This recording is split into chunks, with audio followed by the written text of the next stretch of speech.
So it opens up with All For One on a call speaking to Aoyama's parents. He's basically saying that like lies won't work on him because he has this quirk that is able to distinguish between someone lying and not lying. And he says he got this quirk way back in the day, like around the time when the era of quirks first began. To me at least, this is like one of the most interesting portions of the My Hero history, and it's just really too bad that we never really got to see too much of it. Kind of just see, you know, minor flashbacks here and there.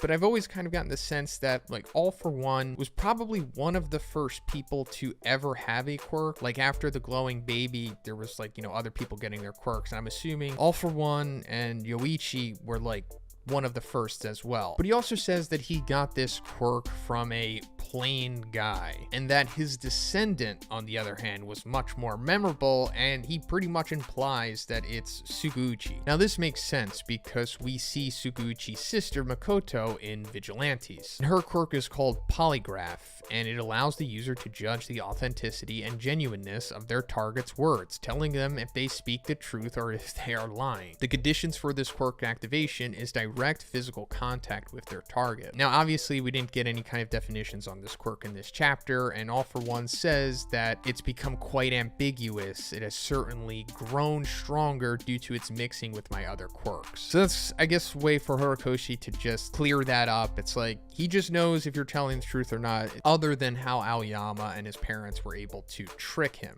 And we see that with them having this elaborately covert conversation about getting Aoyama to bring Izuku out into the open so that All For One can of course take one for all from him, but they disguise it as All For One going out for a drink, requesting a 40-year aged Macallan in a 16-year-old barrel. I'll just have my son pick it up. And All For One says, I can sense no ill intent, lies, or deception. She's telling the truth. But then later on, it turns out that, like I said, he was tricked, and he says, not in our direct phone calls nor in my contact with his parents did I sense any traces of lies or ill intent. It could be something to do with them legitimately not lying here because they did do what he wanted, but the whole ill intent thing is a whole other variable. And we see that, you know, sometimes when a quirk seems to be 100% foolproof, there are characters just break the rules of it because their will is just simply that strong and it overcomes it, or they're just doing the right thing. You know, I mean, we previously saw Izuku kind of break Night Ice quirk, which before that point seemed to be 100% foolproof. Could be wrong about this. Just my 2 cents. But anyway, Izuku does wind up meeting with Aoyama, and at first read, we're led to believe that Aoyama is completely deceiving Izuku here, saying that his parents' lawyers had him acquitted. That's how he was able to come out into the public and meet Izuku. But then he also goes on to explain All For One's true goal, which I guess we've never really had too much insight into before. I mean, we know that he wants one for all and wants to become all powerful, of course. But what he's basically saying is that in the aftermath of the war, Japan is kind of on a downward trajectory, and All For One wants to take advantage of that. And he wants all of the other nations in the world to kind of abandon Japan to ensure their own survival. And when all of the resources kind of run dry or about to, then he can come out and say, hey guys, I have all these quirks. I have a water quirk, I have a gas quirk, I have electricity quirk. I can help everyone, but you're all going to have to, you know, bow down, kiss the ring.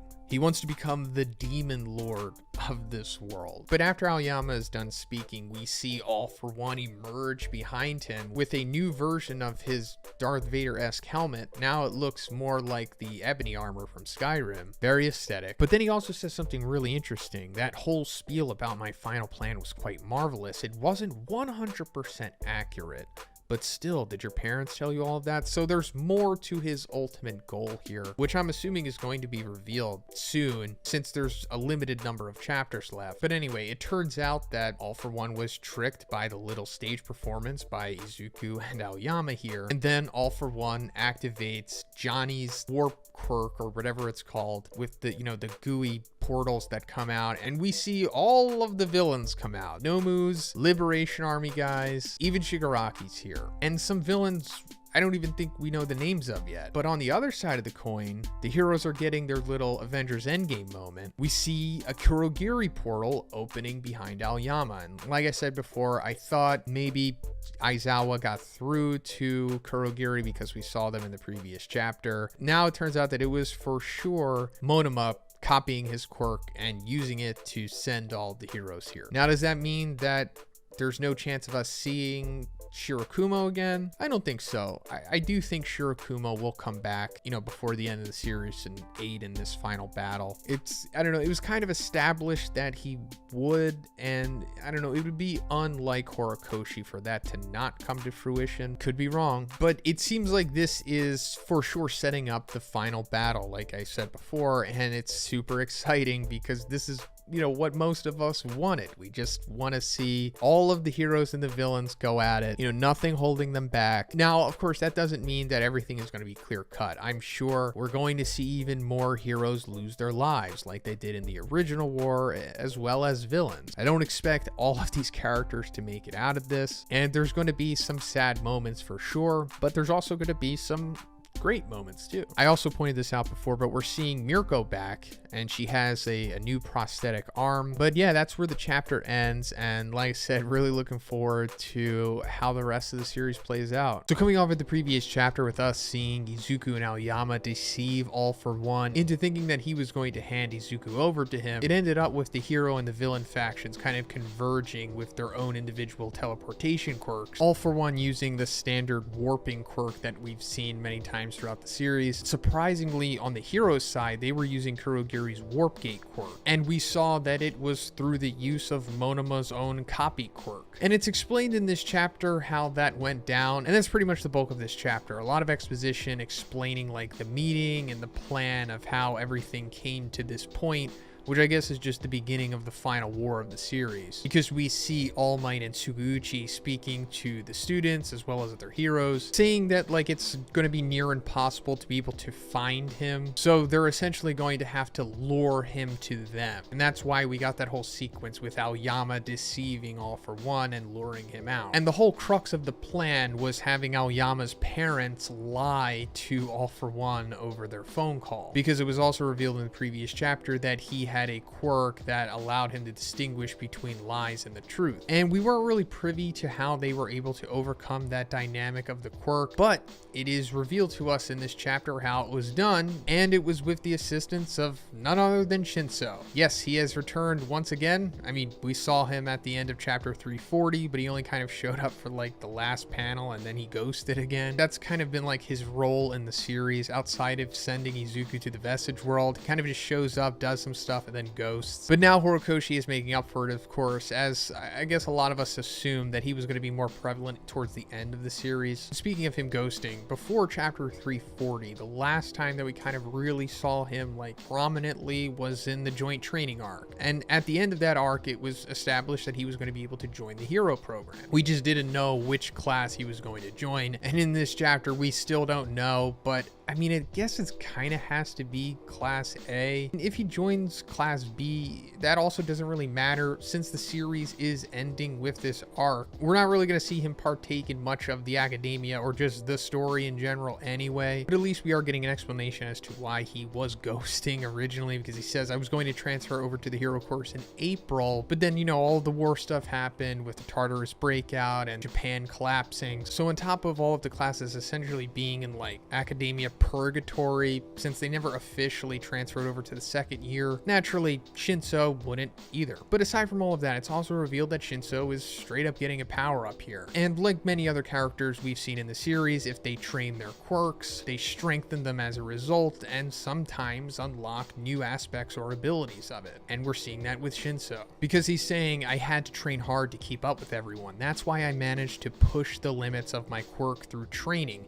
Who would have thought it would have been used like this? But what he's essentially saying here is now his brainwashing quirk has the ability to make others speak. As before, he couldn't really do that. Whenever we saw him use it, they kind of just became zombies and did whatever actions or deeds he wanted them to do. But since he has strengthened it through training, we don't get insight into what the training is, and I wonder like, what exactly is he doing? Is he like getting volunteers and like brainwashing them and like forcing them to do stuff? It doesn't really matter, but You know, sometimes you just think about stuff like that. But yeah, now he can make other people speak, and this is the explanation as to how Aoyama's parents were able to deceive All For One and overcome his own lie detector quirk, or whatever it's going to be called. Because they called Shinso in, he used their quirk on them, and we got what we got. And this is cool, of course. I like Shinso, and I'm sure most of us do, and this is bringing him closer to the character that I guess he was always kind of based off of, and that's the Purple Man from Marvel. And also, I assume that this is probably going to come into play again later on in this arc. Like, I don't think this is the only time we're going to see it. It's kind of just getting established here, so we're more familiar with it, I guess. We're also getting a better look at Shinso's hero costume here. We kind of just got that one look at it before, but now we're seeing he looks, you know, kind of like a tactical ninja or something. So aside from Shinso, the other side of the weren't supposed to be heroes coin, I guess you could say, because we're seeing parallels between Shinso and Monoma here. As we talked about earlier, Monoma was using Kurogiri's Warp Gate quirk to bring all of the heroes to Eizuku. That is also explained since it was Aizawa's plan to get Monoma to use Kurogiri's quirk, which he only had like a few days to master, but I mean, he did it. Another thing being revealed in this sequence is Aizawa saying that he's almost incapable of using his erasure quirk with just one eye. We saw that he lost use of his other eye in the previous war, and in this war, he says he will be unable to do anything. Now, I don't necessarily know if that means Aizawa is going to be benched for the rest of the series. I wouldn't be surprised if he comes in at like the last moment, or at least gets one moment in general, you know, one last time to shine. If he doesn't, he might just be in the command room with the rest of them, kind of like how we're seeing All Might. But regardless, I think this might be setting up that Monoma has not only copied Kurogiri's quirk, but he's also copied Aizawa's erasure quirk. Because we know at this point that Monoma can copy multiple quirks and keep them in like his quirk bank. Also, going back to Shinso strengthening his quirk, I wouldn't be surprised if Monoma has also strengthened his own quirk as well, and he can carry even more quirks than what he originally could. And that being said, I guess we could just assume that for the rest of Class 1A and B here, I'm assuming that's all going to be shoehorned in this final arc. Like, we all strengthened our quirks too, and then we'll see them do all of their ultimate stuff. I'm not sure if all of them are going to get full-blown character arcs. I mean, Horikoshi clearly does have his favorites, so I expect like Ashido for sure to have one. But as for the rest, I'm not too sure about that. So going further into this chapter, we see Dabi like meeting up with Endeavor, and he's about to just incinerate his allies with his cremation quirk, but at the last second, Shoto comes through a Warp Gate portal and nullifies it with like a huge ice spike. And it's after that when All Might asks them to activate Troy. We saw in the previous chapter that's where like Izuku was put, and it turns out that it has like these containment units that come out of it, and it's like encapsulating the villains here. But All For One says like, there's no way these things are going to hold us, why are they doing it? But there's a second little plan to it, because Monoma is now reactivating Kurogiri's warp quirk once again, but now he's going to send the villains to different places, I guess, because it says to split them up. And that's where the chapter ends, with the villains seemingly being split up. I don't know if this is going to lead to like individual battles, like this group faces this group and this group faces the other group. Could be like that,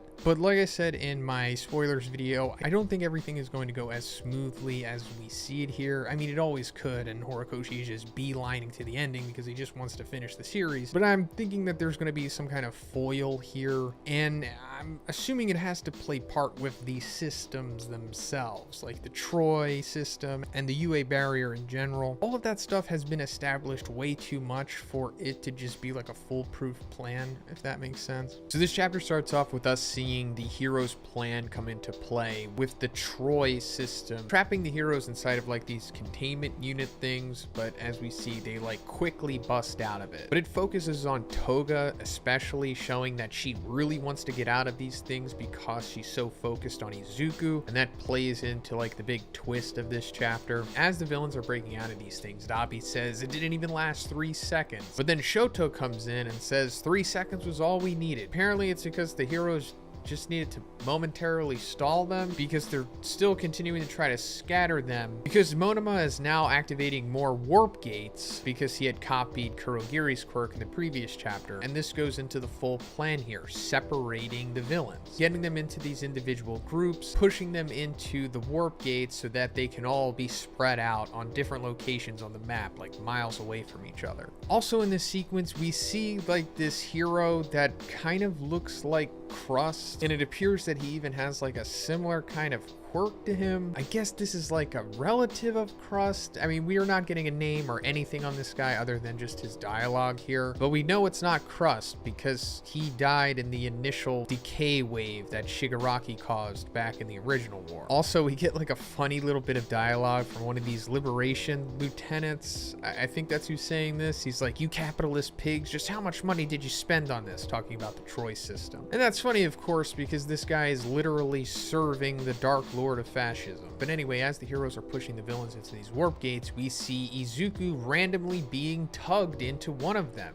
It's later revealed that this was Toga, and this causes a deviation in not only the hero's plan, but also the villains kind of in a way. And as this sequence is coming to an end and we see the villains getting pushed to the locations that they were intended, there are some stragglers. And All Might tells Fat Gum, "Capture everyone that the gates missed, you're in command. Also take good care of Aoyama," because, you know, Aoyama has been redeemed, at least in the eyes of the characters in the story. So his slate just wiped clean. But along with the other developments in this chapter, I guess Horikoshi is just kind of setting up the multiple different stories that we're going to be following. Like maybe we'll come back to Fat Gum and Aoyama, whoever else is here, seeing them getting the rest of the ancillary villains. And on top of that, we're seeing Monoma go back into his own warp gate so that he is regrouping with Aizawa. And I speculated that Aoyama is probably going to wind up using Aizawa's erasure quirk if Aizawa doesn't straight up do it himself, but he kind of implied that he can't really fight anymore. And that brings us to phase 2, where I guess we're seeing like the 3 big fights that are going to be happening. And one of them is All for One, with the villains that he's been isolated with. From what I can see, the main group that's going to be taking him on are like Endeavor, Hawks, Tokoyami, Kamui Woods. I think Shishido is there too. And there's others, of course, but they'll be more prominent as this sequence goes on. But it appears that like Hawks like immediately shoots a feather at All for One, but it really doesn't do much because he says, "I'm sorry, Endeavor, my attacks don't have much power to go through that thing he's wearing." And then Endeavor gives us some exposition on All for One's warping quirk. He says it seems to be an inferior version of Kurogiri's warp gate, and the reach of it is a lot shorter, and he can't warp himself. They've also fortified the UA barrier, taking all of that into account, so I guess we're just led to believe that All for One is trapped here. But it remains to be seen if he's trapped with them or if they are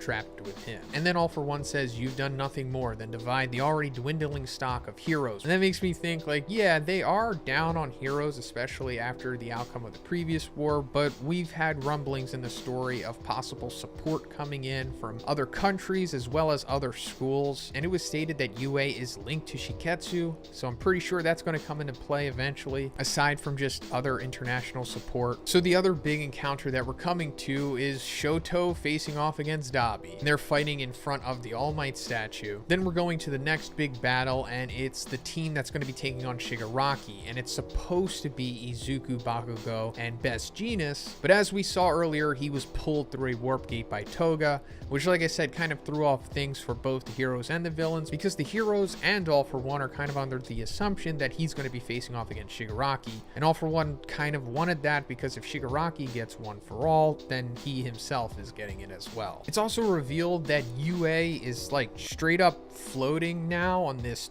massive platform that has like bits of rock still on it. And it also has like these pillars erected from it with this barrier net type thing. Whenever I see something like this in like a story, it's usually meant that it's going to come down at some point, I guess. Then we're coming to the end of the chapter where it was revealed that it was in fact Toga, where she pulled Izuku through the warp gate with her rope blood getting thing. We also see Gang, Orca, Uraraka, and Tsuyu there as well. And with Toga, there's like other high ends and some other ancillary villains. It's also revealed that Izuku's Danger Sense quirk didn't activate when she was able to pull him through the warp gate. And there could be a few reasons for this, I guess. I mean, it was initially stated with the Danger Sense quirk that if there's like too much negativity around or something like that, it kind of messes with the quirk. And since he is in like this war type environment with hundreds of people there, maybe it could be throwing it off. But then, of course, the other option is that there was no ill intent behind Toga pulling him through the gate, meaning that Toga maybe doesn't necessarily want to put Izuku in danger. Hey, if you made it this far, maybe you'd be interested in following me on Instagram. I'm going to switch over to using that platform more so than just YouTube at this point. I'll be posting like stories and other, stupid pictures or whatever. So yeah, if you're interested in that, check it out. Her motives, at least in my opinion, have been pretty ambiguous so far. Yes, she does have severe mental health issues which stem from her upbringing, but a combination of her quirk and the way that it synergizes with said mental health issues. But there is like this lingering aspect of her that seems to want more than just being a victim to her desires. And of course, there are parallels to her and Shigaraki, or at least Tenko inside of Shigaraki. And this is most likely why she is so drawn to Uraraka, aside from her fixation on Izuku, which stems partly from aesthetic values based on like one of her first victims, I guess, but also his moral and character value as well. I mean, even the narrator is kind of pointing it out because he says, amidst a chaos-filled war, Toga Himiko's goals remain unclear. And like I said in my spoilers video, I don't know if Toga will really ever get like a full character arc here, or if she does, I doubt it will be as satisfying as what we want, because I'm not even really sure what we want with this character or how a character like this can be properly handled, to be honest. I mean, of course, you could just have a black and white ending with her and the rest of the villains, but in the end, the way that Horikoshi has established these villains, there's only really so much you could do with them to have like a satisfying, realistic outcome, at least from a narrative perspective, at least from not a reality-based perspective, since we don't live in the My Hero world, nor does our world act like how a battle manga's world would in the first place. So this chapter starts off with us seeing the team that's taking on Shigaraki. In the previous chapter, when the villains are split up, it turns out that Shigaraki was exiled completely by himself, meaning that he has like no Nomus or other ancillary villains with him. And the location that they chose for this was UA, which is like floating on this platform that has these pillars around it with like this electrical net. However, the one thing that's not going according to plan is Izuku not being here. He was like the crux of this plan, but as we saw in the previous chapter, as Toga was being transported to her individual location, at the last second she was able to grab Izuku and bring him with her. And unfortunately, we're getting no updates on that in this chapter, but the heroes still kind of have to do what they have to do. So we see Shigaraki like instantly going for a decay tidal wave, that this entire operation here was established to counter Shigaraki in nearly every possible way. So as soon as the decay is activated, these like metal plates eject out of the ground as a way to completely nullify decay and the spread of it, as well as keeping Shigaraki airborne, launching him into the net, and the net is electrified and it's stopping Shigaraki from being able to move, or at least in theory, because his body does seize up from being electrocuted, but he's so incredibly powerful that he can still move. And that's where Best Jeanist comes into play, using pretty much the same strategy that we saw him using as Gigantomachia in the previous war. Using those thick metal cables, he's able to restrain Shigaraki from like further movement, especially like restraining his arms. Shigaraki says like, you must feel safe keeping me in the air, but like as soon as I get back to the ground, I'm going to destroy everything and you're going to run out of terrain soon. Best Jeanist goes on to explain that they're not going to run out of terrain because they have all of these backups and contingencies in place so that they can keep producing these metal plates that are going to eject out of the ground in case he uses decay. And we see internally there's like this team that's operating synergistically to make this happen. We have like Cementoff, Power Loader. They're making sure that like the physical plates are actually getting to where they need to be. Then we have Hatsume from the support team with some other ancillary student heroes helping her with the minutia of things, and we see Yaoyorozu, who is meeting these characters maybe for the first time, I guess. She's using her quirk to, like, I guess produce the metal plates themselves, or at least the foundation of them. And then subtly in the back we see Lunch Rush producing food for her because her quirk is like pendant on her lippet, so if she keeps eating then she can keep using her quirk. But then it's also revealed where the power is coming from to generate this big elaborate operation, just keeping this thing afloat, but also the net being electrified. And we see Kaminari, you know, using his standard quirk, you know, generating as much power as he can. And we see Fukudashi from Class 1B using his quirk to generate electricity producing onomatopoeia. And then there's two other implied to be student heroes here, and they say focus up first year, so that means that they're at a higher class than those two. But also it's just really too bad that we didn't really get too much insight into what's going on with the other classes in UA, especially like the second years and the third years. I mean, of course we got plenty of insight into the big three, but outside of that it's hardly ever touched on. And like I said, it's just too bad because this is like the final arc, so we will likely never get insight into what's going on with the second years or the rest of the third year. But it doesn't stop there, because as they have Shigaraki still suspended in the air and Shigaraki is about to respond with an impact blast, then we see that his quirk is being nullified because Monoma is using his quirk to copy Aizawa's erasure quirk, and on top of that, Manuel is keeping his eyes hydrated with his own quirk. This is really cool because this is, like I said in my spoilers video, was exactly the strategy that they used against Shigaraki in the previous war, but of course Monoma wasn't there, so this is just that with extra steps. And this right here was supposed to be where basically Shigaraki was going to be taken down, because like I said, Izuku was originally supposed to be a part of this team, and they were supposed to get Shigaraki to this position, turning off his quirk, and then just have Izuku like beat him down. Since he's gone, they're kind of stuck, and it's really not looking good for them, because even with his quirk factor being turned off, he's still like the strongest person in the world at this point, I guess, at least like from a physicality standpoint, aside from, you know, Izuku using 100%. But speaking of his quirk factor being turned off, we start seeing him produce like this Tetsuo anomaly hand stuff. And we also saw a little glimpse of this back in chapter 341 when Spinner was observing Shigaraki kind of like freaking out in their little cave base of operations place. And when All For One saw Spinner witnessing this, he was like, worry not, Tomura is recovering well as he conquers the Quirk Doomsday Theory, aka the Quirk Singularity. So now that I'm actually seeing the chapter itself, I wasn't really aware of this in the spoilers, but it appears that erasure is still being used on Shigaraki, I guess, right? It hasn't been shown that it's not being used on him, so that might mean that this like isn't a quirk, because I thought maybe this was like a mutation of what All For One was doing against All Might and Kamino, but I guess it's not. I guess this is like a further mutation of whatever is going on with Shigaraki outside of the realm of quirks, and it goes back to the quirk singularity becoming so powerful that your body can no longer control it. And like I also said, this, you know, heavily resembles what was going on with Tetsuo in the Akira movie, which was Tetsuo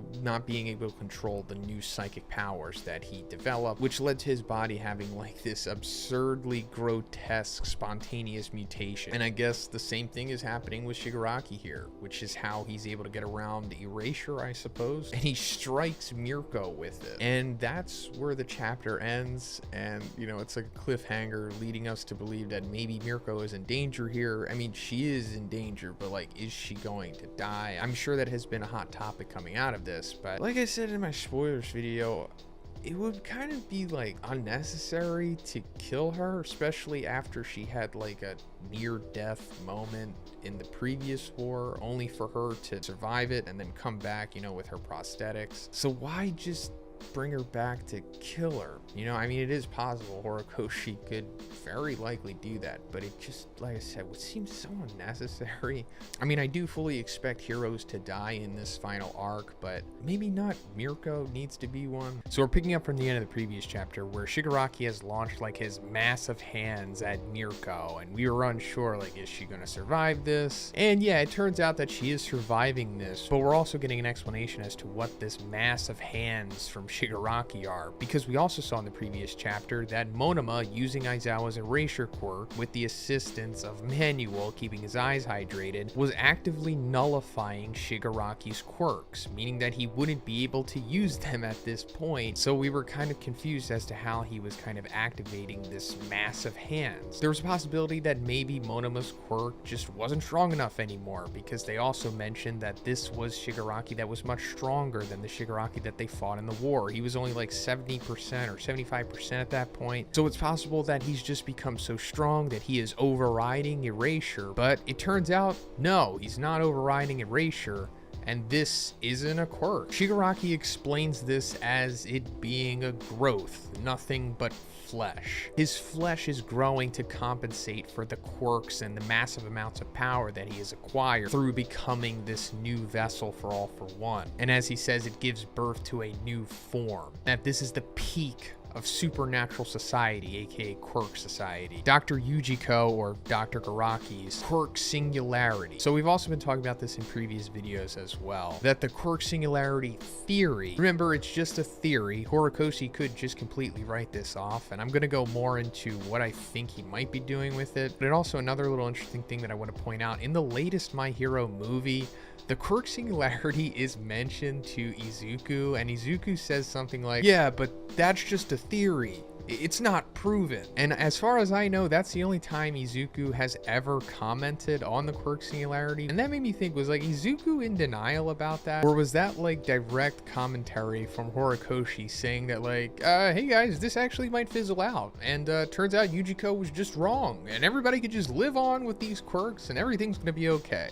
I don't think that's the case. But going further, Shigaraki says heroes have been turning their backs to this reality, trying to suppress the true future of humanity. It's so obvious. And that brings me back to it, thinking that it probably won't fizzle out. And since we are in the final arc, this is being brought up right now for a specific reason, because it needs to be addressed. And I'm assuming that by the end of the series, within like the last couple chapters, Izuku will be the one to solve the quirk singularity. And the only way to really solve it is to neutralize all quirks in existence. Because the quirk singularity theory is that as time goes on, quirks will naturally become more powerful, more nuanced, especially as they mix with other quirks, you know, through future generations being born. Eventually going to start seeing like people like Eri, these Tetsuo type beings like Shigaraki, beings like Bakugo, for example, because his quirk is a fusion of his parents' quirk. One of them had nitro, one of them had glycerin, so they fused together and made Bakugo have a nitroglycerin quirk. So if Bakugo were to have a child with someone else with an even more volatile quirk, in theory their child could like split the atom or something.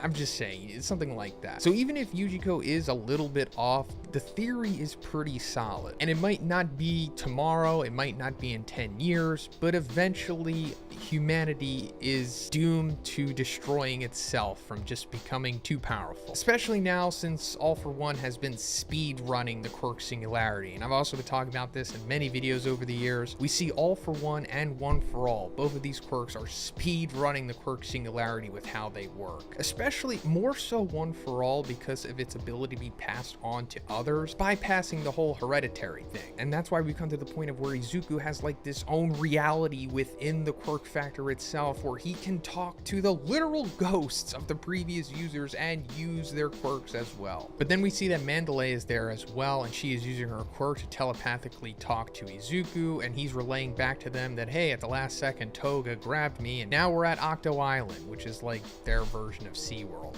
Then Amajiki suggests, hey, you know, warp him back here. We need Izuku here to be able able to defeat Shigaraki, because while they're all setting him up to be defeated, none of them have enough power, even collectively, to straight up defeat him. He's just too powerful. That was the whole plan here. Set him up so that Izuku can just beat him down. But now that he's not there, they're kind of just spinning their tires. But it's not going to be that easy, because Monoma can only use one of his quirks at a time. And as we've established right now, he's using Erasure to keep Shigaraki at bay. If he were to turn off Erasure to activate a warp gate, bring Izuku there, then Shigaraki would just instantly destroy everything. Because at this point, he is like full-blown Tetsuo at the end of the Akira movie, which we also speculated was going to happen, since it was like foreshadowed when Spinner saw him in the cave a couple chapters back. And since this huge Tetsuo mass is all hands and fingers and stuff, they all individually would be able to activate Decay, which would make like a Decay nuke.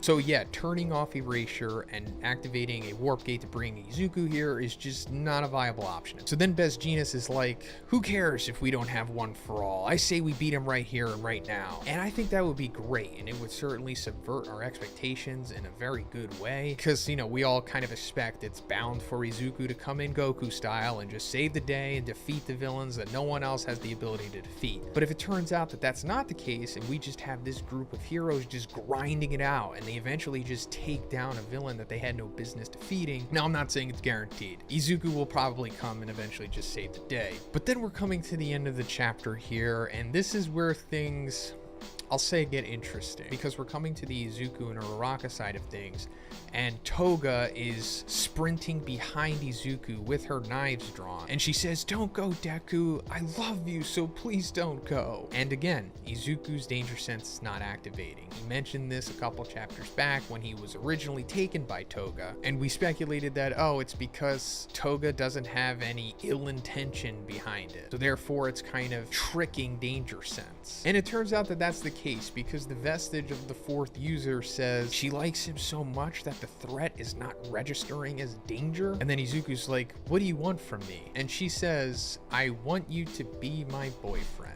And then the final dialogue that we get is, this girl's love is so intense that it puts people in danger. So yeah, that's the big reveal here. What everything has been leading to, and you know, it makes sense because she's always kind of acted like this. But she's more so said that I want to like become people, and that more so goes into like her inherent mental illness that I guess she has just from having this quirk in general. You know, it compelling her to consume the blood of others so that she can become them. That's kind of just put on the side here, and she just wants Izuku to be her boyfriend. Now, I know this is great for fan service, and there's a whole portion of this audience that is probably loving it. But like I said in the beginning, this is just interesting, because obviously Izuku's not going to be like, yeah, okay, sure, let's do it. He's going to use some kind of talk no jutsu here, and I just hope that Horikoshi is able to land this accordingly, because Toga is a very damaged character in more ways than one. And she will have some kind of redemption. I don't think she's doomed the way that the other villains are, and it might just fully come to fruition here. And she might straight up like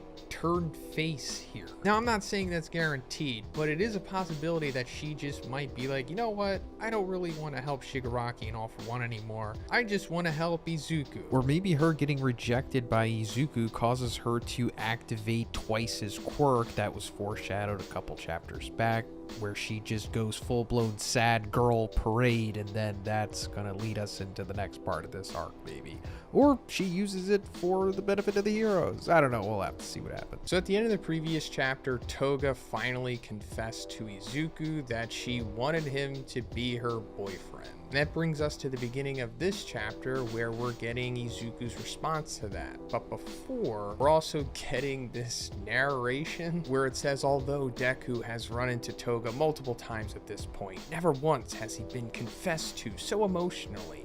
Never once did he even imagine that Toga liked him. And I suppose that this is going to like parallel to the ultimate reveal we're going to get at the end of the series, once Uraraka or Izuku like confess to each other that, you know, they like each other like more than just friends, because that's clearly coming for sure. But speaking of parallels, this chapter shares a lot with chapter 289 as well, the rematch of Toga and Uraraka. And I'll go back to that because it comes up again. But going further into this narration, it says, in his eyes, no matter where he went or what powers he had, he still viewed himself as a loser.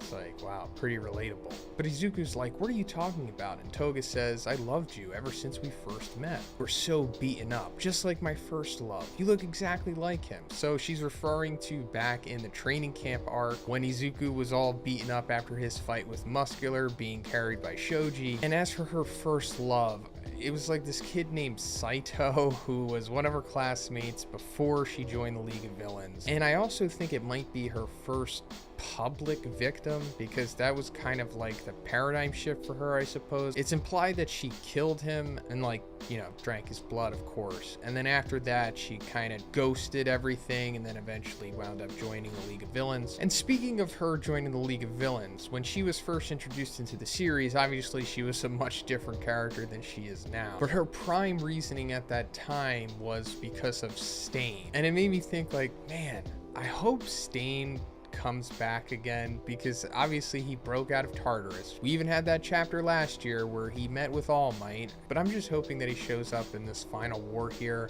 and he at least is able to meet Toga and Dabi before they die, if they do die. But anyway, going further, Toga continues with her Toga-ness, where she's like, you know, I want to become you, let me suck your blood. And Izuku says being a couple means going to an amusement park together and holding hands and sharing crepes, right? And we see Uraraka reacting to this statement. And like I said, they're eventually going to confess to each other, you know, that they are into each other. I don't know if they're necessarily gonna wind up together like happily ever after, because I'm not entirely sure what Izuku's ultimate fate is going to be. Then Toga says, if you ask me, being a couple means being one and the same. Makes sense, right? Nothing else would fulfill my desires. And as we keep touching on this point, this is like the tragic aspect of Toga. She's kind of inherently flawed because of this quirk that she has, along with her inherent mental illness. The quirk compels her to consume the blood of others and want to become them. And it also plays into the other aspect of her quirk, as where if she consumes the blood of the people that she loves, she can then use their quirks on top of that. So yeah, this is just tumbling into the same tragic cycle that it always has been. But this eventually leads to Izuku rejecting her in, you know, a very Izuku way. And of course we expected this. It's not like Izuku's really like, well, yeah, let's be boyfriend and girlfriend, Toga. And this reminds Toga of how her parents treated her, you know, with the typical boomer mindset where it's like, why can't you just be normal? Please try to live a normal life. She's also reminded of what Uraraka said in chapter 289. You know, if you want to live as you please, then you better be prepared to face the consequences. And I'll touch back on why she said that to her, because it kind of comes full circle later on. This, of course, finally causes her to go into attack mode, and we see her put on her mask. And we're also seeing new aspects of her blood retrieval system thing that she has with these hook things on cords. They have like a propulsion system to them now. And she goes into this fight sequence with Izuku and Uraraka, and of course she's able to kind of navigate around Izuku because she's able to nullify danger sense since she loves Izuku. Therefore, it doesn't register her as a threat. I mean, this isn't like raising the stakes or anything against Izuku, because if he really wanted to, he could just take her out like that. But the plot armor of this chapter is just not going to allow that, as we'll see. But as this goes forward, Toga is essentially like rejecting Uraraka, saying she's not thinking about her anymore. You know, if the world's going to turn against me, then I'm going to turn against the world. And she winds up saying, I thought that at least you'd be understanding, Uraraka, since you and I are the same. And this boils down to, like I said, being parallels to chapter 289, where Toga originally said this because she realized that Uraraka liked Izuku just the way that she does, which led to Uraraka saying, like, I shut those feelings away because she felt that those kind of feelings were going to hinder her from progressing as a hero. And that further made Toga relate to Uraraka more, because as we saw, she was told to suppress her feelings and her true emotions. But then Toga was like, you know, but that doesn't work. When you shut your feelings away, it only grows inside. And that led to the response from Uraraka saying, if you're gonna live as you please and threaten people, then you gotta deal with the consequences. Also, at the end of this sequence, we see Toga is able to cut like the shoulder of Uraraka and get some of her blood on the knife. It's mentioned twice that she has Uraraka's blood on this blade. So I'm assuming as this fight progresses in the upcoming chapter, she is once again going to become Uraraka and possibly use her quirk again. And I say possibly because in this chapter, Toga kind of implies that she doesn't love Uraraka anymore, meaning that she might not be able to use her quirk because of that. I don't know. though, but I guess we'll just see what happens. And like I said before, she's definitely going to use twice his quirk at some point, so I'm curious to see how she'll navigate through multiple identities and using multiple quirks. I don't really think that aspect of her has been explored yet. Then Izuku is able to momentarily restrain her with Black Whip until Tsuyu shows back up and kicks Toga in the face, and then basically tells Izuku like, hey, you're too powerful to be here. Go fight Shigaraki. It was foretold that Uraraka was supposed to take care of Toga, not you. And then we get confirmation from Uraraka here saying, you know, deal with Shigaraki. We've got this. And then Toga gets back up, ready to fight Tsuyu and Uraraka once again, while Izuku darts off. So it seems like in the end, this was kind of just a foil to keep Izuku from immediately facing off against Shigaraki. I mean, of course, we got the development on Toga and all those reveals and the nice little fan servicey moments. But that's pretty much it, I guess. I suppose Izuku is eventually going to make his way to UA, which is like currently floating, while that team is facing off against Shigaraki, and it was kind of implied that they might be able to take him down without his assistance, but man, that's just extremely unlikely at this point, right? I mean, Izuku kind of has to have his Goku moment. Now, after this chapter, I'm hoping that we just go to something else. Maybe we can see what's going on with the All for One fight, or maybe we can see what's happening with Toga and Dabi, maybe, because it's going to be a few chapters before Izuku makes it to UA. So I'm just hoping that we go away from this stuff, and if we do come back to the Toga or Araka stuff, it's kind of just mixed into chapters from this point on. So this chapter starts off with us seeing Izuku like straight up flying over the ocean, and this is something that I've been waiting to see, like Izuku using his multiple quirks in combination to achieve abilities that he otherwise wouldn't have, such as flight. So in order to do this, he's using Nana's float quirk, the third user's Fa Jin quirk, which allows him to like build up kinetic energy and expel it for like a certain motion, and then for like propulsion and balance, he's using, you know, Air Force. And this is great, but it's just too bad that it's happening in the final arc, because, you know, we're never really going to get any extended sequences of him doing this stuff aside from just the end here. But don't get me wrong, I'm still grateful that we get to see it at all. But this is coming off of the previous chapter where Izuku, you know, wrapped up his sequence with Toga, and he was instructed by Aizawa to come back to UA to help them against Shigaraki because he was originally supposed to be with that team anyway. He kind of has to get there on his own because Monoma can't activate a warp gate to bring Izuku there, because if Monoma did that, then he would have to deactivate Erasure for a couple seconds, which he currently has on Shigaraki, keeping all of his quirks, mainly DK, at bay.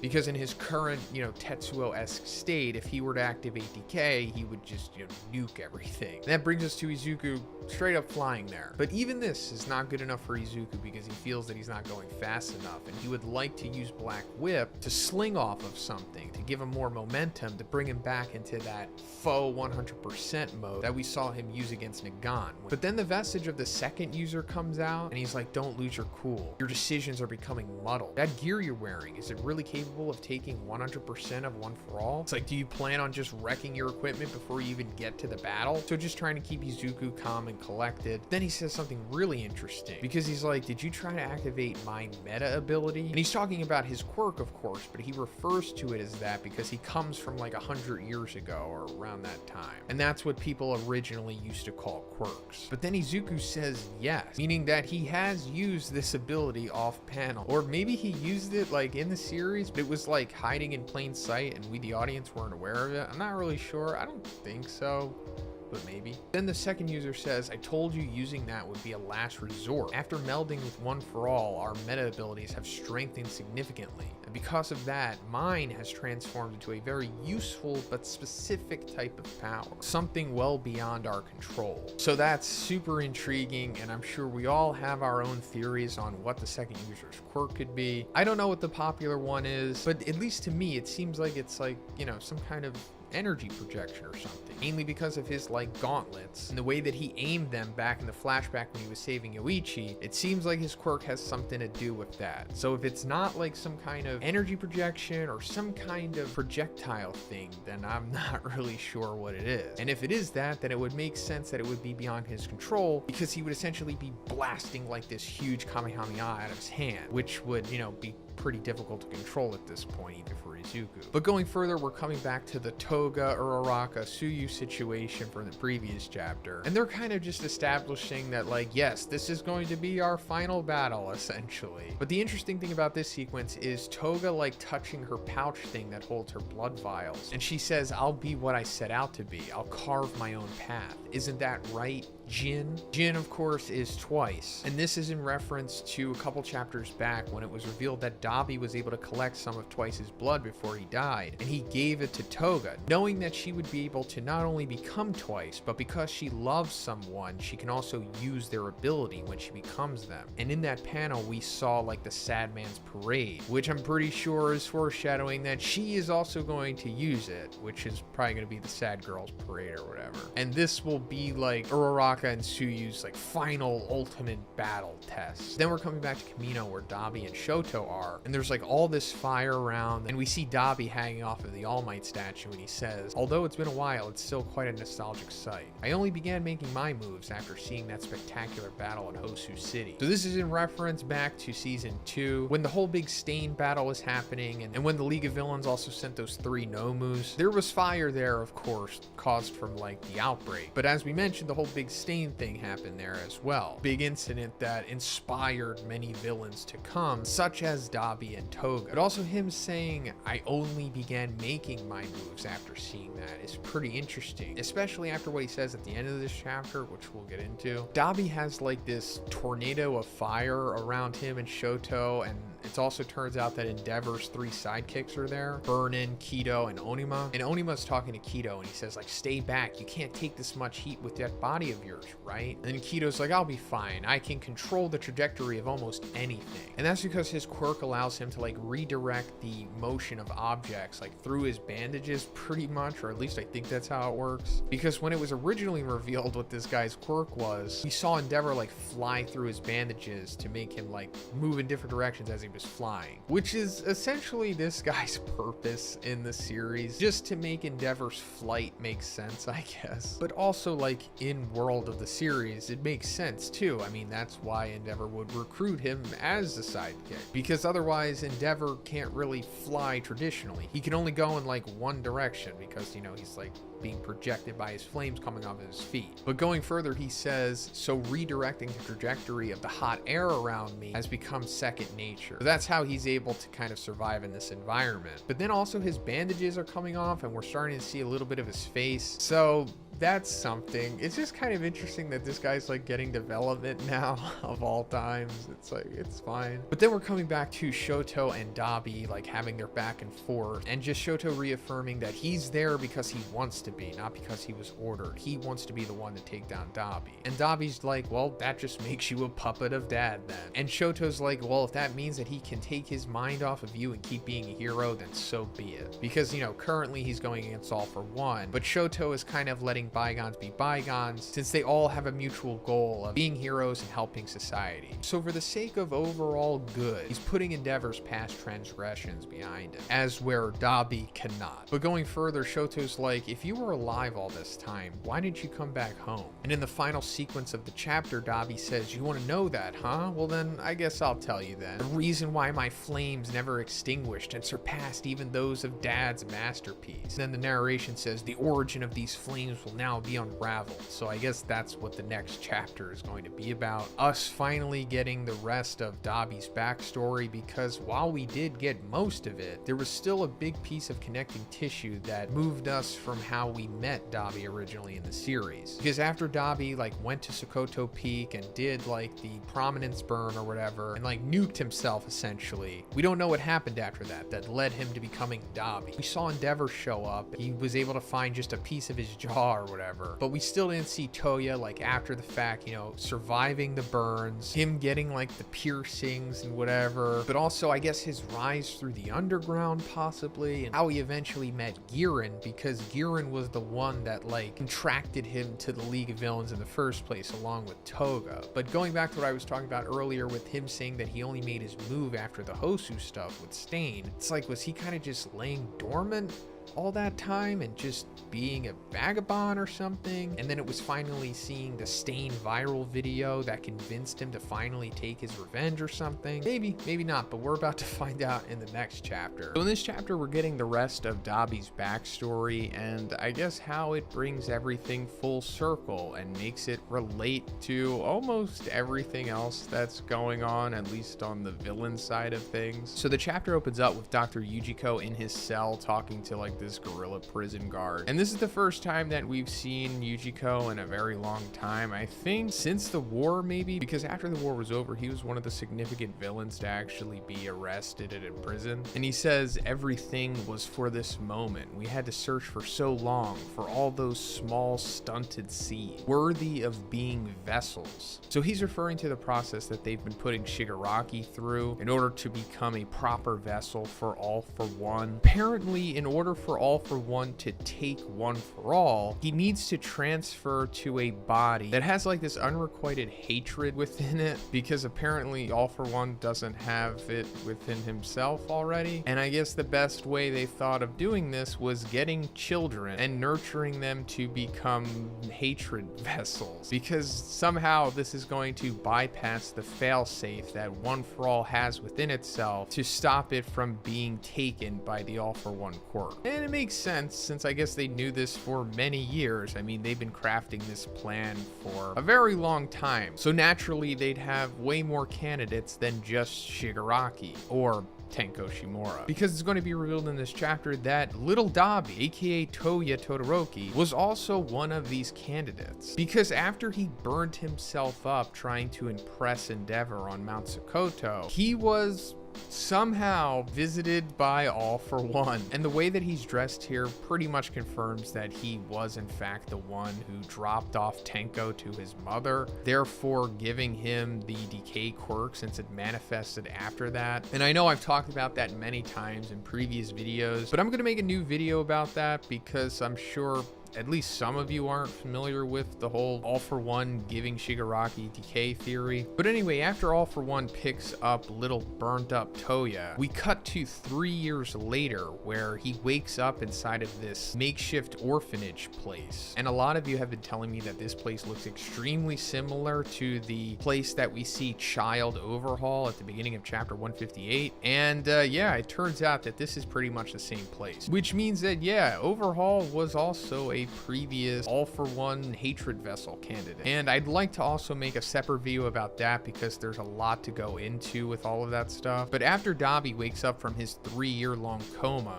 we see that he's still Toya. He hasn't like completely lost himself yet. He's still remorseful for how he acted leading up to his final moments. And he wants to go back and see his family, but more so Endeavor because, you know, he's obsessed with him, but he wants to apologize as well. And we see this voice coming from a blank computer screen talking to him, and he pretty much tells him that you're not going to be able to go back to your family, and that because of what he did on Mount Sokoto, his body was destroyed, and that putting him back together was an extreme procedure, and that all of his partially destroyed tissue has been grafted back onto him to speed up his recovery, and that also he won't be able to use his abilities like he was before, and that he sustained grave damage in several organs, and that his somatic nervous system is impaired, meaning that pain will become duller to him, and he'll never be able to go back to how he was before. So yeah, it turns out that the aesthetic that we see Dobby have is of course a result of his own inflictions, but also because of the procedures that Yujiko performed on him. Now obviously the current Dobby that we see, or at least before this chapter, was more so of a gradual decline, and it seems like he was doing some kind of personal fixes to himself. But he essentially goes on to tell Dobby that he wanted him to join their ranks, but since he's so damaged that he's essentially a failure, reminding him of what Endeavor told him, which was like a really harsh, pragmatic way of Endeavor to try to not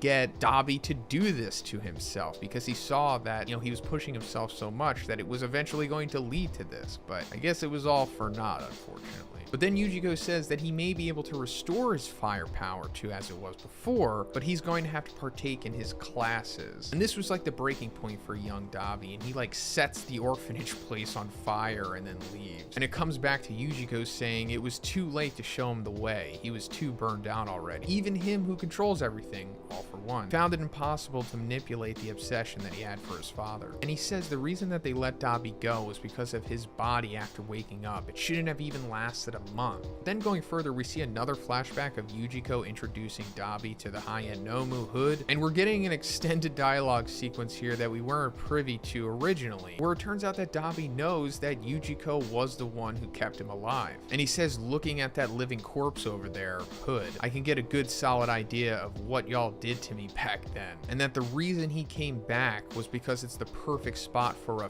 funeral. And then Yujiko said that one look said it all. This body that overcame even death was held together by the flames of vengeance. Then we find out that when he ran away from the orphanage place after burning it down, he did try to return home. But once he got there, he saw the memorial to him, as well as Endeavor like brutally training young Shoto. And he concluded that his family had already moved on from him, and that his life no longer had any meaning. Then we come back to the present with Dabi facing off against Shoto. And he says, when you cross certain limits, the things that used to shape you lose all meaning. I devoted myself just to make my flame stronger. I couldn't face him while being weak. And then Shoto's like, you wanted to die from the start. And Dabi says, Toya died, and Dabi was born. And we see him in front of the memorial. And I always thought this was a cool little nod to the name of Dabi's quirk, which is cremation.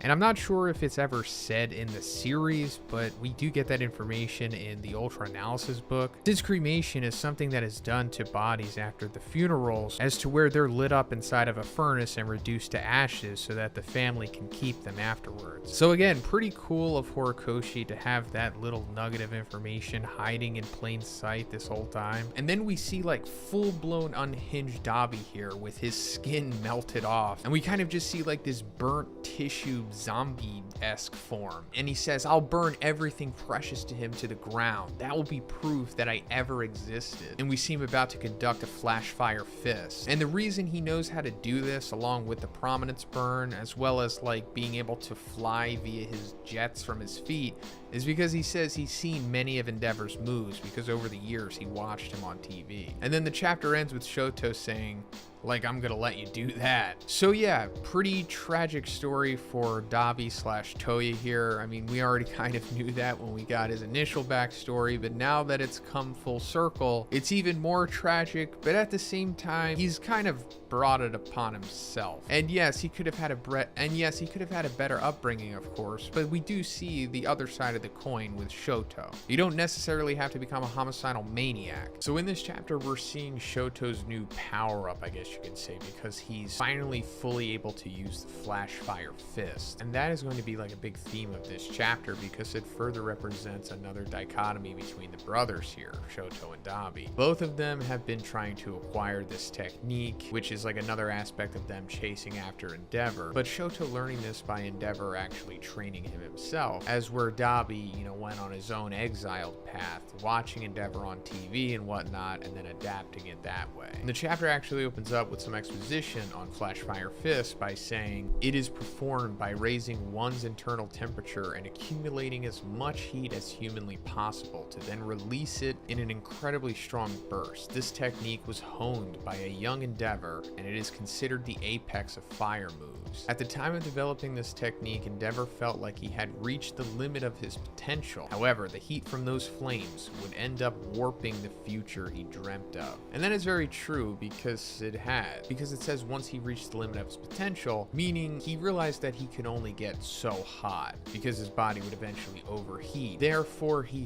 felt at that limitation, he would never be able to surpass All Might, which is like his life's goal. Where most of his hero career was kind of living and performing in the shadow of All Might, always being number 2. So that's where he came up with the plan of creating an offspring that would be able to surpass All Might. So that's why he went out and found Ray, who had an ice quirk, because he felt that if he were to have a child that could have a mixture of both quirks, the ice would be able to mitigate the overheating aspect of the Flash Fire Fist, therefore making them like the ultimate user of it. In that way, he thought they would be able to surpass All Might. But chasing this selfish, grandiose studio's dream has led to this warped future, with Toya born, being told that he has more potential than Endeavor, because he technically does, as his flames can become hotter than Endeavor's. But he doesn't have the ice ability to mitigate the flames and the overheating. And Endeavor's training and overbearing pressure, and the way that he raised Toya, of course, led him to unfortunately becoming Dabi. But eventually Endeavor's plan led to Shoto being born, which further caused him to warp another child's life with Shoto. So this entire ruined family, I mean, it's not just the two brothers here. I mean, obviously we see Rei is like in a psychiatric ward, or she was. The other two siblings are, you know, made out kind of better because they weren't what he was looking for, but still they have a ruined family. All of this is a result of one man's insecurities and selfish desires. Also guys, could you please subscribe to this channel? There's like thousands of you that consistently watch my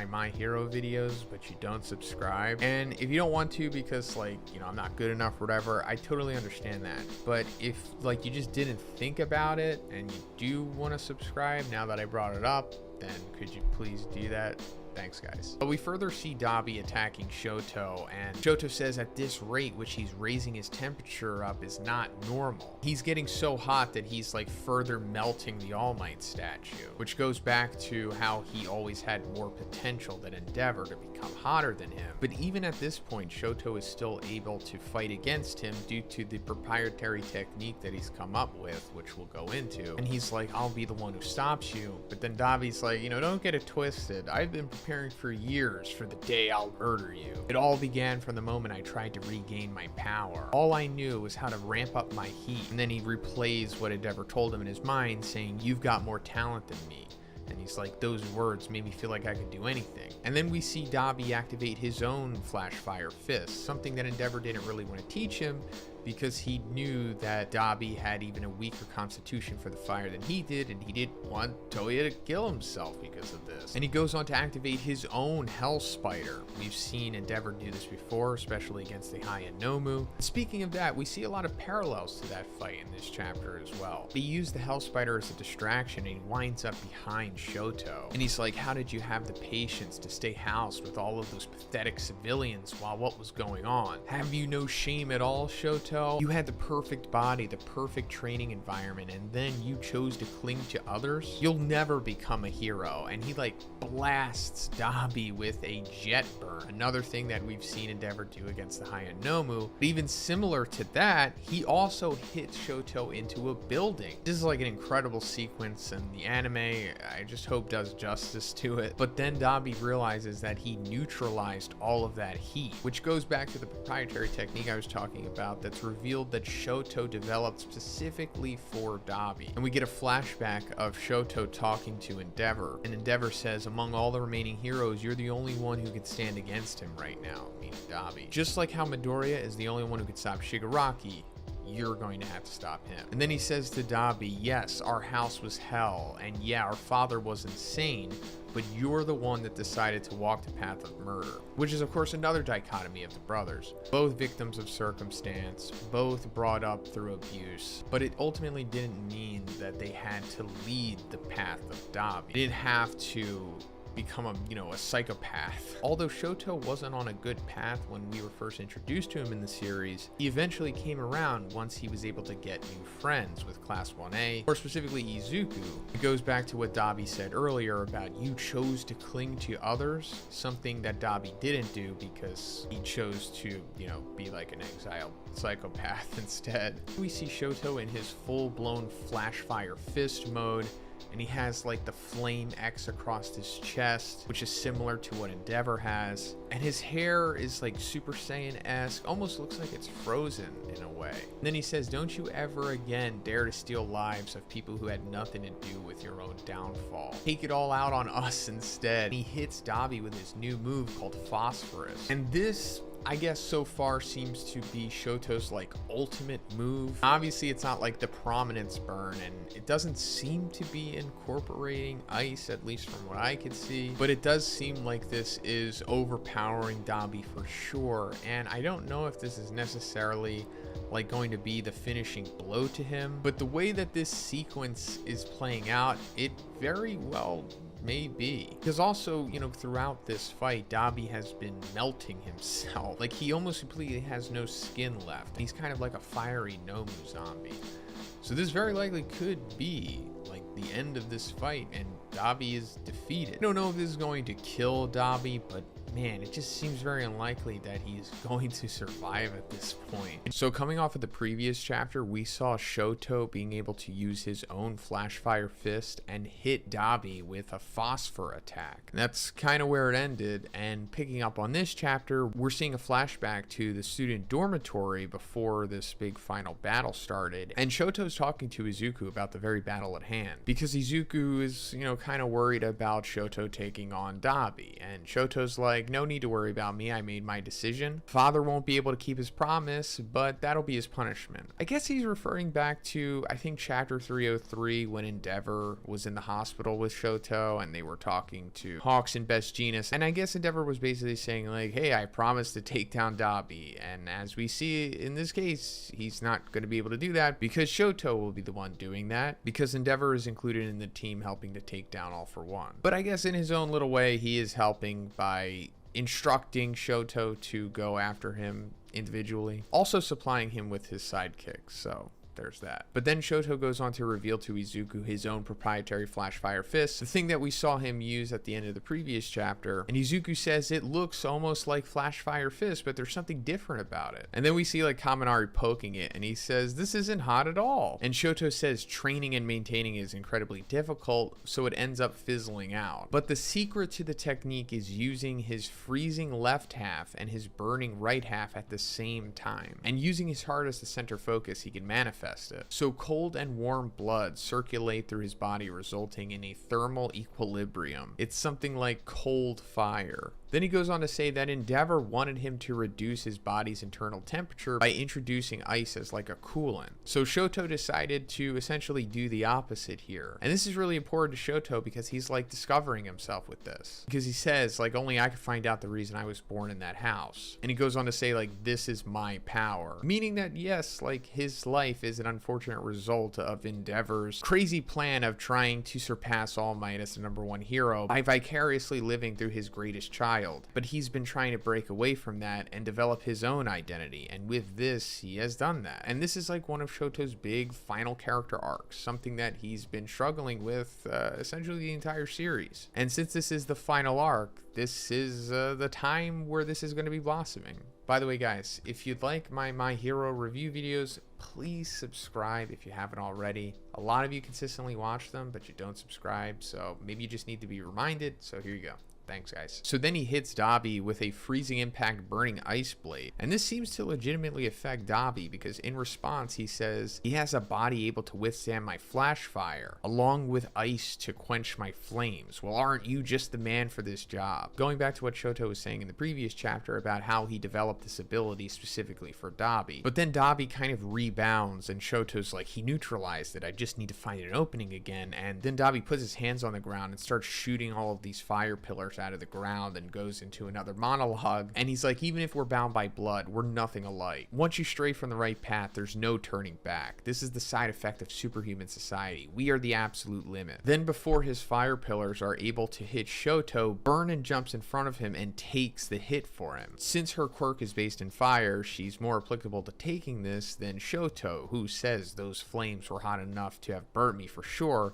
And he thanks her. We go into an inner monologue with Shoto, and he says, my blood, my past. It was a lonely existence with almost nothing to look back on or forward to. But by the time I finally understood that it wasn't the case, everyone seemed like they were always so far ahead of me, when in reality they were always beside me. Every member from Class A was there for me. They always gave me a place to feel safe. And then he remembers back to that interview practice that Mount Lady was giving everyone, I think in chapter 241, when she said, your ultimate moves symbolize you. It's through those moves that people learn what you're capable of. So I guess this is the other character arc that Shoto is going to be having in this chapter. Finally coming full circle, and I guess him fully understanding who he is as a person finally. Not only through his abilities and birthright, but also just as a person and the relationships that he's developed, which shows how far he's come since the beginning of the series, when he was very cold and standoffish and maybe felt that he was going to have to live this lonely life. life. So yeah, this is kind of like friendship power up, but at the same time, you know, we've seen this many times before in many different series, even in the whole inner monologue with him like seeing his friends in like a dark hallway or something. But I would say it makes more sense for Shoto, if anyone, to have this enlightenment, because it has been like a big aspect of his character, and this was like the final push that he needed to go into his ultimate attack, which we're going to see in the final moments of this chapter here, where he goes on to tell Dabi that there is turning back, even if it is by force. This is in reference to what Dabi said earlier when he was like, once you stray from the right path, there's no turning back, further showing the dichotomy of the brothers here. And as he's connecting his ultimate attack with Dabi, he says, so please just stop all of this. And then he hits him with the Great Arctic Tsunami, and this is like a massive attack that seems to be affecting like portions of the city for sure, because we see like the buildings and the area all around completely frozen. And as this is happening, we see a glimpse of like their child forms, like Dabi when he was little Toya, and Shoto when he was younger as well. And this parallels to when Izuku was encountering Shigaraki, and we saw a glimpse of both of their child forms. And I guess this is like the recurring theme of the villains. They are all currently like a byproduct of their youths, unfortunately. And in a way, this could be like the heroes saving the inherent innocent child that they were once. And in the final panel, we see Shoto like propping up, I guess, unconscious Dabi, who's partially frozen, and the narration says, unleashed beyond his limits, he finally quells his brother's flames. So I guess this is the end of the fight, right? And Shoto has defeated Dabi. No, I don't know if it's going to straight up end in this chapter and we're going to go to something else, but if we do continue this into the next chapter, I'm not sure if Dabi is going to be conscious, but if he is, maybe we'll see him come around, because it goes back to Shoto saying there is turning back, even if it is by force, so please just stop all of this. I mean, this is my hero after all, so Dabi very well could have a 180, or this shows him the light possibly, even though it seemed like Dabi was destined to die, or he was just on this crazy death path, because he is completely unhinged at this point and his body is wrecked. Like, he looks like a Titan from Attack on Titan. But maybe this was enough to snap him out of it and make him realize, like, hey, you know what, I can change at this point. Maybe it isn't too late, but we'll see what happens with that. So coming off of the end of the previous chapter, we're seeing the end result of Shoto versus Dabi, and as we expected, Shoto is the winner here. So much in fact that it is being announced to the rest of the heroes that Dabi has been defeated. But I don't think that's the end of him in this arc, because going a little further into this chapter, we see this light start to emanate from his chest. And going off of the spoilers yesterday, I didn't really know what to make of this until I was actually able to see the chapter, and I think I might know what's going on here. So also in this chapter, we see like this mild flashback of Dabi and Spinner like talking to All For One, and the implication here is that All For One wanted to give Dabi like an extra quirk, because apparently he could just do that now despite you not being a Nomu. We saw this in the Dark Deku arc when he was able to give Lady Nagant the airwalk quirk on top of her inherent elbow sniper quirk, but Dabi, being Dabi, rejected his offer. But it might not have stopped there, because as we saw with Lady Nagant, not only did she get an extra quirk from All For One, according to Endeavor, he somehow booby-trapped her body, because as soon as she started spilling the beans about All For One to Izuku back in that arc, she suddenly started to explode. So it's possible a similar thing could be going on here with Dabi. Now, before you get upset with me, let me just say that this obviously isn't guaranteed, just taking a guess here. And this raises a few questions, of course, such as like, how did he do this to Dabi? Well, other than us just having to accept that All For One could just do things because he's All For One and he has like 1,000 powers, it's possible that he and Yujiko did this to Dabi like way back when they got him in that secret orphanage hatred vessel place that we saw a couple chapters back in his flashback, because they did do a lot of surgery on him and whatnot, grafting skin and all that stuff. So it's possible they put like some kind of, I don't know, quirk bomb or something in him too. But the other question is, if that is the case, then how does All For One know that he has lost? Because the implications at the end of this chapter, when we see Endeavor receive the notification that Shoto has defeated Dabi, Endeavor like poker faces it, and we're led to believe that All For One doesn't really know what's up at this point. But also this goes back to us just having to accept that All For One can just know and do things that don't necessarily need to be explained simply because he's just All For One and he is that powerful. Or whatever he did to him just somehow knows what's going on, like the quirk itself or whatever. And this would also be a convenient way for Dabi to just die without him having to sacrifice himself or him having to be imprisoned or whatever. And also this takes more of the blame away from Dabi for the audience, I guess, and puts it onto All For One once again. It's like, Dabi was gonna possibly be redeemed or something, or he was gonna come around, but then All For One killed him, so let's not like him even more than we already do. Now again,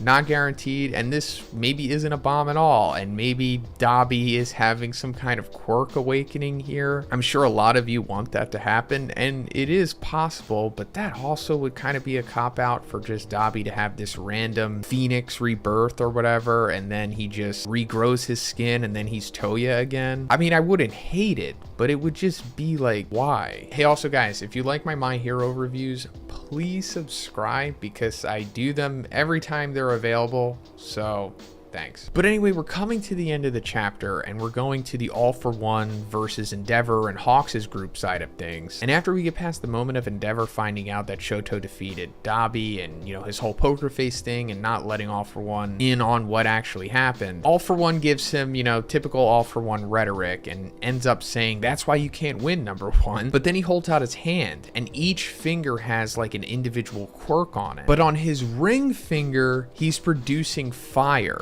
Now that's pretty interesting, and to be honest, I have been waiting for All For One to reveal that he has some kind of fire quirk, because it goes back to the classic Dad for One theory, the long-standing controversial theory that is certainly going to upset some people for me just mentioning it, and that is the possibility that All For One has been Izuku's dad this whole time, because in the first episode, Izuku's mom says that his dad has a fire-breathing quirk. Now obviously, All For One is not breathing fire here, it's coming from his ring finger. But if you look at his pinky and his thumb, he's using the goo quirk and the drill spike quirk, which we've seen before. He can kind of just produce them on any part of his body. And as for the goo, I don't know if this is like the gray teleportation goo quirk, but that kind of just comes from anywhere. So it's possible that if he does have this fire quirk, that he kind of just had it come out of his mouth as like a cover. Like, hey, you know, this is just my quirk. I just breathe fire. Don't worry about it. And I've talked about this so many times,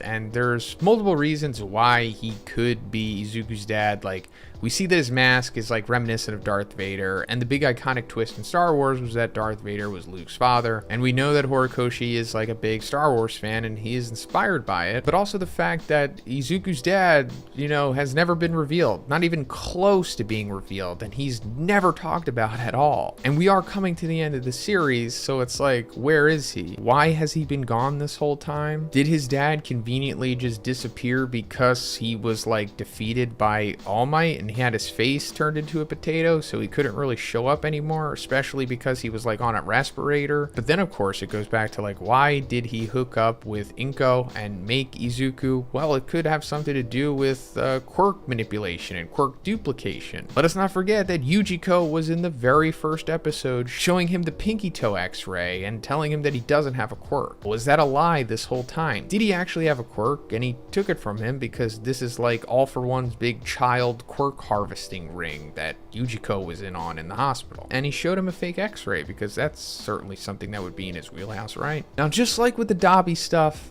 I'm not saying this is guaranteed, and to be honest, I'm not really married to this theory, but I do think it would be pretty cool if it came true. But if it's not true, and Izuku's dad is just some random dude, that's fine too, I guess. So in this one, we're going deeper into the All For One fight that's going on. We're finding out some things, and at the end of the chapter, two people show up. So let's get into it. The chapter begins with Hawks and Genus discussing All For One's greatest weakness, the mask. Stain's stolen records from Tartarus allowed them to see that he escaped from the prison while carrying that huge chair. So he needs these breathing apparatus to stay alive. So after All For One broke out of Tartarus, initially we saw him holding up that huge respirator device thing. And also that was around the time when he had run into Nagant and Overhaul, a character who would easily solve all of his problems here, right? If he would have just took Overhaul's quirk, he could have just like remodeled himself and been good to go, right? At least on paper. I'm sure some of you will disagree with me. It's fine. And I'm just really surprised he hasn't taken Overhaul's quirk. Like, what is going on with that? I mean, he's in captivity, but that doesn't really mean much nowadays, especially now. Therefore, their strategy was based on gathering a small number of heroes with considerable offensive power to strike in sequence and destroy the mask. Well, this seems simple enough, although I'm sure it will be way more difficult in execution. But if that is how he ultimately winds up kicking the bucket, like just suffocating, that would be fitting, but it's not going to be that simple. There's going to be this big extravagant thing that happens with All For One before he goes down, I'm sure. Back to the present, and we see Endeavor and Hawks advancing with everyone. All For One throws air slashes, but Endeavor blocks with Hell Curtain, giving Hawks a chance to throw some feathers that catch fire and fly towards All For One. So these air slashes, I'm assuming, are one of those crescent things that we saw emanating from one of his fingers at the end of the previous chapter. Going forward, we're actually going to see him use a few of the quirks that he revealed. All For One realizes where they are aiming and blocks the feathers. Hawks tries to attack from behind with his feather swords, but All For One uses the goo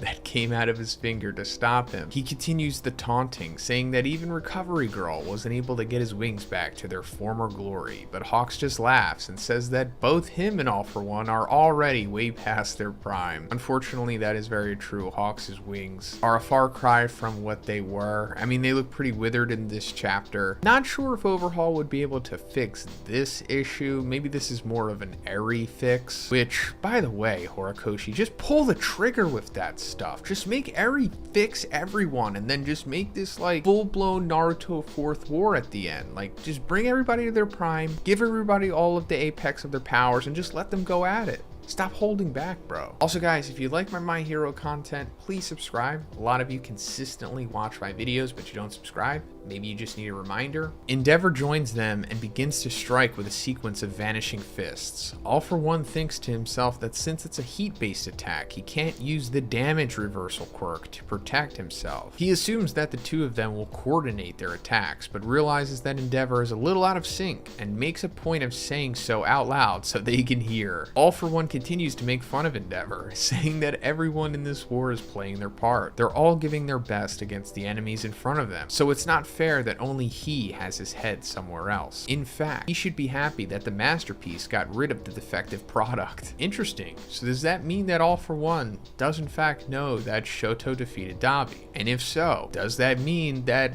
there is some kind of quirk bomb in Dabi? To be honest, I'm kind of hoping that there is, because I don't really think it would necessarily be a good thing if Dabi got some kind of quirk awakening at this point and it just like washed away his sins, and it's like, it's okay guys, I'm Toya again, I'm not Dabi anymore. Now I have an ice quirk, or I have some kind of new Fire Phoenix quirk, guys. I think it would be more fitting if he just exploded. Endeavor gets angrier, but Hawks yells at him to not listen to him and asks him to remember what happened to All Might and Kamino when he fell for these provocations. So yes, that is very true. This is like a part of All For One's game. Smiley trash talk to his opponents. And during that Kamino fight, Gran Torino was telling All Might the same exact thing. In fact, Gran Torino also says that that's the reason why All For One was able to like mangle All Might's organs in their initial big epic grand fight that led to All For One becoming a potato. Like, apparently All Might had him on the ropes and then he said some crap to him, and then I don't know, it's implied that he like shot him in the stomach or something, or maybe he stabbed him with like a spike or something, similar to what he does to Endeavor in this chapter. But then again, Gran Torino also says that his quirk set was completely different when he initially fought All Might, so it could have been something else, but it doesn't matter because we'll never see that fight. That's when All For One says that long ago he was already keeping an eye on the result of Endeavor's relentless search for power. He's the kind of guy who doesn't miss a chance to plant a seed when he finds good soil. And then comes the final blow. You didn't find Toya's body back in the day, did you? So yeah, a couple chapters back it was revealed that All For One somehow knew what was going on with Endeavor and Toya, and then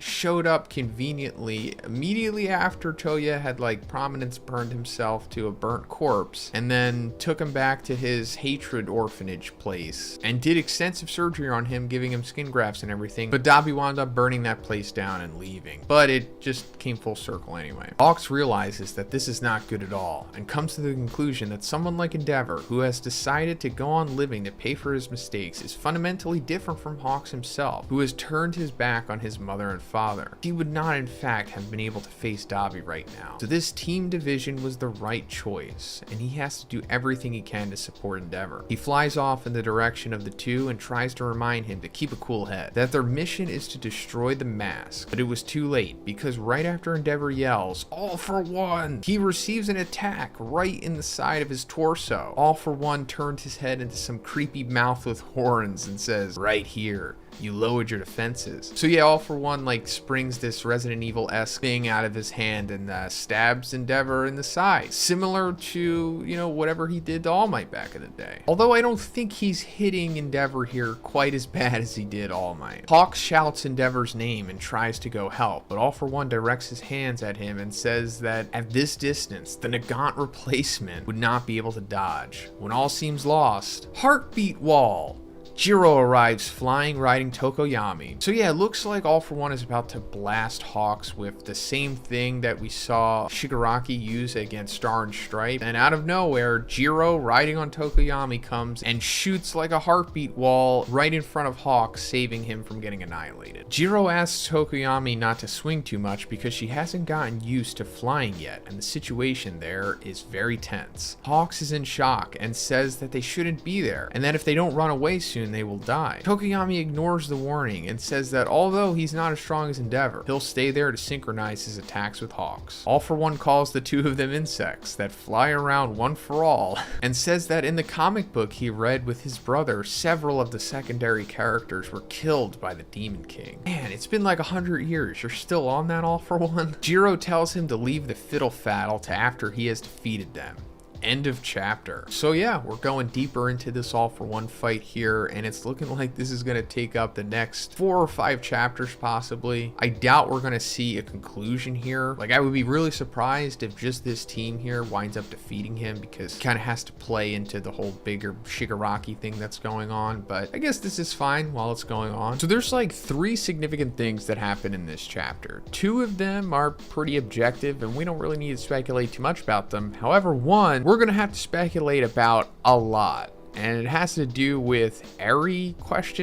And what I'm going to be talking about is probably going to anger some of you, and that's fine, but we need to talk about this for sure because I think Horikoshi did this intentionally. But anyway, the second significant thing that happens in this chapter is Jiro straight up losing her ear. So in the midst of this fight, All for One decides to make like this huge like Resident Evil canon thing, and this is a result of him just mixing his quirks together, and he's just able to make like this eclectic grotesque cannon out of it. He winds up shooting like this massive air cannon at Tokoyami and Jiro, and at the last second Hawks comes in shooting his feathers at the cannon, moving it just enough so that it doesn't completely annihilate Jiro and Tokoyami, but he wasn't able to move it enough because it was still able to graze Jiro here, taking off her ear. And this is important because we know that her ears are her quirk. So now she's missing 1/2 of her quirk since, you know, the whole earlobe thing is gone now. Now this isn't the end for Jiro, of course, and while she is down half of her power, this sequence seems to boost her power of friendship up to 200% because she rejects All for One's rhetoric about who's strong and who's weak, and she's like, all that I know is you made my friends cry. And if you're a villain in a shonen battle manga and you hear a protagonist say that regardless of their order on the call sheet,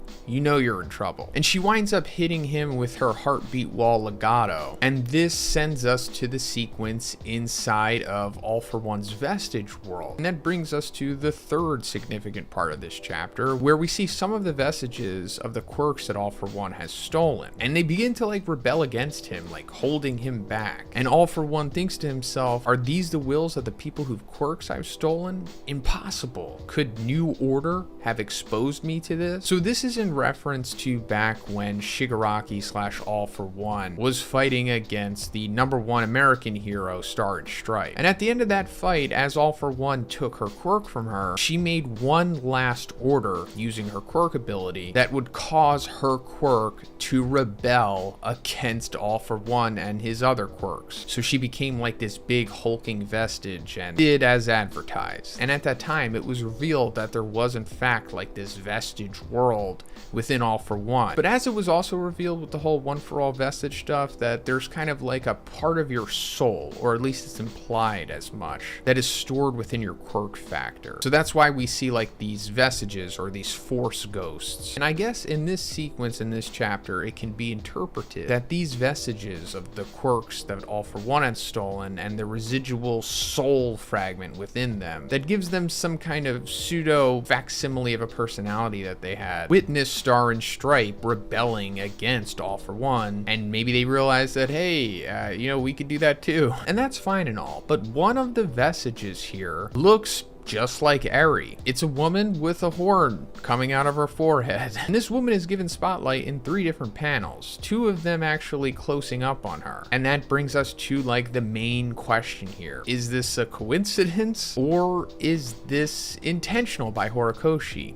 And I'm thinking it's more so the latter, because why would he do this if it didn't have any significance or some kind of tie to Eri? I mean, yes, we do see another guy here who has horns on his head, but clearly it's much different than the one that we see here, which is near identical to the setup that Eri has. Now, obviously, this isn't Eri herself, because this is like a full-grown woman and Eri is still a child. And also, we know that All for One hasn't taken Eri's quirk, at least yet. It's a possibility that that may happen later on, or at least somebody else is getting Eri's quirk, in my opinion, whether it's Shigaraki, All for One, or Izuku himself. But I don't think that completely takes Eri off the table here. It's possible that this is like her mother, because her hair looks extremely similar to Eri's mother's hair. So I guess it's possible that this is either Eri's mother or one of Eri's ancestors, which means that Eri's horn that she has was actually a hereditary trait. And I think that's really interesting, because Eri's rewind quirk and the time ability or whatever that goes into it is tied directly to the horn. And considering that it was explicitly revealed that Eri's rewind quirk is a variant, similar to the decay quirk in that it kind of just was born with Eri, didn't have any kind of prior existence. So like her parents, especially her mother or any other ancestors, didn't have the rewind quirk or didn't have any element of the rewind quirk. Like how Bakugo's parents had a nitro and a glycerin quirk, and that led to Bakugo having a nitroglycerin quirk. Not the case with Eri. She's just a genetic anomaly that was born with this insane rewind quirk. That leads us to another question of why does rewind tie into the horn? Because the horn seems to have some kind of stockpiling aspect to rewind, because once she uses rewind, it gets smaller. Is it possible that this is the original power stockpiler quirk that All for One took and gave to his brother Yoichi, which eventually led to the creation of the One for All quirk? I don't want to go too deep into that, although it would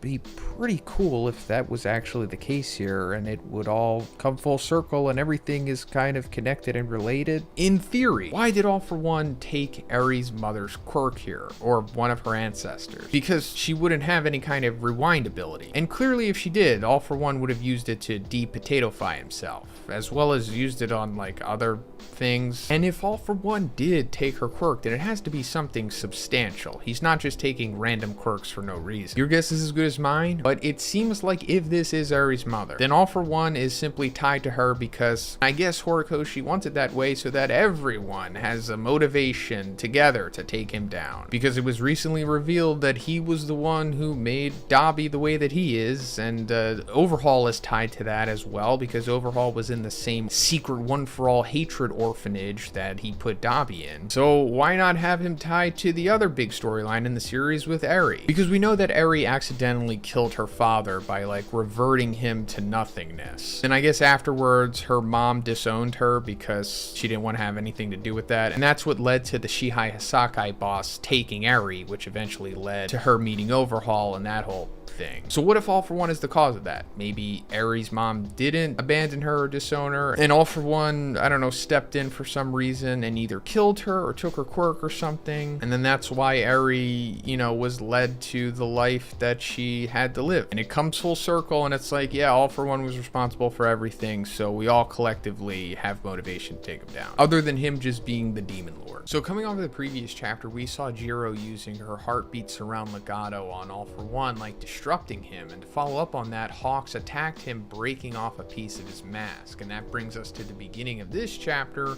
where we see Tokoyami following up on that, using quite possibly his coolest attack in the series that he calls the Abyss Black Ephemeral Ragnarok, where he's making most of Dark Shadow into like a giant fist. This is kind of similar to Luffy's Gear 3 punch, but I guess this is more so an homage to Izuku, because it literally says smash here after he crushes him in the face, breaking off pretty much all of his mask. And All For One says, I should have dodged that strike with ease. My senses are lagging behind. And this is because he can't see or perceive things in a traditional sense, because, you know, All Might turned his face into a potato. And he says, I've more than made up for them by getting my hands on countless sensory quirks, from infrared vision to detecting vibrations. And we actually found this out a while ago after he was initially put into Tartarus, after he lost to All Might at Kamino, and that technically Jiro's attack using her quirk shouldn't be strong enough to hinder his perception, which is true. This is more so happening because his quirks are rebelling.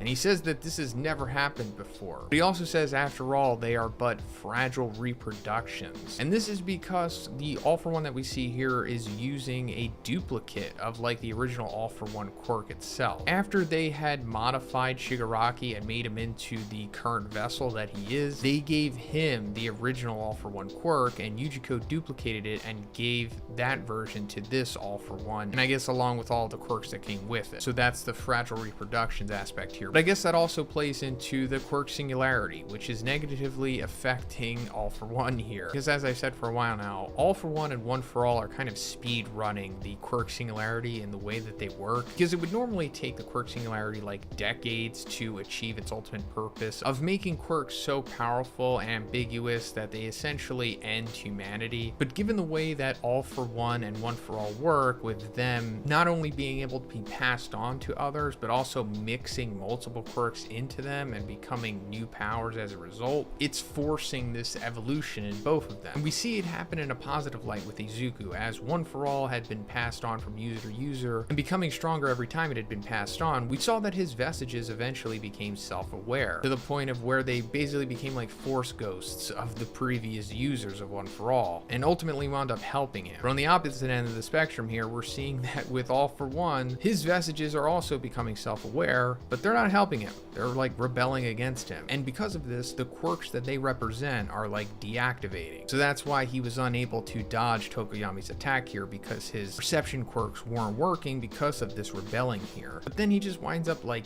eating the vestiges and then regains control that way. Hey, also guys, if you like my Hero content, please subscribe if you haven't already. It's fine if you don't want to, but if you just need a reminder, here you go. Thanks. Also, the vestige that we see being eaten here is the woman that we were talking about in the previous chapter that resembled Eri. And that led us to think like, hey, is, you know, Eri tied to this? Is that Eri's mom? Is All For One going to have a bigger part in her life? And I guess it was just a coincidence, because it doesn't even look like Horikoshi drew this woman with a horn like he did in the previous chapter, so I guess that's just going to end there. But after he regains control, he winds up shooting like all of these tendrils out of him. These are like the same tendrils that he used to stab Bakugo, and he uses this for multiple reasons. So first of all, he's like gathering all the broken shards of the mask and bringing them back together so that they're covering his face again. But he's also using this as a way to like impale everyone in front of him. And we see Hawks jumping in front of Tokoyami and Jiro to save them, but it was actually Endeavor coming in at the last second to save all of them. We see these tendrils are like piercing through Endeavor's right arm, and this causes Endeavor to go like full-blown goblin mode, because he's just persevering through this, but at the same time, his right arm is being ripped off in the process. So Endeavor has like straight up lost his right arm at this point. And this causes him to go into like the battle manga internal dialogue exchange,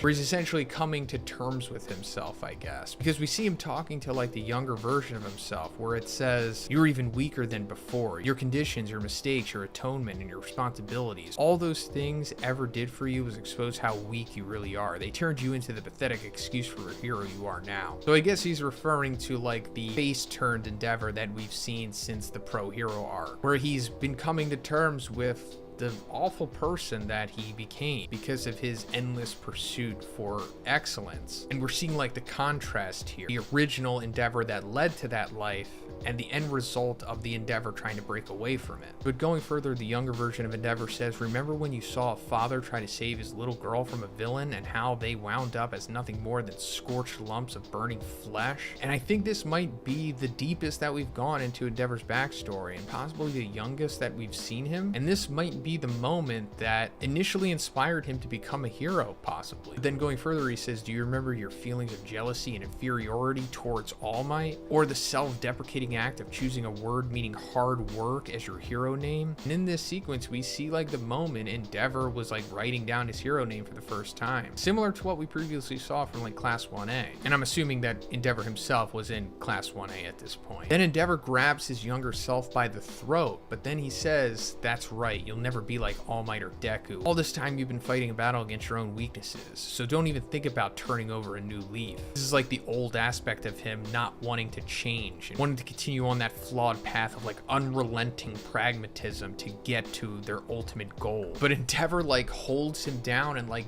burns him up, essentially killing the old version of himself here, where I guess he's basically coming to terms that, yeah, I'll never be better than All Might. I'll never even be better than Deku. And you know what? That's fine. I don't really need to be better. I just need to be who I am. And in this moment, I need to get this job done right now. And as it's dying, it says, "Never stop cursing your weakness. After all, it's the only thing you've been living for." And that is true, you know, the whole chasing after All Might, trying to create the perfect child, ruining not only his life, but multiple others in the process. And as this is happening, Endeavor like conjures a firearm, replacing the arm that he had lost. And he just smashes All for One with this, like completely taking off his mask and doing the most damage he's done to him by far in this whole fight. Then Endeavor says, "I will never congratulate myself with a pat on the back. Ending this fight once and for all is my duty." So yeah, like I said, coming to terms with the fact that he'll never be what he calls the superhuman here. But this could possibly be Endeavor's final character arc, him coming full circle final. Even though he kind of slowly but surely has, you know, since the Pro Hero arc, but I guess it's never just been fully outright said or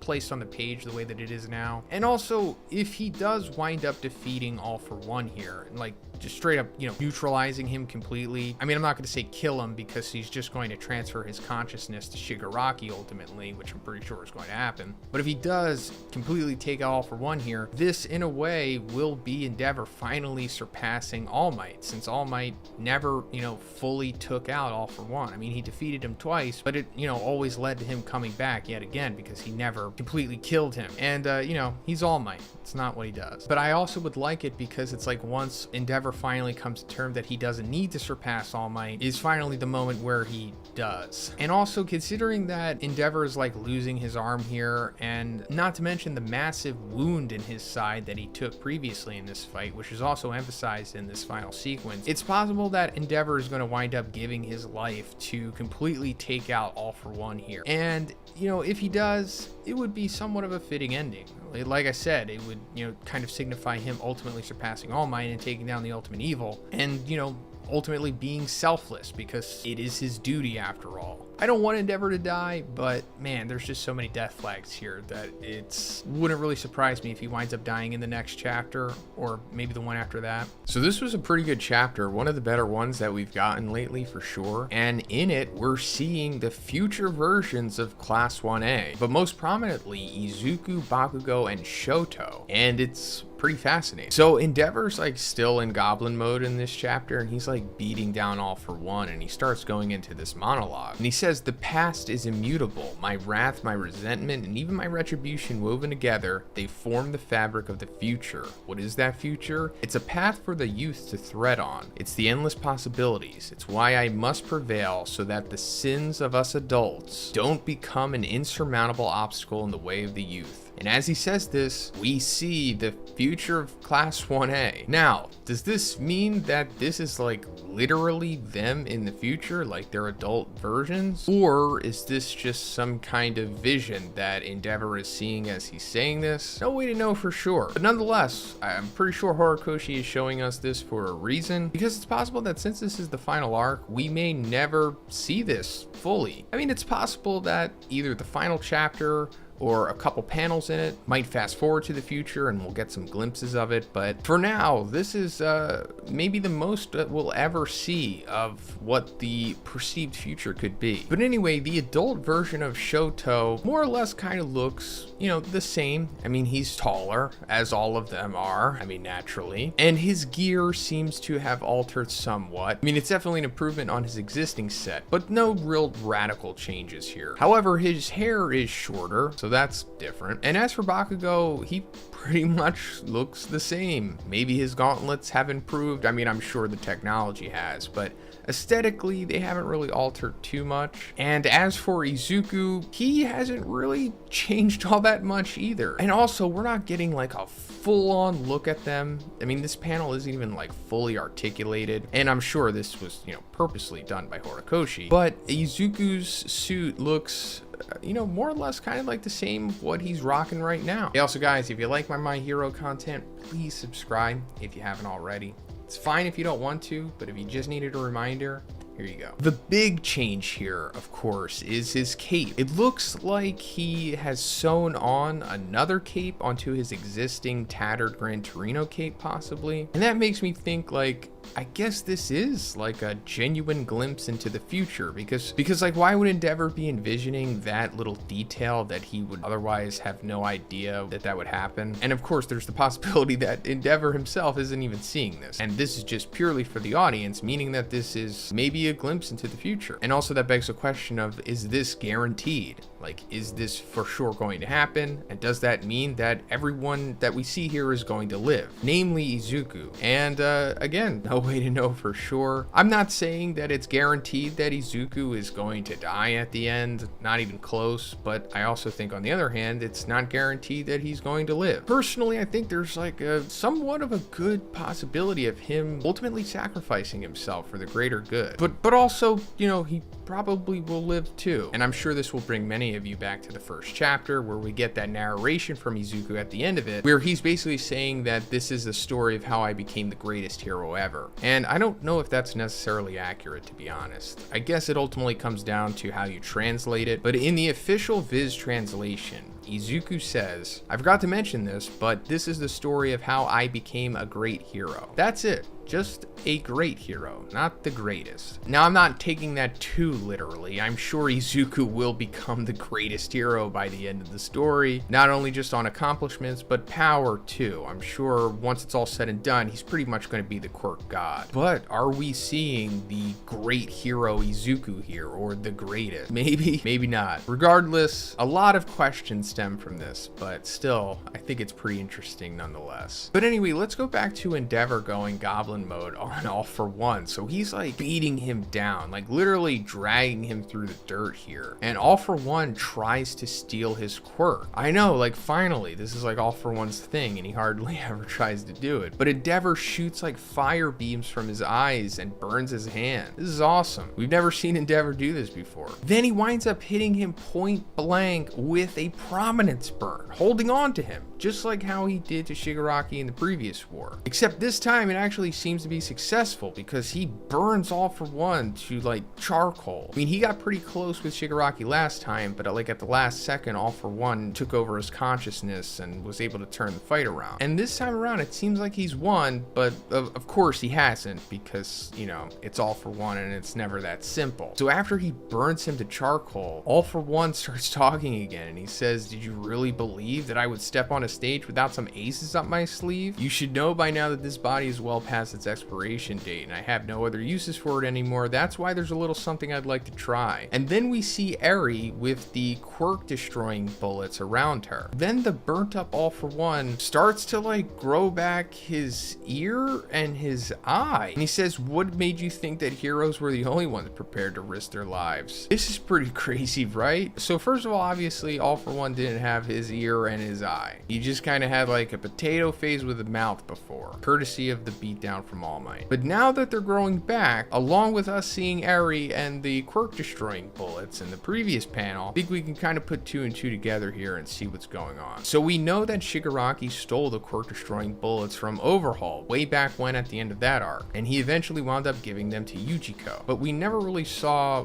what Yujiko did with them. I mean, we did see Shigaraki wind up using the quirk destroying bullets afterwards, but he kind of just wound up traditionally using them as like projectiles. But the other little interesting aspect of this panel is that the needles that are normally on top of the bullets are like gone, and I think that's signifying that they have been used here, meaning that Yujiko has likely reverse engineered them possibly. And this isn't too hard to grasp, because if Overhaul was able to make these bullets in the first place, you know, running his basement experiments on Eri, then you give this to like the one above all scientists in this world in Yujiko, then he could easily reverse engineer this and extract possibly a variation of her quirk itself from them, which I guess he's doing here. Now, I don't think this means that All For One like literally has like the rewind quirk and everybody's screwed, but he seems to have like some kind of variation of it at least, because his eyes and his ears are coming back, clearly stating that this is more than just super regeneration. But it's also possible that this quirk or whatever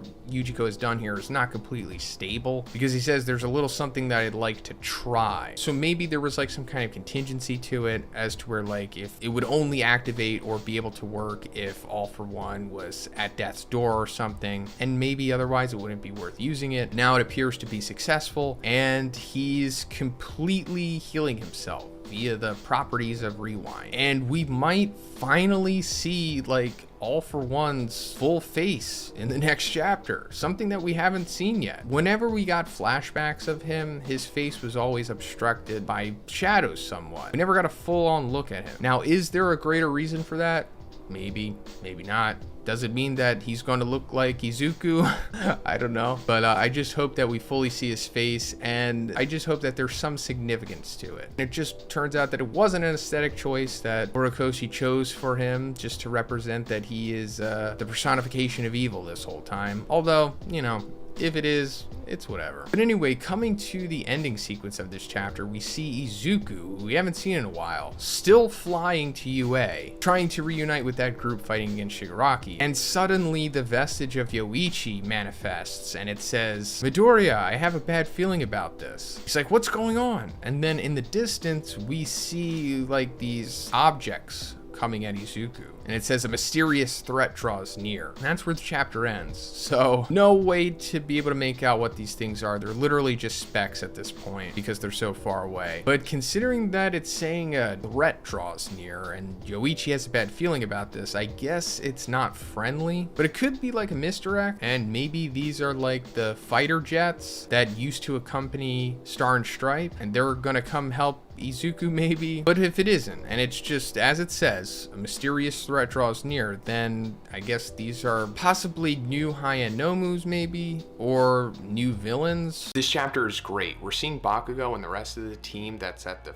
floating UA fortress right now, taking on Shigaraki / All For One, who's like freaking out Tetsuo style, and Bakugo's getting like a power up in this chapter for sure, through an arsenal upgrade, and it's pretty satisfying to see. I'm like a big fan of Bakugo, but unfortunately we're like moving away from the All For One stuff that was being touched on in the previous chapter, where he may or may not have been using a variant of Eri's quirk that Yujiko possibly backward engineered from the quirk destroying bullets. But anyway, like I said, Shigaraki's body is like freaking out right now. As we saw before, he's become like a mass of fingers and hands and just flesh. So much so that they can't even pinpoint like his actual body. And Edge Shot winds up hitting him with a named move called the Shattering Paper Thread. And he says, how could this not be a quirk? You said this was just a natural growth, but that's impossible. So this is kind of like a rehash of what happened in chapter 347, the last time that we were like primarily focusing on this fight. And Shigaraki at that point said that, yeah, bro, it's not a quirk. My body has been altered to accommodate this power. And I guess it wasn't good enough for Headshot because he's getting re-educated here, but All For One is taking over Shigaraki's body this time and explaining it himself. And he says, believe it or not, that's how it is. As the All For One quirk settles in, various external factors and the swarm of quirks have combined,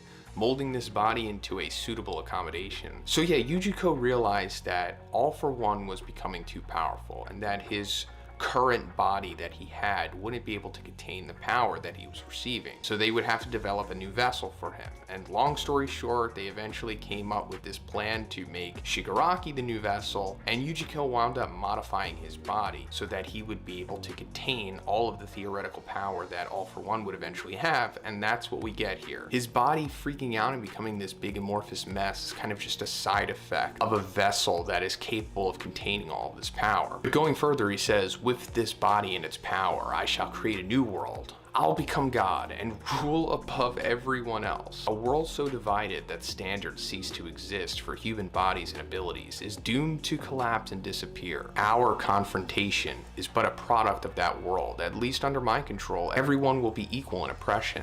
Isn't that a step towards the peace you heroes want? Also guys, if you like my Hero content, please subscribe if you haven't already. It's fine if you don't want to, but if you just needed a reminder, here you go. So a few things to break down here. Overall, what he's saying here is what his ultimate goal is, to become like this all-reliant global dictator, I guess. And that goes back to what Aoyama was telling Izuku at the beginning of this arc, where he wants everyone to like rely on his quirks and abilities for like their utilities and just the means of survival, essentially. But also the line about a world so divided that standards cease to exist for human bodies and abilities is doomed to collapse and disappear. I assume he's talking about the quirk singularity, which essentially means that as time goes on and quirks become more powerful and mix together through, hereditary means and whatnot, humanity will like essentially self-implode. Whether it takes like 100 years or 300 years or whatever, it's eventually going to happen. And also, judging from the line where he says everyone will be equal in oppression, this could mean that he wants to monopolize quirks as well, meaning that like he uses his ability to take everyone's quirks, so he's the only human left with quirks. And that is a way to stop the quirk singularity. So All For One, while he is, the typical take over the world villain here, there is a little bit of altruism sprinkled in there for sure. And I theorize that this is essentially how the series kind of has to end one way or another. And I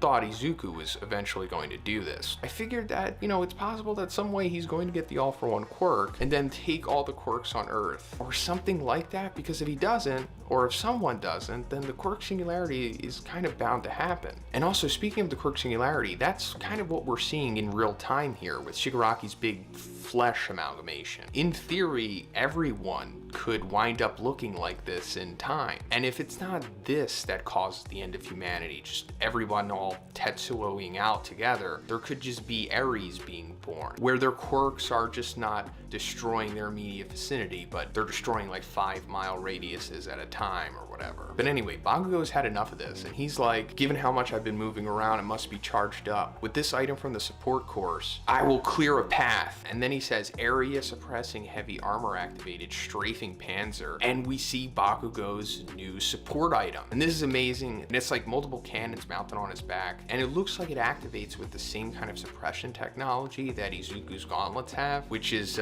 support tech from America. We're not gonna mention Melissa or David Shield for some reason, even though they're technically canon. But I'm assuming that these work the same way that his gauntlets do and probably have a similar level of power. And also him saying, given how much I've been moving around, it must be charged up. Moving around, building up sweat, that's going to be the ammunition for these things because, you know, his sweat contains nitroglycerin. It's his quirk. And he says, we'll crush the main body together while he's like firing in 360, destroying as much of the flesh as he can. Mirko's like, he's finally learned the art of teamwork, huh? So simply just saying that, you know, we'll crush the main body together and doing what Bakugo normally does is him learning the art of teamwork. Then we see the other heroes who are working with them at this point, like Monoma and Aizawa shutting down all of Shigaraki's quirks so that he's only relying on the flesh mass. Kaminari and select other students are like using their electric quirks to power the UA fortress so that it can stay elevated. And Momo and Lunch Rush are working together to like produce pieces of like the platform and whatnot. And also I realized that Lunch Rush's quirk has never been revealed, and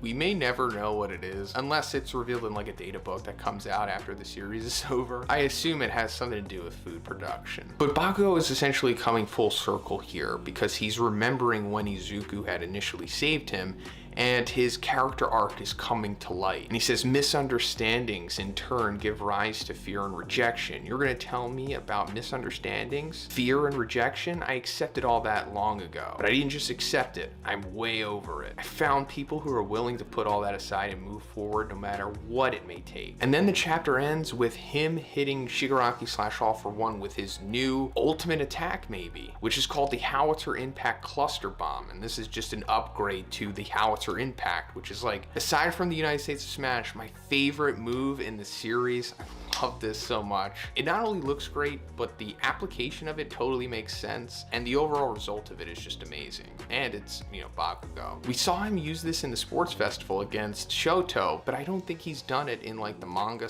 / anime's continuity after that. We've seen him do it in like 2 of the movies, but maybe that's why he did it, because it's like way too powerful for him to use it outside of those continuities. But yeah, like I said, that's where the chapter ends, and we don't get to see the full result of it yet, but you know, in the next chapter we will, unless they cut back to the All For One stuff. So coming off at the end of the previous chapter, we saw Bakugo using his new ultimate move, which is the Howitzer Impact Cluster, which is obviously an upgrade to his Howitzer Impact, one of the coolest moves in the series, and I wish he could have used this more. He winds up hitting Shigaraki / All For One with this move, and it's pretty spectacular. Like, the resulting explosion from this is like the size of the UA floating fortress, which is freaking huge. This is like easy top 10 feats in the series for sure, and Bakugo certainly deserves to have this moment, although it kind of falls flat because, you know, there's like a lot of variables going on here, and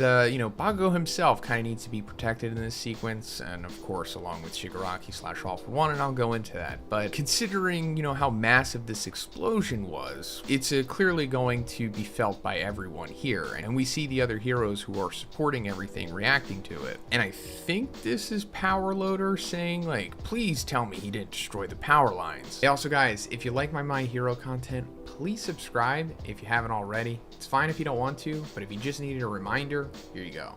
Thanks. And then we cut to the electric quirk students who are like powering the fortress at the moment, and Yuya is there from class 3A. She says, hey, what's wrong with that kid? Is he trying to blow up the whole stage or something? And Kaminari is like, it'll be fine. Despite appearances, that guy's quite meticulous. I'm trying to say he's not the type of guy to disregard his surroundings in a fight. And All For One / Shigaraki clarifies that by saying a highly condensed blast, maximizing the output while avoiding any damage to the environment. So yeah, Bakugo has become a pretty accomplished Dragon Ball Z character at this point. You know how like their attacks can blow up galaxies or universes or whatever, and it only winds up making like a crater or something. And it's allegedly because of their ki control. That's essentially what Bakugo is doing here. He is using his ki control, because as we saw, the resulting explosion from the Howitzer Impact Cluster was like the size of the fortress itself, but it somehow avoided any damage to the environment. This is for multiple reasons, of course. First of all, if he blew up the freaking fortress, then that kind of defeats the purpose of everything that's been going on here. They kind of need that. It's integral to their plan in order to defeat All For One / Shigaraki. But also, this is a way, like I said, to protect Bakugo, because we're going to find out that this attack didn't really do much to All For One / Shigaraki. I mean, it blew up some of his finger hand things going on here, and it damaged a portion of the right side of his body, but outside of that, you know, the result of this was kind of anticlimactic. So it protects him by saying like, hey, maybe he could have did more, and this definitely isn't the full extent of his power because he had to worry about the surrounding environment along with all of the other heroes here. And like I also said, it's protecting Shigaraki / All For One as well, because he can't, you know, wind up taking grievous wounds at this point, because he still needs to be built up for his final battle with Izuku, or however it plays out, which is obviously not right now. But aside from that, Bakugo is taking maybe the worst damage he's ever taken in the series at this point. I mean, we saw him get stabbed through the admin back in the previous war, and now, while this isn't as severe or life-threatening as a wound as that was, we see like the right side of his face is pretty badly damaged, as well as like his right arm.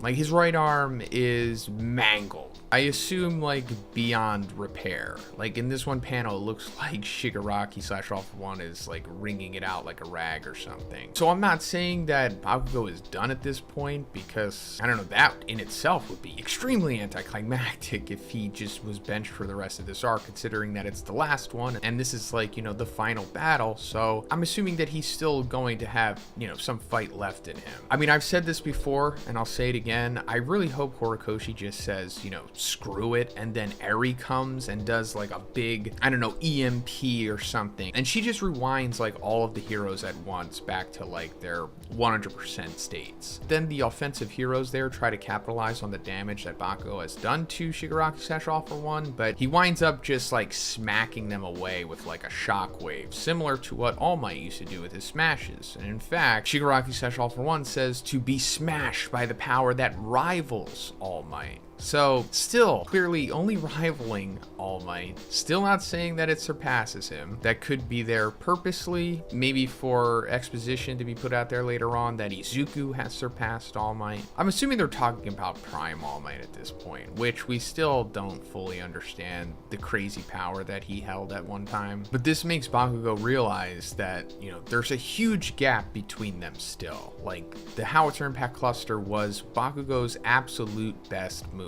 Like, that's the peak of his power, and it didn't really do the amount of damage to Shigaraki / All For One that he thought it would. Then Shigaraki / All For One says, "It's not your ideals or your dreams that interest me, Bakugo. The only thing that's ever piqued my interest in you is the fact that you're Midoriya's best friend." So that's pretty interesting, and I think that's going to play a part going forward here. He's, you know, likely to use Bakugo as some kind of pawn or something to get One For All from Izuku, because that's like the big end game here for him. Hopefully that's not what Bakugo is just reduced to, but it's not looking good for him at this point, because All For One / Shigaraki starts to walk him down and he's kind of by himself. And Aizawa's like, you know, Mandalay, what's with Midoriya's status? He's like, even outside of the barrier, the electromagnetic waves are messing with our transmissions. All I'm getting is static right now. So Izuku is still MIA because he was on his way to UA, but we saw that he was encountered by something.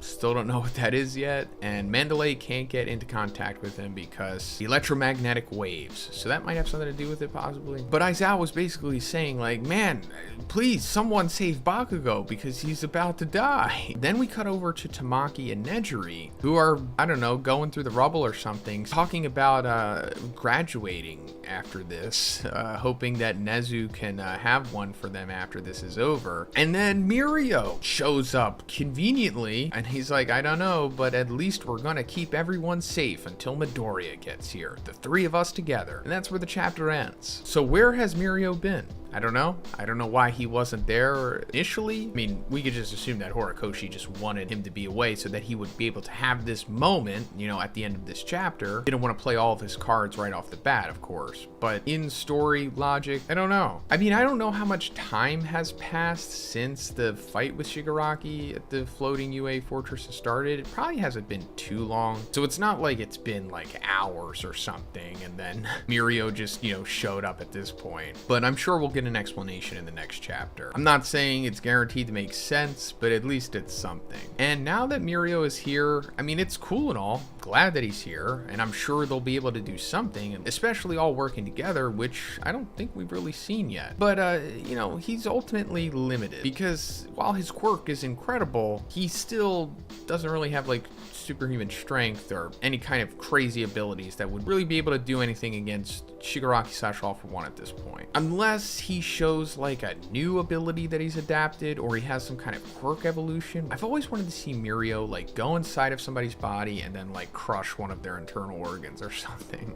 I mean, he's Mirio, so that's not his style, and he probably wouldn't ever do that. I mean, maybe to Shigaraki / All For One, but you know, it would be so cool if he just like went inside of his chest and then like crushed his heart, right? I mean, like I said, probably not going to see that, but that would be pretty cool. So this chapter is a sad one, especially if you're a fan of Bakugo like I am, because at this point he's kind of been on like this downward spiral, which is hopefully culminating in this chapter, and he doesn't go any further down than he already has, because not only has he been defeated physically, he's also been crushed mentally as well. Because in the previous chapter we saw that he hit Shigaraki / All For One point blank with like his ultimate attack in the howitzer impact cluster, and while it looked super impressive, like one of the best visible feats in the series, it really didn't cause any kind of significant damage, unfortunately, and that was like the beginning of Bakugo's spirit breaking, essentially, because you know that was his best after all. And afterward Shigaraki just messed up the right side of his face and completely mangled his right arm. Hey, also guys, if you like my Hero content, please subscribe if you haven't already. I'm super close to 200k, so if you can help me with that, that would be awesome.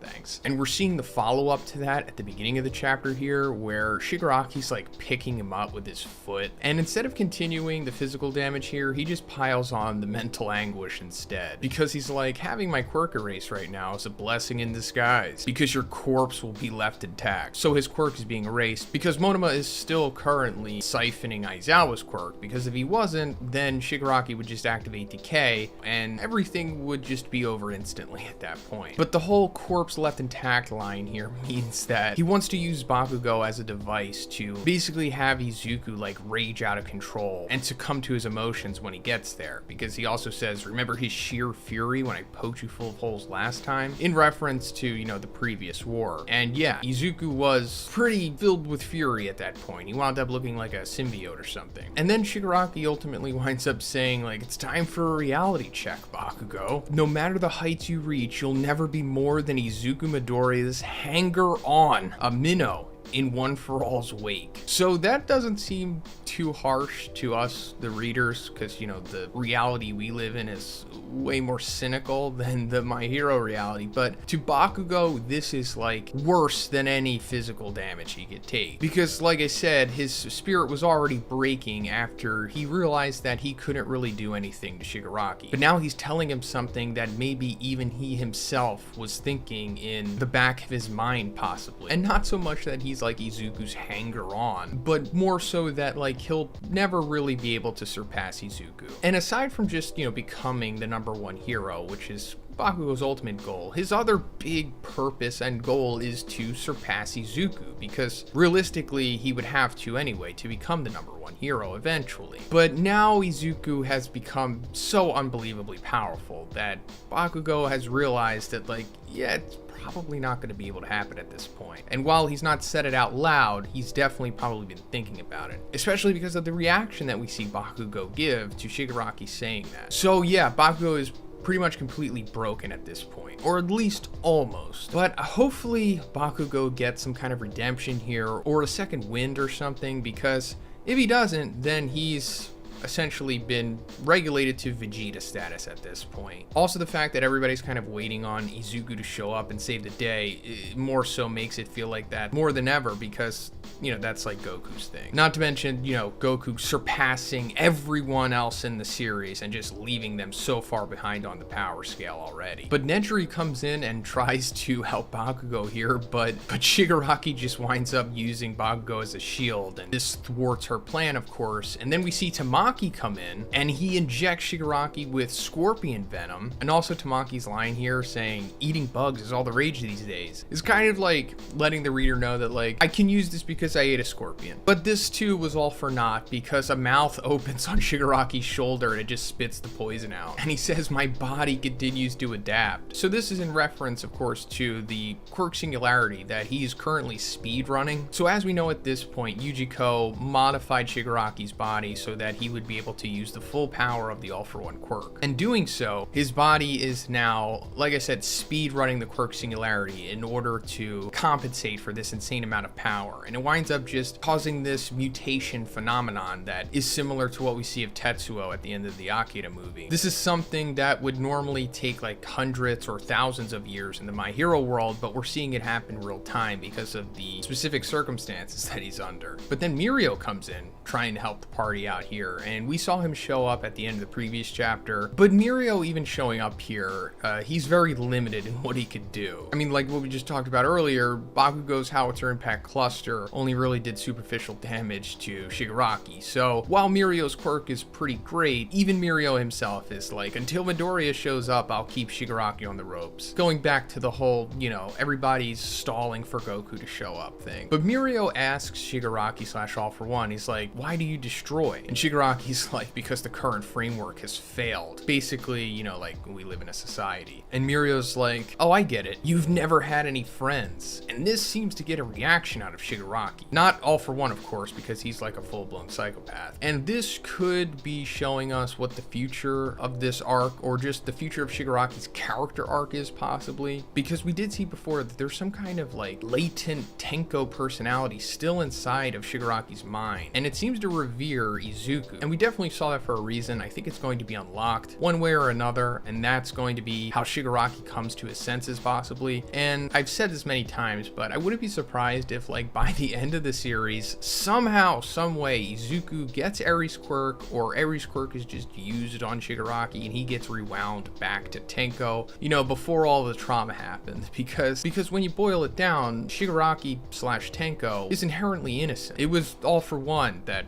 crafted and caused everything, which actually still hasn't been fully revealed yet. But then we come to the end of the chapter with Best Jeanist tending to Bakugo, who, you know, we just went over, had his spirit and will totally crushed here. And he's like, this foe is beyond any of us. He surpassed all expectations. We're well past the point of exploiting your previous encounters with Shigaraki. That was a stellar showing. You've done enough. And just when we think all is lost with Bakugo, we see him still observing Shigaraki fighting the big three. He's like, right side, finger, feint. And Best Jeanist is like, even now, this boy, despite everything, he's still. And then that's where the chapter ends. And we can just assume he's saying he's still got fight left in him. He's still analyzing the battle. He still wants more. Despite, you know, getting destroyed physically and mentally here and being shown that there's pretty much nothing he can do. So hopefully this leads to, like I said, a redemption for Bakugo here. And he does do something substantial. It would be nice if Bakugo gets one last big win here, considering that this is the final arc. But he's going against like the god villain, so it's just unlikely unless he gets One for All again or something like he did in the Two Heroes movie, and that would be incredible. But considering that it did happen in the movie, it's just unlikely that it's going to happen here. I mean, I hope it does, and I think Horikoshi did say that that was his original ending that he had in mind, but he just decided to use it for the movie instead. So coming off of the previous chapter, we basically saw like the downfall of Bakugo, I guess, and hopefully it was just short-lived. But that essentially left them with the big three taking on Shigaraki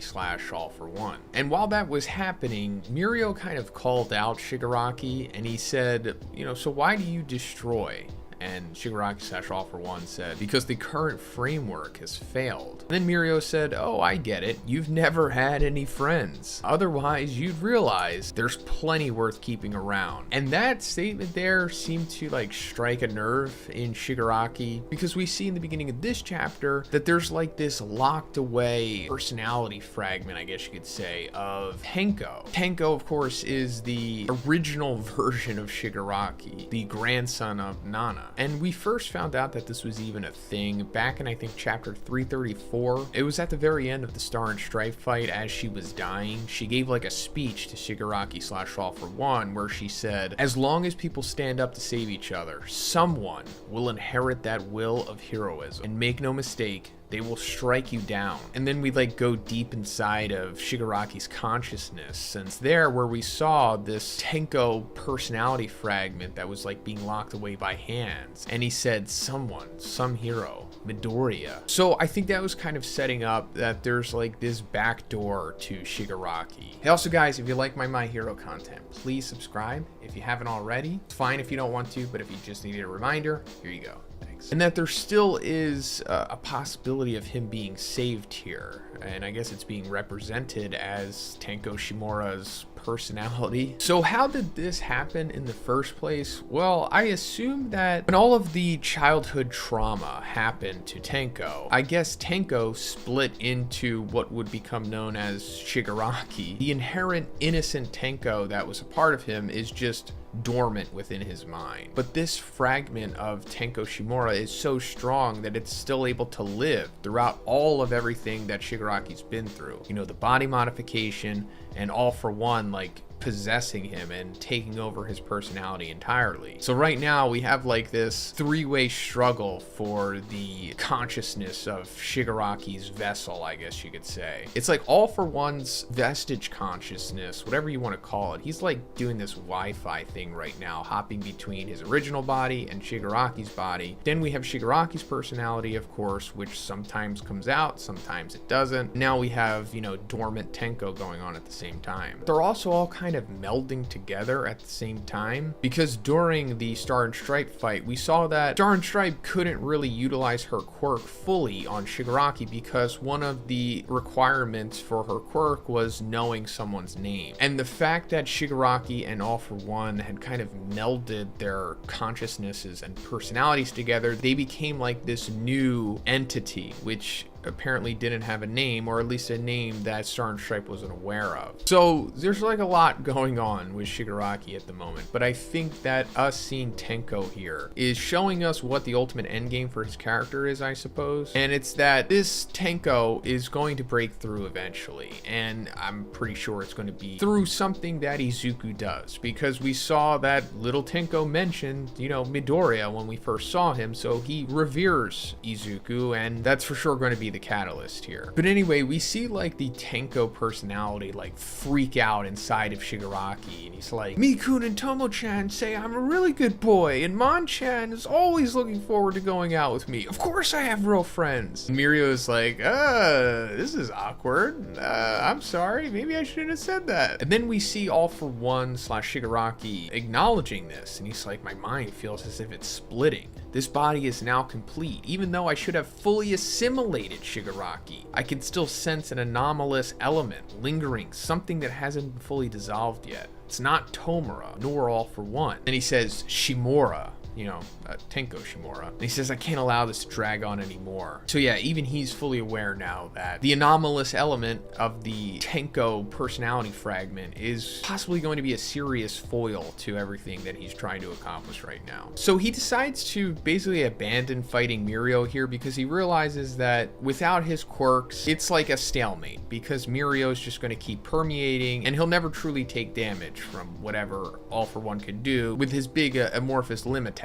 And then, you know, continuing to fight him is just a waste of time at this point, especially because of the lingering Tenko person. So he decides to go after Bakugo again, because in the previous chapter he said that he basically wanted to kill Bakugo so he could present his corpse to Izuku. Therefore Izuku would become, you know, berserk in rage and not be able to control himself, and that would obviously play to the strength of All for One. But Nedry and Best Jeanist continue to try to defend Bakugo here, and at the end of the chapter we find out that not only have they just been buying time in general for Izuku to show up and Goku style save the day, but they've also been building up time for Tamaki to use his, you know, ostensibly ultimate attack here, because it says cornucopia combinations true potential. Unleashing it takes a considerable amount of time. Then we cut to what Tamaki's been doing, and he sprouted this massive, grotesque, like, cannon out of his arm. And the wave that Nejiri was shooting at Shigaraki / All For One is now actually going around him and going into the cannon, because it says Nejiri's energy. So this thing is pretty incredible. It's like everything that Tamaki had eaten all combined into this one, like I said, grotesque looking cannon thing here. It's actually similar to what Shigaraki / All For One has been doing with like his limbs and whatnot. And this is, you know, kind of similar to us getting a glimpse of what the full-blown quirk singularity is. Because in theory, this is what Tamaki's quirk could look like in 100 years, just inherently. Like essentially him or his descendants wouldn't have to push so hard to make this. It would just automatically become like this because it would just have become so powerful, you know, being passed on and whatnot through the lineage and, you know, mixing with other quirks and whatnot as the quirk singularity states. But then we see Nejiri and Mirio saying the more you eat, the more powerful your quirk becomes. There's no real upper limit to how much you can manifest with your quirk. If there's someone capable of dealing some meaningful damage to Shigaraki, that's you. So I'm assuming that, you know, he's going to fire off this cannon at like the core of Shigaraki because it's like the base of him that's like the super tough part. And obviously they need to crack that if they're going to defeat him in the first place. And considering how crazy this thing looks, I'm guessing it's got to do some serious damage here. I mean, we saw Bakugo hit Shigaraki with his howitzer impact cluster, which was insane, but it was only really able to do superficial damage for the most part. So it's possible this might do more than that. I mean, granted, it is, you know, Tamaki and Nejiri's combination attack here. And also one more thing, at the very end of the chapter, the narration says Tamaki's quirk awakens. Now, it could possibly say that, but Rukasu, the person who provides us with the spoiler summaries, said that I think it's important to clarify that at the end text for this week's chapter does not mention a quirk awakening of any sort. It simply says, let it all out. So I'm not saying that one translator is better than the other, or one is right and one is wrong. I'm just saying that, you know, we should definitely look at both options here. And I guess just use that to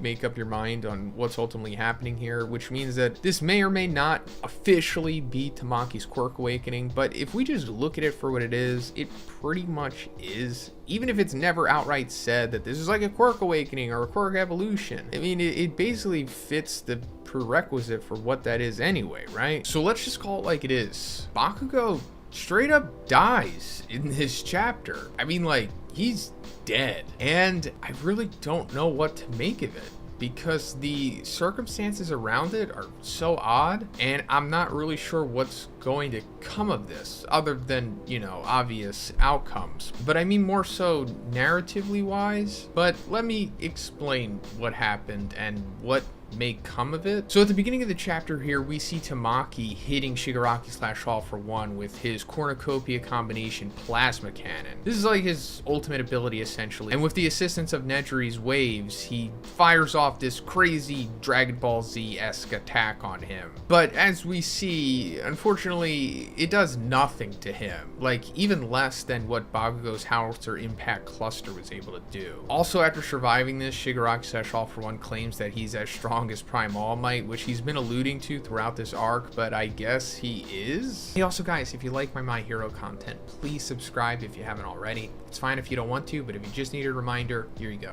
Thanks. So after surviving this, Bakugo gets up and starts walking towards him. Bakugo was kind of benched for a chapter after getting initially defeated by Shigaraki / All For One, but now he's back in the game, and he says to Best Jeanist, take good care of everyone. And then he says to himself, we still have a battle to win. Isn't that right, Izuku? So this is already big right there, because he's referring to Izuku as Izuku. Know that Bakugo is famous for calling him Deku, a demeaning manner of course, but he's just straight up being as real as he could be right now. So that right there is already the beginning of us starting to worry about Bakugo here. Then he straight up hits Shigaraki / All For One with like the Goku Ultra Instinct attack. Yeah, this is like the second Dragon Ball moment of the chapter. And then he dodges Shigaraki / All For One's counter back fist here, which is incredible. So then we get an explanation as to what's going on with Bakugo here and why he suddenly becomes so ultra powerful and fast. So it gives us a reminder of what his quirk is, which is explosion, and he can detonate the nitroglycerin like sweat that comes out of his palms. We knew this of course coming in, but going further it says cluster bomb, the move he devised, had a side effect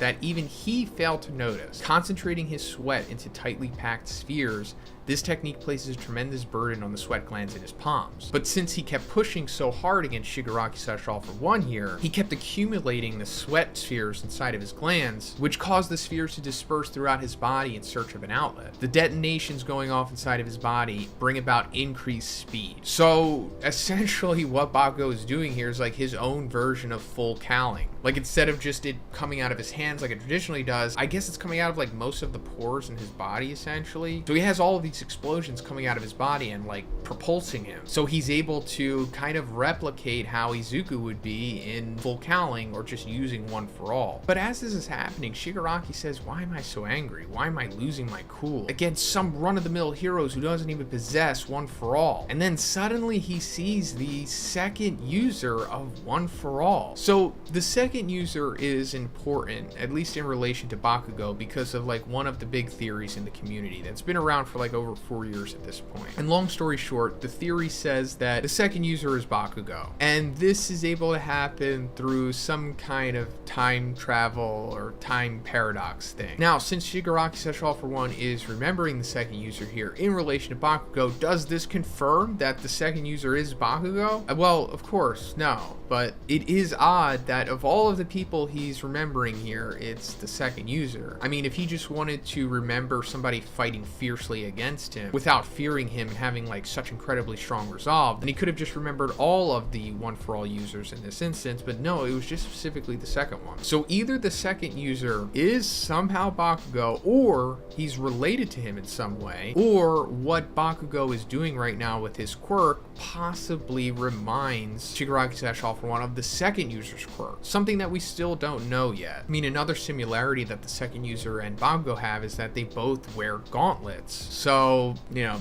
maybe not. It's just really ambiguous right now. But I can promise you one thing, that once this is all fully revealed, you're going to see tons of people saying, well, it was obvious. I knew the whole time. But the ambiguity doesn't end there, because right after this, we see Bakugo go to like this white space and he sees the vestige of All Might. This is like the way that All Might is represented when Izuku goes to the One for All vestige world. We know that like a piece of the person that had used One for All is like stored within its quirk factor, and the resulting phenomenon produces like this force ghost that Izuku is able to interact with like a normal person once he goes inside of the vestige world. But more recently, he could just see them real time, just like, you know, like a Star Wars Force Ghost, and they're able to communicate with him and whatnot. But since All Might is still alive, there's only like a piece of him that is represented as like this flame energy ghost thing. So why would Bakugo be seeing this? Well, like I said, it's ambiguous and there could be many reasons. So the first one is maybe because Bakugo has such a strong tie to All Might and he has such strong feelings for him that he's just able to see it, because that's just how this scene is being represented as he is on death's door. And another reason is because Bakugo did actually have One for All for a moment, at least at the end of the second movie, and that could mean that that movie's continuity is just becoming full-blown canon to the manga here. And I'm not saying it never was. I mean, just like the canon of battle manga movies with a battle manga series is always kind of iffy anyway. It never always like one for one ties into the main series, you know what I mean? Regardless of what the creators say in interviews or whatever. But in this one specific instance, this could be tying back to that moment. And since Bakugo did have One for All for the little bit of time that he did, then I guess a part of him was also stored within it. And of course, at the end of the movie, due to plot convenience, One for All wound up leaving Bakugo and going back to Izuku. So that could explain as to what's going on with Bakugo here. He's just interacting with like the One for All quirk Wi-Fi. But anyway, if Bakugo is tied to One for All, this is how he could technically live on for the rest of the series, as to where he just appears as a vestige ghost with Izuku, and then he kind of just, I don't know, coaches him or helps him out, and maybe he gets his quirk too or something. Then he pulls out his All Might card and he says, I've always wanted to ask you to sign this for me. This is of course the card that we saw him and Izuku get out of like that bag of chips in the flashback when they were fighting against each other in season 3. This card was super important to Bakugo, so much in fact that he even currently has it on him, and he just never had the chance to fully ask All Might to sign it for him, unfortunately. So I'm not really sure what's going on with Bakugo in this sequence. Horikoshi is purposely doing this, of course, but There's just so many options here. But anyway, we're coming to the end of the chapter here, and suddenly Bakugo's heart like either explodes or is getting pierced, because in the follow-up panel to it, we see Shigaraki / All for One like stabbing him in the chest with his arm. And then we get a report that clouds have appeared in the skies and that they were clear until moments ago. The cause of this phenomenon appears to be a sharp rise in temperature. So this could mean a lot of things too. It's possible that because of the cannon that Tamaki just fired off, that it's caused it to rain here, and this could just be symbolic for Bakugo's death. You know, it's starting to rain as he dies. And it also goes back to the title of the chapter, which is Light Fades to Rain. You know, light, Bakugo. And also in this moment, we see his mom saying that boy hates rain. Now, it could be that, or it could be because of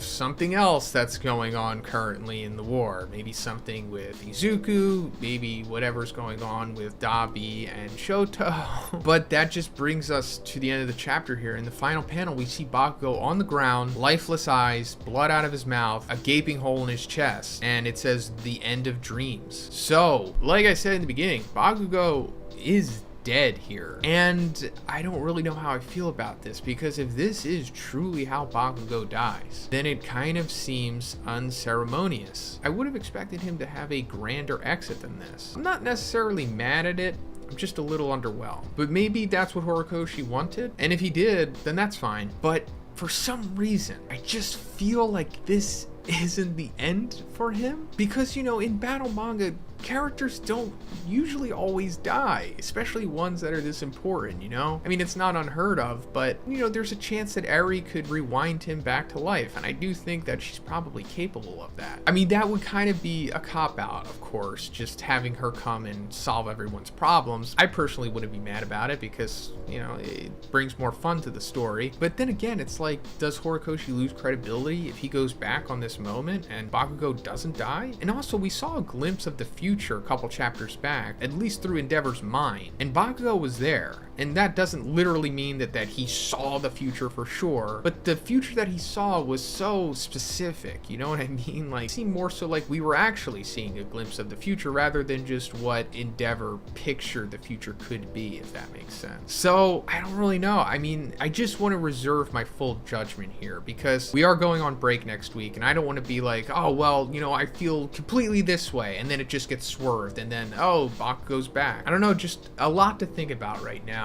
And if Bakugo truly is dead, then yeah, I'm saddened by it, of course. He's pretty much my favorite character aside from All Might when he was capable of fighting. So it sucks to see him go for sure. I mean, we are at the end of the series after all, and there needs to be something like this that happens. But man, I'm just conflicted right now, as I'm sure many of you are. So this chapter opens up with us seeing what happened to Bakugo. At the end of the previous chapter, he was seemingly killed by Shigaraki / All for One, and it turns out that that's pretty much the case, because Best Jeanist is checking on him here, and he says there's no pulse. His heart is ripped to shreds. And yeah, I guess that confirms that he's straight up dead. But it still feels like there's a chance that he could come back, mainly because of the whole pulse thing here. Now, the heart ripped to shreds, that's definitely not good. But, you know, we are in battle manga after all, and there are some things that can happen. But whenever you hear like pulse, or there's no pulse in like a show or something like that, usually, you know, it means that like it could bring the pulse back maybe. But also, after Best Jeanist says this, Shigaraki is like boasting big time. He's like, this time he's gone for good, putting so much responsibility on the shoulders of a kid. You did this to him. How very disappointing, Eraser. Who's next? Who wants to be turned into another welcome present for Izuku Midoriya? So that's like super harsh, especially like given the context of everything. It just doesn't seem like Horikoshi would necessarily just let that fly without any recoil or justification. Hey, also guys, if you like my Hero content, please subscribe if you haven't already. It's fine if you don't want to, but if you just needed a reminder, here you go. Thanks. But however, at the bottom of this panel, we see Best Jeanist doing something. He's doing something to Bakugo, right? Because he's standing over Bakugo. He was the one who confirmed that he had no pulse, and his sleeves are like coming apart here, which denotes that he's activating his quirk. And it looks like his arms and hands are on Bakugo. So he's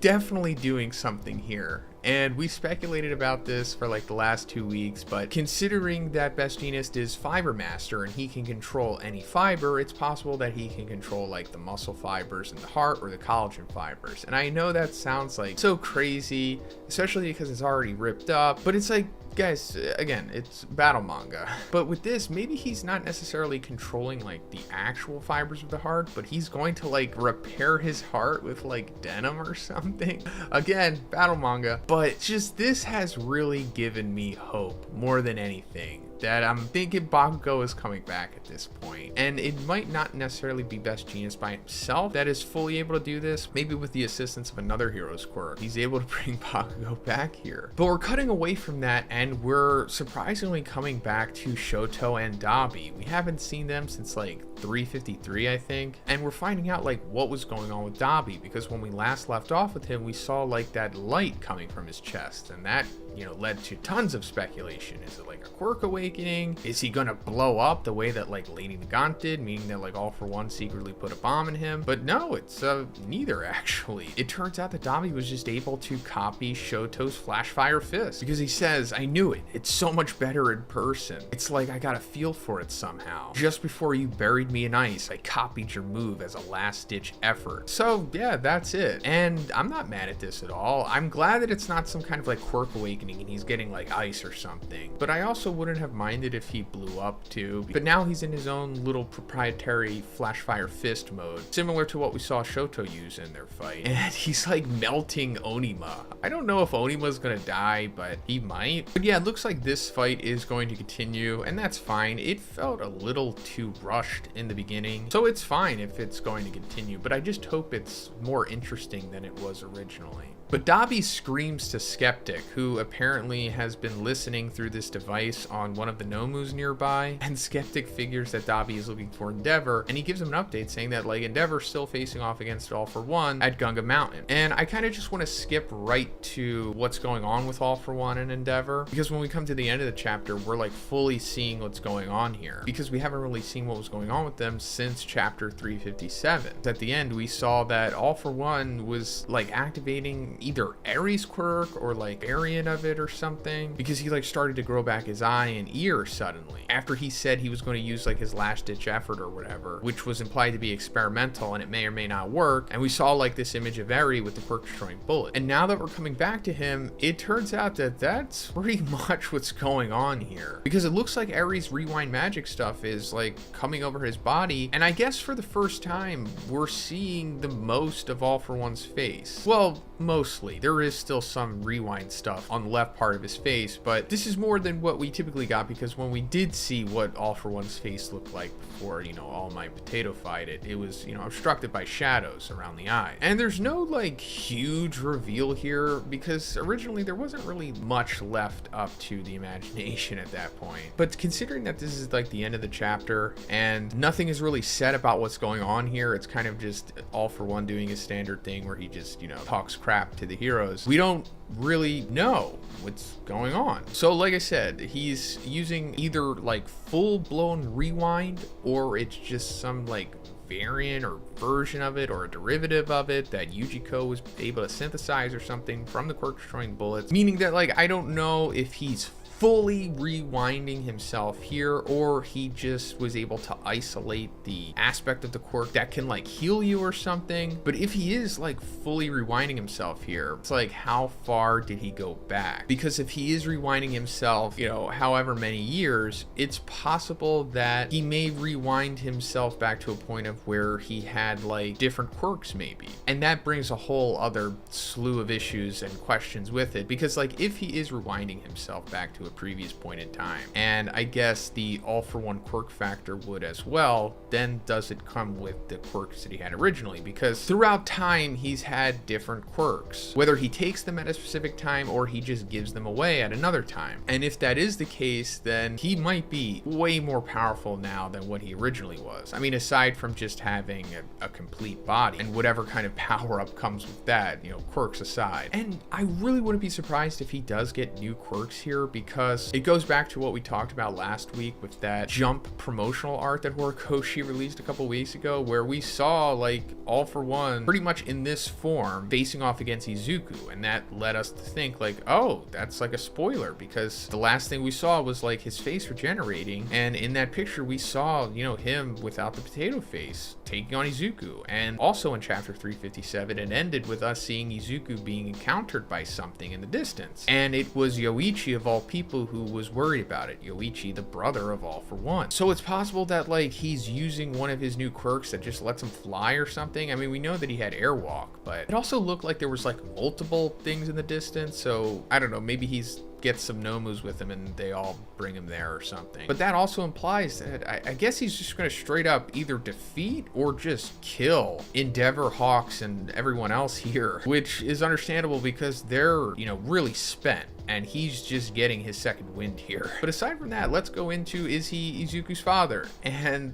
still don't know. This doesn't really prove anything now that we're kind of fully seeing his face, because he still, like I said, looks like how All For One looked, and it never really implied that he looked like Izuku or anything. So the verdict is still out, and like I've been saying, I'm not married to the whole thing about him being Izuku's father. I just think it would make the story more interesting, if anything. But if it just turns out he's not, and Hisashi Midoriya is just some random dude that maybe we see in the final chapter for like 2 panels, then it's whatever. But let me know what you think about this chapter in the comments. What do you think's going on with All For One? Do you think he has been fully rewound? So this chapter leads to an extreme turn of events that ultimately leads to Bakugo coming back to life. Or at least it appears that way. Obviously, this is something that I myself and many others wanted, but considering the circumstances around how it's happening here, it seems to have split the community, or for the most part. I don't know if it literally has. I mean, there's obviously a lot of outrage on social media, but you know, when isn't there? And sometimes like a vocal minority can seem a lot louder than they actually are. So I'm not really sure how split people are on this, but I could totally see why a lot of people have major issues with what's going on here. So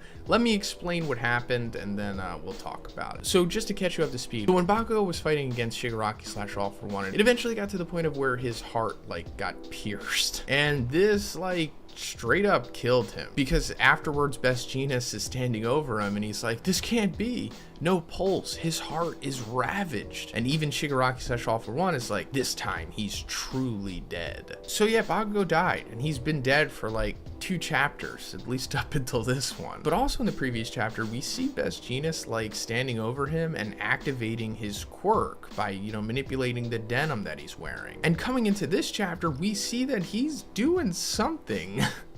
Like, I kind of joked in my previous review that he was gonna like repair Bakugo's heart with like denim or something, but it's like, is he actually trying to do that here? Like, what are you doing, Best Jeanist? Get that stuff out of his heart, it's dirty. Hey, also guys, if you like my Hero content, please subscribe if you haven't already. It's fine if you don't want to, but if you just need a reminder, here you go. But that also went into another speculation that we had about how Bakugo could potentially be saved here, just more so by Best Jeanist, because Best Jeanist is the fiber master and he can manipulate any fiber, which means in theory he could manipulate like the muscle fibers or the collagen fibers in Bakugo's heart and save him that way. And I know that's problematic, but it is battle manga after all. But little did I know, I was severely underestimating Horikoshi and how far he was going to push the it's just battle manga here, because Edgeshot starts walking up to Bakugo and Best Jeanist, and he says, that's right, I'm a ninja hero that can sneak into anywhere. I've crept into so many bodies that I'm familiar with it all. And that's very much true. If we go all the way back to chapter 88, you know, at the Kamino raid, when they were initially trying to save Bakugo coincidentally, Edgeshot like disabled Kurogiri immediately. And Magni was like, I couldn't see whatever that was, is he dead? And Edgeshot coming out of Kurogiri was like, nope, just unconscious. I fiddled around with his insides. So yeah, I guess this means that Edgeshot is like a master surgeon at this point, just from years of experience being a hero and using his quirk to go in people and fiddle around and stuff. Going further, he's like, Edgeshot shall not accept this. That stopped heart is a life we cannot afford to lose. We could still make it. I'll fill in for whatever he's lacking and move for him. Then Best Jeanist is like, Kamihara, You can't come back from this. And then Deadshot says, so then I'll leave the rest to you, President Hakamada. And then in the final panel, we see him start to like spaghettify himself, where he's using maybe his ultimate ability, which is called Ninpo 1000 Sheet Pierce Extreme. And he says, I'll become his heart. So yeah, that's how Bakugo is coming back to life here. Deadshot is literally going to become his heart. And it's like, okay, didn't see this coming. And considering that like I'm such a big fan of Bakugo, this doesn't really bother me that much, simply because I just want him to come back to life pretty much at any cost, even at the cost of the story necessarily making sense, and even losing a character as a result. So like, I'll kind of just let it slide at this point. But I will acknowledge that this is like really out there and probably unnecessary, right? Now, I don't necessarily think it's too far-fetched to think that Deadshot can do this in general, just the 1000 Sheet Pierce Extreme where he like spaghettifies himself. That seems, you know, within his wheelhouse, I guess. But him becoming the heart of Bakugo is obviously a little extreme, since we never had any kind of idea or it was ever foreshadowed that he could do something like this. So maybe he necessarily isn't exclusively able to perform this procedure, because the way that he's talking to Best Jeanist here with, so then I'll leave the rest to you, maybe that doesn't necessarily just mean like, you know, being the leader on the battlefield here or whatever, but maybe Best Jeanist is like going to manipulate Deadshot here, since he's becoming like all these strands. Maybe Best Jeanist is going to manipulate his muscle fibers and then like surgically repair Bakugo that way, because, you know, why not at this point? We're just so far gone that just anything can happen now, right? It doesn't matter that Bakugo has been dead for 2 chapters, and who knows how long that's been in real time. You know, the lack of oxygen to Bakugo's brain seemingly would cause brain damage, maybe irreversible, but, you know, let's just forget about that. This is battle manga, things are different. And that being said, does this like completely erase the stakes? Is this bad writing? And I'll say, I don't know. It's kind of somewhere in between. Do I think this is kind of sloppy and could it have been handled better? Yes. But there's also a part of me that likes the poppiness of this, because it is very accessible. Like, not everybody reading this is like a hardcore fan, of course. I think more so the majority of the casuals, once they see this in the anime, will probably really enjoy this sequence. And that's ultimately the only thing that matters. So again, I'm fine with it, because there's a part of me that really enjoys pop and accessibility, but also bringing a balance so that people that are really into things, not necessarily like the hardcore psychos, but just, you know, the hardcores that aren't psychos, can both enjoy, which is difficult to achieve, of course, but that's another reason why I just like battle manga in general, because I think it strikes that nice little balance. But sometimes I'm totally on board with things go a little too poppy, because I don't know, I kind of like the recklessness of it. Now, also yesterday, I was tagged a lot with this comparison image here, which is Deadshot being compared to the future version of Bakugo that Endeavor envisions in chapter 357. Now, I already went over this in my 357 review, of course, but at the time, I didn't really know what to make of their appearances. I was more so focusing on Shoto and Izuku. But if you look here, Bakugo has like Deadshot's tassels coming out of the back of his head. And I guess this answers the question that we had coming out of that panel. And it was like, is this a legitimate look into the future? Or is this kind of just like some kind of vision that Endeavor has that doesn't necessarily mean that it's literally going to happen? But I guess it is. Because another thing that I mentioned going over this panel is that it's too articulated. Like, why would Endeavor be envisioning things like seeing Shoto with a different haircut, Izuku with a new cape, you know, Bakugo with the tassels, Kaminari with like his new outfit? So I guess it means that this is like a legitimate glimpse of the future, and that Bakugo is going to survive here, and of course realize that Deadshot gave his life to become his heart, so that he's gonna, you know, wear the tassels in tribute. But also this means that Izuku is going to get the new stitched on cape, of course, and also that all of these characters are going to survive, meaning that the stakes are nearly non-existent at this point. And maybe Horikoshi didn't necessarily intend for us to go back and look at this and observe it as being the literal future, but I guess this means that it is. I certainly hope not. And not that I necessarily want any of these characters to die, but I would at least like to know that there's a chance they could. Especially Izuku. I thought there was a chance that he was going to give his life at the end of the story to save everyone, but now I guess that's just off the table. So when I say everybody hates this chapter, I don't know if everyone hates it. It's really hard to gauge what the consensus is on things like this, especially through social media, but I did see a lot of backlash and more so justified criticism, because things are definitely getting clunky within the last 3 chapters or so. And don't get me wrong, I've been very vocal about me wanting Bakugo to not die. I don't think it was necessary for him to die, and when he did, I certainly wanted him to come back to life by any means necessary. And when I said that, I didn't know what we were getting into with the means being what they are. And it's more so coming to light in this chapter because we're actually seeing it happening, like how Bakugo is coming back to life. We're getting more information on how this is all working, but also more information on Edshot's quirk Fold-A-Body, because it says that he could flatten and stretch his body at will thanks to countless years of diligent training. His body can stretch thin and remain firm to prevent blood loss. So thin, it looks as if it were a spider web. So yeah, understandable. We saw Edshot do this at the end of the previous chapter, and we don't really know everyone's ultimate ability. So I get that it's going to be outside of the norm for what we're accustomed to with what their base abilities are. I mean, that's kind of like the whole thing about the ultimates anyway, right? It's kind of like an extreme version of what they can do, and it pushes the bounds of what we had originally thought they were capable of. Hey, also guys, if you like my Hero content, please subscribe if you haven't already. It's fine if you don't want to, but if you just need a reminder, here you go. Thanks. Then Edshot says, "The bubble wash bestowed upon me, it shall cleanse Bakugo's body." So this is where it starts getting really clunky, because what is being construed here is that apparently Wash, the pro hero in the top 10, who we haven't seen for a very long time as far as I know, maybe we saw him at the beginning of this arc, I don't remember, but apparently off panel he gave Edshot a bubble that he can just carry on him, and he could just pull it out whenever he wants, and he's going to thread himself through this bubble and I guess sanitize himself. And this really makes me think more so Horikoshi is just writing this on the fly. Maybe not so much just the entire thing with Bakugo's death and him being saved by Edshot here, because like I said before, we do see Bakugo in Endeavor's vision of the future in chapter 357, and he has like the Edshot inspired braids. So, you know, he had it planned for at least that long, I guess. But the whole wash bubble thing here, I think he pretty much came up with this as he was maybe writing this chapter to fill in the whole plot hole of, you know, open heart surgery being performed here on a very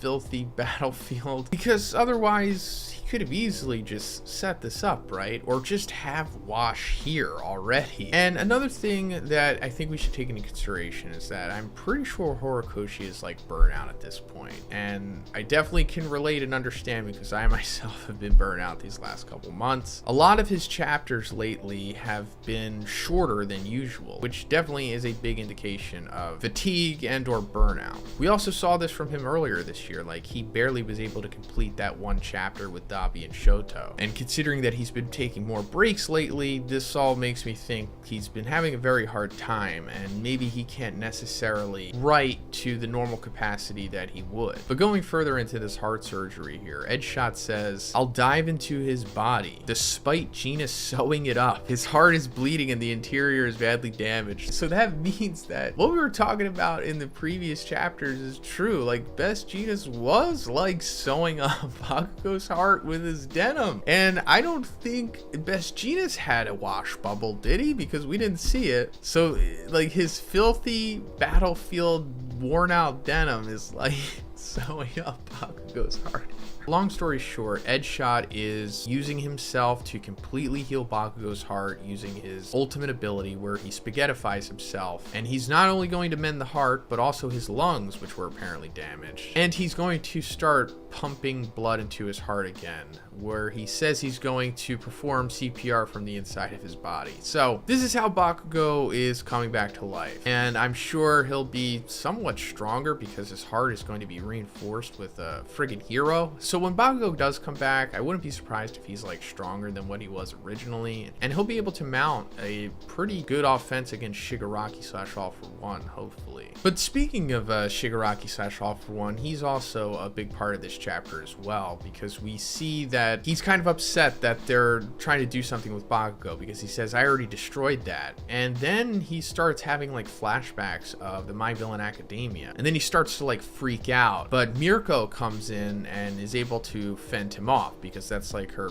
big purpose here. And he says that last attack did sting just a bit. Am I accumulating damage? No, they didn't land that many blows, that it must be impossible. Then he remembers back to chapter 362 when Bakugo was going after him in his cluster mode, like moments before he died. And at that time, Shigaraki / All For One had said, how is he making me so mad? This random extra who doesn't even possess All For One? Why am I suddenly panicking? And in reference to that, he says, my rage at that time, do you mean to tell me that I felt a threat in him? Me? In that nobody? So that's it. I guess he just felt threatened. More so the Shigaraki aspect of the combination of beings here, and that seemed to trigger something in him and to make him more mentally unstable than he already is. Because at that moment in chapter 362, we also saw this glimpse of the second user of One For All, and that made us think so many things at that time, like why is he thinking of him, especially because he's fighting Bakugo at this point. And I think I have possibly an explanation as to what's going on there, because after Mirko lands a successful Luna Rush attack on Shigaraki here, he seems to get hurt by this again, and then he starts to remember like his family. And he says, even though I broke them, when I still wasn't broken, there was no one there to help me, even though everyone pretended not to see me. So I guess in all of this, him feeling threatened in that moment is reminding him of his family, which, you know, his dad obviously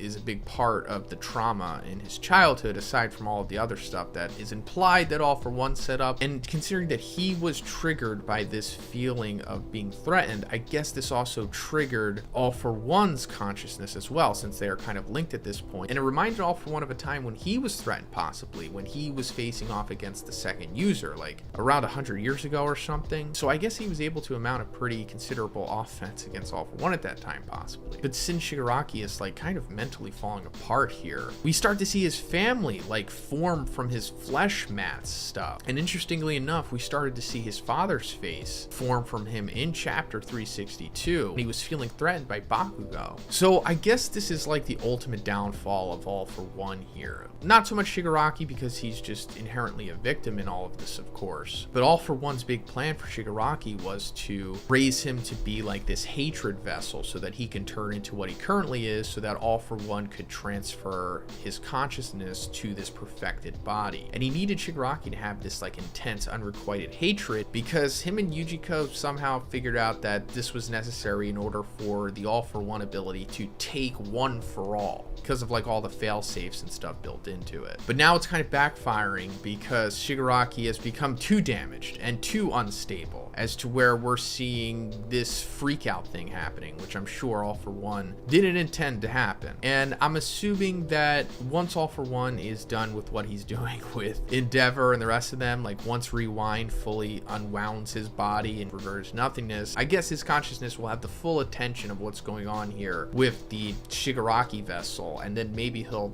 be able to take it over and control whatever malfunction is going on with his family mutating here. But considering that it says a newly unleashed power threatens the heroes, I guess he's going to be able to form like a meat puppet army out of this, and they're all gonna gang up on the heroes or something. So Izuku has finally returned to take on Shigaraki, and it's been a long time coming, because I think the last time that we saw Izuku was like in June, which was at the end of chapter 357, when we saw that he was still making his way to UA by flying using a combination of his multiple quirks. And this is because at the beginning of the arc, he was like grabbed by Toga as the individual teams were being warped to their specific locations. And he was kind of stuck with that group for a little bit, but eventually he was able to break away from it with the help of Uraraka and Tsuyu, and he started to make his way back to UA because he was originally supposed to be a part of the team that was taking on Shigaraki in the first place. But as he was getting there, he was complaining about not being fast enough. And that brings us to the end of chapter 357, where we saw the vestige of Yoichi, the first user of One for All, appear and say, "Midoriya, I've got a bad feeling about this." And we saw like these things approaching Izuku. And at the time we didn't know what they were. Now we know what was going on, because in the distance behind Izuku arriving at UA here, as he's encountering Shigaraki, we see the jets of Star and Stripes team. So that means that those things that were approaching Izuku in chapter 357 were these jets, which means that they found Izuku and then pretty much escorted him all the way back to UA, getting him there much faster than he would have gotten with his own abilities. Hey, also guys, if you like my Hero content, please subscribe if you haven't already. It's fine if you don't want to, but if you just need a reminder, here you go.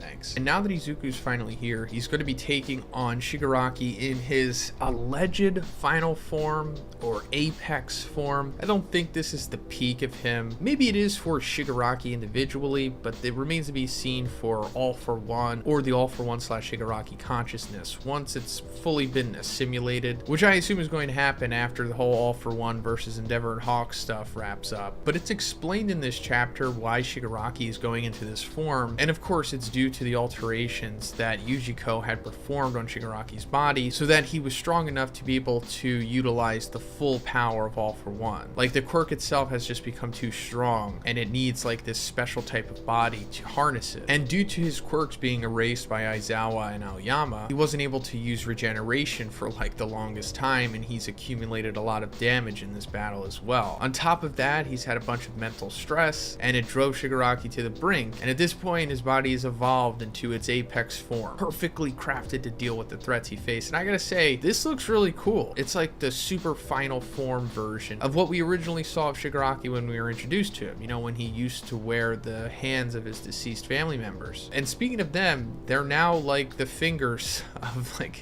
this giant arm that he has. He's pretty much like in a condensed form of what we've been seeing these last couple chapters, where he's just been flooding the entire area with just his flesh and fingers and everything. And now that he's acquired this form, he's not playing around anymore, and he just one-shots Mirko, Tamaki, and Nejiri in order. And he doesn't even look at Mirio while this is happening. He's like, "I know just how powerless you are." And that's pretty much true, because while Mirio has an awesome quirk with permeation, he doesn't really have anything to capitalize on it with that. I mean, against a normal villain he would, of course, but Shigaraki is obviously the strongest of the strong, and unless you have like One for All type strength or something that rivals that, there's pretty much nothing you can do against him. Then we see Shigaraki like try to go after Best Jeanist and Bakugo, and he's like, you know, "Don't fix what someone broke," referencing when he originally killed Bakugo by piercing his heart. And speaking of that, we're not getting an update on what's going on with Bakugo. Like, he's still laying there. And we saw in the previous chapters that Best Jeanist had like stitched up his heart, and we saw that Edgeshot use like his ultimate ability to like repair Bakugo's heart and lungs, but also like become them at the same time. And I'm assuming that he's definitely going to come back to life, but we're just not seeing it happen yet. Like, I for sure see him fighting side by side with Izuku at some point. But not even Best Jeanist is able to contain Shigaraki because he's just too much of a beast now. Until suddenly Mandalay starts contacting everyone, and she's like, "We need to lift the electromagnetic barrier just for a moment. It'll take 2 seconds, so please hold on somehow." And this is of course because she's opening it for Izuku to arrive, although at this point in the chapter we don't know that yet. Best Jeanist is like, 2 seconds is way too long, because, you know, this is battle manga and they're much slower than the seconds in our reality. But Mirio is like having an existential crisis at this point, after what Shigaraki had told him about just, you know, realizing how powerless he is. And he starts remembering like what Night Eye had told him before he died, where a society without cheer and humor will not have a bright future. And Mirio takes that quite literally and comes in front of Shigaraki and says, "Hey you, check out this peach," and shows him his butt. Yeah, this happens. This is what Mirio has been reduced to. And when I first saw this page, I was like, this reminds me of like Naruto humor. And then I remembered, oh wait, this is straight up a sequence out of Naruto as well, because at the end of that series, when they're taking on Kaguya, Naruto does like the reverse harem jutsu to her, and he distracts her the same way that Shigaraki is being distracted by Mirio's butt here. And Naruto, it was enough for him to get a clean strike on Kaguya, and here it's enough for Izuku to come back in and land a strike as well. But first he uses like black whips to like slingshot himself, which we've seen him use before, but this panel is just amazing. And he successfully smashes Shigaraki here at the end of the chapter. And this is where things are really going to start getting interesting, because we haven't really seen anybody strong enough take on Shigaraki in his new form yet. And that's kind of like what the series has come to. Like, the power creep has gotten so crazy that Izuku is the only one who can take on Shigaraki. Like, before it was more feasible with like Aizawa shutting down quirks and whatnot, but as we've seen, it's not enough because his body is just too powerful even without the use of quirks. So now that Izuku is here, who allegedly has unlocked all of his quirks, even the second users, which we haven't seen him use yet, but he claims that he can use it, along with being able to use 100%. And even if he doesn't need to like fully go 100%, he could still use the faux 100%, which he may have used in his entrance here with the slingshot and the Fajin quirk, although it's not stated. But I don't know if this is necessarily like the beginning of the final fight of the series, but it's certainly taking us in that direction for sure. Because like I said, All For One hasn't like fully assimilated into Shigaraki yet, and I think that's going to be a big turning point. And like I also mentioned in my spoilers video yesterday, there's still a lot of stuff that we haven't touched on yet, like with the other students and their individual fights, and I think Horikoshi might cut away from this maybe in the next few chapters or so, and then we're just going to be focusing on that stuff for a little bit, and then we'll come back to what's going on with Izuku taking on Shigaraki here. So at the end of the previous chapter, we saw Izuku finally come back to UA to take on Shigaraki, and in this chapter it's revealed, or should I say confirmed, that he was assisted by Star and Stripes pilot friends who took him there on their jets. And once he showed up, he like quickly smashed Shigaraki in a pretty cool sequence, and afterwards Shigaraki says, is he even stronger than before? This is in reference to when they had fought in the previous war, of course, and he says that glow around him, just like the third. He's talking about the third user's Fajin quirk, of course, which allows Izuku to build up kinetic energy and release it, and we saw him do this as soon as he got there, in combination with like slingshotting himself off of those poles with a black whip quirk as well. This is like his faux 100% move that he does. And I guess this is like the All For One portion of the consciousness here that is saying this, because only All For One would know the third user of One For All, because he fought him like a long time ago. I guess like almost 100 years, because it's the second and the third user of One For All that were like the spearheads of that uprising against All For One like back in the day. And after Izuku knocked Shigaraki / All For One away with this smash, he looks around the battlefield and he sees that everyone looks like they're dead and or dying. And he notices that Bakugo is like the most dead looking there with the All Might card next to him. And this is because Bakugo is still like technically dead right now, I guess, right? And naturally, Izuku seeing this, he's going to like freak out, and Shigaraki / All For One is like further trying to egg him on, because that's what he ultimately wanted here. That's why he went after Bakugo in the first place, because he wanted Izuku to go into like his freak out rage mode, because he saw him do this in the previous war when they had fought. Like when he stabbed Bakugo through the stomach in this chapter, he says in this state of rage his movements are bound to be overly hasty and predictable. A well-placed counterattack should break his spine in two. So like I said, he's trying to use this to his advantage to ultimately defeat Izuku and eventually take One For All from him. And Izuku does freak out big time and goes back into that rage mode. He's even like biting onto one of his black whips. This is like a pretty emotional panel here. It looks great. But before he can like completely explode, Mirio shows up and he's like, it's all right, Deku. It'll be fine. Everyone's still breathing. Right now, Edshot is saving Bakugo's life from inside of him. So yeah, I guess that means that Bakugo is still kind of dead, I guess. But I guess this also means that Edshot hasn't completed his his ultimate ability surgery thing that he's doing, where he like condenses himself into all of these strings, and he's going to go inside of Bakugo's chest, heal the damaged portions of his heart and lungs while also becoming them. But then on top of that, giving him like internal CPR, all of this at the cost of his own life, of course. And considering the state that we see Bakugo in and what Mirio's saying here, I guess it still hasn't completed yet. But then after like a little back and forth between All For One and Mirio's words are enough to make Izuku remember things that people have told him throughout his life, such as like All Might and Star and Stripes pilots. But then he also remembers what Banjo, the 5th user of One For All, had told him, where it's like, it's okay to be angry. The vital thing to do is keep your emotions under control. And this, of course, in reference to when he had first met Banjo in the Vestige world, when he told him, like, listen, when you use this power out of anger,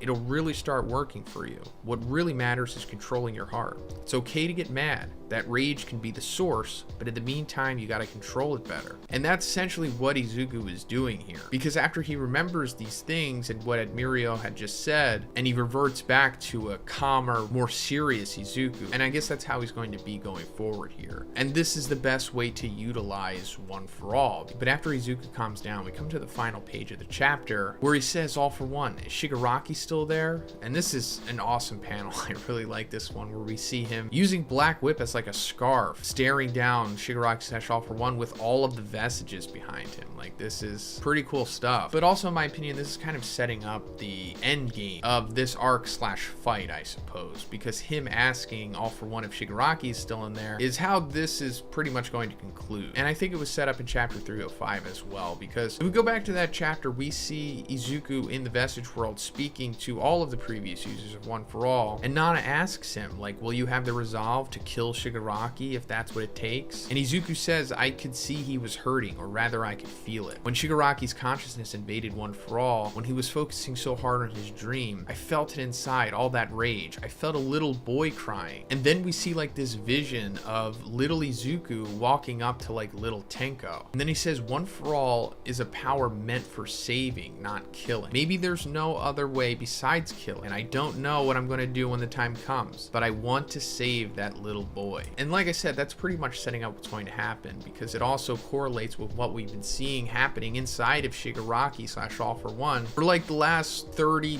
something chapters or so. We've seen like there's this offshoot of Tenko's consciousness inside there as well. We have like the Shigaraki consciousness, the All For One consciousness, but now there's like Tenko, and he's being bound by like all of these hands. And he also originally called out to Izuku saying that he was a true hero. So what I'm assuming is going to happen here is some way or another, Izuku is going to break through to that Tenko consciousness, and I guess it's going to break out of those hands that are holding him back, and he'll eventually become the dominant personality here. And what's going to happen after that, you know, with Tenko being inside of this monstrous body that he has become, not really sure. I mean, it's possible that he could just morph back to being Tenko again, because, you know, it was established in the previous chapter that Shigaraki's body can like modify itself to the specific situation that it's in and whatever the ideal form requires. And in theory, if Tenko takes over, then maybe it could just morph back into being Tenko, you know, possibly. I mean, it's not going to completely erase the fact that he is still this crazy quirk singularity monstrosity, but I don't know, it's something, I guess. Or Eri shows up randomly and then just rewinds him. I mean, that's always a possibility too. Some way or another, Izuku is going to break through to the Tenko consciousness, and I think that's how this will ultimately end. All right, so in this chapter, Izuku's final quirk is finally revealed. And of course, as we knew, it was going to be the second user of One For All's quirk. But it's not what we expected at all, or at least not what I expected, because whenever we saw the second user, he had like these cannons on his arms, and he looked similar to Bakugo, and that opened up a whole other can of worms, which is closed now. But it made us think, for the most part, that it was going to be some kind of like laser, energy, or projectile type of quirk, but it turns out that it's not that at all, because the name of his quirk is called Transmission, and its ability enables the user to shift the speed of anything he touches. So yeah, that's pretty cool and really powerful actually, because as we'll see in this chapter, there's crazy applications to this ability, and it's very versatile, and it becomes overpowered very fast. So at first, Izuku actually just uses this on himself. Like, that's just like the base application of it, because we see him touching his hand as he says transmission second, and then suddenly he's just way faster than what he originally was. And of course he was already incredibly fast, because in this sequence he is in fact in 100% of One For All, and of course he could use this in combination with Fa Jin, the kinetic energy build up and release quirk, and if he does all three together, then I assume he has to be surpassing the speed of Prime All Might at that point. I know that's a little taboo to say, especially to some of you, but considering that we're at the end of the series here, he has to surpass him in some regard at some point, right? But he winds up moving so fast that he instantly connects with All For One here, and he says second gear, and then he hits him again and says third gear. So this is incredible and problematic, but let's first talk about the incredibleness. So Izuku has already altered his own speed by touching himself, as we established, but once he's hitting All For One, after making impact with him, he is now altering All For One speed as well. So he's moving ultra fast, hitting All For One with the incredible strength that he has, but now All For One is going to move even faster than what he originally was after being touched by transmission. And he can incrementally increase the speed as well, because we see second gear, then third gear with the follow-up strike. And it ultimately ends with top gear, where we see him hitting All For One in a similar fashion that All Might hits the USJ Nomu in the anime. And he winds up sending him so incredibly fast at this point that even Mirio's like, the sound is delayed. So yeah, this is great actually, and I'm really surprised that Horikoshi was able to pull this off in the way that he did, because while an energy projectile or whatever type of quirk would have been cool, it would have been pretty cliche, because that's, you know, typically what it can come down to sooner or later with these shonen battle manga power-ups, of course. But this is subverting my expectations in a great way. Like, this is such a cool ability. Let's get into the issue with this, and it's the naming of it. Second gear, third gear. This is Luffy's thing. I mean, you don't even really have to be that much into One Piece to know that this is iconic to Luffy. And not only that, but at least when Luffy activates second gear and fourth gear, he alters his speed in a very similar way to Izuku here. So with that being said, I assume that Viz, the official translation of this on Sunday, is going to change it for sure, because if they don't, it's kind of a bad look for Horikoshi in my opinion. Because like I said, this is Luffy's thing, and I'm pretty sure the entire fandom is going to realize that immediately. I mean, more so the Japanese, and they're going to be like, you know, what are you doing? But anyway, after he hits him with the top gear and sends him like All Might sent the USJ Nomu, All For One's like, what just happened? This is completely different from that glow that he was using before, referring to Fa Jin. He's too fast. Don't tell me that. And then the second user interjects and he says, things are different this time around, All For One. And I guess this is All For One speaking, where he says a meta ability that enables the user to shift the speed of anything he touches. And I say that because he calls it a meta ability. This is what people originally called quirks, like once they first came around, like around 100 years ago or so. And that was the same time that the second user was around and fighting against All For One, because he was a part of that initial resistance against him. And this also explains why All For One got triggered by Bakugo and was reminded of the second user, because after Bakugo had activated his cluster ability, he essentially started to mimic transmission here, because his speed radically altered as well. When he allowed multiple explosions to come out of all of the pores on his body, he moved and accelerated in a similar way that Izuku is here, and he wound up hitting All For One in a similar fashion that reminded him of this quirk, and which led him to feel threatened. And also, speaking of the second user's quirk back in the day, going back to what we were saying about how he was wearing those gauntlets, makes me wonder, like, there has to be a reason why he was wearing those, right?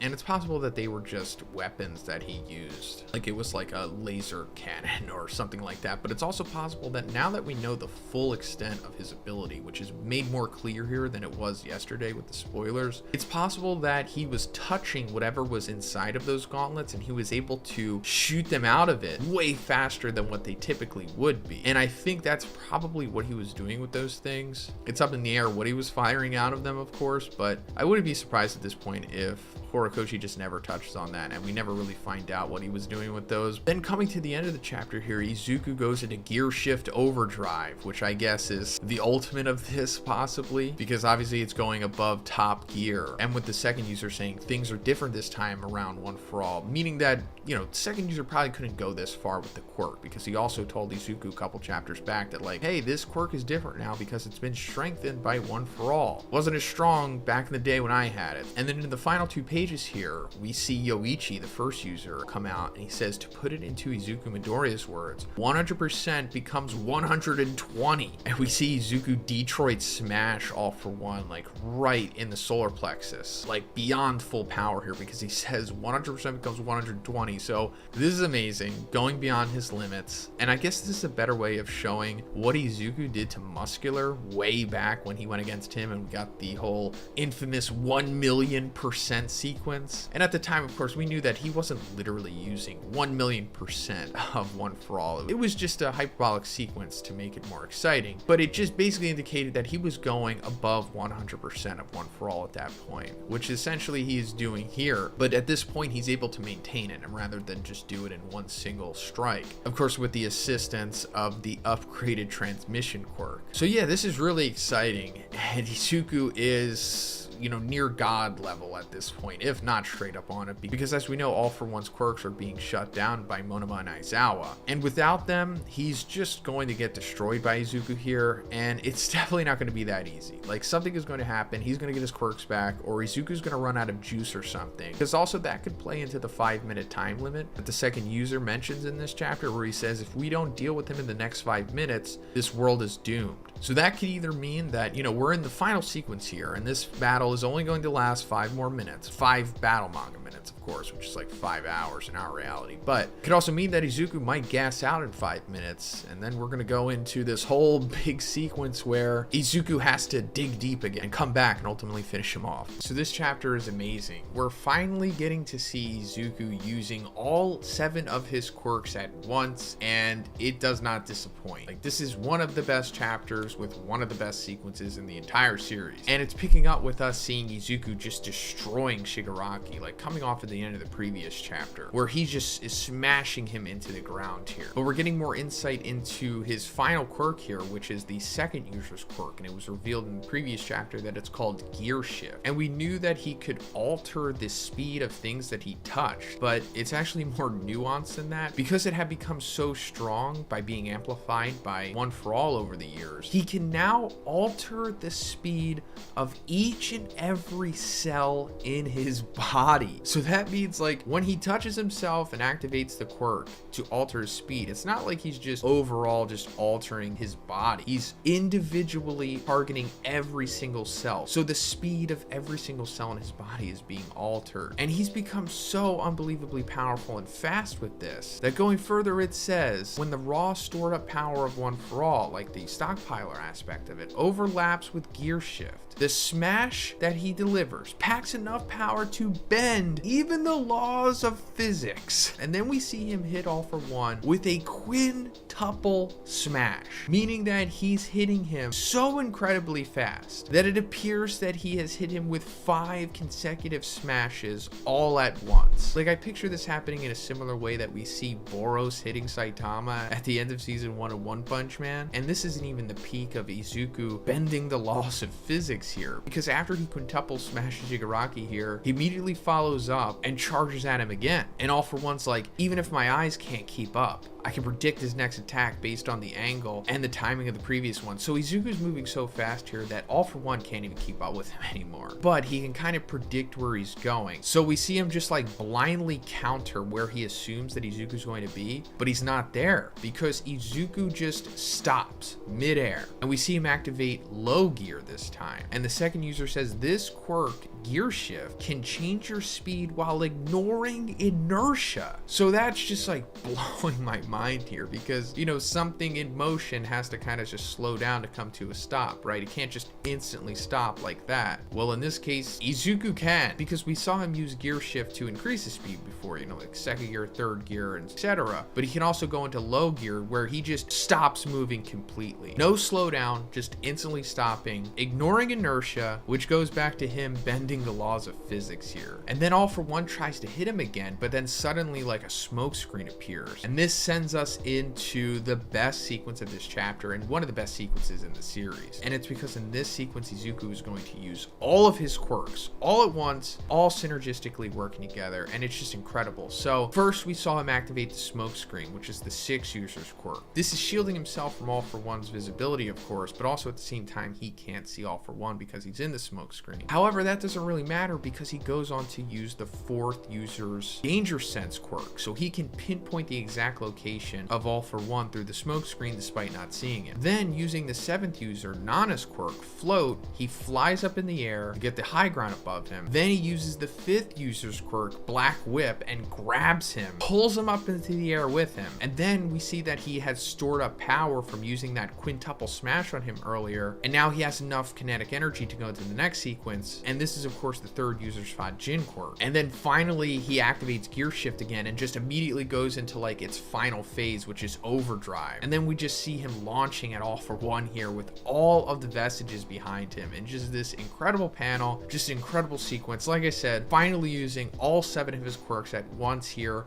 all synergistically working together, and it's just amazing. And Izuku's also like, this time I'm not holding anything back. And we see him almost go into that like full-blown rage mode, but then he's able to control himself and his pupils come back. This goes back to a couple chapters ago when he saw Bakugo nearly dead and he almost completely lost control of himself, but then he remembered what the 5th user and All Might were telling him about how, you know, you need to control your emotions. It's okay to use your rage and anger because that can amplify One For All, but you need to be able to control it, because if you lose yourself, then it's a detriment. And we see him like controlling his rage here, which is just bringing him to like the full apex of his power, at least for now. I assume he'll get stronger than this towards the very end of the series. And he winds up just hitting All For One so incredibly hard that like he's cracking his stomach and just blowing all of these pieces off of him. Like he's hit him so hard here that he's pretty much down for the count right now. And afterwards the 2nd user is like, this is where the going gets tough, kid. Remember what Shimura said, don't go collapsing on me now. So I think this is foreshadowing for sure, and it goes back to what the 2nd user also said in the previous chapter, where he was like, we only have 5 minutes to defeat Shigaraki, or else the world is doomed, essentially. And I guess that means that once he activates gear shift and, you know, starts altering the speed of his cells in his body, he only has about 5 minutes to do this because it's so exhausting on him that he's eventually going to pass out. The 2nd user also alluded to this a while ago when we first got a hint of his quirk, when he said, I thought I told you that it was meant to be your last resort.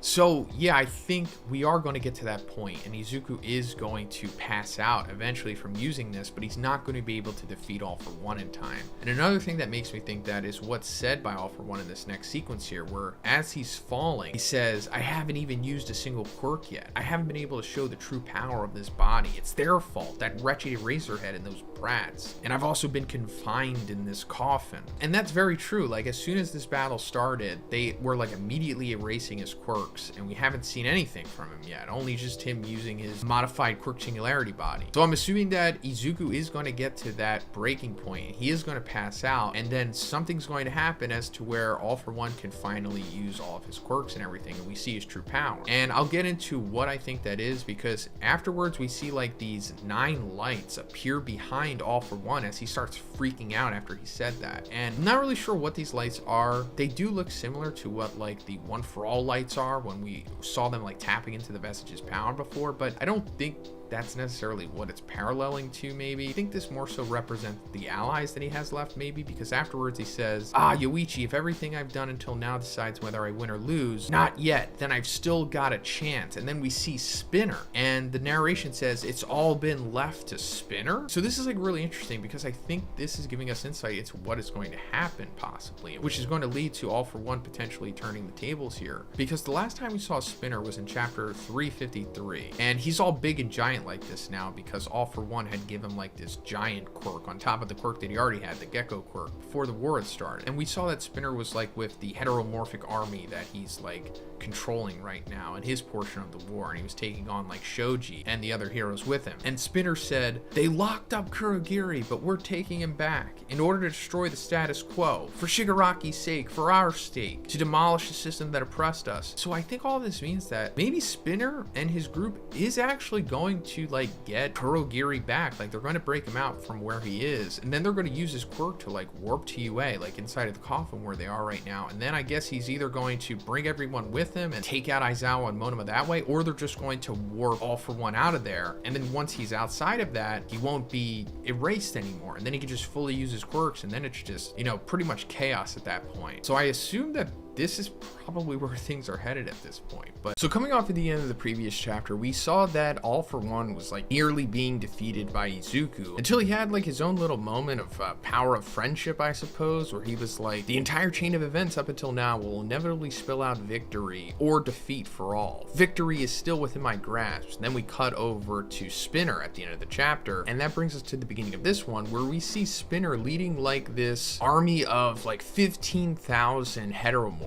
Not just remnants of the Paranormal Liberation Front, of course, but like thousands and thousands of just regular civilians. And this goes into what All For One's big plan for Spinner essentially was, where he wanted to build him up into this mascot for this false cause. I mean, the inherent cause is very much legitimate because as this chapter explores the history of prejudice around the heteromorphs in this world, like the people that were born with quirks that alter their appearance. But as for what they're doing here, it's very much false because it's ultimately what All For One wants. And what he wants is for them to break Kurogiri out of the hospital that he's being detained in currently. And I'm pretty sure that they are successfully going to do this one way or another. I don't think they're necessarily going to win this portion of the battle or whatever. I mean, maybe they will, but I think it ultimately ends with Kurogiri being broken out of here because it kind of needs to happen because of Kurogiri's, you know, crazy warping quirk. Because if they do get him out of here, then he'll immediately be able to activate that, and I assume take one or more of the heteromorphic individuals here and then immediately go to UA. And then once they get to UA, then he'll be able to activate the quirk again and take All For One / Shigaraki out of there. And then once he's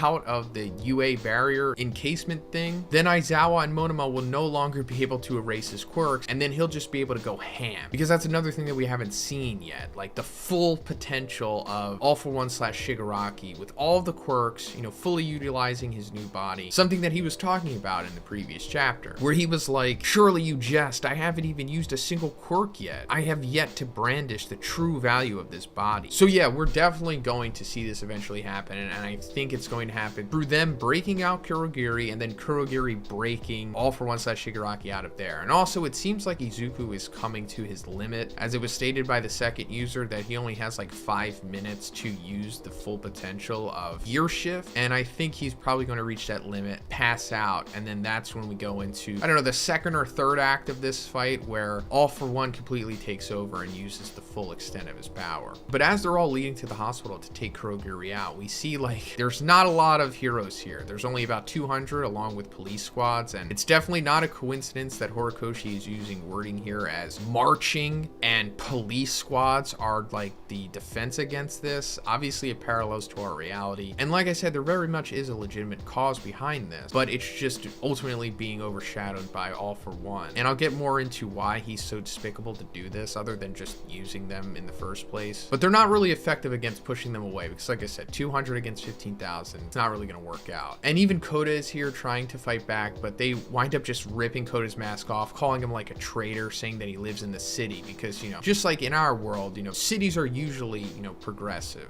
and more welcoming to accepting everyone despite how different they could be. But when you get outside of the cities and you go into like the smaller rural areas or towns or whatnot, that's when it gets pretty conservative and the prejudice is really evident. It's very much the same in the My Hero world. But also while this is all happening, we see this masked heteromorph from the Paranormal Liberation Front. We've seen him multiple times, and he's giving this speech, you know, going over everything that we just essentially talked about. But he also says that, you know, the history of the paranormal is a history of violence against what looks different. Order 66, the Great Jedi Purge. Obviously obviously this is a Star Wars reference. Like Order 66 is the order that Palpatine gave to the clones to, flip their switch, and then they suddenly just started taking out all the Jedi. But in this instance, it's referencing this moment in history where like a whole bunch of heteromorphs were just killed seemingly because they look different. Because going further into that, he says, when asked about his reasons, a man that took part in these massacres simply said they were gross. And if we look at this panel of this,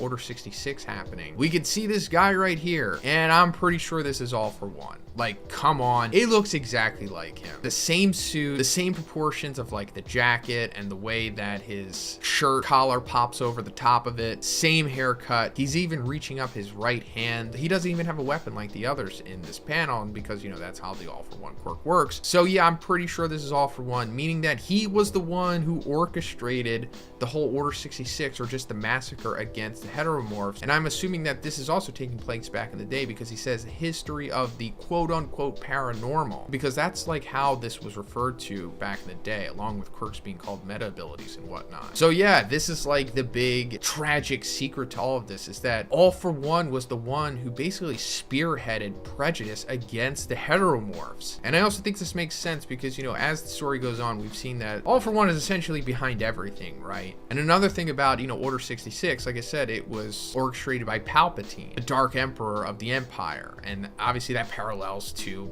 All for One, who was like the Palpatine of this series, right? So yeah, pretty crazy, tragic twist. I'm not going to say that he invented prejudice against the heteromorphs, because that's kind of just an inherent aspect of some people for sure. But it seems like he definitely was one of the big reasons, if not the big reason, why there's still like this huge prejudice against heteromorphs in the My Hero world today. I mean, even going so far as to having multiple massacres just because he thought they looked gross. And that goes into him being gross for now using them for his cause. Like, he's just manipulating Spinner. Like, obviously he doesn't care about them. He doesn't care about all of these heteromorphs. Speaking of him using Spinner, we see Spinner in this chapter not even be able to understand what's going on here, because as those speeches are being made, and he's like, I have no idea what they're talking about. Since All for One gave me this power, my mind is going blank. This is in reference to before the war started, All for One like gave Spinner this giant quirk or whatever, and he's like, whatever, I'll just do as I was told and take Kurogiri back. So yeah, I'm pretty sure this means that on top of All for One giving Spinner the giant quirk, he also did something else to make him subservient. It's also necessary because Spinner was never really like All for One's boy. Spinner was more so ride or die for Shigaraki, and he obviously knew that, so he kind of had to do this to make sure that Spinner would do his bidding. But right after this reveal, Shoji suddenly shows up and gives him an octoblow, and Shoji starts trying to be the voice of reason here, despite being called a traitor, of course, which we knew was coming. But he's like, what does attacking the hospital have to do with your cause? Back in the first war, when we invaded Jakku Hospital, the heroes made sure that everyone was evacuated first, like before they started attacking the high-end Nomus and Yujiko and all that stuff. And he's like, what about you guys? Have you even thought about that? And then we actually see some of the heteromorphs like, oh, you're right.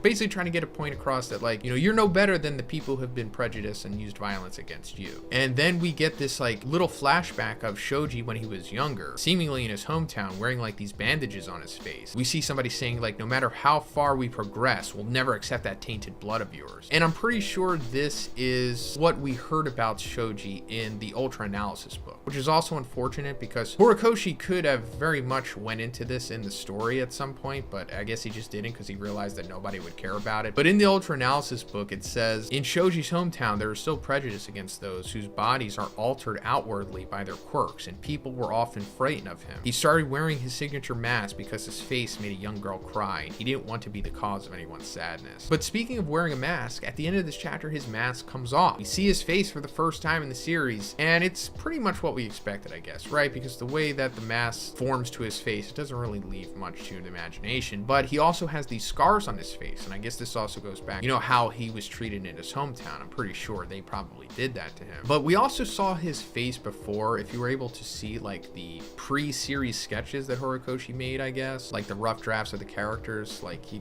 pretty much still looks the same to this day aside from the scars. But in reference to him saying, did you guys even think about evacuating people from the hospital? Like, you're going to hurt all of these innocent people. And he's like, well, if the answer is no, well, then I'll never forgive you. And yeah, that's where the chapter ends, and really good stuff here. This was a really interesting chapter. really thought-provoking, and it's just too bad that this for sure isn't going to get a lot of attention. Like, a lot of people aren't going to care about this chapter because it doesn't revolve around Izuku, Bago, or Shoto, but it is what it is. So coming off at the end of the previous chapter, we see Shoji taking on Spinner and his heteromorphic army that are currently marching towards the hospital that's holding Kurogiri. Like, their big mission here is to break him out of there for All For One, which I assume he wants to use Kurogiri's Warp Gate quirk to get himself out of UA, where he is currently trapped and being beaten down by Izuku. And Shoji starts questioning them, saying like, you know, are you just going to disregard the safety of all the people in the hospital for what you're doing here? That doesn't really make you any better than the people that you're, you know, protesting and fighting against. And he's like, you know, I swear if the answer is no, I'll never forgive you. And we see Spinner can't even like comprehend fully what's going on here. Like, he can't even speak right. His eyes are like gone. He's drooling. He can't even like fully understand the heteromorphic army that's like cheering him on here. And he's like,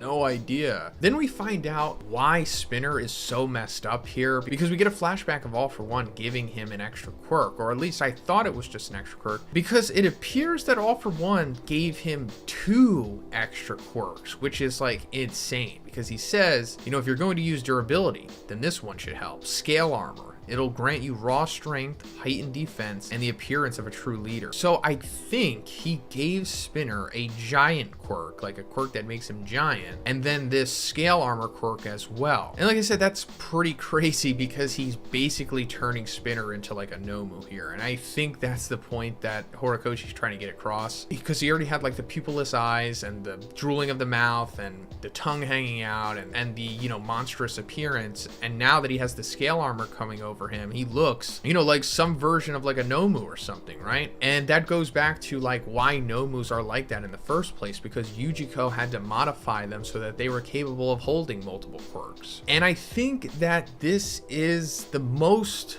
amount of quirks that we've seen a person hold in the series, outside of like the One For All users, All For One, and then like, you know, Nagant, who had just 2 quirks. But like the formers that I mentioned, it seems like it's okay if you have just like 2 quirks, I guess, right? It doesn't seem to put too much stress on you, but once you start getting into having 3 quirks without like a modified body or anything, then that's when you start to lose your mind, essentially. And I think that's pretty much what we're seeing with Spinner here. He's in the process of completely losing himself because he just has too much power, too many quirks. And this is like the big tragic aspect of Spinner, because he's essentially losing himself to this cause, a cause that he's not even 100% fully on board with, because he was originally doing this for Shigaraki. Like, that's why he accepted to take these extra quirks in the first place, because he was like, it's all for Shigaraki, because that's who he looks up to the most. Like, originally Spinner was like ride or die for Stain. That was like his introduction to the series, like carrying on Stain's will. But as that kind of like died off, he found new purpose in serving Shigaraki and making him take over and whatnot, because he looks up to Shigaraki. He really admires him. You know, they've bonded as the series has gone on. A lot of it off panel, but we've saw some of it in the Villain Academia, and towards the end of the first war, we actually get this flashback of Shigaraki talking to Spinner, saying that like, oh, you used to play League of Legends? Me too, though I always played solo. And we knew that Spinner was a gamer in that one flashback that we got of him, but we also knew that Shigaraki was a gamer as well, and that's what him and Spinner bonded over, because back in chapter 298, after All For One takes over Shigaraki's body and does like the successful raid on Tartarus, you know, they come back to this meeting point with the League of Villains, and it's at this point that they realize,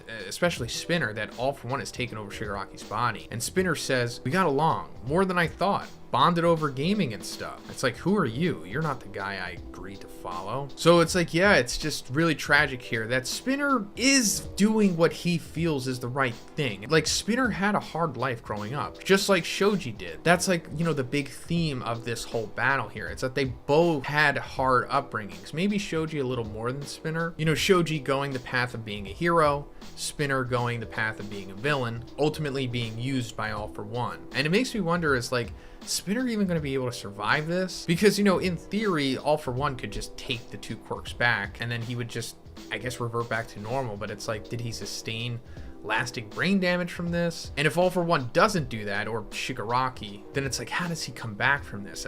Unless he just ultimately winds up dying here, which would be really sad and tragic, but I could see that happening. But I think it would be more fitting if Shigaraki or Izuku, if he winds up taking the All For One quirk, reverts Spinner back to being normal again, or, normal for Spinner. But going into the Shoji side of things, we're getting a flashback on him in this chapter, actually a couple. So the first one is that at some point we see that he actually revealed his face to Class 1A and told them that, like, he comes from, as he says, a backwater village where pure blood was so important that they'd even take up arms to children to keep things pure. So that's why he has the scars on his face, because he was straight up abused by the citizens of this village, which is, awful. And it's been going into what we've been talking about, how in the My Hero world, like, the cities are more progressive and accepting of the heteromorphs, but like the more rural, backwater village or towns or whatnot are way more conservative, to a crazy point to where they're just like, will kill even children if they're heteromorphs. And since Shoji had these scars, that's why he decided to wear the mask, because he didn't want people to think that he was out for retribution, which is like understandable. And then while he has like a ton of painful memories and no way that he can ever really forget them, he chooses to remember the big happy memory of his youth, and that's when he was able to save this girl from drowning because of the quirk that he has. Otherwise, he wouldn't have been able to reach her. And in that moment, he was overjoyed to have that body. And I guess this is also what led him to becoming a hero ultimately. Like, he realized that he can use this to save people rather than seeing it as a detriment that weighs him down. And he embraces everybody. We have this nice moment, and it comes back to the present where Shoji reveals that his goal is that he wants to stop the prejudice in the world, because he's like, I don't think that over a century of prejudice will be over in our lifetime, which is very true and realistic for sure. But he's like, he wants to become the world's coolest hero and then pass on that good memory onto the next generation. And I think that's great. It's just too bad that Horikoshi has decided to reveal this at the very end here. Like, for example, we got Kirishima's backstory way back in the Overhaul arc, and it's like, he could have gave Shoji this development sometime after that, and I think it would have been better to build up characters like this throughout the story rather than just shoehorn it all in at the end. But it is what it is. I guess better late than never, I'm just appreciative that he's at least doing this much. But Spinner, hearing this, still can't comprehend it, because he's like losing his mind here, and he's just like, I don't care, tear it down, and he keeps going after Shoji. And I think Shoji is about to like do his ultimate move or something, because like suddenly like all of this flesh starts wrapping around his arm with like these eyeballs in it, and Spinner's like, that's disgusting. And Shoji's like, what can I say? It's just who I am. And he's about to just nail him with like this huge fist thing. I assume it's going to be huge once he unleashes it in the next chapter, and this might be like his ultimate move, or maybe even awakening or something, because it looks like Koda is getting some kind of awakening or something too. Like, he's sprouting horns from his head in this chapter as he's taking on that Paranormal Liberation Front guy, who I assume is going to be his final opponent. But yeah, that's pretty much where the chapter ends. Like I said, this might have a tragic ending here. I mean, I do think that there's some way that they're going to get Kurogiri out of that hospital, because he kind of has to get us to the next portion of where Shigaraki / All For One is fully unleashed. But as for Spinner,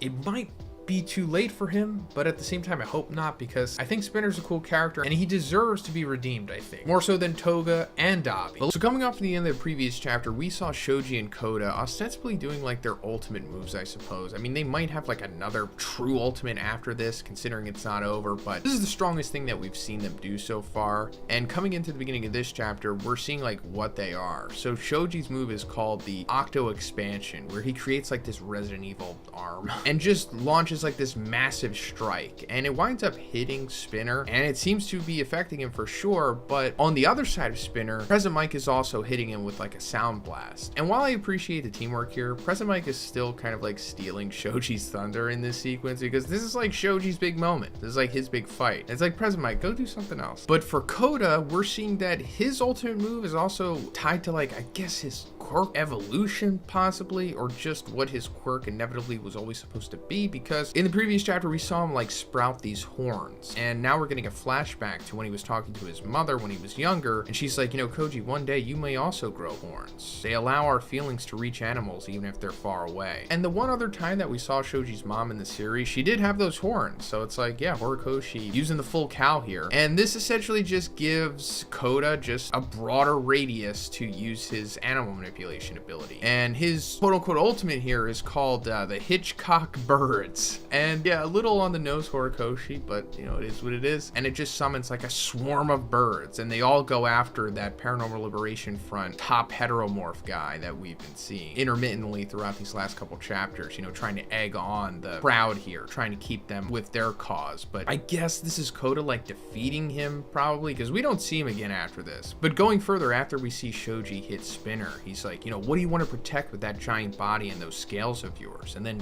talking to the crowd, he's like, you guys too, what do you want to protect with those amazing powers you have? Don't give in to your wounds, because then your children will be their next target. You know, saying like, hey, if you continue to do this, the prejudice against you is only going to get worse. Don't let revenge consume you. It's like, try to do as I am. Like, try to be better than those who have persecuted you. Because if you just react with violence like this, then you're essentially lowering yourself to where they were, and you're no better. But Spinner's like recovering here, and he's like, hatred will never disappear. Even if the heroes win this, nothing will change. And that is technically true. Like, regardless if the heroes win or lose here, it's not like everyone's just going to be cool with heteromorphs now. I mean, of course, it's better if the heroes do win, but in order for this reform to take place, it's going to take many years. And that goes into what Shoji's ultimate goal for being a hero was. He wanted to become a hero that was so cool that it would influence future generations to not have prejudice against heteromorphs anymore. And eventually we get to a point of where everyone is accepted. But then we get another glimpse into Spinner's past as he's saying this. And he's like, even if we stay hidden on the shadows, people will still spray us with pesticide. And it's like, yeah, this apparently happened to Spinner. Like, he also faced serious prejudice just like Shoji, although not as extreme as Shoji, I guess, but still to the point of where we could see that Spinner was clearly depressed for a large part of his life. Like, he was just a shut-in playing video games. You know, his room was just filthy. And this is another reason why Spinner was so on board with Stain's cause and why he latched onto that and became like a Stain stan, and then eventually became a Shigaraki stan, because he just wants a cause to latch onto, something that will give him purpose. You know, he doesn't want to be a nobody, as we'll come to find out. If they attack us, we strike back. Comrades, raise your voice and follow me. And then he like launches off of building and launches straight towards the hospital. And Shoji's like, he's even stronger now? My attack can even destroy concrete. And at first you're thinking like, well, that's not really that impressive. But then we also have to remember that we've kind of been desensitized by like Izuku and Bakugo, Kirishima, and all of these way overpowered characters, that they're like the outliers of the outliers that, you know, Class 1A is already comprised of. So like Shoji being able to produce an attack that can destroy concrete is still really impressive, but it's just not everybody is on the level of like the top 5 students essentially. But Spinner winds up successfully breaking through the front of the hospital here. And then he remembers back to what All For One had told him before the war had started, and he's like, Kurogiri must be at the research tower. You reach him, play a recording of mine or Tomura's voice. Kurogiri's quirk will end this war. So I know I've said this many times, forgive me, but just for the people that are new here, I assume that All For One somehow knew that he would be in this situation more or less. Even if he didn't, he just thinks that Kurogiri's quirk is essential to his plan or non-plan. But in this instance at least, Spinner can have Kurogiri activate his Warp Gate quirk and break All For One / Shigaraki out of UA, where he's currently trapped, you know, having his quirks erased by Aizawa and Monoma and being, you know, severely beaten down by Izuku. So if in theory he gets out of there, he can just go full power and turn the war back in the favor of the villains. But then also using, you know, Warp Gate further, he can just bring all the villains together, which are currently, you know, scattered. But as Spinner and the heteromorphic Bob are like breaking into the hospital here, they see like all of the doctors and nurses like standing united to stop them from going any further. And the heteromorphs are like seeing the doctors doing this, but they're also seeing them tending to patients and whatnot. And they're like, whoa, I didn't sign up for this. You know, I'm fighting for reform here. I'm not trying to just hurt innocent people. And this goes back to what Shoji was telling them in, I think, chapter 370, when they were like holding Shoji down, and he's like, you know, what's any of that got to do with attacking the hospital? You know, back in the first war, the heroes made sure that the patients and staff were safe before, you know, we engaged in the battle against Yujiko and the Nomus and everything. And this got through to a lot of the heteromorphs at that time. They're like, whoa, you're kind of right. And now it's just fully gone through to them. They're like, yeah, we're not about this. And they all essentially peace out. And as we see Spinner advancing through the hospital, in this sequence, he's depicted as like his younger self, like happily running. And he's like, you know, I always thought I'd be nobody, but if I reach Kurogiri, then I'll become someone. You know, look, Shigaraki, look how many people follow me. And then when he turns around, you know, nobody's there. He's just by himself now. And it goes more into like the tragic fate of Spinner. You know, this is what he's become, along with allowing All For One to give him 2 extra quirks, which turns him essentially essentially into like this gnome thing where he can't even speak properly. And then we see President Mike behind him, and he's like, Shoji's voice has reached them, and he won't be your trump card, referring to Kurogiri. And then in the final double spread here, we see charging Kurogiri, who's like right in front of them, and Spinner's like, Kurogiri, and President Mike's like, Shirakumo, and that's where the chapter ends. And it's like, okay, so who's going to get through to him here? Is Spinner going to play the recording and like Manchurian Candidate activate Kurogiri and warp gate Shigaraki / All for One out of UA? Or is President Mike going to get through to him and then have Shirakumo come through once again? Because we saw that was kind of a thing, or at least Horikoshi was setting it up to be a thing. Because when President Mike and Aizawa were first trying to get through to Kurogiri, we saw that Shirakumo was kind of coming through. He just couldn't fully do it yet. So, to be honest, I think the former is going to happen here. Like, I do think Spinner is going to play that recording, and then he is going to warp All for One / Shigaraki out of there and probably bring the villains together as well. But I think eventually Shirakumo will come through Kurogiri, and then we'll just have Shirakumo again as a hero helping them eventually, like before the series is over, but just not right now. But so coming off of the end of the previous chapter, we saw Spinner and President Mike entering the hospital going after Kurogiri, both trying to save him in their own way. Spinner trying to play this recording of either All for One or Shigaraki, which is going to activate Kurogiri, and in theory he could use his quirk to free All for One from UA where he's currently trapped. But on the other hand, President Mike is just simply trying to stop that from happening and possibly even bring Shirakumo through Kurogiri. And that brings us to the beginning of this chapter, where we're kind of seeing a little flashback as to President Mike telling Shoji that, Spinner entered the hospital, I'll go after him, while Shoji and Koda are still dealing with the heteromorphic army here. And we see that Koda has pretty much defeated that Paranormal Liberation Front general guy and has him like handcuffed on the ground. And Shoji's about to be hit by one of the heteromorphs who's very tentative, and he's suddenly stopped by the pig guy that we saw in the previous chapter entering the hospital with Spinner. And he's finally coming around here, and he realizes what they're doing is wrong. He's like, I don't think I'm making good use of my rage. I'm thinking about it. I've been attacked multiple times for no reason, and I won't deny that I got excited over the call to action, and I thought it was finally time to strike back on the world that has mistreated us, but I don't know anymore. Is the whole world really my enemy? Now I feel like there's some people that I don't want to cause any harm to. And what really got through to the pig guy and the others is when they eventually did break into the hospital with Spinner, they saw the doctors and the nurses like standing united trying to protect the patient. They realize that this isn't what I want to do. Yes, we want reform. Yes, we don't want to be mistreated and face prejudice anymore, but this just isn't the way. Like, these people are innocent. And then we see like everyone is basically coming around to this reasoning. Even the army that's outside of the hospital is stopping. And Shoji's like, the feeling that gathered you all here today was neither wrong nor useless. The fact that no one has ever shown light on us has hurt us immensely for a long time, but you kept on fighting without giving up on thinking. And to me, you were shining brightly throughout it. Let's use that light to change the people who hurt us so that they'll feel ashamed to ever raise their fists against us again. And that's kind of like the final nail in the coffin here. Like, Shoji has finally gotten through to everyone, and everyone's starting to realize that like he's right. We shouldn't be doing this, because we have to remember that this army isn't like comprised of villains. Like, actually just a small portion of it is like the Paranormal Liberation Front and other random heteromorph villains, but the majority of the mob here are just civilians that they were manipulating to get onto this false cause. And it's essentially stopped here, like assuming that this is going to be the end of this heteromorphic army march sequence, because even Lockrock's like, all we were thinking about was how to overcome them by force. They didn't even consider trying to reason with them. But then he's like, reinforcements move out to the hospital, so they're going to be entering the hospital now. But speaking of that, we're coming back to Spinner and President Mike, and Spinner's like being blasted by one of President Mike's sound waves, and the recorder with All for One and Shigaraki's voice that he was supposed to play to Kurogiri gets damaged here, and Spinner just falls down and he kind of reverts back to his normal form.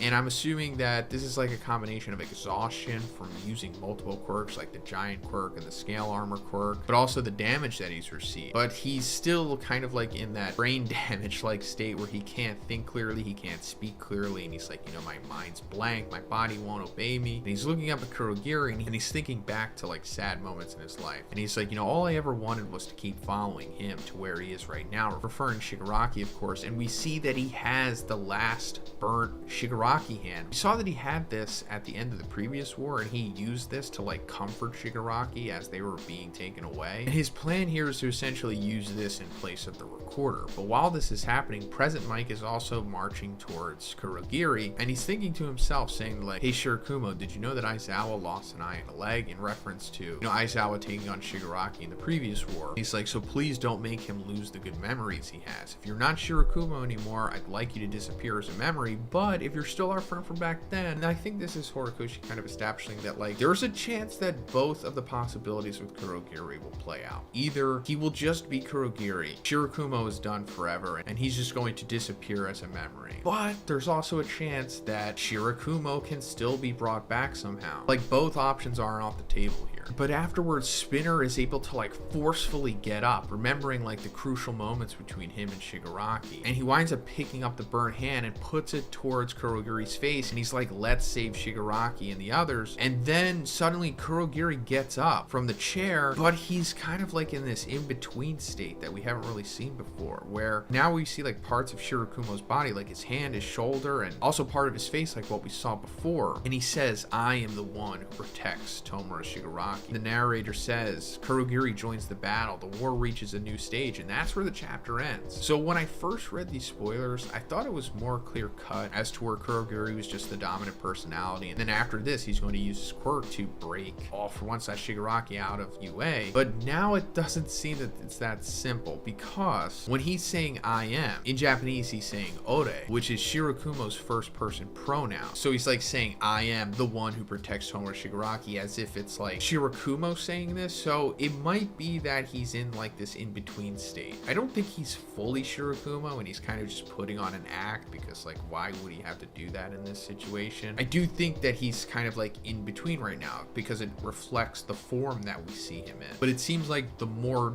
dominant personality, not completely taking over, but more of it is Kurogiri, because he kind of has to be at this moment. I mean, there is a chance that Shirakumo just comes through right now and doesn't save All For One / Shigaraki, but then that would just mean that it's the end, essentially, right? And that we would have to take what the narrator is saying here at the end in a different way. The war reaches a new stage, not necessarily in an exciting sense, but more so that the new stage is that it's over or ending, because if Shigaraki / All For One continues to stay stuck in UA as he is, then Izuku is just going to defeat him, because that's the trajectory of that battle right now. So I'm thinking that Kurogiri is going to break him out of there, and then once Shigaraki / All For One's out of there, he's free to use his full power, because Aizawa Monoma won't be able to erase his quirk anymore, and we also haven't seen him use his full power yet, and it's going to be crazy. And also it was kind of set up that like we kind of have to see it, because that's what he was talking about before, which led us to him saying that he needs to essentially be saved by Spinner and Kurogiri here. And when that happens, I think Izuku is also going to gas out or pass out, because the second user told him that he only basically has 5 minutes to be able to use gear shift manner that he is, because it's just too much. And I'm thinking that this is all going to happen, and that's how we should take the narrator's statement here. Kurogiri joins the battle, the war reaches a new stage. So yeah, it seems like that's likely, but I do think in the end Shirakumo is going to come through and break from the Kurogiri-ness that has happened to him and eventually join the side of the heroes and help them, but just not right now. So at the beginning of this chapter we see present Mike and Kurogiri, and that's because at the end of the previous, Spinner was able to successfully get through to Kurogiri by placing Shigaraki's Nana hand on his face, because apparently it turns out that All For One put some kind of microchip into Nana's hand to make sure that Kurogiri would instantly move even if he didn't know what was currently happening. And it's like, okay,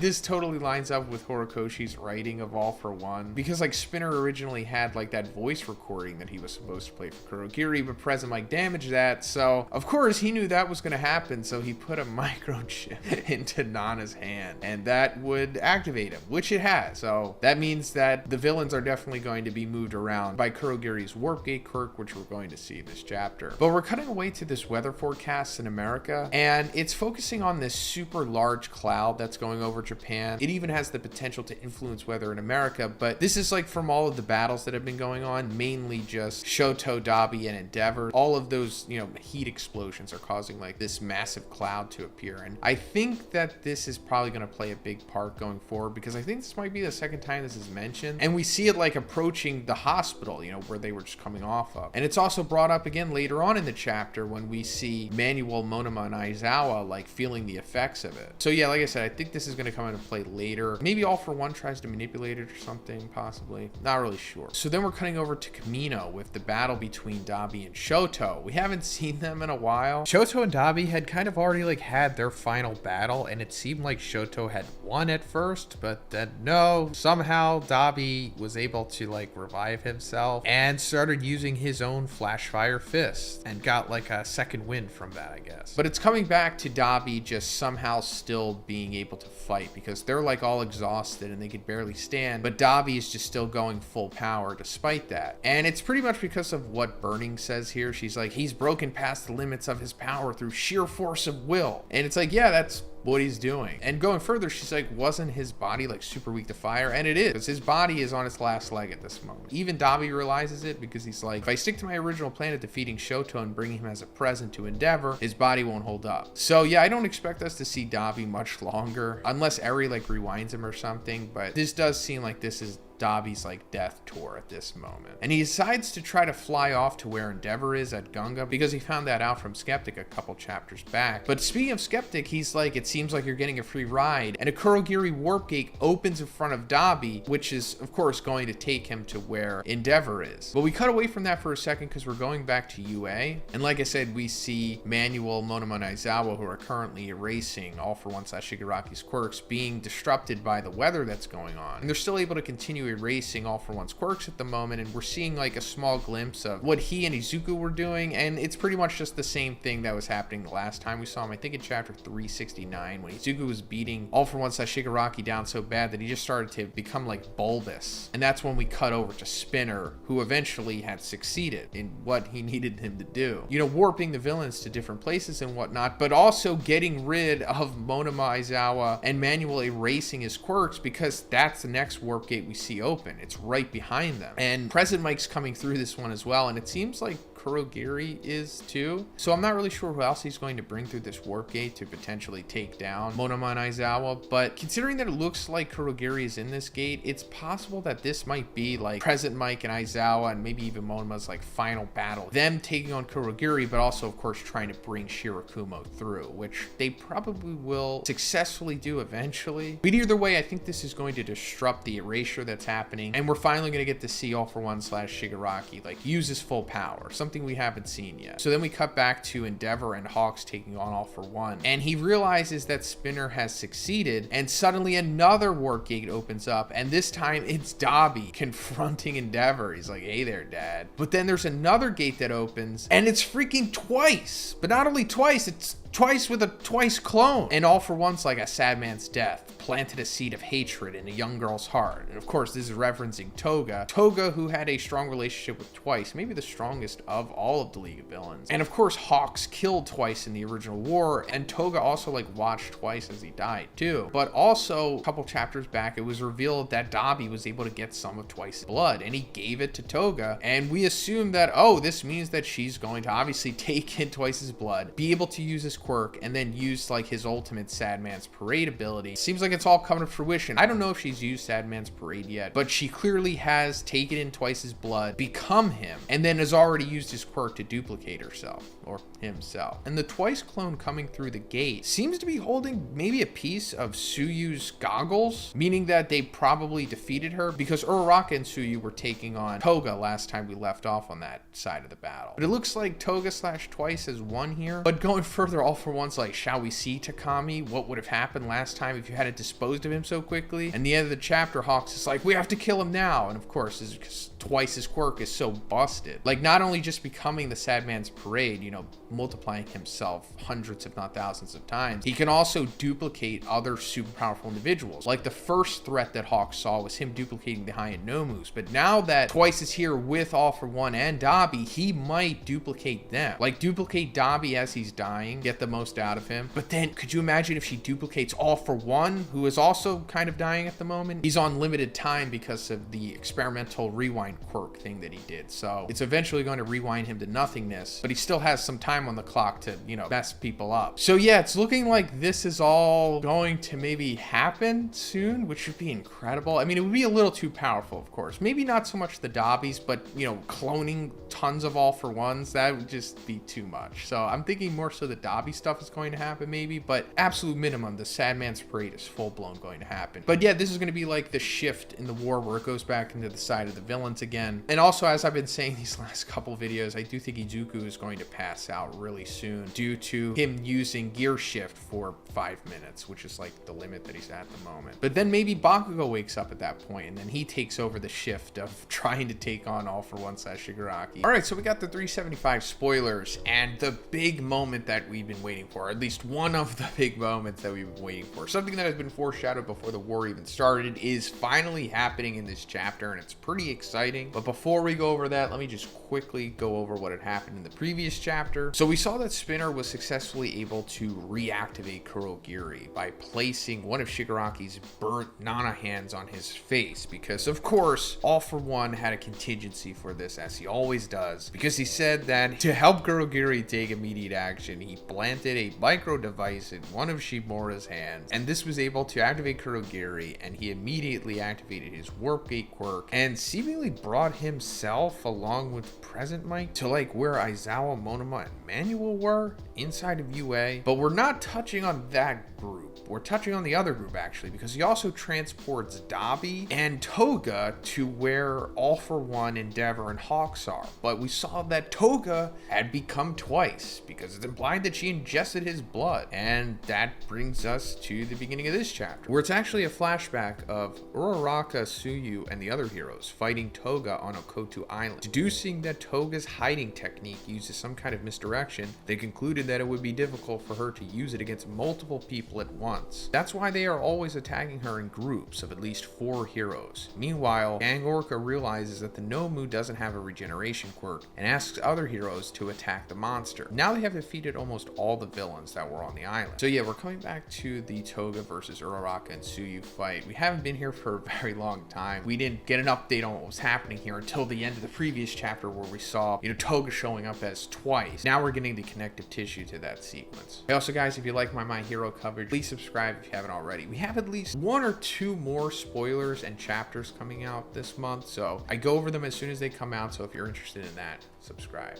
Thanks, guys. Toga realizes that her situation is bad and considers using Twice's blood, but she figures that with how little she has, she should only be able to make 30 to 40 clones. If she transforms now, the heroes will fight back and the Sadman's Parade will die on this island. So this is something that makes sense. We saw that she did have a little bit of Twice's blood, but she usually only has a little bit of blood in general when she uses this ability. But this also kind of conflicts with what's going to happen later on, but maybe it'll just make more sense once we get the full chapter, but I'll come back to this. She wonders if Makia will wake up, but even if he did, it would be difficult for him to get there. She wonders if the heroes knew about Jin's blood, and if that's why they sent her to an island. Seeing that there are no other options, she decides to believe in Spinner. So I like that she's bringing up Makia here, because I guess this means that he is going to wake up. We saw that, you know, he's still being imprisoned, of course, coming off the previous war, but there's also a group of heroes. I think that's where Kirishima and Ashido are, which makes sense because he's set up to be like their final big bad opponent, right? But we were wondering, like, is he going to wake up? Is he going to be part of the final war? And I guess he kind of has to, right? It would be anticlimactic if he wasn't. And him being mentioned here by Toga means that he essentially is going to wake up, because she's kind of reminding the audience as well that he's a thing. But another really cool thing is that what if she clones him using Twice's ability? And I'm not going to get my hopes up, because that would just be too incredible, right? Too fantastic. And I don't think Horikoshi is going to get that crazy fantastic with the ending here. Even though he should just pull out all the stops, just do all the craziness and make the ending really super fantastical. Why not? But I just don't expect him to do that. Although it would be really cool, but also at the same time, it would just be a little too powerful, right? Because just one Gigantomachia was enough to nearly take on everyone. I mean, he wasn't unstoppable. Like, they eventually were able to hold him down. But, you know, just multiple of him would just be way too much. That's when she picks up the vial and looks like she's going to drink it. But Tsuyu is waiting for this moment. She figures it's All For One or Shigaraki's blood, and destroys the vial with her tongue. But Toga was prepared for that because she knows Sue is a calculating person. That wasn't blood, it was a drug given to her by All for One. Of course it was. That attracts the high ends. The Nomu then goes to attack Suyu because the drug is still on her tongue and it causes a big wave. Then Ochako goes to see what's happening and she finds 2 Suyus. So yeah, decoy vial with Nomu attractant, which, I don't know, maybe it would be simpler to put acid in there or something. That's besides the point. She successfully is protecting Jin's blood, of course. I mean, we already knew that she was going to activate it because we saw at the end of the previous chapter she becomes twice. But also she's getting Suyu's blood in this sequence, I guess from the broken vial, because she's becoming her. One of them takes the vial out of her mouth and immediately turns into twice and starts making clones. That's when Kurogiri appears and says that he has been given a mission to save Shigaraki and the others. He asks what Toga wants to do, and she says that she wants to eliminate all the heroes, starting with Hawks. Uraraka tries to enter the portal, but the twice clones rip her wire apart. She then says that they haven't been able to talk about love like Toga wanted. It's funny, like Uraraka at the last second trying to gaslight Toga, like, oh hey, I actually do want to talk about love. Let's do that. Remember you wanted to do that? Let's not fight anymore. Let's just talk about love. Toga seems to hesitate, but responds with how great it would be if we could. Cut to Gunga. Hawks immediately understands that this is Toga's doing. Dabi burns the forest down, and Toga starts the Sad Man's Parade, making hundreds of clones. So yeah, this is the big moment. It's finally happening. The new Sad Man's Parade. Like I said, this was foreshadowed before the war even started. But this is also interesting because it goes back to what I said was being mentioned in the beginning of the chapter, how she only has enough of Twice's blood to make 30 or 40 clones. So did she mean like at base, like just make 30 or 40 and then they would have to do the Sandman's Parade and then they could potentially be defeated before that would happen? But it's almost kind of instantaneous when it happens. So I'm just confused by that statement and her just eventually making hundreds of clones anyway. But it doesn't really matter. It's happening here and it's necessary because we need this to happen. We need all of this chaos and essentially more bodies for people to fight against too, right? And I also like that Dabi's just burning down the forest, just making a clear battlefield, which simplifies everything. Kinoko says that all seems lost, but then we see that Suyu managed to launch Uraraka with her tongue in time and she passed through the portal. Now Dabi, Endeavor, Uraraka, All for One, Toga / Twice, and Hawks are in the same place. End of chapter. The final panel is actually a flashback from the previous chapter, with the weather reporter Merrill talking about the butterfly effect. It is meant to imply that this is the culmination of several consequences of previous events. Yeah, we're going into this final battle, or at least this is building up to be a true final battle, because now we're getting more pieces on the board together, which we kind of assumed was eventually going to happen. You know, spread them all apart for them to all eventually come back together. And now we have, you know, Endeavor, Uraraka, and Hawks taking on Toga, who is Twice, All for One, and Dabi, which is a very lopsided battle here. Like, the villain side is way more powerful than the heroes here, but something is eventually going to happen. So coming off at the end of the previous chapter, we saw Uraraka and Suyu sneaking through Kurogiri's warp gate, the same gate that Toga, who is now Twice, went through. And coming into the beginning of this chapter, we see them showing up at the Gunga battle. This is the battle where Endeavor and All for One have been going at it. And once they get there, they see that Toga is already activated the Sandman's Parade using Twice's quirk, and now she's quickly spreading. Like, originally she was isolated on that island, but now Kurogiri has obviously stopped that because he's brought Toga and Dabi here. And now that she's like on the mainland, she can use Sandman's Parade to spread throughout Japan. And I think in the previous chapter she said that she only has like enough of Twice's blood for this quirk to last like 30 minutes or something, but I think that should be technically enough time for her to spread that far, since the Sandman's Parade does work pretty fast. And we see that Uraraka and Suyu come across Jiro, who's riding Tokoyami, and they're also seeing that she had lost her left ear because, you know, a couple chapters back when she was going against All for One, he fired off some air cannon or something and took off her left ear along with her ear jack quirk thing that comes from it. So now she only has one of them. But then we come to Dabi facing down Endeavor, and Endeavor's like, are those flames around his chest the phosphor move that Shoto mentioned? So yes, it actually is that, or at least Dabi's interpretation of it, because after Shoto defeated Dabi a couple chapters back, somehow Dabi regained consciousness, got back up, and became even stronger just simply from observing what Shoto was doing with the phosphor / his own Flashfire Fist, and was able to replicate it somewhat. and now he's like in this fire corpse form. And it seems like he's going to be taking on Endeavor, but we'll talk about that more later. But All For One is also listening to this, and then he thinks to himself, you know, with one of his classic inner monologues, where he says that everything I work for is starting to come together. Kurogiri must have gone to where Tomura is. His warp gate has a longer range than my mud warp. It'd be for the best if I can get my hands on that. So that's an interesting name for that quirk. The mud warp quirk I thought was originally called warping, but I guess they either changed it or it wasn't always called that. I mean, I guess it's a better designation, especially because Kurogiri's back in the picture and his quirk is called warp gate. But speaking of that, All For One is right. Kurogiri did go to UA because Shigaraki is there, because like before he went there and Spinner like activated him with the burnt Nana hand, he was like, I'm Shigaraki protector. So yeah, that's why he basically went there. But because once Kurogiri got to UA, he appeared behind like Aizawa, Monoma, and Manuel. But then I guess Present Mike also grabbed onto him and went there as well. So he is technically helping Shigaraki by stopping Aizawa from nullifying his quirks, but also this is definitely setting up like their final battle, right? Aizawa and Present Mike taking on Kurogiri, with them like trying to talk no jutsu him back into becoming Shirakumo. But then also All For One mentioning here that best if I can get my hands on Kurogiri's warp gate quirk. Does that mean that he is successfully going to take it? And then maybe that's going to mess with him somehow? Like maybe that will make him easier to become Shirakumo again. I don't know if him taking the warp gate quirk will completely take away Shirakumo's base cloud quirk thing that he has, because it was technically made from that quirk, so I don't know if it completely altered the quirk factor or made a new one.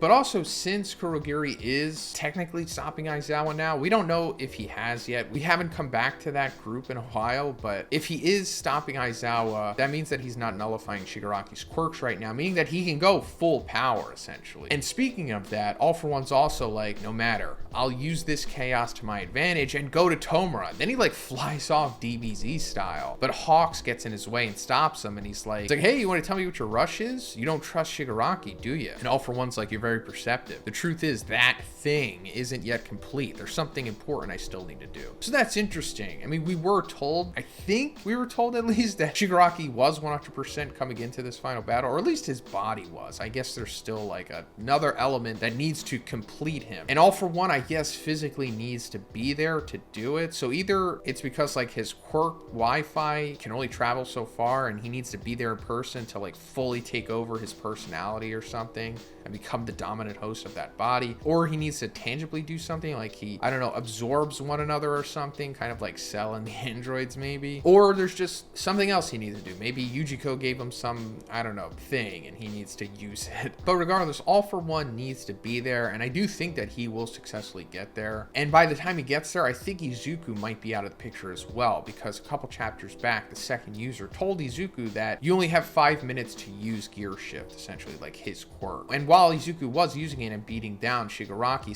/ All For One, that basically meant that he only had 5 minutes before he would gas out or pass out or something like that. And I think that is probably going to happen. And at the same time, All For One is going to be able to unleash the full power of Shigaraki / his own full power. And then I guess that will be a portion of the arc where Izuku's out of the picture and everyone has to come together to stop All For One essentially at full power, which we also haven't seen yet, because like as soon as Shigaraki got to UA, they were immediately nullifying his quirks. We only got to see him do the crazy quirk singularity Tetsuo body stuff, which isn't quirk related. So imagine how powerful and crazy he's going to be once he has full access to all of his quirks, along with the Tetsuo body. But after this, Hawks yells to Endeavor and he says that the divide and conquer plan has failed, and that with the way things are now, no one can stand against his flames, Dabi. If things fall apart here, they'll make their way to Deku and Shigaraki. Please stop Toya. And then coming into the final sequence of the chapter, we see Dabi like flying at Endeavor, and Endeavor says that this time I'll watch over you. And the narration's like a father takes charge. And that's where the chapter ends. So it looks like this is going to be the next battle that we're going into possibly, or one of the future ones, depending on what happens in the next chapter. But it looks like we're finally going to see Dabi versus Endeavor, which we haven't really seen before. And judging from this, it doesn't look like Endeavor is going to like traditionally fight him, or at least I don't think so. Maybe he's going to try to console him or try to be supportive to him. I mean, Dabi is too far gone at this point, beyond repair, in my opinion. Like, he has to die, but at least Endeavor is going to try to be a good father for once to him, and I don't know, try to do the right thing, and I don't know, talk no jutsu or something to him. This could possibly also lead to Dabi killing Endeavor. I've been talking about it for years, but I've always thought that Endeavor had death flags, especially in relation to Dabi, and this might be the moment where Dabi kills him. I mean, mean, at least this will be the one big thing that Dabi gets to do. He's kind of failed with everything else, aside from revealing that he was Toya this whole time. But there's also a chance Endeavor could live and Dabi just dies. All right, so we got the 377 spoilers, and this is definitely the most exciting chapter that we've had in like the last couple weeks, because it's shifting over to like the other more important stuff that's happening, I guess you could say. Because in the previous chapter, we saw that after Kurogiri transported Toga to where Endeavor Twice and All for One was, she started spreading like into the mainland, which she wasn't able to do before. And afterwards, All for One tried to leave to go to UA because he said that there was like another step that needed to be done to perfect Shigaraki or to complete his body. And Hawks kind of stopped him. But we also saw that Dabi, who was teleported there by Kurogiri as well, started to go after Endeavor. And that's like where that chapter ended. And like I said, we're not picking up on that. We're moving over to the other stuff because the chapter begins showing cherry blossoms while a narration says that the heroes are in a bad place and the villains are striking back. They tried to divide them, but now the winds blow violently. At this moment, someone reaches out their hand towards the cherry trees. Back to the present, and we see a portal opening at UA. Aizawa notices Mike there and understands what that means. Soon afterwards, a Twice clone also passes through the portal and starts multiplying and attacking Aizawa, Manuel, and Monoma. So yeah, we're finally coming back to this. After Spinner had activated Kurogiri in the hospital, like before President Mike was able to get there, like I said, he teleported Dabi and Toga, but he also seemed to like teleport himself directly to UA behind like Aizawa, Manuel, and Monoma. And I was saying like, okay, so this is going to stop them being able to erase Shigaraki / All for One's quirks, right? Because they've been doing that since he got there. And since they're being stopped here, in theory, he would be able to go full power and just go on a complete rampage. Well, turns out that actually happens because that causes Monoma to stop looking at Shigaraki / All for One for a second, and then a huge explosion happens. The power poles are destroyed and the arena starts to fall. They are no longer able to stay in the air. Mandalay reports on the situation with her quirk, and Skeptic keeps hacking. So yeah, this is insane. Like, he literally explodes like a bomb. And most of UA is pretty much destroyed by this. Like, it's pretty crazy how this is happening, and I'm not really sure how the other heroes are surviving this, especially Bakugo, but I guess they are. Maybe they went somewhere else. I don't really remember where they all technically are right now, but this explosion is pretty bad. Like, it's like blowing off the pillars and everything. So this is just like immediately what Shigaraki / All for One can do using their full power. Also, another thing happens in this sequence that's not mentioned in the spoilers, so I'll talk more about it in my review on Friday.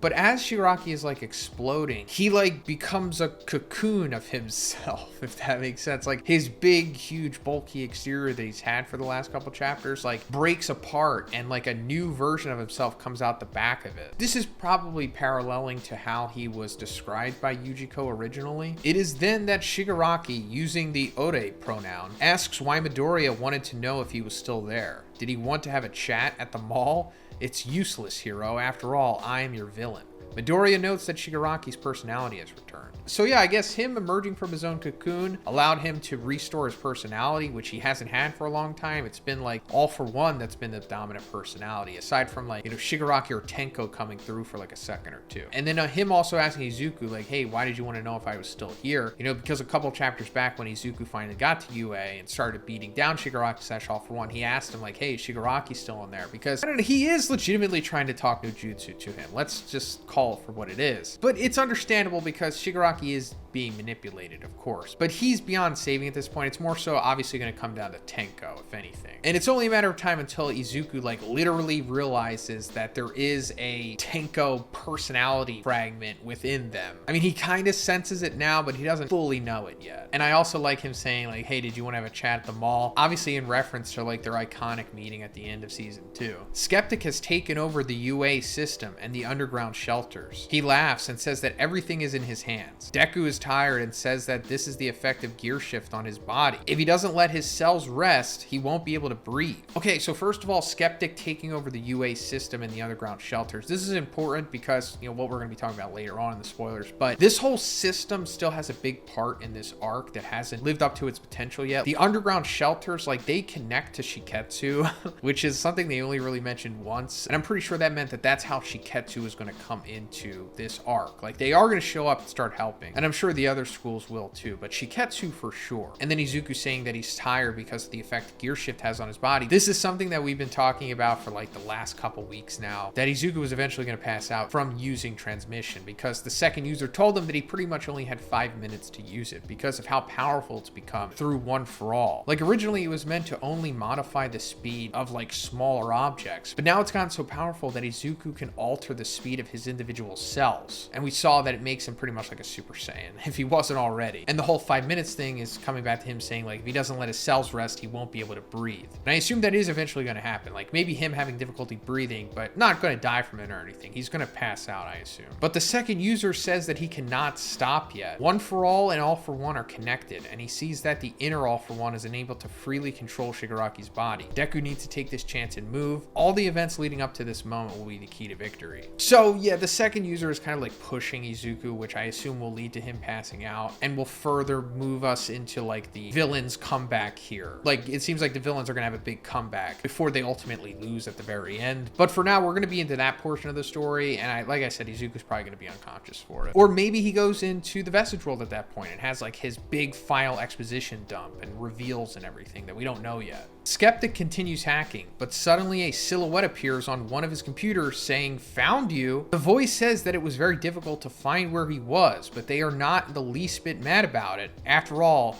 it is all for Gentle's sake. It is then that we see La Brava is standing next to Tsukuuchi hacking Skeptic. End of chapter. So wow, what a big reveal. La Brava is back, counter-hacking Skeptic. And like I said, this is important because, you know, those underground systems and everything are going to come into play with Shiketsu. So it's better that the heroes have control of that for sure. But also La Brava coming back is something that we kind of expected, right? I mean, way back from the ending of their arc, of course, but even more so after that, because I think it was like chapter 304 through 306, somewhere around there, when Izuku was talking to the Vestiges. He's like remembering people who he had met and wondered if he could have changed them for the better or not. And he remembers like Stain, Overhaul, Muscular, and then Gentle and La Brava. And then we were thinking like, oh, well, all those characters are going to come back then. And they all did, except for Gentle and La Brava. So now finally they're back now. And like I said, also it was set up at the end of their arc when it was like after they were arrested and taken in. And it was kind of insinuating like, hey, they can, you know, turn their lives around and be legitimate heroes possibly. Because that's what they were originally trying to do, but they were just misguided about it. So yeah, it does seem like they're doing some kind of special program with Gentle and La Brava here, where they're going to be able to do hero duty or something, but then also be incarcerated. Kind of like the S Squad, you know, that Harley Quinn and all them are a part of. I can't say that word on YouTube, obviously, but you know what I'm talking about. So coming off of the end of the previous chapter, we saw La Brava counter-hacking Skeptic, who was hacking into UA. And coming into this one, La Brava says that back in her quote-unquote shut-in days, she hacked into Feel Good Inc. servers just to test her skills. Feel Good Inc., of course, being the company that Skeptic runs. So this confirms that Skeptic does have a history with La Brava, something that we speculated about, slash Horikoshi kind of told us for a while now. Because on Skeptic's page in the Ultra Analysis book, it says that the security system that he constructed for his company was once hacked. And that, of course, let us speculate that, oh, it was probably La Brava because she was like the only other hacker that we know of in the series. So Skeptic is basically being defeated here, I suppose, because not only is he being stopped from hacking, but they find his location as well, and there's a bunch of heroes that show up and detain him, such as like Miss Joke and Shindo. So I guess this is like their final contribution, possibly, maybe not final, but this is like one of their big moments in this final arc, I suppose. So like I said, I guess this is Skeptic being defeated, and it's like by La Brava, which means that this is like set up for La Brava to have this one big moment.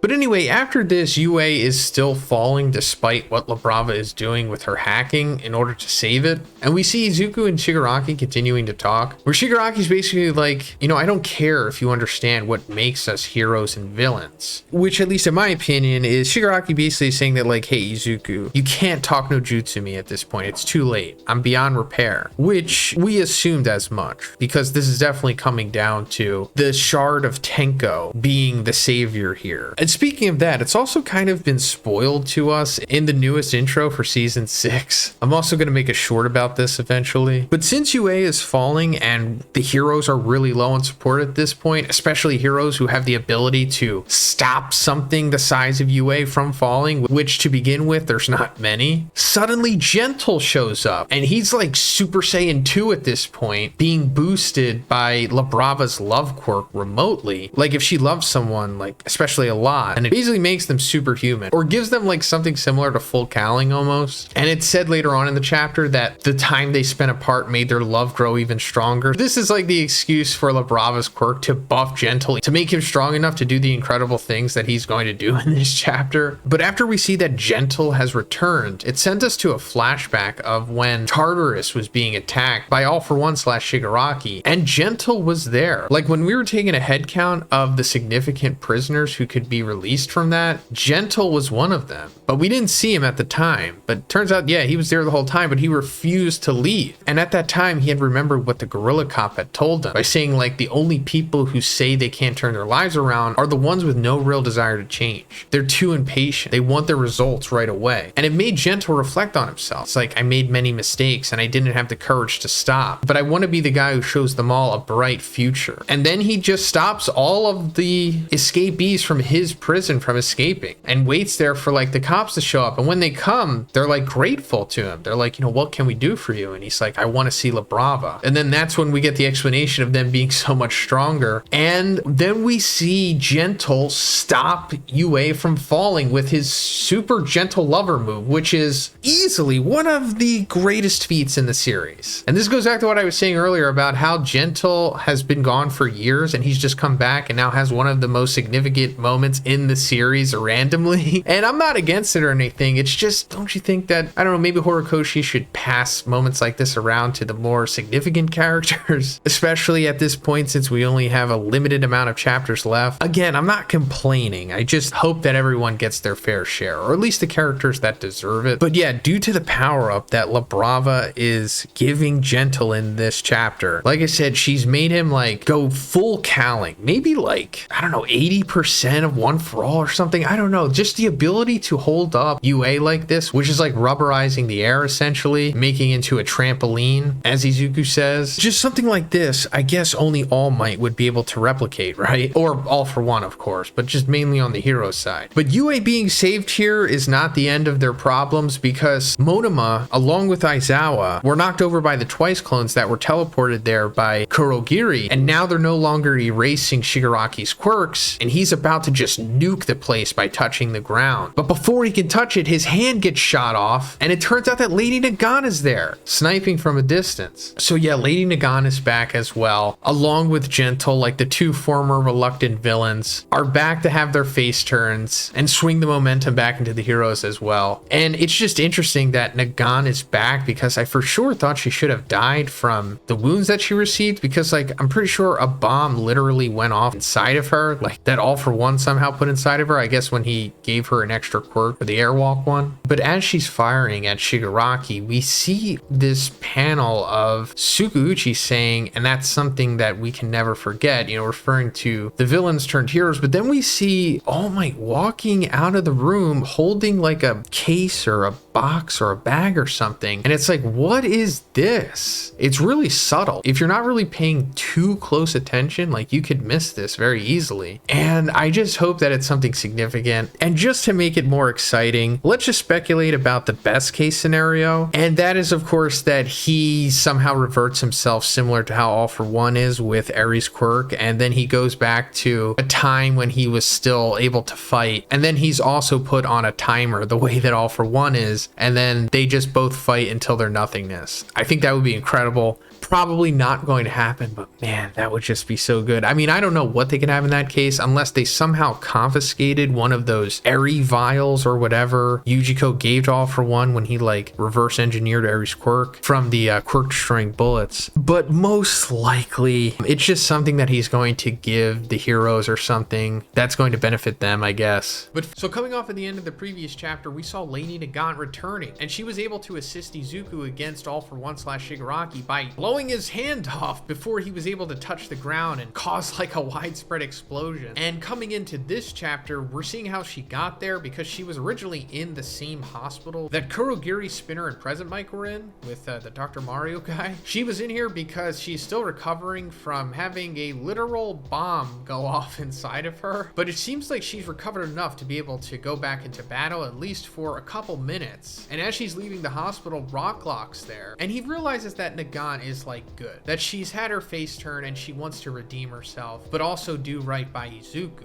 who saved her in more ways than one. So he gives her all of the necessary information she needs, but she's able to fire off another bullet that takes off Shigaraki's other hand, which, stifles his plan of just exploding the place. But technically he could still do it with his feet, as we've seen him do before, but I guess for this sequence, Horikoshi just decided not to because it would kind of ruin the moment. But this triggers All for One and gives us like a rare moment where he breaks character, because he's always usually like calm and has like this half smile on his face and makes some lame joke or something, but after getting shot by Nagan, he's like furious. Hey, also guys, if you like my Hero content, please subscribe if you haven't already. It's fine if you don't want to, but if you just needed a reminder, here you go.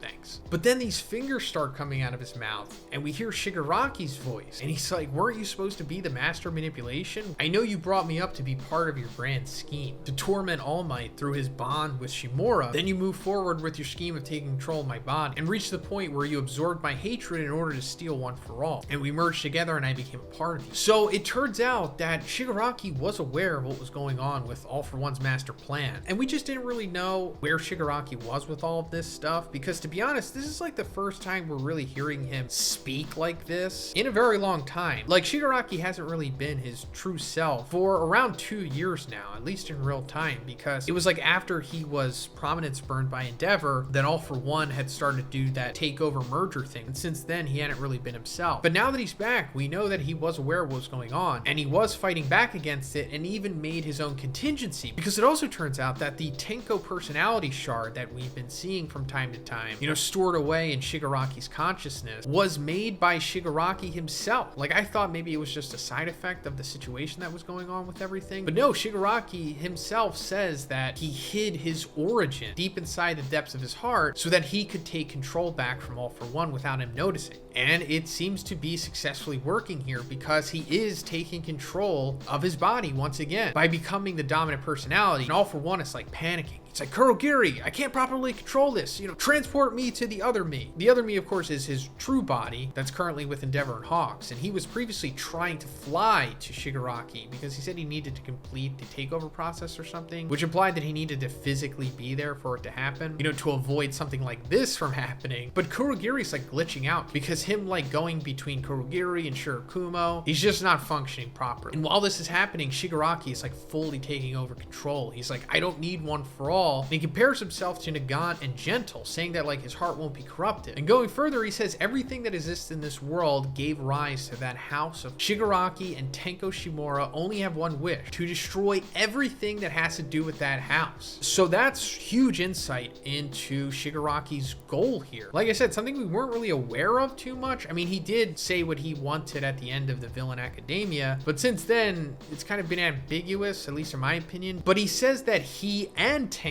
only have one wish, and it's to destroy that house. So they are somewhat working together, or at least just not at odds with each other. So I guess we'll have to break down exactly what this means, destroying everything that has to do with that house, because the house itself is already destroyed. Like, it was destroyed when Shigaraki was first activating EK, and his whole family died as well. So the other things that have to deal with that house are, in my opinion, All for One. Now, this hasn't been confirmed yet, but I'm pretty sure All for One and Yujiko were responsible for giving Shigaraki DK. Like, in this panel, we see this guy dropping off Shigaraki to his mother, and in my opinion, this is All for One. I mean, come on, clearly him. So that might mean that destroying All for One is one of Shigaraki's plans here, and I'll get to that. But another thing that has to do with that house is Shigaraki himself, because Tenko kind of split once Decay activated. Like, he was no longer Tenko, he became Shigaraki in that moment. So maybe Shigaraki wants to destroy himself as well? Not really sure, but I do know that the end result will obviously leave us with Tenko, like, in physical form somehow. Like, some way, through crazy quirkery, Tenko will return and Shigaraki will, I don't know, either sacrifice himself or just take himself out inadvertently. I don't know, I doubt Shigaraki will go gently into that good night, but I think we all know where this is headed regardless. But after this, like in the blink of an eye,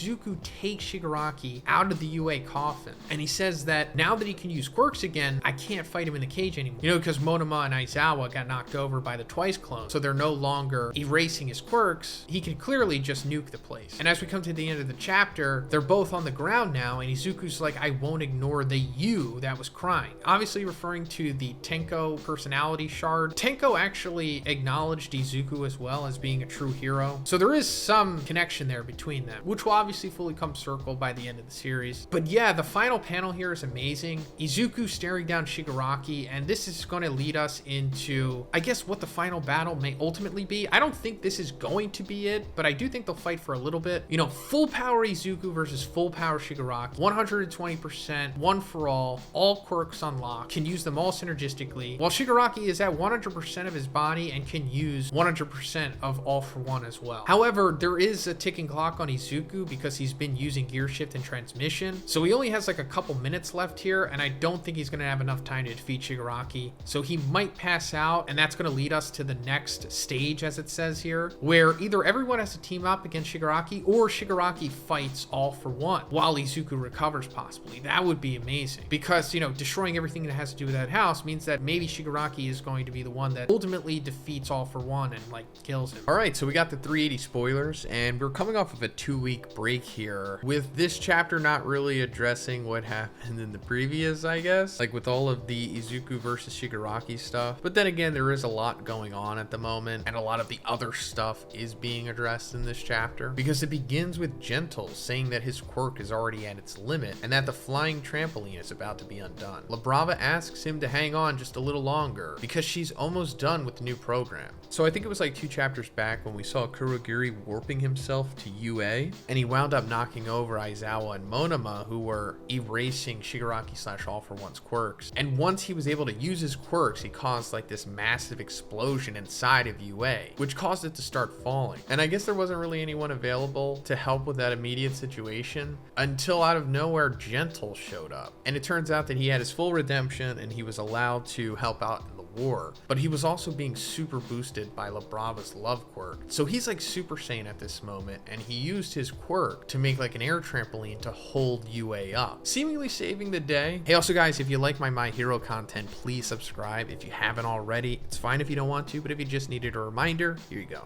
Thanks. Now we're coming back to that sequence because we see that he's saying to Labrava that, you know, he's at his limit. But Gentle then begins to reflect that there is no one documenting this battle, but that he still needs to give it his all to do the right thing. But then he sees the students from the business course filming him and gets startled. Gentle says that it's dangerous for them to stay so close to the edge and tells them to go back inside UA. But the student with the giant hair is too busy narrating about the incredible story of a villain in custody who has decided to help the heroes. Gentle then shouts to get his attention, and the boy shouts back, saying that society losing faith in the heroes was partially their fault for failing to build a better public image for them, and that's why now they need to record this battle in the best way possible. Labrava's voice then starts coming out of the student's cell phone, saying that what he said was amazing. She says that she was able to hack into his phone because the barrier was weakened, and tells him to keep filming because everyone needs to see how cool Gentle is. We then see that Labrava has started live streams on various websites using the footage that is being recorded. She has also completed the new security system and got UA floating again, for which Gentle praises her. However, even though things seem to be getting better, one of Twice's clones says, "Eliminate the heroes." That's when we see that they have pushed Aizawa out of UA, and Mike jumps up to try to catch him, but the two of them fall into a portal while Kurogiri keeps glitching. Okay, so that's really interesting, and I've talked about this many times before, but now it's more concrete than ever. This is for sure setting up their final battle in this series, which, like I said before, is going to be Present Mike and Aizawa trying to defeat Kurogiri with Talk no Jutsu and bring him back to Shirakumo. Kaminari says that it looks like Kurogiri saved them from the fall, but Mandalay says that it also means they lost erasure. All they can do now is believe in their victory and keep fighting. We then see that the support course is filming Deku and Shigaraki's fight. Cut back to Gunga, and All for One says that he was actually supposed to take full control of Shigaraki's body from the beginning. That this whole fusion and new personality thing only happened because Tomura's destructive impulses were stronger than he expected. But this is no reason to panic, because he only needs to make Tomura's body absorb the quirk factor of his original body for All For One's domain to become absolute. He then tries to fly away again so he can get to UA to fulfill his duty, but Hawks gets in his way. Alright, so that's it. That explains why he needs to be there in person, which I guess we assumed it had to be something like this. And All For One, of course, revealing that he was supposed to initially just fully take over Shigaraki. There wasn't supposed to be this whole thing where he battles for consciousness, because it was revealed in the previous chapter that Shigaraki knew that All For One was going to try to take him over. So as he said, he hid his core deep down inside of his soul, and bit by bit, without All For One noticing, he started reclaiming himself from the inside out. And that's why we see that fragment of Tenko being locked away in their subconscious. So in order for All For One to stop this and fully take him over, he needs to have Shigaraki's body like absorb the current body that All For One has, that's like rewinding away at the moment, because it has the original All For One quirk factor in it, which is interesting because I thought that they said that Shigaraki had the original All For One, but maybe there's a process that separates the quirk itself from the quirk factor. To be honest, we don't really know too much about the science behind all of this stuff, like with how Yujiko performs his experiments. Hawk says he won't let him go away because this is their story. He'll stop All For One for the sake of the new generation. He makes a feint, pretending to attack with his sword and then boost it with his feathers, but it's useless. All For One laughs and uses an attack that destroys Hawk's body. Tokoyami screams in despair until we see that Hawks is with huge glowing glamorous eyes surrounded by roses. He says, "Ouch. I wanted to see you so bad that I fly too fast," and fades into a mist. That was a close call for real. He's like so hot that it was super hard to replicate all his swag. Cammy joins the battle. We see that Shishikura blocked All For One's attack using his meat thingies. He says that they had been tasked to protect the villains, but their mission was changed suddenly. This is way more serious than they were expecting, but that doesn't matter. Shiketsu is here. The final double spread shows Inasa using his quirk to make all the Twice clones fly and gathering them all in one place. He says that All For One thought the winds of fortune were blowing in his favor, but it is he who controls the winds. End of chapter. Wow, so this is really exciting. And this is continuing the trend that the last couple chapters have had, where it's like, oh, we're having a huge problem here. Don't worry, I'm a character we've seen previously in the series, and I'm gonna randomly show up in the nick of time and solve this problem that you guys have. But Shiketsu showing up is also something that we talked about before, because it was kind of insinuated that it was gonna happen. When the layout of like the Troy system and the underground tunnels and all that stuff was laid out, it was specifically mentioned that it's connected to Shiketsu. And I was like, okay, so that means that they're probably gonna come and help. And also it makes sense because they never really had their full arcs, you know what I mean? But now they're getting it, and Cammy using her illusion ability on All For One. And it makes you think, like, if this works on All For One, then Cammy could have been integral into like the plan for taking him down. Like, you can essentially make him see whatever you want to for a couple seconds. Shishikura's also here. I think he's actually the first guy who mentioned the quirk singularity in the series, interestingly enough. And he's like blocking All For One's attacks with his meat quirk thing that we saw him use against Bakugo and Kirishima. His quirk is called Meatball, and it doesn't really make sense, but I always thought it was really interesting because of what it can do by like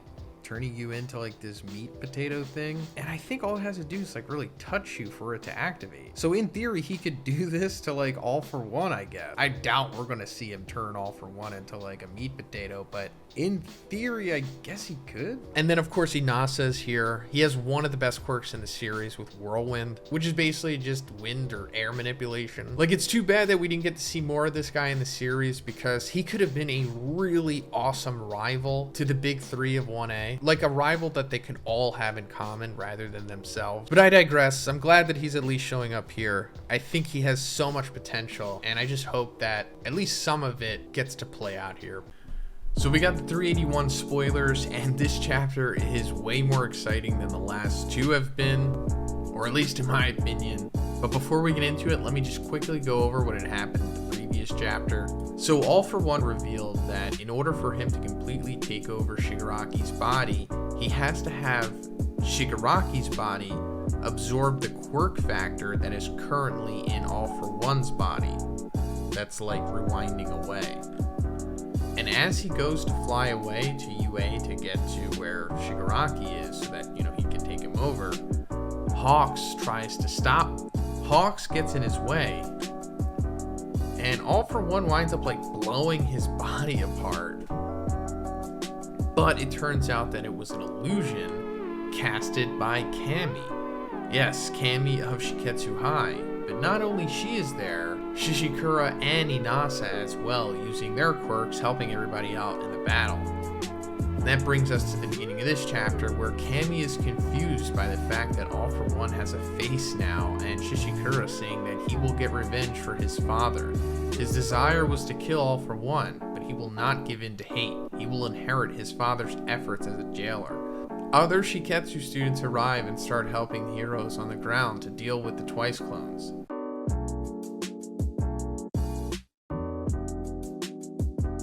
Pixie Bob says the focus has shifted to immobilizing Toga and defeating All For One, saying that all heroes with long-range quirks should go fight him.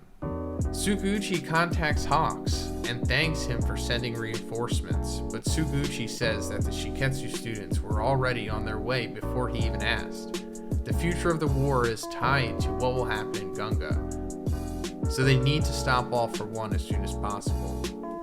All For One says that they were cautious about the risk of him stealing the hero's quirks, so initially they only sent Endeavor and Hawks to fight him, but now they're desperate. All For One laughs and uses a quirk combo, growing wings, throwing a laser with black lightnings. The attack hits many heroes, including Kamui and Kinoko, and Hawks realizes that he's now using more quirks. Shishido says that they cannot be intimidated, and that the defending heroes need to contain these blows. They finally got All For One to stop and fight instead of running. So yeah, he actually is fighting for the first time here, at least since he's reverted back to his, I don't know, quote-unquote prime form. Just his non-potato-fied state. Because before, yeah, he was just trying to go back to UA to get to Shigaraki, but now, you know, he's stopping, he's fighting them, and he's using some quirks, which we speculated about, and I totally forgot that we talked about this, because now that he's reverted to this state, in theory, he should be able to use quirks that he couldn't use before because of his damaged body or whatever. Possibly even his quirk factor being reverted back to a previous state, allowing him to have quirks that he didn't have before, and that might be the case too, especially since the quirk factor is coming into play here, but this laser thing with the lightning, I think this is the quirk that he used against Nana possibly in that flashback that we saw in the All Might Rising OVA, or something like that. He really couldn't use this before, I guess because of his damaged state, but we should have seen Shigaraki using this, but maybe he doesn't have access to those because they're currently in this body. But yeah, this was always one of my favorite, if not my favorite quirk that All For One has. Because like I said, you know, we only saw it back in that OVA. And it represented like, you know, prime All For One power. And I was like, when is this going to come back? When are we going to see this again? And I thought, you know, we were going to get to see it with Shigaraki.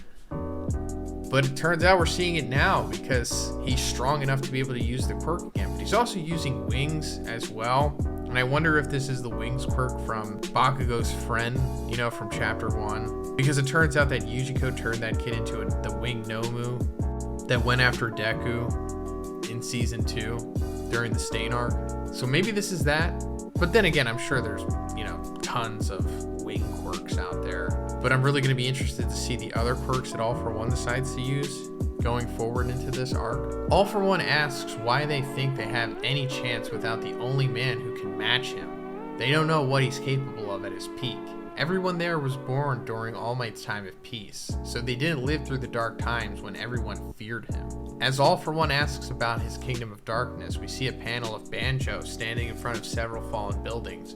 While he's saying all this, we see 2 panels of Dabi flying after Endeavor, totally burned. So this is really interesting as well. All For One mentioning Prime All Might here pretty much. And I say that because we talked about this before a couple chapters back, or a few weeks ago I should say. Because we saw All Might leaving where Sukuuchi was, and he had like this case, this, I don't know, something. He was holding something, and I thought that there was a chance that, I don't know, you know, it's just a Hail Mary, but All Might could be reverting back to a previous state similar to how All For One is. Like maybe he gets maybe he somehow came into possession of the same kind of experimental Eri capsule or whatever that All For One had that Yujiko made from reverse engineering the quirk destroying bullet. Or, I don't know, Eri did something herself, or maybe they made something that Eri, I don't know, put her quirk ability into, possibly, you know, something that didn't hurt her, of course. I don't know, it just seems too good to be true, right? All Might reverting back to a previous state, becoming powerful again, and then fighting All For One as he just rewinds away into nothingness. I mean, it's just right here for Horikoshi. Like, he's setting it up himself just to slam dunk it. And the scary thing is that there's just a big chance it might not happen, right? But I just hope that All For One mentioning it here means that that's more of a likelihood. The wind goes towards All For One, and Inasa says that he knows all of that because they learn about it in modern history class. He has decided to support Shoto and Endeavor, so his boiling blood will not give in to fear. All For One is impressed by his quirk and thinks about stealing it. All For One uses the wind in his favor to propel his attacks and hit some heroes, but they tell Inasa to continue. Inasa himself gets hit in the face, but he's not shaken and says that his quirk gets stronger on windy days. Instead of fearing the past, he wants to see the future. So that's really so that's a really exciting notion there. All For One taking Inasa's quirk. I mean, I don't necessarily want him to, like, I don't want Inasa to become quirkless, of course, but All For One having his quirk seems kind of cool at the same time, right? I mean, it would be like a necessary sacrifice just to have this cool little factor. Although All For One, or I guess Shigaraki at this point, has like that air cannon quirk that's amplified by other quirks. Like we've seen him use it a lot throughout the series. I think more recently he's used it maybe at UA possibly, but I know he used it for sure against Star and Stripe. So it would be part of the course for All For One to use that. And also if he does, that could solve a lot of problems, because we saw that Inasa was lifting up all of those Twice clones. If All For One had that quirk, he can just transport everyone to one single battleground and he'd just have, like, you know, Avengers Endgame. But I don't know if there's guarantees that he's going to take it just because it was mentioned. But, you know, it's a possibility. Hawks remembers what he said to Endeavor at UA, and it says that it's not only One For All that connects people's hearts. Endeavor is also bringing hope to the younger ones, including Inasa and himself. All For One looks disgusted and says that he hates that light in Hawk's eyes. However, this makes no difference. The remaining heroes are all weak and can't even get close to him. It is then that the absolute darkness appears behind him with two huge eyes. All For One's expression changes to fear as he feels the presence of Tokoyami and Dark Shadow. He remembers the attack that destroyed his mask, and he has the same feeling, that he needs to dodge it right now. Tokoyami says that there are many types of darkness, and for him to stop bragging is if he knows them all. The small shadow that All For One produced has long since been illuminated by Class 1A. As he says this, we see a panel of baby Tokoyami sleeping next to Dark Shadow, and the panel of the 1A students receiving the umbrellas from the civilians. The rain clouds have darkened the environment, and the flames are already dying out after burning all the trees. In addition, Pixie Bob created an earth shelter for Tokoyami to unleash Dark Shadow's full power. All Might said that All For One wouldn't be able to steal Endeavor's quirk just by touching at his flames. So it must be the same with Dark Shadow. Hawks realizes that he's been preparing for this since the Shiketsu students arrived and tells him to attack with all he's got. Hawks says that if he has helped Tokoyami on his journey even just a little, then that makes him very grateful that he was born with those dirty wings. The chapter ends with Tokoyami hitting All For One with his Black Ankh Balder, boosted by Inasa's wind. Alright, so this is incredible. So I guess this is like the full potential of Tokoyami and Dark Shadow, right? Everything has been coming to this because throughout the series we've been seeing hints of it. It's been teased at. It's like, wow, there's a lot of potential of Dark Shadow and Tokoyami. And it's like, when are we going to see what he's fully capable of? And I guess this is it. Because as it's being described here, Pixie Bob made like this huge roof over them, or this huge encasement, so that they have complete darkness, and Dark Shadow can just become as powerful as he needs to be to go against All For One here. And as it was also stated, All For One can't steal the Dark Shadow quirk from Tokoyami by touching Dark Shadow. Like, he has to make physical contact with Tokoyami himself. So Tokoyami can fight him at a distance with Dark Shadow coming from him. It's like the perfect matchup for All For One, essentially, at this point. So things are getting really interesting, and it's also boosted by Inasa's win, just leveling All For One. So this fight is actually coming around into the hero's favor at this point, but we can't completely count All For One out at this point. But we can't completely count All For One out at this point, because as we mentioned before, he is in a previous state, and he is way more powerful and has a lot more quirks that we're not aware of yet. So we saw Tokoyami and Dark Shadow essentially coming to their full potential against All For One, where the chapter ended with them just completely leveling him with an abyssal black body, Light of Balder, in an amazing panel. Like, this is probably the biggest strike All For One has taken since his fight with All Might. And coming into this one, we're seeing Toga finally using Twice's ability to clone the other most powerful members of the league, like All For One, Shigaraki, and Dabi. This is something that we had been speculating about for like the last couple months now, I guess, because of all of the possibilities that we knew that were coming into this arc when it was foreshadowed that Toga was going to do this, when it was revealed that she was supplied a small vial of Twice's blood from Dabi, and now we're in like the full midst of it, and we're seeing that immediately the Shigaraki clone is trying to activate DK, but he is unable to. And going further into this chapter, it will be explained why this Shigaraki clone is unable to use his quirk, and it's kind of unnecessary in my opinion, the reasoning as to why this doesn't work. I mean, of course it makes sense via quirkery logic and everything that's going on here, but to be honest, it just shouldn't work because it's just stretching her original quirk just so far that it would just be unfair almost if it did work, because first of all, her quirk is just, you know, becoming someone, and then if she loves them enough, then she can use their quirk. So since she loved Twice enough, she's able to use Twice's quirk. So now we're going into that quirk, and then on top of that, she's doing the Sad Man's Parade, which Twice didn't really start doing until the My Villain Academia. So like, it wasn't even like he could do this at first, and of course it was because of his mental block. And then aside from that, she's also now duplicating One For All and Shigaraki and Dabi. So I think it's just understandable from that perspective that they shouldn't be able to use their quirks, because if they did, it would be over, right? You have multiple Shigarakis, multiple All For Ones, it's over. But the way that it's explained in the chapter is because, I don't know, she doesn't love the other League villains the way that she loved Twice. I mean, when we get this inner consciousness of Toga, she says, even though I love Tomura and Toya, interesting she's calling Dabi Toya, I think this is the first time she's referred to him as that, possibly, their quirks won't come out like Jin's, Twice's, or Ochako's. Jin could have used their quirks. So I guess, yeah, it just ultimately comes down to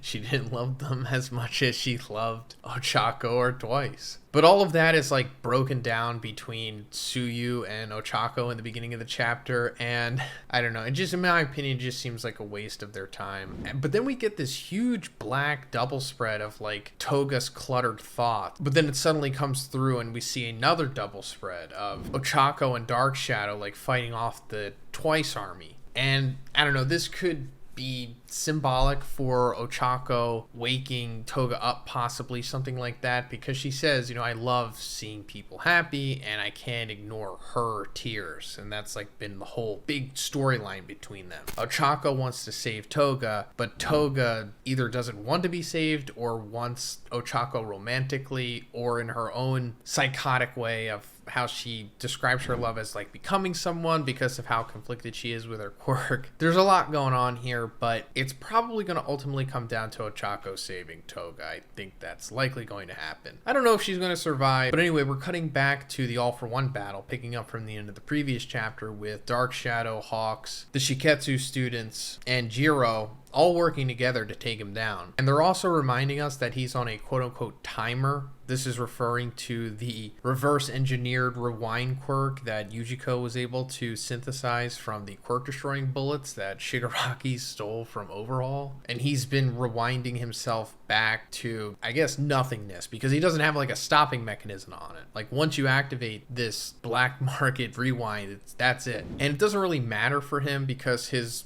ultimate goal is just to have his original quirk factor that's within him to be merged with Shigaraki. So he needs to get to UA before he completely rewinds himself, and that's where we come to everyone here working together to try to stop him from doing that. But it's also being reminded to the audience for another reason, which is going to be revealed here, because All For One was able to stop that massive strike from Dark Shadow in the previous chapter, but it seems like it took its toll on him, because when the smoke clears, he's younger, like a lot younger. He could be college age here, possibly teenaged, but he's definitely not as old as he was perceived to be before. And yes, like I said before, we were reminded that he is on a quote-unquote timer through the rewind, and it is taking its toll on him, and I wonder how far this is going to go. Like, I do think it will end with him getting the quirk factor to Shigaraki, because it kind of has to happen at this point, but I wonder, like, what All For One is going to be like by the time he gets to Shigaraki. Like, is he just going to be like a baby, like, flying around with his electricity and everything? But as he's going head to head with Inasa here, the narrator takes over, and he's like, two men notice something.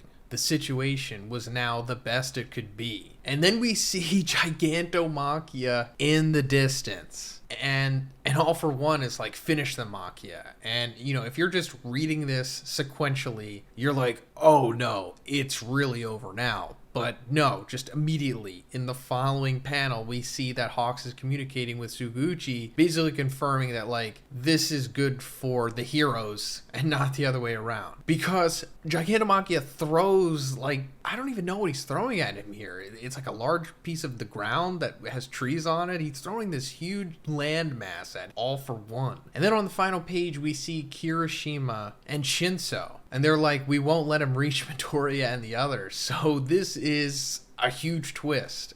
And also implying that so much has happened off panel, because the last time that we saw this general group, they were like defending the bunker that was holding Gigantomachia. So I guess this means that they wound up successfully defeating all the villains that were going after Gigantomachia, and then Shinso successfully was able to activate Gigantomachia and take him over with his quirk. Now, how he was able to do this, I don't think it's revealed in the chapter, right? But somehow the spoilers leaker people knew that he was copying the voice recording that All For One supplied to Aoyama and his parents. So he copied that, and then Gigantomachia like responded to him using his persona chords, and then he fell victim to Shinso's quirk, so he became like his subservient zombie. So now they just have Gigantomachia on their side going against All For One, which is incredible. But I assume that after this we're going to go into a flashback, right? Because we have to see what happened. Not so much for Shinso, I mean that's going to be explained because it kind of has to, but more so for Kirishima here and Ashido, who isn't here, or at least we haven't seen her. I'm not saying that Ashido died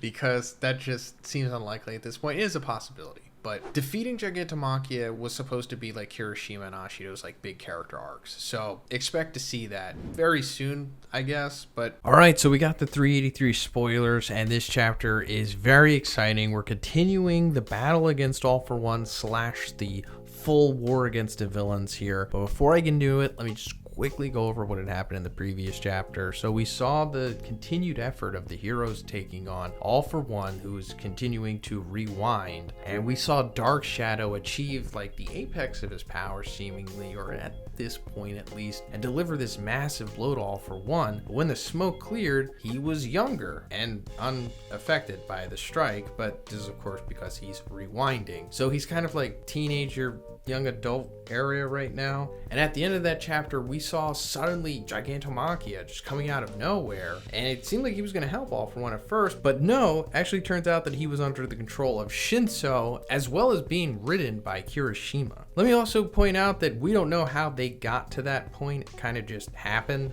But that brings us to the beginning of this chapter, because we're finding out pretty much kind of how it happened. So the chapter starts in Jakku. A little after Dabi had been quote-unquote defeated, the heroes had the upper hand. But everything takes a turn for the worse when Midnight's killer starts to make some of the other Paranormal Liberation Front members float using his quirk. So yeah, this is interesting. The guy who killed Midnight is like this gas mask fire guy, but I thought he had like some kind of fire quirk. But no, I guess he has like a quirk similar to what Arrakis is, but he can make other people float. Not really sure, but yeah, I guess this guy has to be around so he can have his comeuppance for, you know, killing Midnight. Not really sure who's going to take him down, but I guess he'll just be a worthy final battle for somebody at this point. He's also using a high frequency sound device to reproduce All For One's voice so loud that no matter how many layers of steel are covering Gigantomachia, he will still be able to hear it because he has his dog quirk, which increases his hearing. Okay, so that's something we didn't know before either.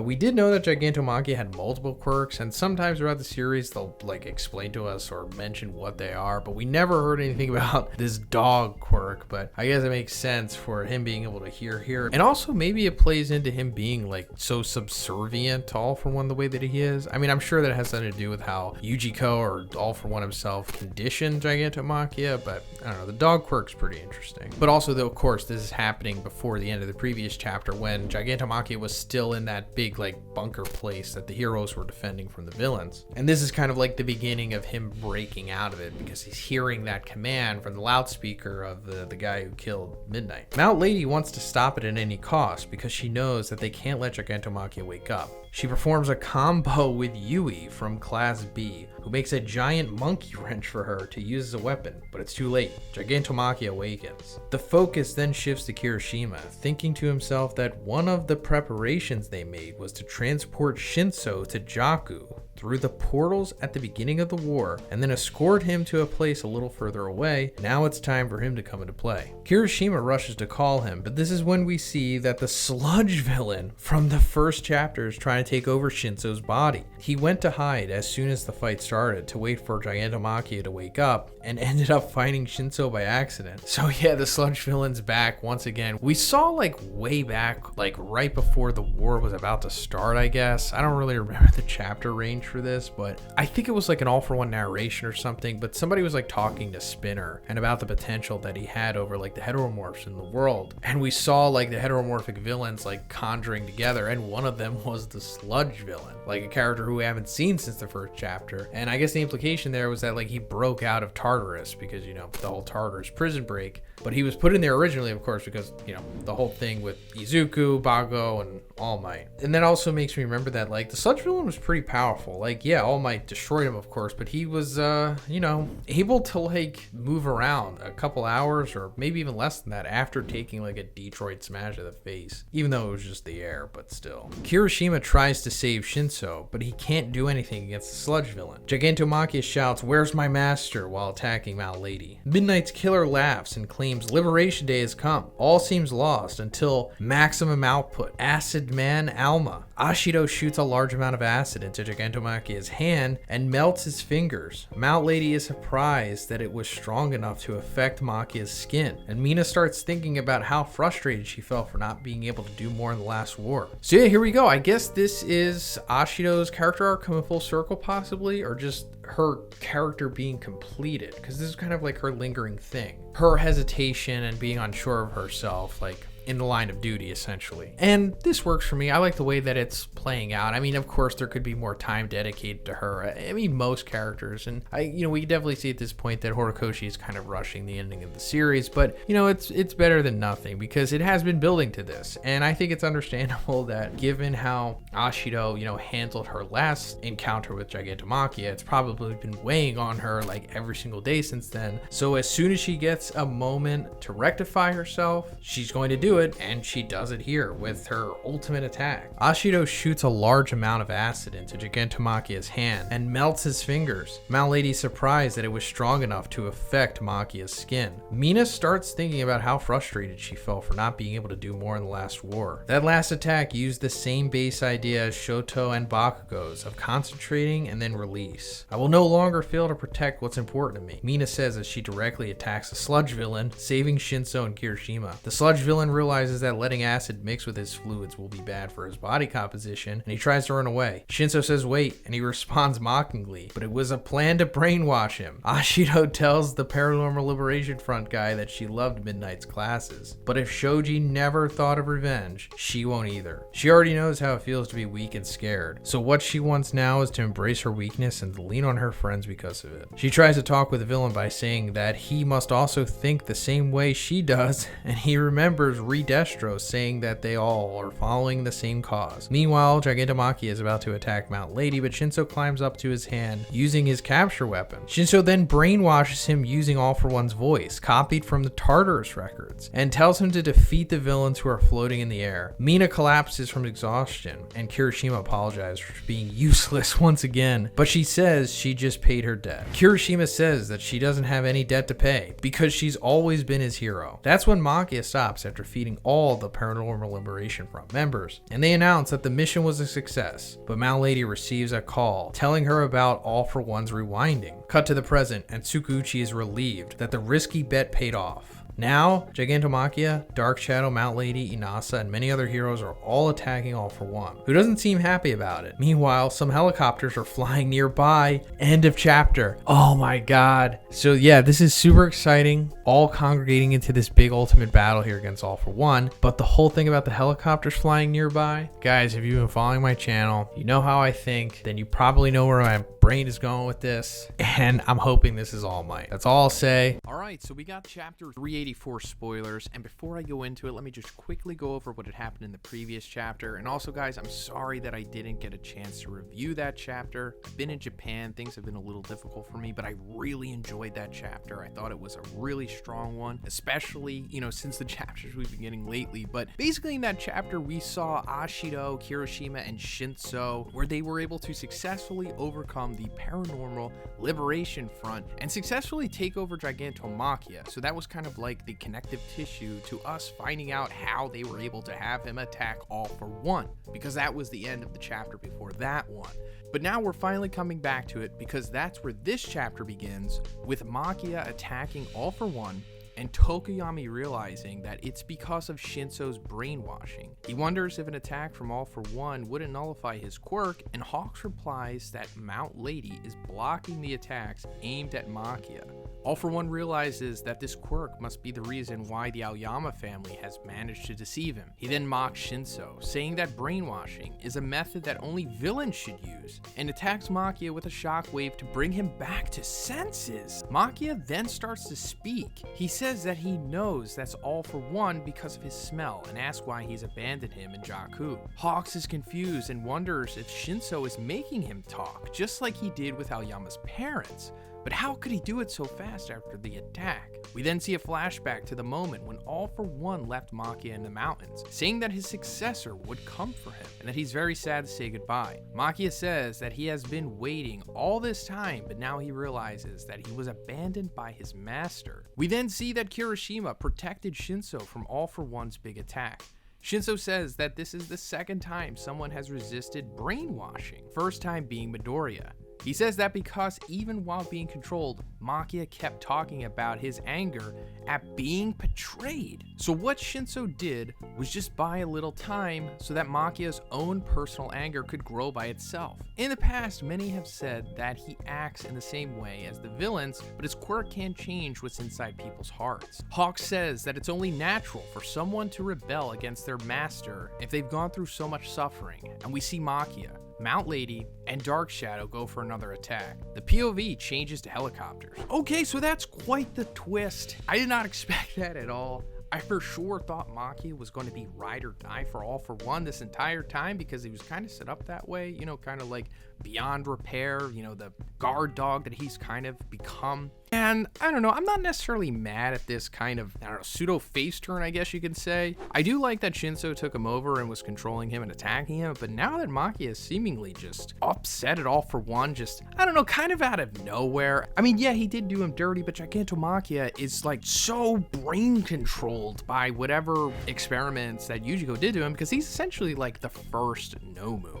Like, it's never been outright stated, but in that, like, initial flashback that we see when Izuku initially, like, talks to Yoichi from like 100 years ago, it's like All For One and Yoichi interacting, and Yoichi's about to like approach All For One aggressively, and then suddenly this guy comes out of nowhere and puts Yoichi on his back, and he has like dreads and a mask on. I'm pretty sure that that was Gigantomachia when he was a human, meaning that for like over 100 years, pretty much, he was like experimented on and being kept as All For One's lapdog. Now, that's not confirmed, of course, but just in my opinion, I'm pretty sure it's been that long. So, yeah, I guess the resentment's been built up, and yeah, Gigantomachia, he could be a good face. You know, like a big, goofy, dumb guy, but he has a heart of gold. We then see the NHA reporter who appeared at the sports festival, Camino, and many other arcs. She and her buddy took a helicopter as soon as they saw a live stream on the internet showing a UA student fighting to protect everyone. She instantly realized that it was Deku from the time she interviewed him about All Might becoming a teacher. She gets emotional over how much he's grown in just 1 year and starts crying. We then see a page showing Deku holding Shigaraki's hands while he laughs. He's holding his hand in a not letting him use decay way.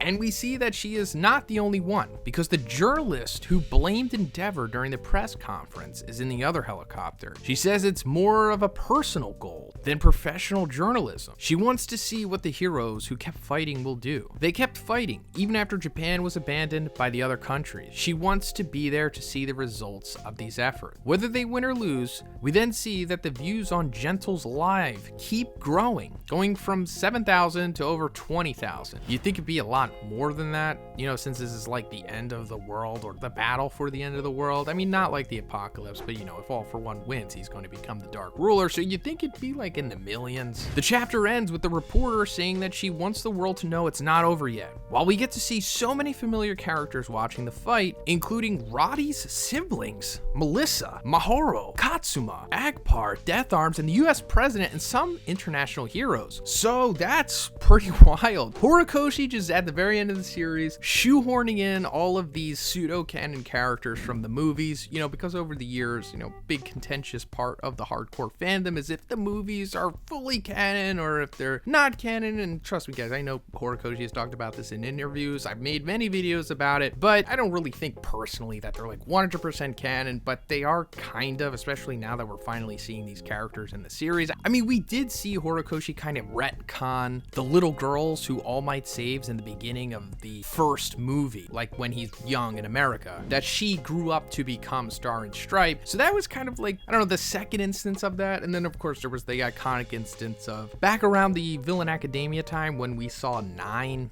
in that big double spread of all the characters. But regardless, I like it. I just would have liked if they integrated them more. Like, it's interesting that he's just deciding to add Melissa now. When we got introduced to Izuku's new red gauntlets things, those were invented by Melissa, I'm pretty sure, in the movie, but they don't say that in the manga. They just kind of say like, oh yeah, we got it from America. But yeah, that's pretty much the end of the chapter, and I gotta say, I'm a little disappointed by the reveal of what was going on with the helicopter, because in the previous chapter, or at the end of the previous chapter, we saw those helicopters coming in, and it was kind of like set up to like hype us up, right? Like, who is that? Is it somebody important? And it's like, no, it was nobody important. I thought that it could have been All Might, you know, because I've been talking about All Might possibly using the same kind of method that All For One did, to where he's going to rewind himself back to, you know, a form of his body where he's strong enough to fight again, which, you know, is contentious, and some people will say that he can, and I'll say that he can, but there is some evidence that possibly happening, and we talked about it a couple chapters back, because we saw All Might leaving that room that Tsukauchi was in with a briefcase, and now it's like, I'm not even gonna get my hopes up anymore. That briefcase probably just has nothing in it. And I don't know. I'm not trying to be pessimistic here, guys. It's just that, you know, maybe we shouldn't think too fantastically with our expectations for the ending of this series, because, you know, the helicopter just wound up being that reporter lady, and she is cool. She has been around the series for a while, but it just doesn't matter to me personally. I'd rather more characters get spotlight and focus, such as like the previous chapter. Like I said, that was a fantastic chapter. The way that the characters all interacted, all the things made sense.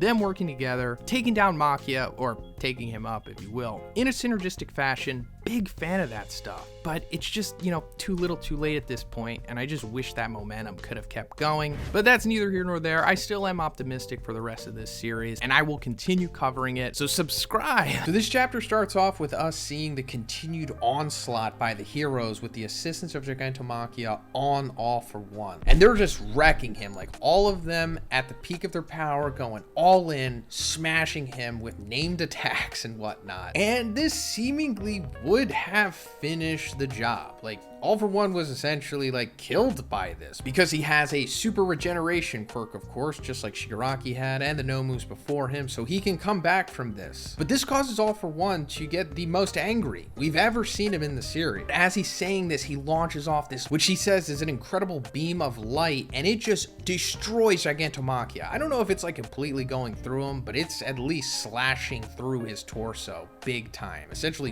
one-shotting him. Like Gigantomachia, of course, one of the strongest, most durable characters to ever exist in the My Hero verse. So this is incredibly impressive, and this is also special because I think we're finally getting to see what All for One's strongest quirk is, aside from All for One itself. Because this beam of light, as he says, in my opinion, was hinted at many years ago, and I've always been interested in it because of that. And I don't really know if anybody cares about this stuff as much as me. If we go back to the All Might Rising OVA that we got, like in promotion for the first My Hero movie, it showed this flashback of when young All Might and Nana were taking on All for One, and All for One hadn't been nerfed yet, so he was essentially still in his prime, and that was like the only glimpse that we really got of All for One in his prime at that point, and he was doing some crazy stuff. And the craziest thing that he did was fire off this light beam thing that he does here, which is what he used to kill Nana and like destroyed that island or whatever they were. And I always wanted to see that come back into play, and I had speculated for years that like, hey, you know, if All for One ever reverts back to his prime or heals himself or whatever, or if Shigaraki becomes full power, we will get to see him use this laser beam quirk thing, energy projection thing that he has, and this is it, and it's pretty satisfying. It is unbelievably powerful. But aside from Gigantomachia getting hit by this, he seemingly kills Dark Shadow. Now I don't know if Dark Shadow's dead. I don't think he is, but he's destroying the big kaiju version of him that has been formed, Abyssal Black Body Light of Balder. That aspect of him is being destroyed, and Hawks is like jumping in front of Tokoyami, taking the brunt of the attack too, somehow surviving this. But after he launches this beam off and just essentially takes everyone else out that was still mounting an offense, he picks up Hawks by the neck and he's like, I'm going to take that boy's quirk. But he actually doesn't take Tokoyami's quirk. He winds up taking Hawks's Fierce Wings quirk, which, yes, unfortunately that means that Hawks is now quirkless, which I thought was going to happen like last year or 2 years ago, but better late than never. I'm just glad that Hawks isn't dead, to be honest, because he's earned the right to live, I think, and I don't necessarily think the story would be better if he died, but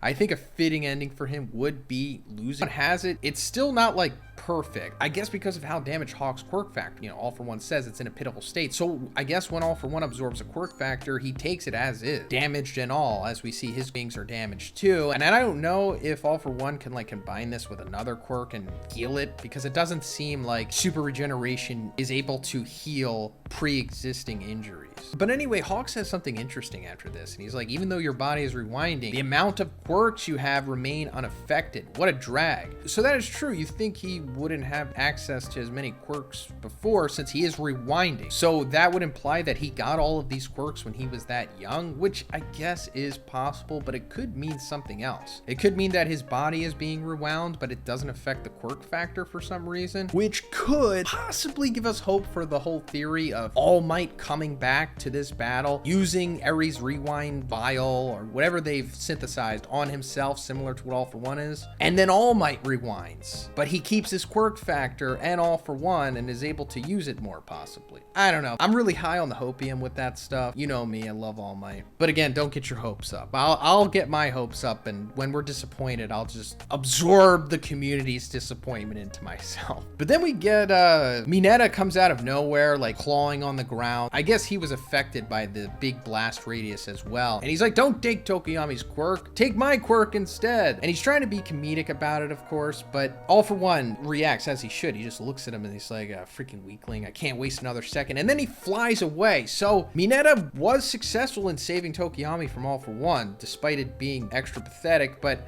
I guess it's better than nothing. I just hope that this isn't like Mineta's ultimate final moment in the series, you know? But yeah, All For One like flies away like in the burst of a jet, like he's gone. And I don't know if this means that he's successfully going to make it to UA and use with Shigaraki. I mean, it kind of has to happen. It would be a little anticlimactic if he doesn't, or just anticlimactic if Shigaraki doesn't get full power of All For One. But anyway, we cut back to the headquarters and we see La Brava and Suguuchi trying to successfully use the evacuation system. And there's like a problem with one of them from the inside. Like they're trying to get the civilians from UA to Shiketsu to get them away from, you know, the battle, because we found out that their underground evacuation system connects. However, one of them isn't working because finally the MASH trader guy is coming into play and using his, I don't know, electricity quirk or something to short circuit the elevator or something. But then Gunhead comes out and I guess restrains him. So that's like Gunhead ultimate moment. Then we come to Tetsu and Kendo and the ceiling is like collapsing on them. And then suddenly out of nowhere, Death Arms comes. That's right, Death Arms is back. He kind of like retired, I guess, after the first war. But now he's back and he has his full character arc and remembers the very first chapter where Izuku, you know, moved without thinking to save Bakugo, as to where the other pro heroes, including Death Arms, couldn't. And he always revered Izuku because of that. And now he finally has his my body moved before I had the chance to think. And this is a nice little send-off for Death Arms. He had this quiet, little subtle, full-blown character story and arc going on throughout the entire series.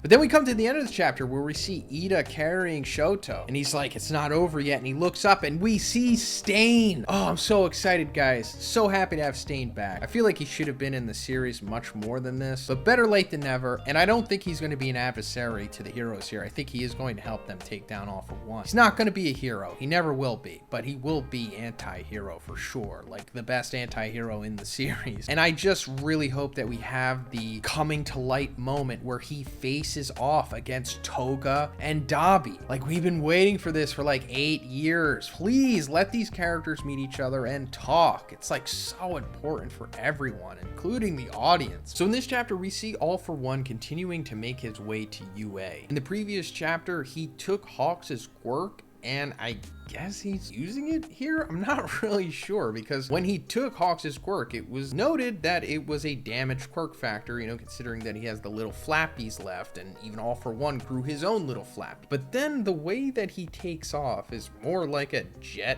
engine, and that also makes me wonder, like, is he even using Hawks' quirk here, or is he like making the most use of it somehow? Because, you know, All For One does have many quirks, many that we're still not aware of, but it also could be Hawks' little flappies working. I'm not really sure. I just hope he is using Hawks' quirk, because if he's not, then what was the point of him taking it? He could have just killed him easily by snapping his neck. But it doesn't really matter. He's still flying regardless. And as he makes his way to UA, Suguuchi's like, oh, we don't have anybody to intercept him. We're down heroes. Because that's just been a recurring thing since the end of the previous war. And to be honest, even if they did have more support here, it wouldn't matter because of the insane power creep that has been affecting this series. Because no one is like remotely powerful enough to do anything to All For One at this point. They would just get slaughtered like the previous group that took him on. Like the only one that can really do anything is Izuku at this point, and he has his hands tied literally. But there might be a glimmer of hope because All Might is there waiting for All For One. Now this is important because, you know, if All For One does make it to UA, in theory he will assimilate Shigaraki and then become like the ultimate All For One. So it's kind of important that they stop that. And that's why All Might is here, because he is the last person that is able to take a stand. Because we see All Might with the briefcase that we saw him with a couple chapters back when he was leaving Suguuchi's office. And we had speculated, you know, like, oh, what's in the case? Is he possibly going to rewind himself? You know, maybe they did something with Ares' quirk, similar to what All For One is doing, and then they have their one big final match, both of them rewinding. But what is happening here is what I assume is Horikoshi paying homage to Iron Man. because All Might's briefcase begins to disassemble and seems to form around him in like the typical armor, nanotech, whatever type of fashion. Even his car is disassembling as well. So I'm assuming that this is going to form some kind of suit of armor around him, you know, because of the whole Iron Man parallels here. And of course, we all know Horikoshi, big Marvel fan. So this is, you know, certainly part of the course. But also, since the car is like forming around him as well, I guess this is going to be like All Might's Hulk Buster type of uniform. And we don't know the color scheme yet, so I asked my artist to just make it like black and green for now, just as a placeholder. But I wouldn't be surprised if this, in theory, Hulk Buster armor that All Might is going to form here has like the color scheme of like his Golden Age outfit. Like, I wouldn't even be surprised if like the helmet has like his big spiky hair coming out of it too. That's where the chapter ends, just with this formulating. But this is leading us to, I think, a turning point in the series, and it's going to be either the death of All Might or the death of All for One. And then there, you know, of course, could be a third option where no one dies and just everything goes accordingly. But I also don't think All Might necessarily needs to die, although it has been heavily foreshadowed that he is. If he doesn't die at this point, it would kind of be surprising. But I do think that this is a perfect opportunity for them both to die. All Might dying, giving his life to stop All for One, like finally stopping him. Because All Might has defeated him twice, as far as we know,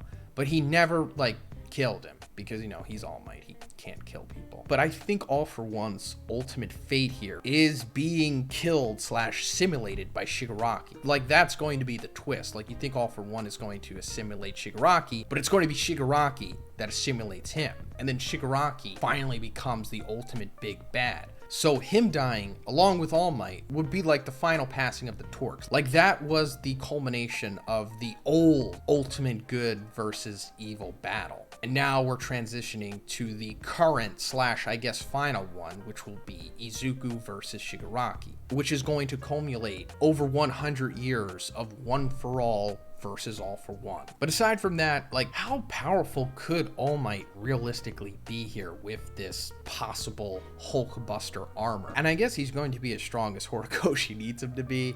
That's like the long and short of it. And it also kind of presents some kind of issues here, because if this Hulkbuster armor is so powerful that he can fight an All for One at the peak of his power, because they reiterate in this chapter that the younger he gets, the stronger he becomes, and the more unhinged he becomes as well. So if this Hulkbuster armor is so strong that he can just fight against All for One, like way better than a group of all of the top heroes can, then they should have just made more of this and gave it to more people. And you might say this, right? No, they have limited resources and manpower. And it's like, I call BS on that, because they took all of their time to make this elaborate, useless, unnecessary Troy system, along with like the underground elevators, which they're just abandoning now. That's also mentioned in this chapter. Like, the Todoroki family is being transported, these underground elevators that they made. And since the ceilings are collapsing on them from all the chaos happening outside, and now that they're aware that Dabi is going to explode like a freaking nuke, I talked more about this in my spoilers review yesterday. If you'd like to hear my thoughts on that, check that video out. But to avoid that, Gunhead's like, it'll reach us even though we're underground. Open the emergency hatch and get to the surface. So it's like, this was just pointless.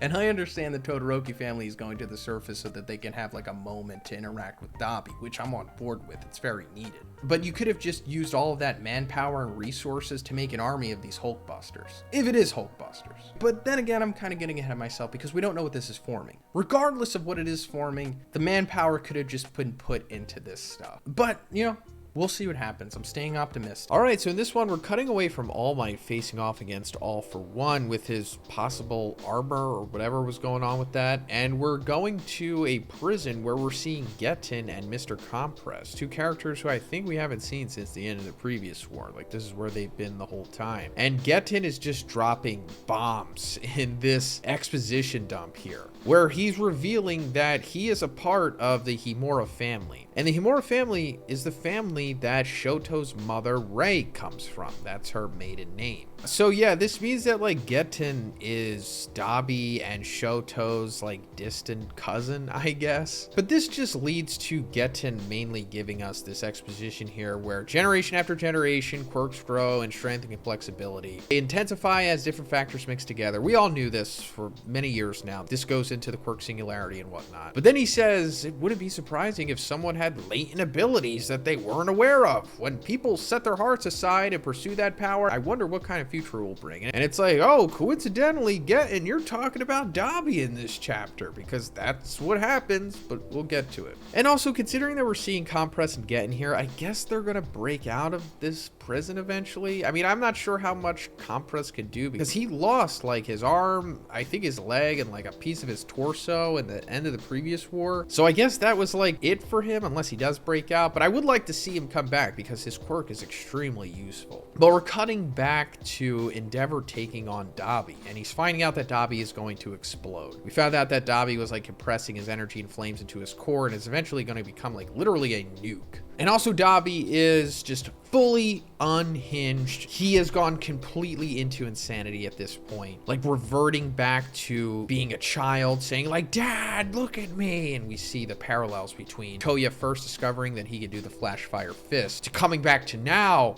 and we're seeing Dabi's flash fire fist, which is incredible. This is the most impressive flash fire fist we've seen in the series and that we might see. One of the most impressive attacks we've seen, period. And he's just blasting Endeavor with this, but I also think he's losing his right arm in the process. And if he is here, I suppose this is supposed to parallel Endeavor losing his right arm to All for One. And Endeavor's trying to get Dabi to stop, of course, but he's like losing consciousness. He says, this heat, it's hot enough to even burn me. How is he still alive? And this was always insinuated by Endeavor, that Dabi's heat potential was even greater than his own, and we're seeing it on full display here. And as he grabs onto Dabi's chest, we're getting some exposition here where it says when someone has a near-death experience, it may cause their quirk to awaken. And that's what's happening to Dabi here. Dabi awakens Rei's quirk. So now Dabi is essentially the same as Shoto. I don't know if he has like half hot, half cold, but on paper, his quirk abilities are similar to Shoto's. We're not seeing too much of it here. We're just seeing the ice come out of his chest. But on paper, he should be able to manipulate both ice and fire, which is like crazy just for the power set, but it's also coming around full circle in the story. Thoughts on Dabi as a character and him receiving this in my spoilers video yesterday. So if you're curious to hear my thoughts on that, you can check that out. I'm not really going to go too much into my opinions in this video because it really doesn't matter what I have to say. But I'll just say that it does totally make sense, and it was always kind of foreshadowed that this was going to happen. First of all, the whole thing about Toya being seen as a failure in the eyes of Endeavor because he wasn't able to receive both quirks. Endeavor's whole theory was that he would be able to craft the perfect and most powerful hero if he could have his fire quirk being balanced out by Rei's ice quirk, which is what we ultimately see with Shoto, of course. And even though that Toya didn't immediately have that, he still saw potential in him because of what we said earlier with his flame potential being even greater than Endeavor's. But once Shoto came around, he realized that Toya is now useless, and that's what led to him becoming Dabi, of course. There's also like hints dropped here and there about Toya receiving Rei's weak constitution, and that's somewhat of an ambiguous statement. You can take it many ways. Like Dabi's flesh or being couldn't handle the flames as well as Endeavor's because maybe he had Rei's body, which was more accustomed to the cold. Therefore, in theory, he would be weaker to the flames. But it was actually telling us that, like, yeah, he did have Rei's quirk this whole time, but it just needed to be awakened. And also, I think we saw it through Toya's hair color. Like, at first, he just has red hair, and then slowly but surely it turns white over time until it's completely white. And at the time, I thought, oh, this is like his stress manifesting, maybe. And it is something like that, but it was more so foreshadowing that his quirk starts off as fire, and it eventually will become ice, as we're seeing here. But he wasn't as lucky as Shoto to just be straight up born with both sets at once. He needed to have an awakening for this to happen, which is him being on the verge of death. And that, of course, was also foreshadowed after Shoto defeated Dabi a couple chapters back. We saw that glowing thing in his chest. That was hinting at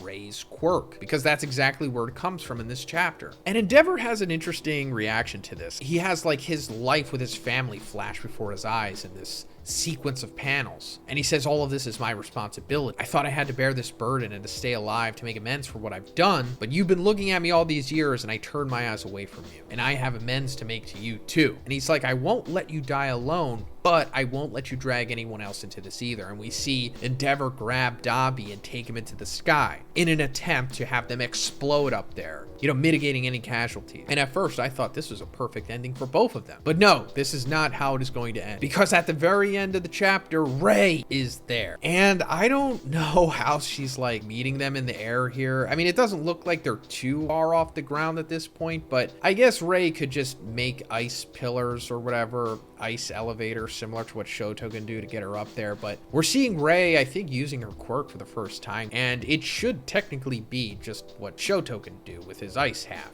And we knew that Rey, or at least the Todoroki family, was going to come here because we saw, I think 2 chapters ago or whatever, that the underground elevators that they were taking weren't going to last because the ceiling was like collapsing from the war going on outside and everything, and Dobby's explosion was going to go off, so they had to get out of there. But it was convenient because, like I said, the Todoroki family needs to have their moment with Dobby. And I guess we're going to see at least his mom have the moment here. I mean, I'm sure Dobby is going to survive here because what I'm thinking Rey is doing here is she's just going to use her quirk to shut Dobby down or help him use his own ice quirk to cool himself off or something. Because in the final panel, we see the flashback of Toya saying, "You're guilty too, Mom." So yeah, she has some rectifying to do as well. And I guess Dobby's gonna live here. All right, so we got the chapter 388 spoilers here, and we are in fact continuing the Dobby versus the Todoroki family in this one. And before I get into it, let me just go over what had happened in the previous chapter just to catch up to speed because we were on break. So as Dobby was taking on Endeavor, he blasting him with some flash fire fists. They were having flashbacks. Dobby even lost his right arm. But it turns out that Dobby was able to unlock Rey's quirk in this instance. Yes, Dobby now has an ice quirk. Kind of, I don't know, it's not even fully being explained in these spoilers, I guess, but we saw he had awakened Rey's ice quirk, apparently because he came close to death, and that's how awakenings occur sometimes. But this didn't deter Endeavor as he grabbed Dobby and tried to take him like pretty much into the atmosphere, because we also found out that Dobby was on the verge of exploding by storing his eternal energy. And as they were going up and we the audience kind of just accepted that they were going to die, out of nowhere Rey shows up, the mother of Dobby and the wife of Endeavor, and she seemingly activating her quirk as well to shield herself from the fire. But we thought that, oh, this is how this whole thing is going to be deterred. And that brings us into this chapter because it begins with Kendo immobilizing the All for One spies with her hands and informing the other heroes that they have messed with the system, so the shelters will not move again. The heroes then start evacuating all the civilians back to the surface. So that's how that All for One civilian traitor storyline is wrapping up. Kendo taking them out, and their whole purpose was to just short circuit the shelters so that I guess the Todoroki family has an excuse to leave them and go to the surface, along with the other heroes, as it states here too. And it just makes me wonder, like, what was the point of these things? The UA robots are there too, and are ready to take people to the other safe spaces. All they have to do is give them an order. The heroes instruct the civilians not to look the other way to avoid seeing Dobby's giant heat sphere, but the Todorokis ignore that warning. Rey makes a worried expression and immediately gets in one of the bike-shaped robots, asking Natsuo to protect his sister. She then asks the robot to take her to the source of that heat, and the robot says that he's there to follow the human's orders, and the flashback ends. So yeah, that explains how, I guess, fully the Todoroki family got out of there, got to the surface, and then how Rey so quickly got to where Dobby was taking on Endeavor. Conveniently, there was one of these robots there. I'm assuming this is the robots that we saw like in the beginning of the series, who kind of like made these offhand comments about hating humans. Rey took a bike robot and she sped run all the way to facing down her husband and son. Back to the present, the robot has been completely destroyed by the heat and died, along with a thumbs up. I guess that's Horikoshi's reference to Terminator 2's ending. Rey screams, "Toya!" as her face continues to burn. Endeavor wonders if she's keeping herself alive by using her ice on herself and plans to do the same with Toya. I mean, yeah, Endeavor, that's definitely what she's doing. If she wasn't, she would have been vaporized by this point. But that's also what we speculated at the end of the previous chapter. She's going to use her ice quirk on Dobby to cool him down, I guess. And maybe his own quirk that he's awakened will subconsciously assist her. Endeavor tells her to back off because she will burn to death. But she responds by saying the same thing goes for them. Dobby starts mumbling, "Mom," and Rei apologizes to him. Next he says, "Natsuo-kun, Fuyumi-chan," and Rei realizes that two of them have come too. So yeah, as we also speculated about, the full Todoroki family reunion is taking place, as it was much needed. As much as I have told you guys about my disdain for Dobby, I still am looking forward to this moment of them all coming together. I mean, what was it, like 2 years ago that we went through an entire flashback arc of their history and everything? So I did want to see a conclusion to it, and it's finally coming full circle here. Because also, like, throughout the entire series, the only person who's really interacted with Dobby, outside of flashbacks, was Endeavor and Shoto. She says they shouldn't be there, but Fuyumi says she doesn't want to lose anyone else. Natsuo remembers when he used to ignore Toya's complaints, imagines himself properly talking to him as a kid, and yells, "Stop causing so much trouble, stupid brother."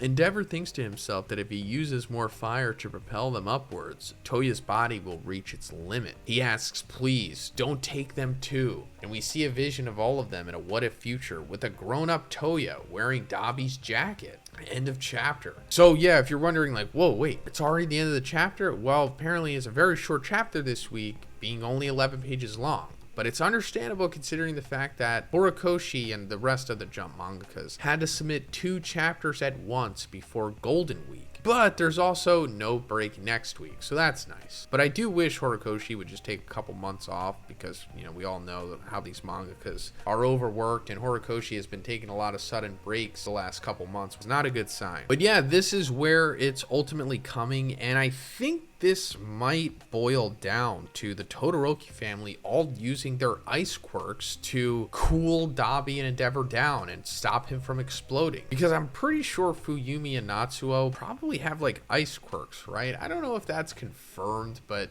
that's the implication that I got from them. If they do straight up have quirks, I don't think they're quirkless, but I know that they don't have the fire quirks. And then Shoto, of course, is on his way with Ida. So like I said, I think we're just gonna have all of them like firefighters standing around Dobby, all using their ice quirks to cool him down. And then I guess that's how they deter him, and then they'll have their final moments with him. Whether he dies or not, I'm really unsure. I mean, he should, because even if he survives this, he's like a burnt zombie corpse. Whether he lives or dies, he's going to have somewhat of a, I don't know, fulfilling character arc, if you even want to call it that. But yeah, that's pretty much it for the spoilers this week, guys. And I will, of course, do the full chapter review once we get the release of it. But let me know what you think about these spoilers in the comments. Do you think that this is heading the way that I think it is, with, all of the Todoroki family here using their ice quirks to stop Dobby from exploding? And what do you think is going to be said here?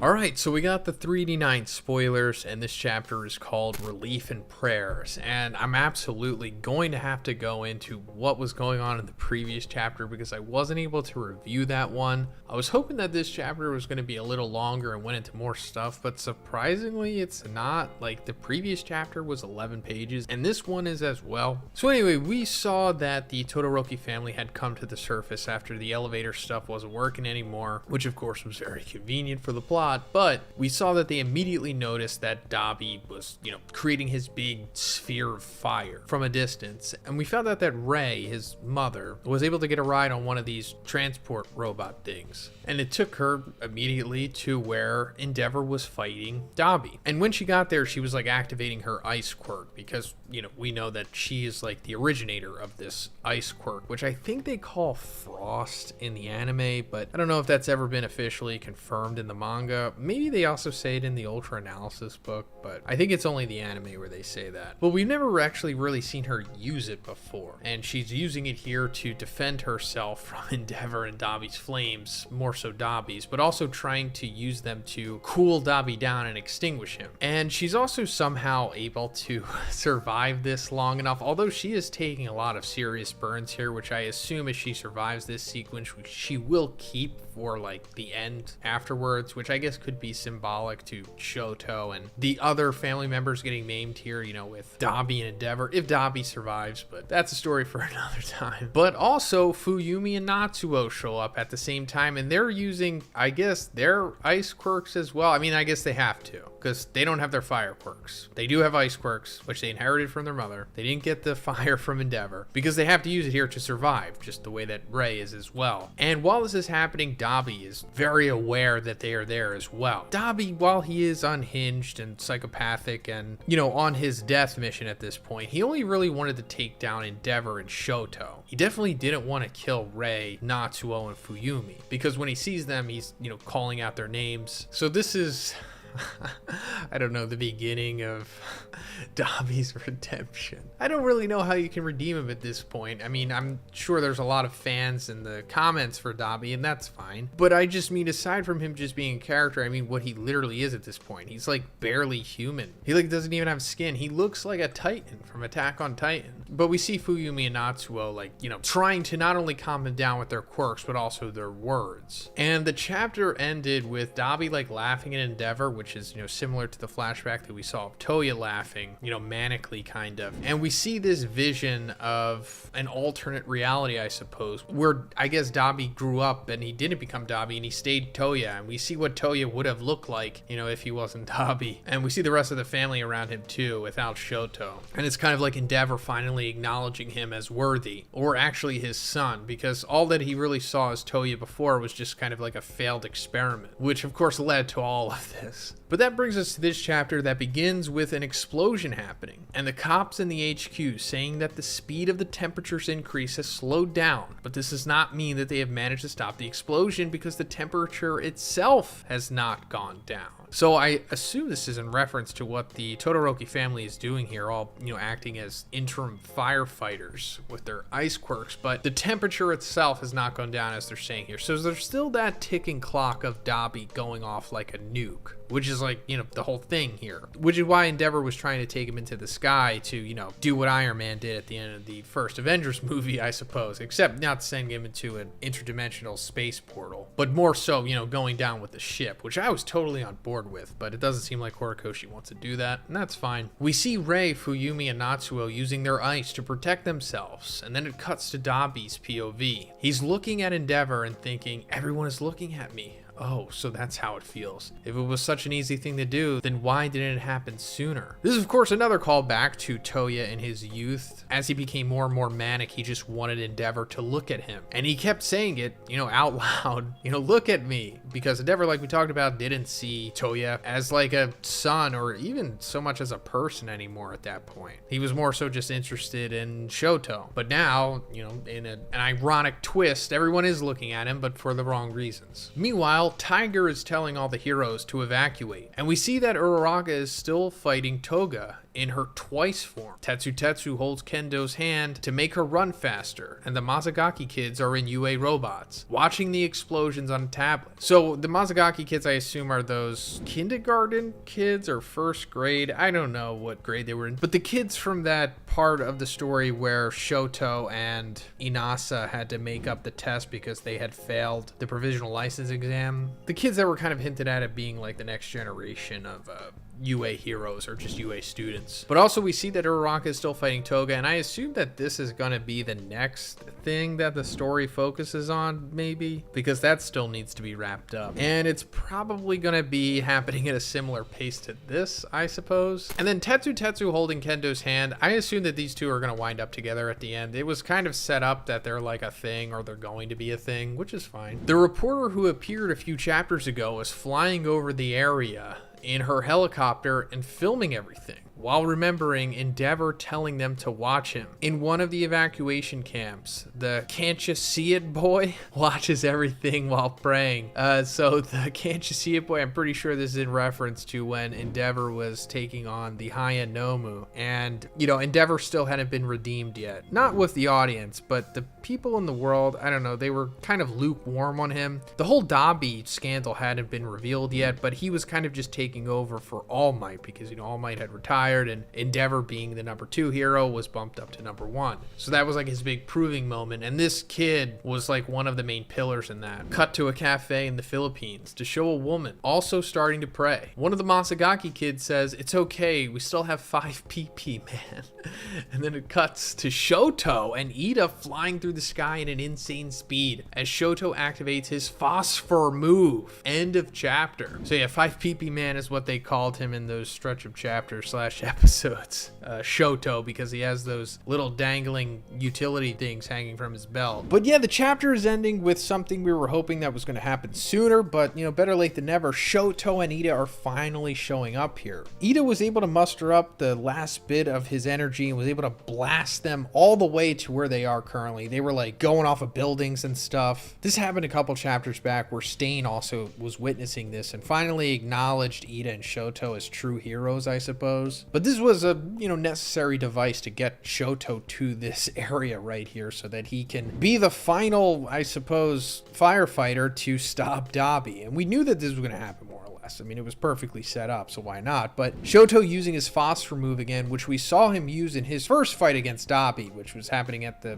somewhat beginning of this arc. It was like over a year ago, I think, that was going down, right? But his phosphor move, in theory, should be able to, I don't know, mitigate the heat from Dabi, and then that will allow the rest of the Todoroki family to completely cool him down with their ice. And then, I don't know, I guess this will be Dabi's farewell, because I'm not sure how he's going to survive this. Because like I said, he's barely a person anymore. So unless they do completely cool him down and he's somehow able to live with like 18th degree burns or something, not really sure, but I do think that we're going to have our final moments maybe in the next chapter where Dabi, you know, finally says what he's always wanted to say out loud, and the family says what they say to him, and, you know, like, hey, we're sorry, things turned out the way they did and we should have been better. At least Rei and Endeavor, of course. Fuyumi and Natsuo, of course, they come around as well. Natsuo more so. Fuyumi's kind of like the true innocent one in all of this. Shoto too, to a lesser extent. But yeah, that's the end of the chapter, and I'm kind of just ready to see the ending of this Todoroki family drama, to be honest. I mean, I do like it. It seems like this is the part of the story that Horikoshi really cares the most about. Like, he's put more into the Todoroki family's backstory and development than he has with the Izuku's, right? All right, so we got the 390 spoilers, and it's looking like the Todoroki family drama is wrapping up in this chapter, or at least the bulk of it. There still is some more resolutions, of course, that need to take place, but I think the main conflict with Dabi is ending here, and judging from what's happening at the end, we're moving on to the next big final fight. But before we get into that, let me just quickly go over what had happened in the previous chapter, because we are coming off of a week break and that chapter was extremely short. So we saw the Todoroki family continuing to use their ice quirks together in order to mitigate Dabi's impending implosion here. Endeavor is also right up on Dabi. I don't know exactly what he's doing. I guess just trying to absorb the flames or something, or just stopping the Todoroki family from getting completely nuked here. But Dabi was kind of having some kind of weird revelation where he finally noticed everyone was watching him, which is like a callback to when he was young Toya, because he just wanted Endeavor to watch him. But coming towards the end of that chapter, we came back to Shoto and Ida, who were on their way to Dabi's big explosive sphere thing. And Ida is like pushing his quirk to the absolute max here, going as fast as he possibly can. And I guess Shoto made like an ice jet around them or something,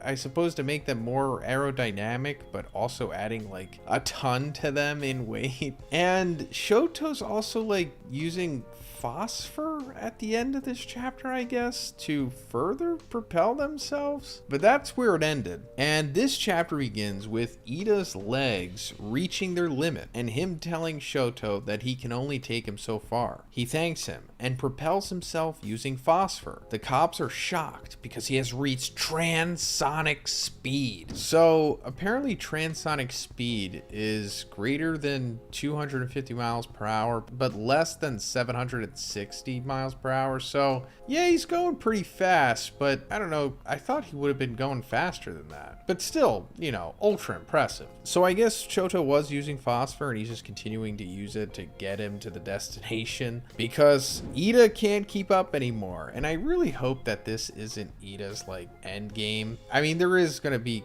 quite a few more chapters in the series. So hopefully he'll have something else that he's going to do other than just transporting Shoto. Tsukuuchi remembers All Might's words, but the two students begin the key and realizes that he has finally become a good teacher. Ida then thanks his friend for allowing him to become his ideal self. So yeah, that's worrying me right there, Ida saying this. Like I said, I hope this isn't like his last thing he does. Probably not, but it might be the last like significant thing that he does maybe. And that's why he wishes for Shoto to also become his ideal self. This is when a narration begins, showing what he wrote in the letters to his mother. He says that he is giving his best every day to reach his classmates' level. He's even been practicing conversation. So that's cute. I really do like post-character arc Shoto, which I guess is like the Shoto that has taken up the majority of the series at this point, but he was kind of rough in the beginning if you can remember back that far, or if you've recently watched season 1 and half of season 2. He really has become one of the better characters in the series for sure, and I do appreciate that Horikoshi has put so much time and effort into his backstory as well as his family's backstory and their development. To be honest, it seems like this is the most depth and development that any character or set of characters get in the entire series, even more than Izuku and All Might. These conversations have led to many conflicts, but the resolution of said conflicts has allowed him to understand other people's feelings. His friends feel anger and cry even for strangers, and he also wants to be like them. He then finally gets close enough to the rest of the family and thinks to himself that if Dabi's origin was really something so simple, they could have solved it long ago. This is when he uses Great Glacial Ager again, the same move he used in their previous fight. So I don't know if this is the translation that Viz is going to use, but this is kind of funny the way that he's wording it, because once you break it down to its bare essentials, it is something really simple. Like, a lot of this could have been mitigated with just open dialogue and conversation, which isn't as practical in real life as you think. I mean, I'm sure a lot of people listening to this come from just, you know, normal, fine families, but speaking for myself and people that I know and, you know, through things I see online, it's not really that simple, and you'd be surprised by how little open dialogue and communication families and people just in general have with each other, and it could lead to huge detrimental outcomes in relationships and just people's life paths. But aside from that, Shoto, like it says, is using the Great Glacial Ager, and I guess this is like his ultimate move. Like, this is the apex of what Shoto can do, where he builds up like his fire and ice and then just hits them with like a massive wave of apparently cold fire. It's just really a super powerful gust of Shoto-ness, I guess you could say, which initially put out Dabi and like froze a portion of the city as well around them. It was a pretty cool sequence. Everyone is still watching, and the Mazagaki children are smiling. Shoto realizes that the rest of the family was also there, saying that this is a good thing. His ice attack alone wouldn't have been enough to stop Dabi, since his fire was even hotter than in their first fight. He ends by saying that this just proves that he can't do everything by himself, so he's not a masterpiece at all. Toya regains consciousness and says, "You guys," and then starts saying that everyone should die, including himself. So I guess they're extinguishing Dabi here? Like, Shoto using the Great Glacial Ager along with the support of the Todoroki family using their ice quirks, they successfully put out Dabi. And I guess Endeavor is being extinguished as well. He's gonna come back in after this. But Toya's saying that, you know, everyone should die, including himself. Not so much the former, but definitely the latter. But judging from what's happening, like I've been saying, I don't think Dabi is gonna bite the dust here. Natsuo sees the ice inside his chest, I guess he's referring to Dabi here, and asks what he's going to do next, because all that awaits him is a hellish life. Endeavor apologizes for not going to Sokoto Peak. Toya then says that he hates all of his family, and Endeavor asks him to tell him everything he feels. So yeah, this is going back to what we were talking about earlier. Just have some open and honest communication.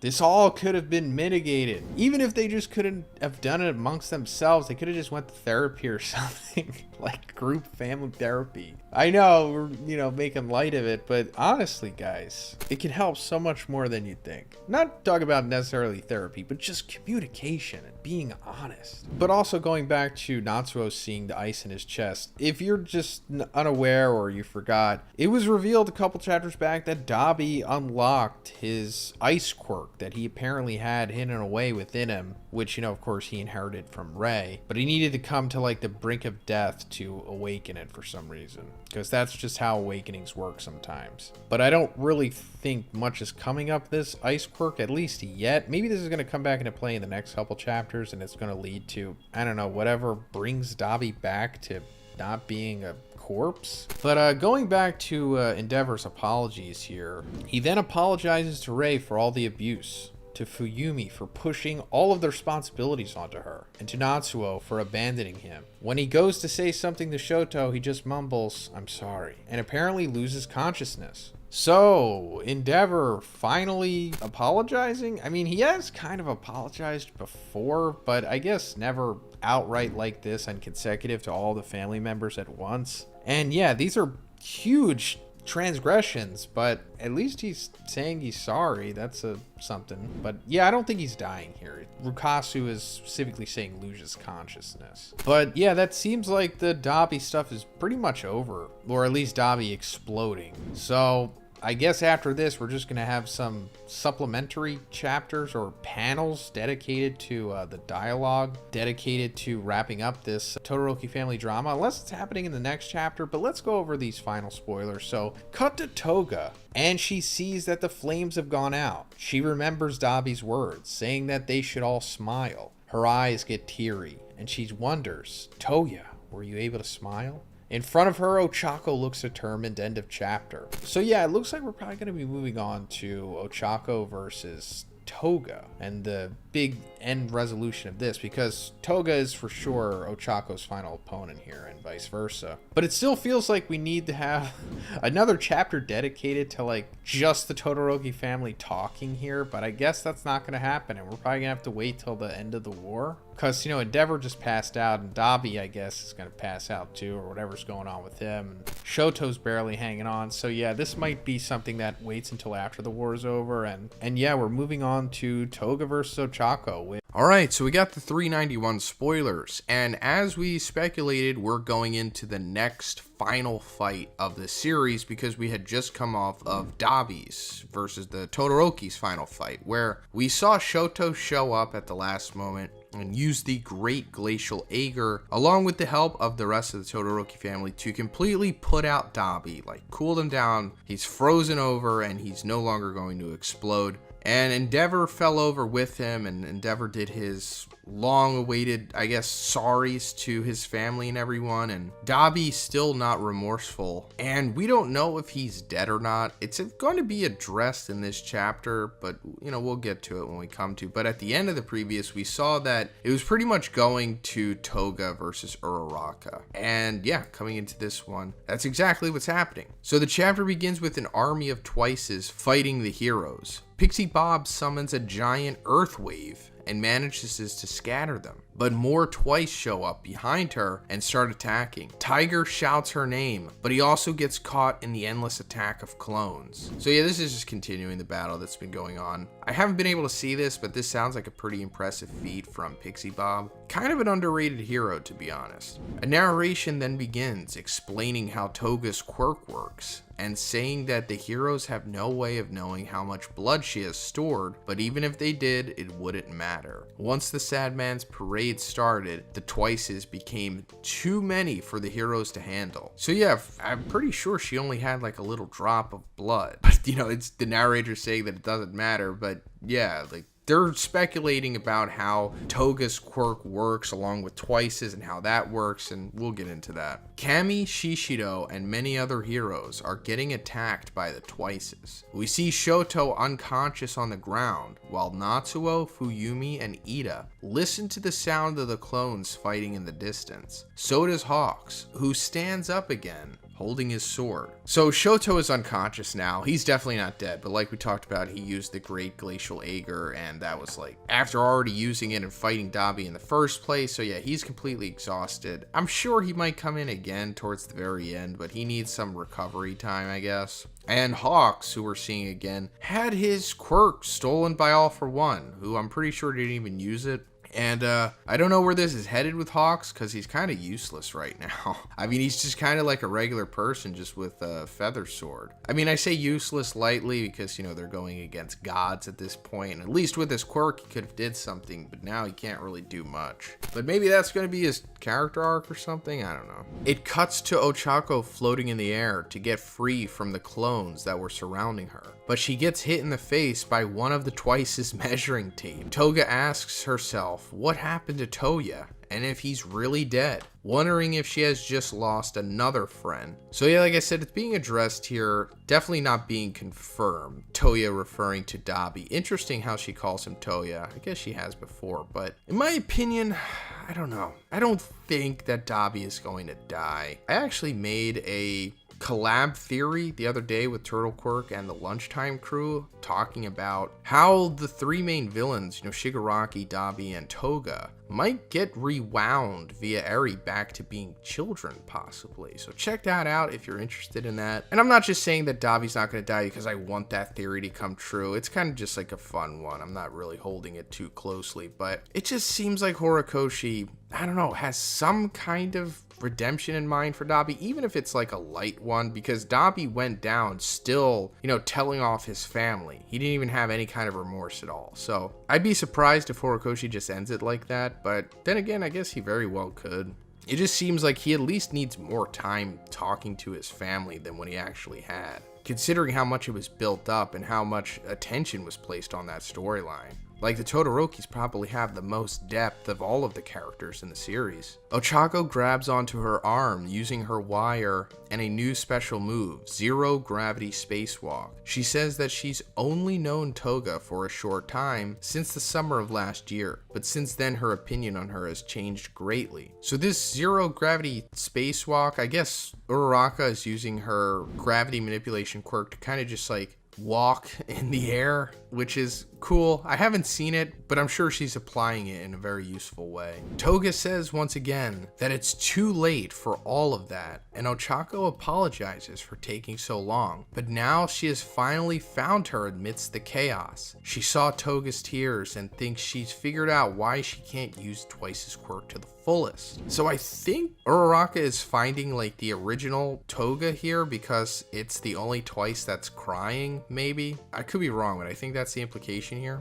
because, you know, there's the Sad Man Parade going on and there's hundreds of thousands of Twices everywhere. So finding a Toga amongst them is nearly impossible. And that may be because Toga's murderous intent, but going back to why she can't use Twice's quirk to the fullest, and that may be because Toga's murderous intent is mixing with her love for other people, diluting those feelings within her. Tsuyu speculated that maybe she didn't love Shigaraki and the others enough, but Ochako thinks that's not exactly it. So what they're talking about here was revealed, I think, when Toga first started using the Sad Man's Parade a couple chapters back, and she did become Twice and multiply into Twice, but then the Twices started to use their quirks to make like Dabi's and Shigaraki's. And as soon as they came out, one of the Shigaraki's like put his hand to the ground, you know, to use decay, but it didn't work. And that's when Tsuyu started speculating that, oh, maybe she didn't love them enough, because Toga can only replicate somebody's quirk after becoming them if she quote unquote loves them enough or whatever, because that's how we saw she was able to use Uraraka's quirk along with Twice's. So, you know, fair speculation, I guess, you know, as to why she wasn't able to use Shigaraki and Dabi's. Also, it would have been over instantly if you just had an army of Shigaraki's with decay and an army of Dabi's with his cremation quirk. Yeah, there's pretty much nothing anybody could do, aside from Izuku, I guess. So yeah, it is a plot convenience, but also there's more to it, which makes me think that maybe this is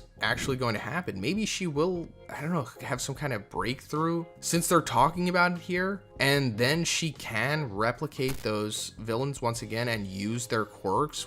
Then it's like, oh my god, everything really is over at that point. That's way too powerful. But that's the conclusion she came to after hearing the Twices repeating, "Heroes must die," and seeing Toga's tears. Then Toga shouts, "Shut up, Ochako Uraraka. What do you know about me? Nothing." And her face becomes herself again instead of Twice's. End of chapter. So I guess we're going to be going into, I don't know, the final 2 chapters of this fight, I suppose, because we're going to just have full Toga going against Uraraka here. As we saw before, she was in Twice form. And maybe they'll just have like their singular battle while everyone else is kind of fighting the Twices. But I would really like to see if she's able to use like Shigaraki or Dabi's quirk or something like that, because that's when things are going to get really interesting. But things are already lopsided for the heroes as it is, so they would need some intervention as well, unless it just ends with them being completely defeated the way that their battle with All For One ended possibly. But all right, so we got the 392 spoilers, and there is definitely a tragic twist that happens at the end of this chapter that could have some possible serious ramifications, but we'll get to it when we get to it. But before I get into these spoilers, of course, let me just quickly go over what had happened in the previous chapter. So we moved away from the Todoroki family drama stuff and we went back into Uraraka and Tsuyu taking on Toga. And Toga was doing the Sad Man's Death Parade, which I guess is like a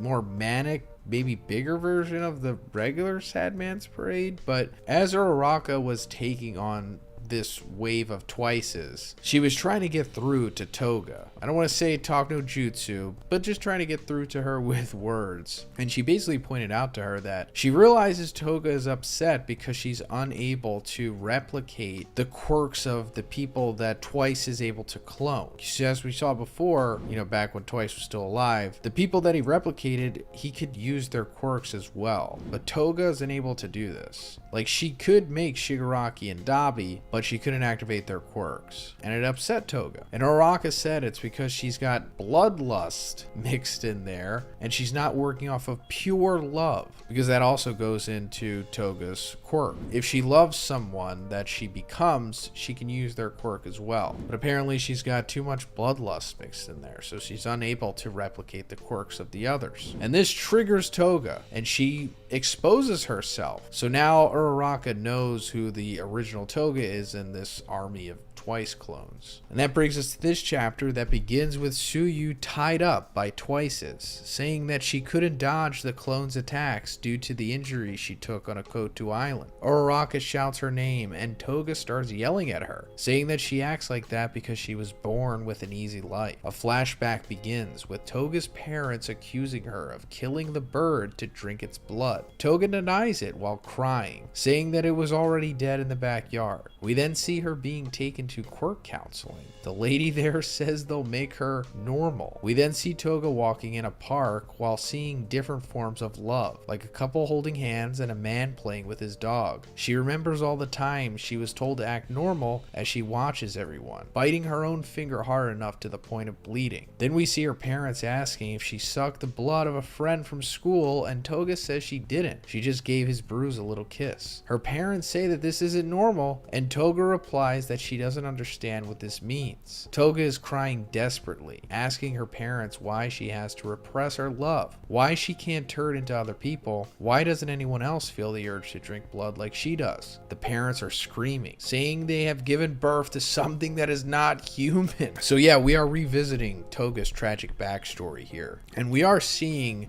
as I've talked about before, a common theme amongst the villains, and it's that they're kind of victims of their circumstances. They didn't really ask to be the way that they are. And with Toga, her quirk kind of makes her behave the way that she does. And we've seen before, the bird symbology, her killing the bird, or allegedly killing the bird. I guess it was dead, but still drinking its blood. Also, there was more bird symbology, which was really graphic for the series, but the way that Toga's quirk works, like I said, compels her to feel the way that she does. It's not really her fault. She was just born with it. It compels her to consume the blood of others, and considering that the most powerful aspect of it requires her to love someone or have strong feelings for them in order to replicate them entirely, including their quirk. So it's just how she was born. She's born to feel this way. And there's definitely some mental health issues sprinkled in there for sure. I mean, it's not like she's perfect, but I mean, who is? But also, obviously, her parents aren't helping either. And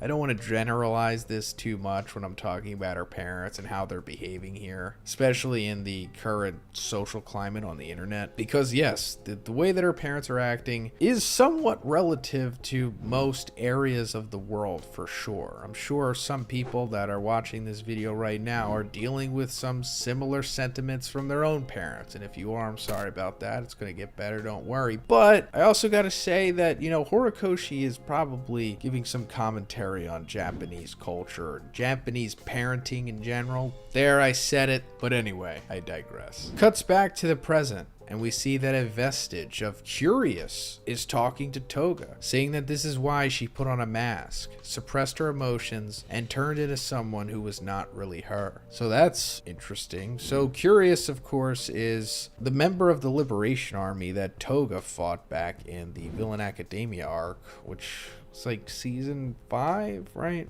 And one of the few villains that actually gets straight up killed in this series. Like, it was actually a really cool sequence. Toga winds up activating Uraraka's quirk. That's actually when we find out that Toga can use the quirks of people that she becomes if she loves them or has strong enough feelings for them. And she used the gravity quirk to send Curious up in the air and then deactivated it and just dropped her. It was one of the better sequences for sure.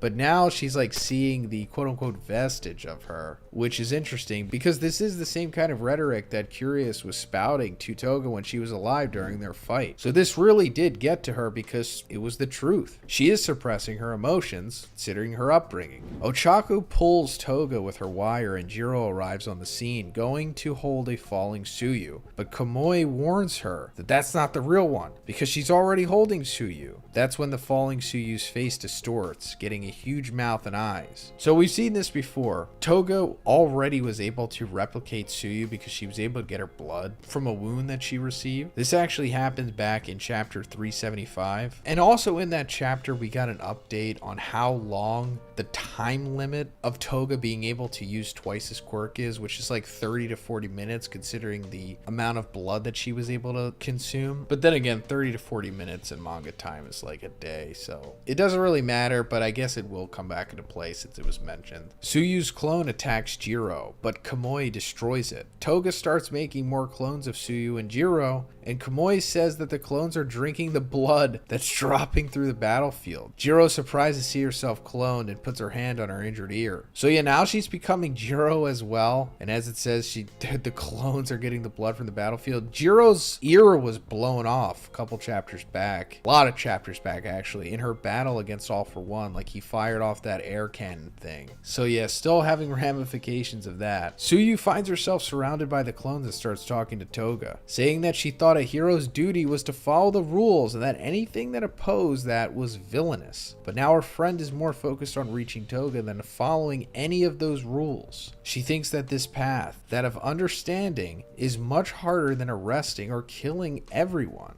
So, even though Ochako is a bit too late, Tsuyu asks Toga at least listen to what she has to say. But in the next page, we see Ochako getting stabbed in the stomach. Ochako coughs blood, and Toga says that they are fundamentally different. She can't feel the same joy as everyone else, and she's tired of people judging her life. The last panel of the chapter is a flashback of Twice asking Toga if she won't pick a villain name for herself. So, this is the twist I was talking about. Ochako getting stabbed in the stomach here, coughing up blood. So I would like to think that there are going to be some ramifications from this, and that there is a possibility that Ochako can die, but guys, come on. We all know that that's not going to happen. This is kind of part of the course for what has been happening lately. Yes, characters do die in this series for sure, but there's no chance, guys, that Ochako is going to bite the dust here. I mean, come on. I mean, if she does, I would happily be proven wrong. I mean, I love Ochako. She's one of my favorite characters for sure, but I just don't feel any kind of like stakes, or I don't feel anxious or even worried one bit. This is more so just Horikoshi trying to up the stakes here, and I understand, but Ochako's going to pull through this for sure. But the real question is if Toga will be redeemed. Does she have a better case of being redeemed than Dabi? For sure. I would say that Dabi is more despicable than Toga, but both are far from innocent. So expect Ochako to, I don't know, maybe have some kind of quirk awakening or some kind of ultimate move that comes out of this, possibly. This pushes her to finally defeat Toga. And also, maybe we will get a villain name for Toga, which is interesting because we never really had that before. I like that that's being brought up here. Maybe she says it in her final moments. All right, so we got the 394 spoilers, and I think this is the end of Toga versus Ochako. Or maybe there's like one more chapter after this, I think, but this is a pretty fitting ending, I would say. There could be more dialogue in the next chapter after this, but this is essentially the finale. So coming off of the previous chapter, we saw the most heated part of the battle, I guess, or at least up until this point, where Toga and Uraraka were continuing their physical and verbal aspect of it, and eventually came to the point where Ochako was telling Toga that, you know, that smile of hers is perfect, and that she's jealous of it, like she's some sort of deviant.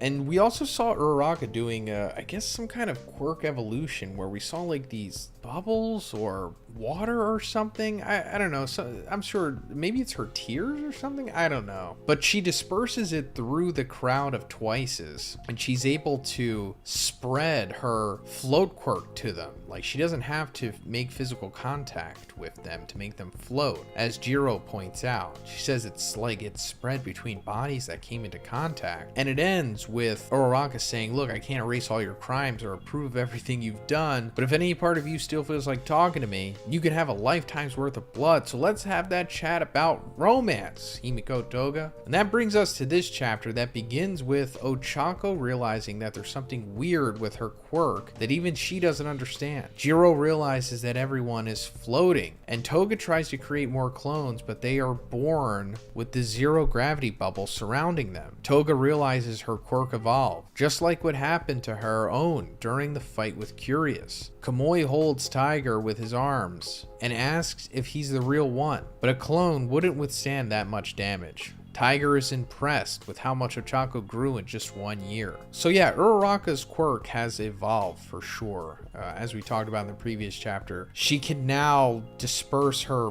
ability through things and have them as conduits to transmit her quirk instead of having to make physical touch with her pads on her fingers. So I guess she's using her tears here as conduits, which is pretty cool. And if the tears touch something, then they make things float. So I guess that's Uraraka's quirk evolution here. Ochako feels her body getting cold, but that doesn't matter. What she wants right now is to be able to touch the sadness inside Toga. The two are connected by the wire, and Ochako starts saying that her parents are poor and she wanted to become a hero to help them. So Ochako saying that she feels her body getting cold here is from the blood loss. She was stabbed by Toga in the previous or 2 chapters ago, and it was pretty bad, but she's kind of just fighting through it here. And like I said before, I really don't expect Uraraka to die here. It would be extremely unlikely for that to happen, but you know, we have to raise the stakes, of course, or at least I just, you know, hope she doesn't die. And I do like that it's going back to her original motivation here with her parents being poor. That's why she became a hero,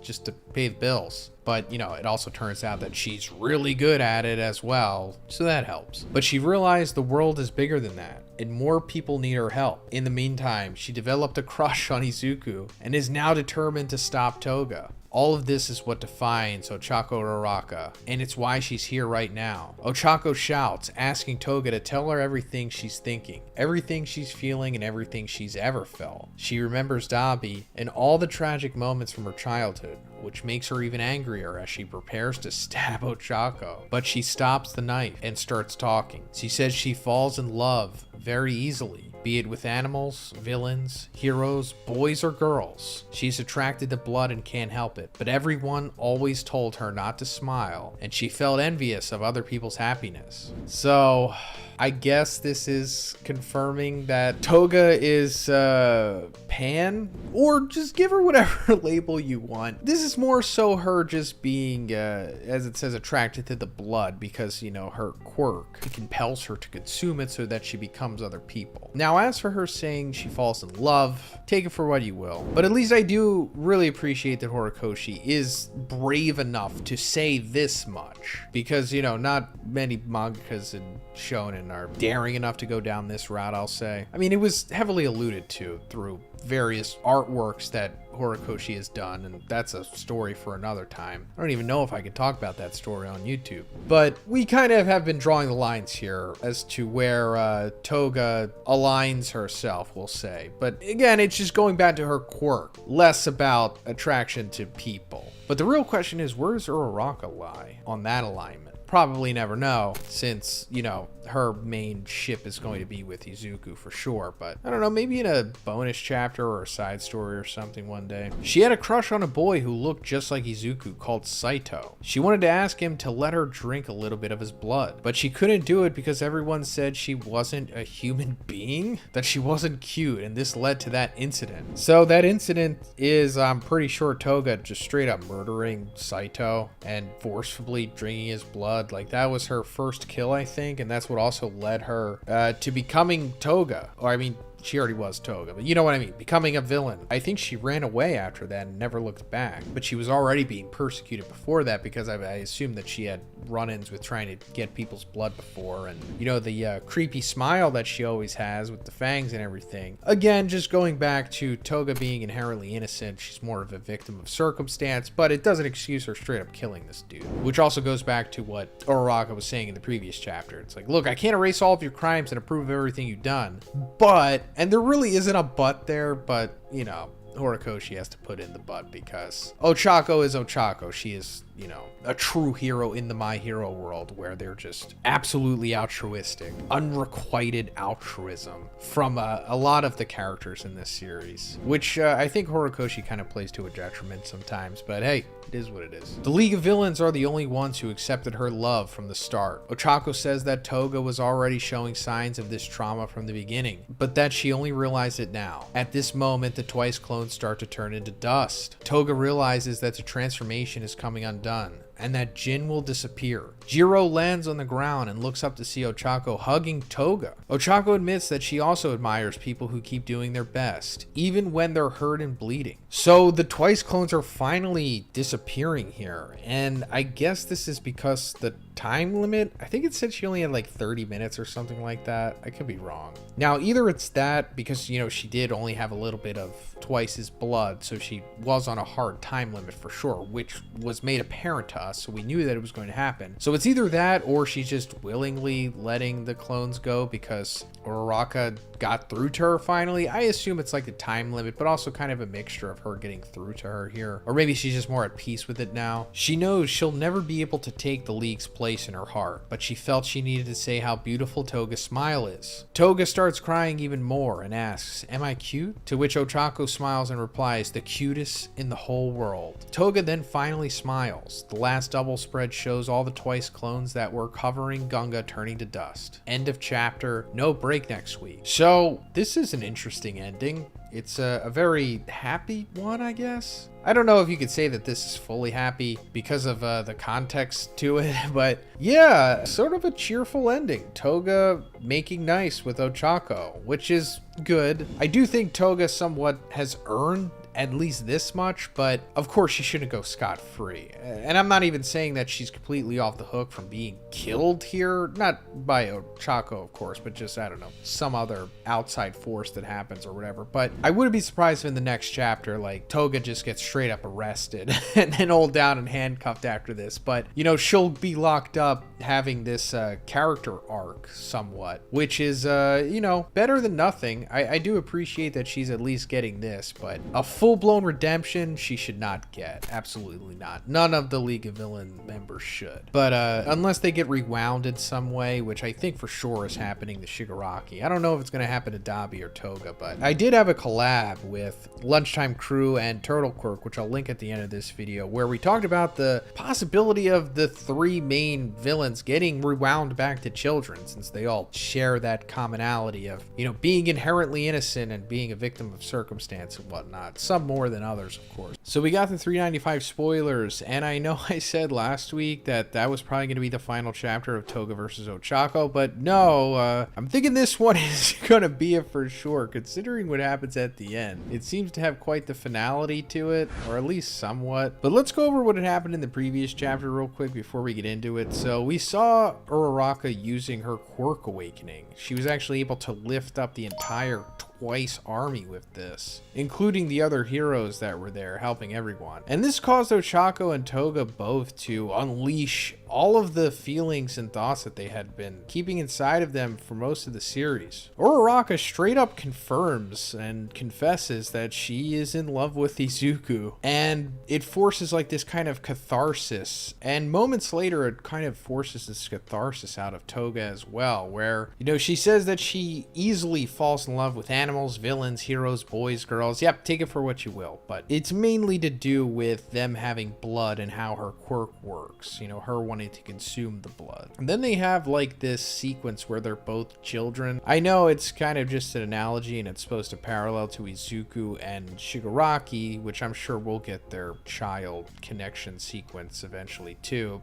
And we also find out that Toga's ability time limit is up because, you know, she only had so much of Twice's blood. So now the clones are starting to fade away as well. And coming to the end of that chapter, Uraraka basically told Toga what she always wanted to hear. And she thinks that her smile is special and that it's actually the cutest in the world. And that made Toga happy. It touched her heart, but we'll get back to the touching of the heart stuff, because this chapter begins with all of the clones vanishing. We see that they were heading towards the Todoroki family, Ida and Hawks, and one of the clones had his knife pointed at Hawks, but it vanishes, and Hawks says that Bubai Guara, who was Twice, was a really nice guy, right, Himiko Toga? So I guess this is like the only interaction that we're gonna get between Hawks and Toga, unless they interacted earlier. But I think this is like their moment that they were going to have, because, you know, Hawks killed Twice, and that caused like a whole big thing between him and Toga. A narration from Toga then begins, saying that her knife is something that allows her to become who she loves, so she shouldn't have held it with hate in her heart. We see Toga standing next to Ochako, who's lying on the ground. She has her mask thing on her hand. Toga is panting and starts to feel a lot of pain. It's a consequence of using her quirk. She realizes that Ochako is so exhausted because she didn't release her awakened quirk until all the heroes were back on the ground. She really didn't want to hurt anyone. Ochako knows she has lost a lot of blood and cannot move a finger. Toga looks around her and see all the people who got hurt because of her, and at the same time she remembers Ochako's sweet words. She knows that the loss of blood is also her fault for stabbing Ochako. So yeah, I think it was like 2 chapters back, Toga like stabbed Ochako in the stomach, and we knew that it was definitely gonna cause a moment like this. I mean, I didn't think it was gonna kill her, which it doesn't, but it did lead to her having a lot of blood loss, which is culminating in this sequence for the rest of this chapter. Hey guys, also, if you like my Hero spoilers, please subscribe if you haven't already. I'm always going to upload spoilers as soon as we get them, and it looks like we're going to be going back into more of the Izuku versus Shigaraki stuff possibly next, so I'm going to be doing chapter reviews for that as well. So again, if you just needed a reminder to subscribe, here you go. Thanks guys.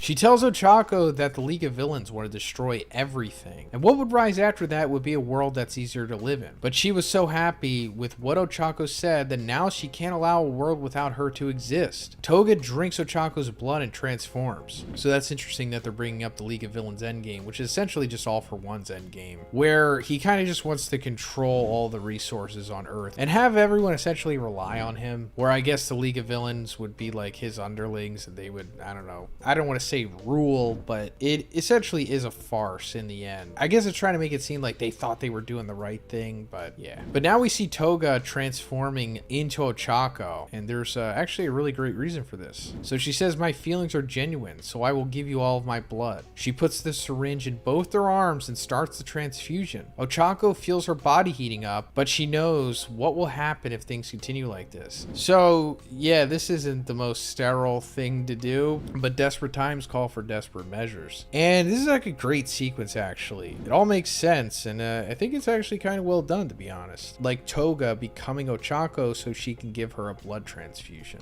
Toga says that Jin did the same thing in My Villain Academia, using a clone of her to perform a blood transfusion. She no longer has twice his blood to make new clones, and that's why she turned into Ochako. Uraraka tells her to stop, but Toga starts stitching up the wound on Ochako's stomach. So yeah, that's probably not the best idea. You know, they're not really in a sterile environment here, but you know, I guess it'll get the job done. Toga says that Ochako actually seems willing to keep taking her blood for her to drink. She could very well have just acted like a hero and killed the crazy villain, but she decided to give help that wasn't asked for and saved the one who hurt her friends. So yeah, this is also another reason why Toga is turning such a hard face here, and it's understandable. I mean, basically what this boils down to is that all that Toga really needed was like a girl session, like a girl-to-girl therapy session, essentially. And also, you know, someone not demonizing her and telling her that she was cute and trying to help her. Toga says that Ochako is really weird. Ochako replies that she's the weird one for doing this transfusion, but Toga says that she will always live the way that she wants to, and that's why she won't let herself be arrested, even if it's on Ochako's terms. Toga apologizes for the stabbing and for yelling at her. She says that Toya burned down the house that forced her to be normal, and that made her happy. But even though the house is gone, the wounds in her heart weren't, and Ochako recognized that Toga's pain was real. Even though it wasn't the easiest way, Ochako managed to touch Toga's heart, and that made her feel lighter inside. Thank you so much, Ochako-chan. I was so happy. The blood continues to be transferred, and Ochako starts crying, shouting, Himiko-chan, and Toga smiles. Toga's narration continues with her saying that she drank people's blood with a mix of love and envy. But if she was loved back earlier, she could have also given her blood to many people. And if that happened, the world would be a slightly easier place to live in. We see an image of Toga letting a little bird fly and looking up to the sky as she smiles. But still, I am Himiko Toga. I lived the way I wanted to and was a normal girl with the cutest smile in the world. The two are lying on the ground. End of chapter. So, this is actually a really great sequence. I think Horikoshi did this well, and I'm sure, you know, some people have had issues with this fight or this fight arc as a whole, but I do think it's wrapping up pretty well. I like the dynamic here of the transfusion and the new friendship that they've developed. Although it was quick and it's going to be brief, I still like the way that it plays out. And I know that there's like major things going on right now, like essentially the fate of the world, or at least the fate of Japan. And it kind of rides on just two teenage girls dealing with their differences and like having this impromptu therapy session. But, you know, it is My Hero Academia after all. And I'm sure if this was like another YA show on like CW or something, people really would have complained. But for what it's worth, I do like this sequence. And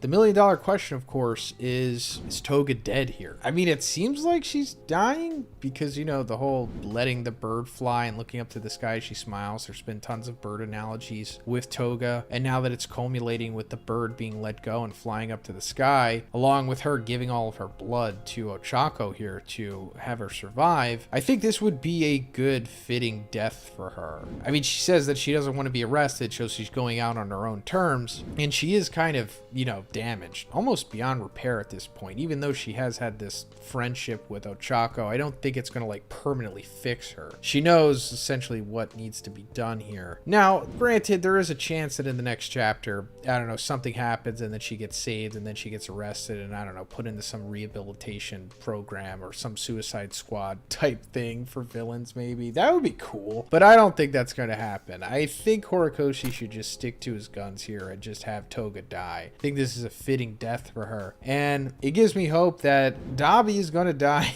as well, because if any of them should die, it's definitely Dabi more than Toga. But let me know what you think about this in the comments, guys. Do you think Toga is going to die here, and do you like the way that this wrapped up, and did you like it as a whole? Let me know, and if you liked the video, guys, please give it a like, and please subscribe if you haven't already. Have a great day, and I'll see you in the next one. So this chapter starts off coming back to All Might encountering All for One. previously we've been with Toga taking on Uraraka, so the outside world has kind of been cut off for the most part, and we don't know what had happened with All Might and All for One. We also still currently don't know if Toga is alive or not, but probably not, just going to guess, but there is a chance she could be alive. But now that that battle's over, we're coming back to All Might taking on All for One, and we saw previously that All Might's briefcase and car was like disassembling, and it looked like it was becoming some kind of armor or something, and we had speculated that All Might was going to have some kind of like Hulkbuster armor or something, and this chapter is confirming that yeah, he does have some kind of like armor, Hulkbuster. It's actually called Armored All Might, and it gives him like this mech suit that's actually pretty powerful and looks similar to how All Might looked in his prime, but like in robotic form. And I do have some issues with this, and it goes back to what I talked about previously about how, first of all, if they're able to make something this powerful, because as we'll see in this chapter, it is pretty powerful, like he's able to fight against All for One using this, then why didn't they make multiple of these suits? Like give them to multiple people who could use them, like All Might, who is nerfed at this point, unable to use his quirk, but just weakened overall, like in a weakened state, even for just a base level human. If they could have given technology like this to other capable individuals with good quirks or quirks that could complement this technology, they would have had a much better time taking on the villains at this point. Like they wasted a lot of their manpower and utilities making that underground elevator, which ultimately just led to nothing, when they could have been making multiple of these like All Might Hulkbuster suits that everyone could be using that's comparable in power to a young All for One, essentially, right? I mean, I'm not saying that that guarantees victory, but I think they would have been doing much better than what they are now than just singularly giving this to All Might. But that's neither here nor there. It also goes into, I thought that maybe a better route to go with All Might having his power back again for one last time would have been All Might going down similar to how All for One is going down right now. And that's by Eri using her quirk to rewind All Might to a time when he was powerful, because that's what's currently going on with All for One. Yujiko was able to reverse engineer the quirk destroying bullets that Shigaraki was able to steal from Overhaul, which he was able to produce from experimenting on Eri's quirk. And Yujiko was able to make like the synthetic version of it that, I don't know, was like a capsule or something. We don't see how All for One uses it, but whatever Yujiko was able to do, it produced this effect of Eri's quirk that rewinds All for One perpetually. So he will eventually rewind to nothingness, but it's kind of like a slow drip kind of thing that makes him younger slowly. So right now we see All for One in like his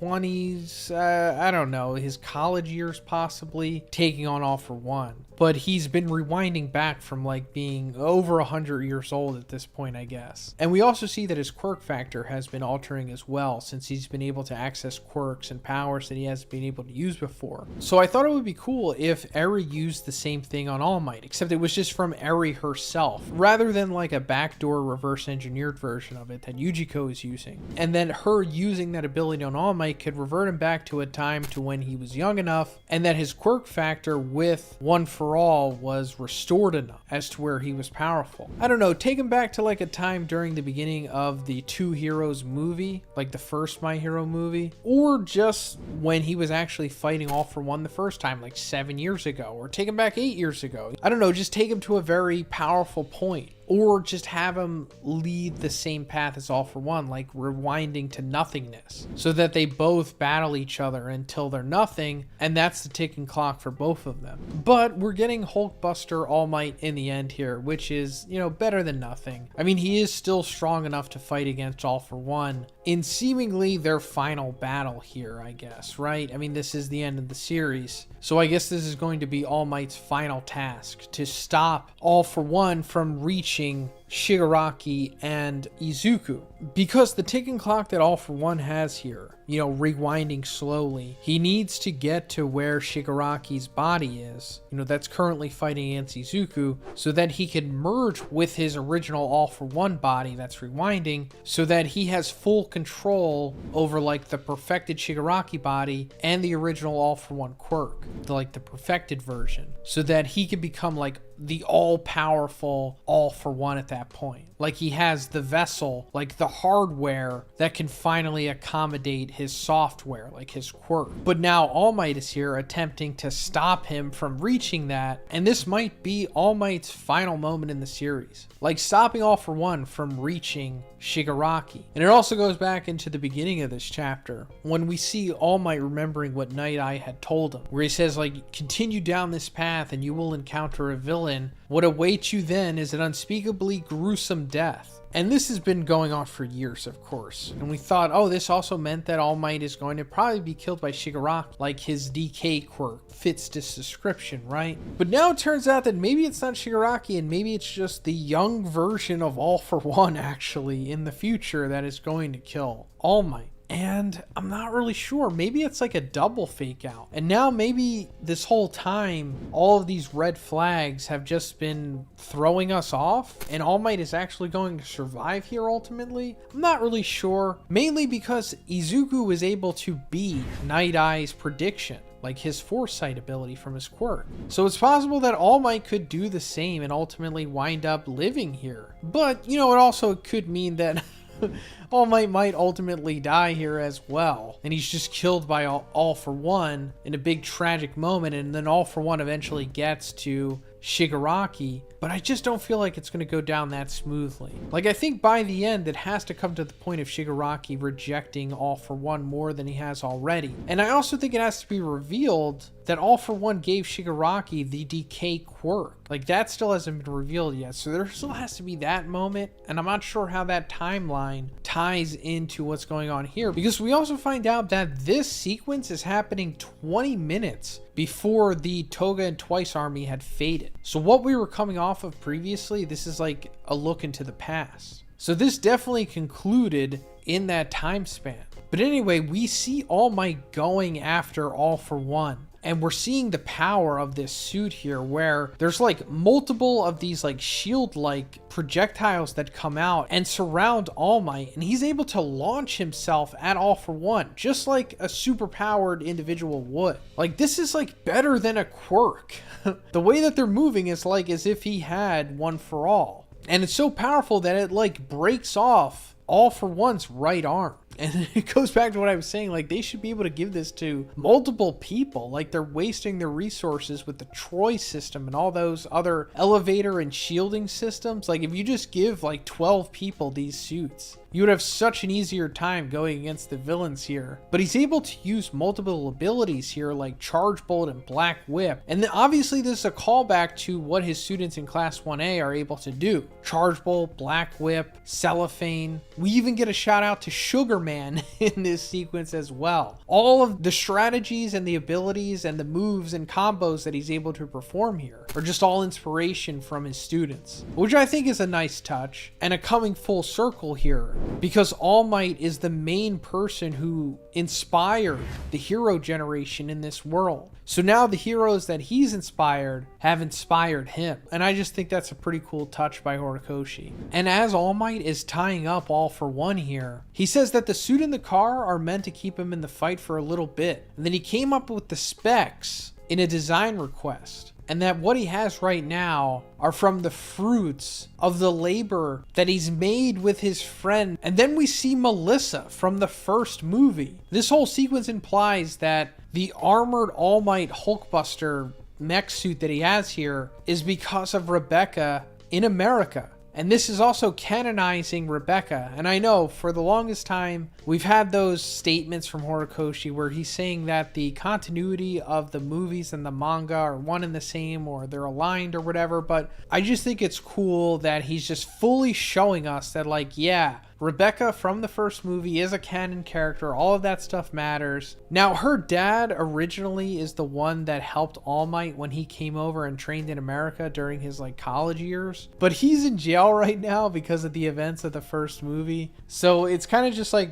Melissa, his daughter, who is like still there. She's also the one that helped manufacturing Izuku's red gauntlets that he has right now. So it just makes sense that she would help in making this armored All Might. But at the end of the chapter, we see All Might hitting All For One with just shoot style smash, and he's just leveling him. Like, it's so powerful. Like, it's crazy how powerful this is. Like, he's hitting him like as if he has one for all 70%, or maybe even more than that. Like, it's incredible how far this technology is going. And at the end of the chapter, he says, not once in my entire life have I gone into battle expecting to lose. Meaning that, like, he's not here to just exclusively buy time. Like, he does expect to beat All For One here. Like, he does believe in himself. And it makes me think, like, is he going to win? Like, is All Might going to survive this ultimately and beat the Death Flags? So, coming off of the previous chapter, we came back to the confrontation between All Might and All For One. All Might is currently trying to stop All For One from reaching UA,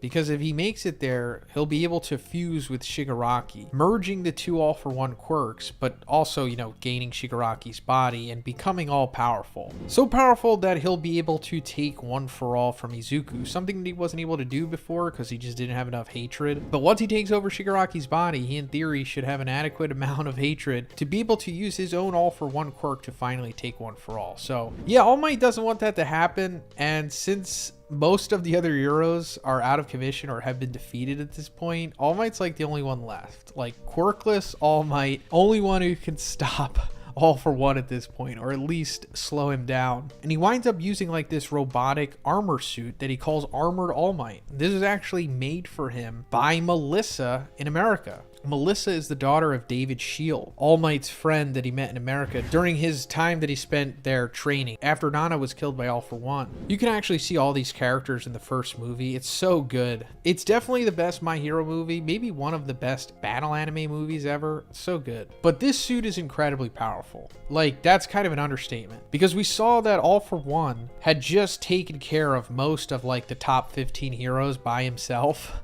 And All Might, using this armor, you know, quirkless nerfed All Might, is wrecking All For One. I mean, he's not in a situation to like completely defeat him, of course, but he's doing just as good, if not better, than all of the other heroes individually did. I mean, aside from like Endeavor, but you know, he had freaking Hellfire quirk. But aside from like his durability to take All For One's blasts, like not even Gigantomachia could like take one of these things. He has multiple support items that assist in his style here. And they're all based off of his students and their quirks. And I always liked how that was like coming full circle, because All Might had inspired so many heroes, and now the heroes that he inspired are inspiring him. Sorry if I sound like a broken record, guys. I know I've said that a few times now, but I just really do like All Might. He's my favorite character in the series, and I appreciate that he's having his one final moment here. It's better than nothing, to be honest, but coming into this fight, you're thinking that he's just going to die because of, first of all, the huge imbalance in power, but also Night Eye's prophecy, you know, going all the way back to the Overhaul arc, where he foresaw All Might dying like a horrible death, and we've been waiting the whole series to see if that was going to come true or not. So if there is a point where it's going to come to fruition, it's in this battle.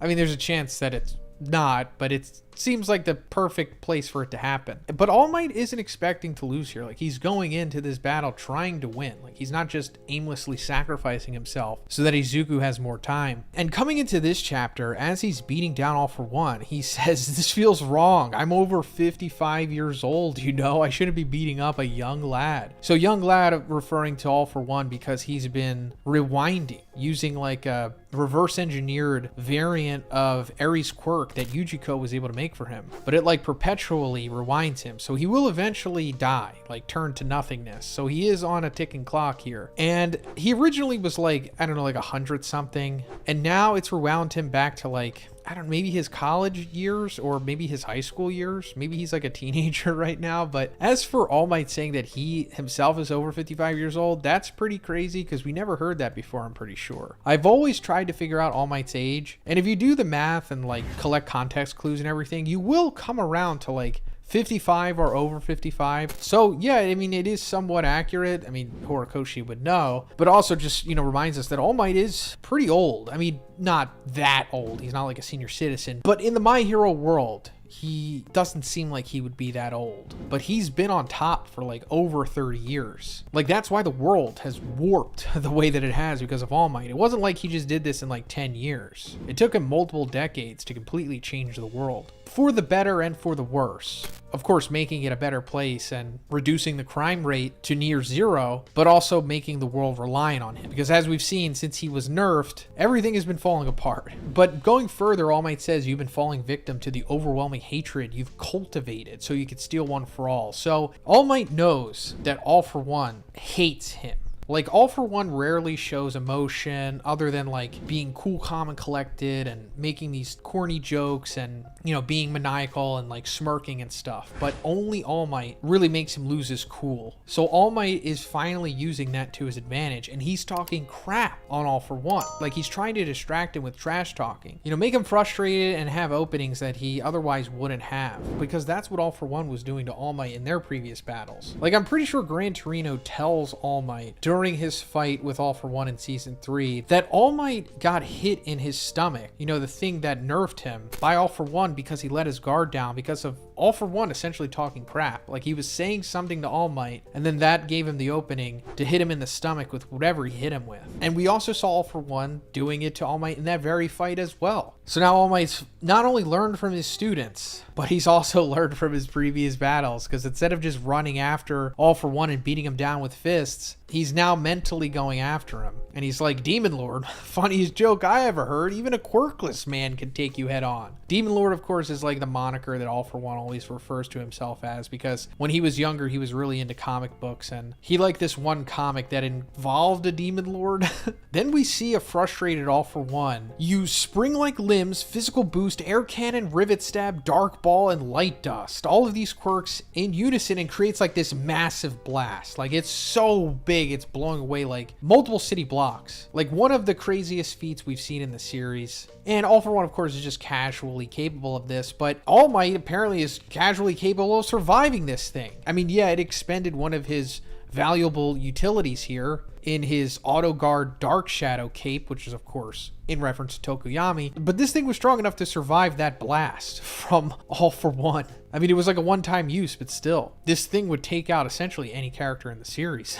And as for all of the quirks he used to create this blast, it still doesn't narrow down exactly what these things are. I mean, we can see the black balls and the air cannon, but like, what is light dust? And what is making this electricity that we always see with All for One? Especially since he's rewound back. He's regained like large amounts of this black lightning. Like, we saw it sometimes when he was going against All Might in season 3, but we predominantly saw it when he was going against Nana in that Two Heroes flashback. It's probably just Horikoshi making a cool aesthetic here. Probably shouldn't read too much into it. It is pretty much par the course of like top battle manga at the moment to have like some kind of like black lightning associated with your powerful characters. I mean, literally like the big 3 right now all have this in some capacity. Like, One Piece has Conqueror Haki Lightning, Jujutsu Kaisen has like Black Flash, but also just, you could be powerful in Jujutsu Kaisen and your cursed energy can emit like this black lightning.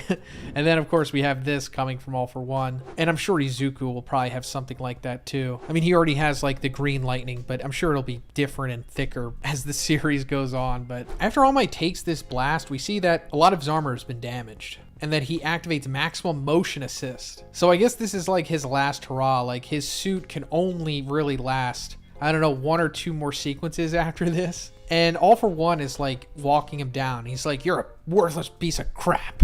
Like, he's really angry here. This is the most emotion we've seen All for One convey in the series. And he's like, tools cannot surpass their limits. And then we see All Might remembering talking to Izuku about this. I think this might have been season 3, where he says you can't rely on your support items too much, especially if losing it makes you feel helpless. Like, he's seen plenty of heroes fall into that trap. So I guess this is going to come into play with All Might here. Like, I think he might lose access to this, and then he does something to capitalize on All for One. I don't know if he'll straight up defeat him, although I think it would be fitting if he does. It's just that we need to see All for One fuse with Shigaraki one way or another. And I do think that will end with Shigaraki becoming the dominant personality, but I just don't have high hopes for All Might sealing the deal here completely. Like, I think Shigaraki will be the one that completely kills All For One. But then we see this flashback of All Might as a high school student with like in the aftermath of Nana taking down like all of these villains, and we see All Might holding like a pipe, and Nana's like, you know, were you planning on taking them down with that pipe? Of course, referencing to all of the support stuff that's been going on here, and All For One saying tools cannot surpass their limits. But I think this also might be the first time that All Might met Nana, something that we didn't see before.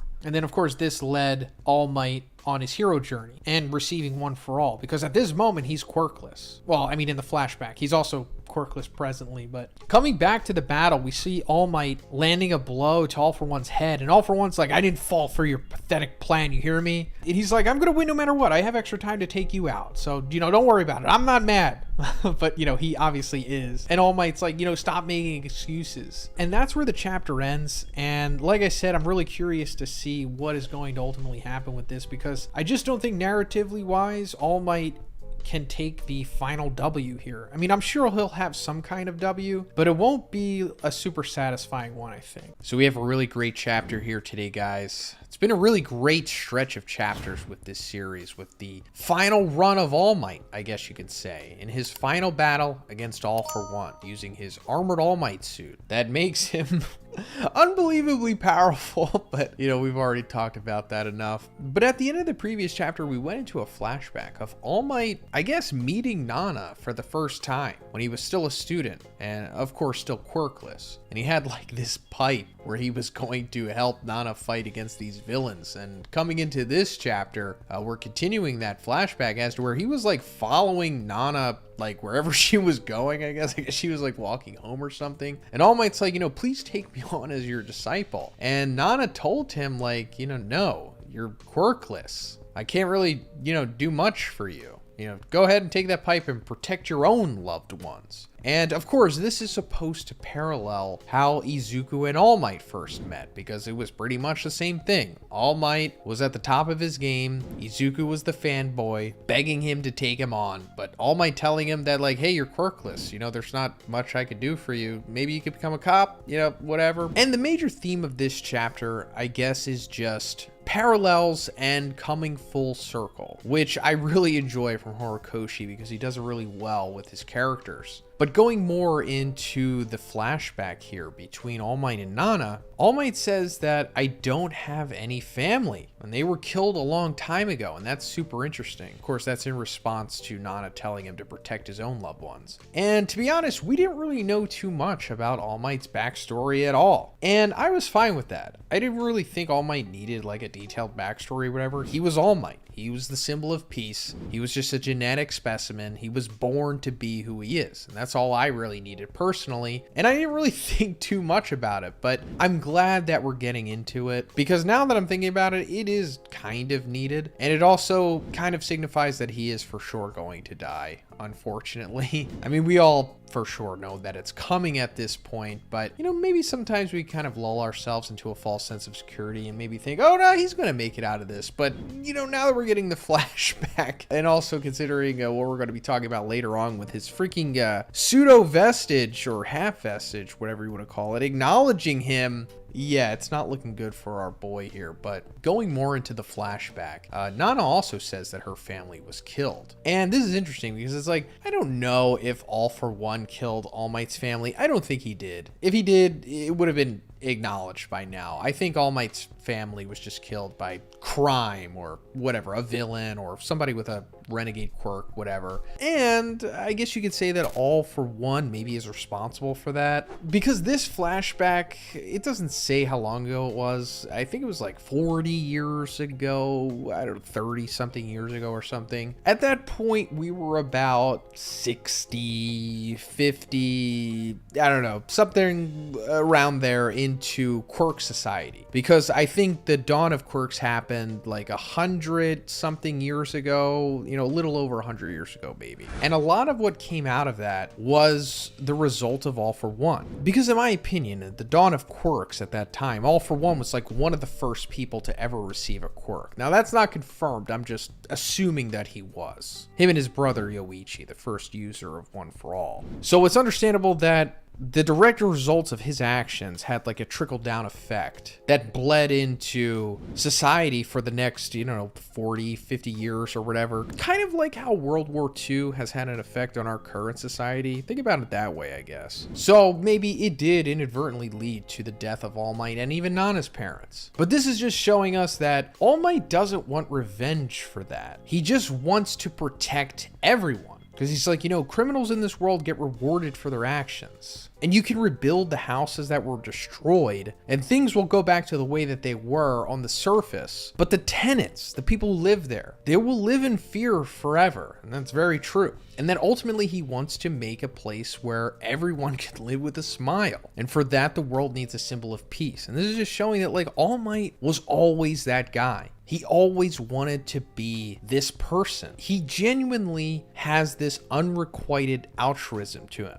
He was born to be this hero, the same way that Izuku was. And the flashback ends with All Might saying, "I'm quirkless, born without a role." And like I was saying in the beginning, this comes full circle here. Because All Might, born quirkless, eventually meets Nana, gets one for all from her, becomes All Might, becomes the symbol of peace, but now he is ending his life, once again quirkless as he was born, but still fulfilling his duty as the symbol of peace, ultimately defeating All for One despite that. And like I said, I really enjoy this storytelling from Horikoshi. This is what I've always wanted from the series. And I know that I've been very vocal about me wanting All Might to have the same thing that's going on with All for One, as to where, I don't know, some kind of plot intervention would allow All Might to rewind the same way that he is, and that we could see All Might using One for All for one last time. But now that I'm reading this chapter, I understand where Horikoshi is going with All Might having the armored All Might, and having, of course, inspiration from the students with his support gear and everything. It's to have All Might finish his duty as he started, and that's being quirkless. And I respect it. But anyway, going back to the fight itself, we see All Might using another support item. This is, of course, based off of Ashido, where he calls it the super acid injection, and he freaking stabs All for One in the stomach and injects him with acid. This is freaking crazy. It's a pretty ruthless move from All Might, to be honest, but he would only ever do this to All for One. Like, I doubt he would do this to another villain. It's just way too ruthless for him. Like, it's corroding him from the inside out. And of course, if this wasn't All for One, it would essentially be like an instant kill. But considering that All for One is able to survive this, it's really taking its toll on him, because he has to heal himself, use multiple quirks, in fact, to be able to do that. But at the same time, he's burning himself away even more than he was already, because it's making him rewind even more than he already was. So now he's becoming even younger than what he already was. And I don't know how young he is in this chapter. I didn't know how young he was before. There's no like narration telling us his age, but I don't know if he was like a college age student coming into this fight. Maybe now he's a middle schooler possibly, or maybe, I don't know, young high school, 9th grade territory. But we see All for One eventually hit All Might onto this roof, and coincidentally, this is the same roof where All Might met Izuku. And of course, goes back to what we were talking about with the parallels, coming full circle, where he told Izuku the truth about, him being nerfed and damaged, but also about Izuku not being able to be a hero because he was quirkless. And then we also see this flashback of Izuku moving without his body, telling him when he was saving Bakugo from the sludge villain, but also back when Stain encountered All Might. He said the man we knew as All Might could not live his life any other way. Going back to All Might was born to be the symbol of peace. And also us seeing Stain here. Stain is still out there. He is going to come back in these last couple chapters for sure, and I just really hope that he has a moment with Dabi and Toga before they die, because they are both currently on their deathbeds, or it's at least implied that they are. And if we don't get that Dabi moment with them, I think it would be kind of tragic. But All Might's really messed up from fighting All for One here. I mean, he's always kind of been on the edge here.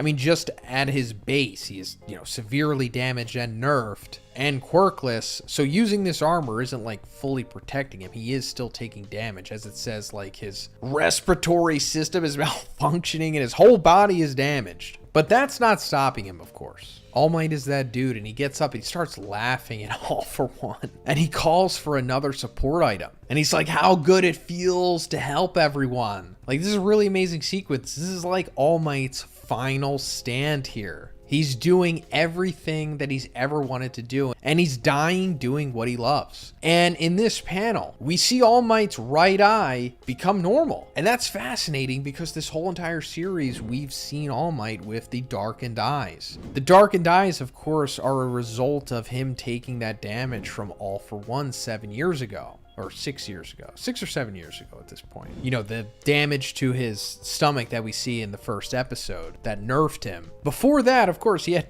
normal eyes. You know, go back to the first movie, The Two Heroes. When you see him in America, you know, back in his college age years, I guess, he was normal. He had the regular sclera, you know, the white, and now he has black sclera, which is a cool aesthetic, but just signifies that he has been damaged. But somehow, in his final moments of clarity here, his eyes are turning back. It's a nice little touch from Horikoshi here. And we see the final support items that he called upon. It's like these Doc Ock arms, and it's like he has like a gun and like a shield thing combo. He's really going all out. Like, he looks like he's a robot from the UA exams. You know, like when the students have to go against those robots. He looks like something like that. Considering that his tech is coming from like America, from Malicious Shield. But he calls it Gravity Thruster Ingenium. Going back to the recurring thing of his students inspiring him. And in this case, we have Uraraka and Ida. And before he gets to do whatever he's going to do against All for One, we see the freaking vestige of All Might, or the energy ghost, or whatever you want to call this, the vestige ghost of All Might. We see it for one panel, and it, like, I don't know, it's implied that it's acknowledging All Might, which is interesting because we never really knew what was going on with this thing. Like, all of the other vestiges of One for All make sense because they're just kind of like force ghosts. Like, they're dead and they live within the quirk factor of One for All. But with All Might, there's kind of just like a fiery apparition version of him, which I guess means that he has one foot in the grave. Or another way that you can look at it is that there was enough of his information copied onto the quirk factor when he passed it on to Izuku as to where there's like this placeholder there for him. And then when he fully dies, then he will become, you know, the full-blown vestige of One for All, which I think we will see. And that will be like the big reunion between All Might and Nana, because the vestiges like live in One for All and like can like talk to each other and stuff. Like, I don't know like what's going on with that. I don't know if they're just always there and they're kind of just existing in that room at all times, or they just kind of come and go. It's not fully explained. But I do think we're going to see this moment where All Might is like the full-blown ghost vestige, and, you know, he meets Nana, and then I guess that will be his final moments with Izuku. But another time that we saw the All Might Force Ghost was when Bakugo was on his deathbed. So maybe this is like a way that All Might, I don't know, like brings Bakugo back to life after Edgeshot became his heart or something. I wouldn't be surprised if we see something like that. That's like All Might's final thing that he does in the series. Like, after he does whatever he's going to do with All for One, he like brings Bakugo back or something. But we're coming to the end of the chapter here where Izuku is facing off against Shigaraki at UA. And I guess this is him saying All Might. Like, he's acknowledging like what's going on with All Might mid-fight against Shigaraki. And by the way, we haven't been privy as to what's been going on with Izuku and Shigaraki. They've kind of just been frozen in time while everything else has been going on. But I guess in this moment, Izuku is acknowledging that All Might is going for his final run here. And in the final panel, we see All Might acknowledging Izuku as well. He's like, young Midoriya. But in Japanese, I think he's saying like Midoriya Shonen. And it says All Might's determination reaches Deku. So yeah, this is like their final time together, I guess. All Might and Izuku for one last time. And I'm on board with it. Like, I cannot wait to see how this turns out. It's really exciting, guys. So coming into this chapter, the battle between All Might and All for One is continuing, with All Might using his armored All Might suit that has multiple abilities and functions, all based off of his Class 1A students. And as he's trying to avoid All For One's attacks, going through buildings and whatnot, All Might thinks to himself, and he says that if his body rewinds faster, the more damage he takes, then I should use that quirk. And obviously we're going to find out at the end of the chapter what he's talking about here, but I originally thought that he was talking about another student's quirk, either Izuku's or Bakugo's. And I know that he's already kind of used Izuku before with Black Whip and Shoot Style, but it still makes me think that he kind of has to use One For All in some way, right? I think that would be kind of fitting, unless he just avoids that, but he's definitely going to use Bakugo's as well. And he might save that for last if it's not Izuku's pseudo One For All or whatever he's going to do. But Bakugo's quirk is kind of worrying because, you know, it's explosion, and he's already kind of used this gauntlet fire blast thing called Shoto. He uses it in this chapter actually, but also considering what's going on with Bakugo right now as to where he's like half dead, half alive. And we also saw All Might's vestige ghost thing react to him in the previous chapter, and we saw that react with Bakugo, so maybe that's how this sequence ends. The final quirk he uses is Bakugo's explosion quirk, and yeah, I don't want to say that this is going to end like Vegeta with the final explosion, but man, it all could connect here. But also going into what he was saying about All For One, we found out that yeah, the more damage he takes, the faster he rewinds, and the more effort he uses, you know, using quirks and putting more strain on himself by using more powers and abilities, that also rewinds him faster. And he's been rewinding, of course, because of the quirk Serum Vial. I don't really think you see what he does, but Yujiko was able to reverse engineer Eri's quirk and gave All For One like a one-time use thing that rewound his body because it was so heavily damaged from his fight with All Might 7 years ago. But there's like no regulator to it, so he's rewinding into nothingness. And right now he's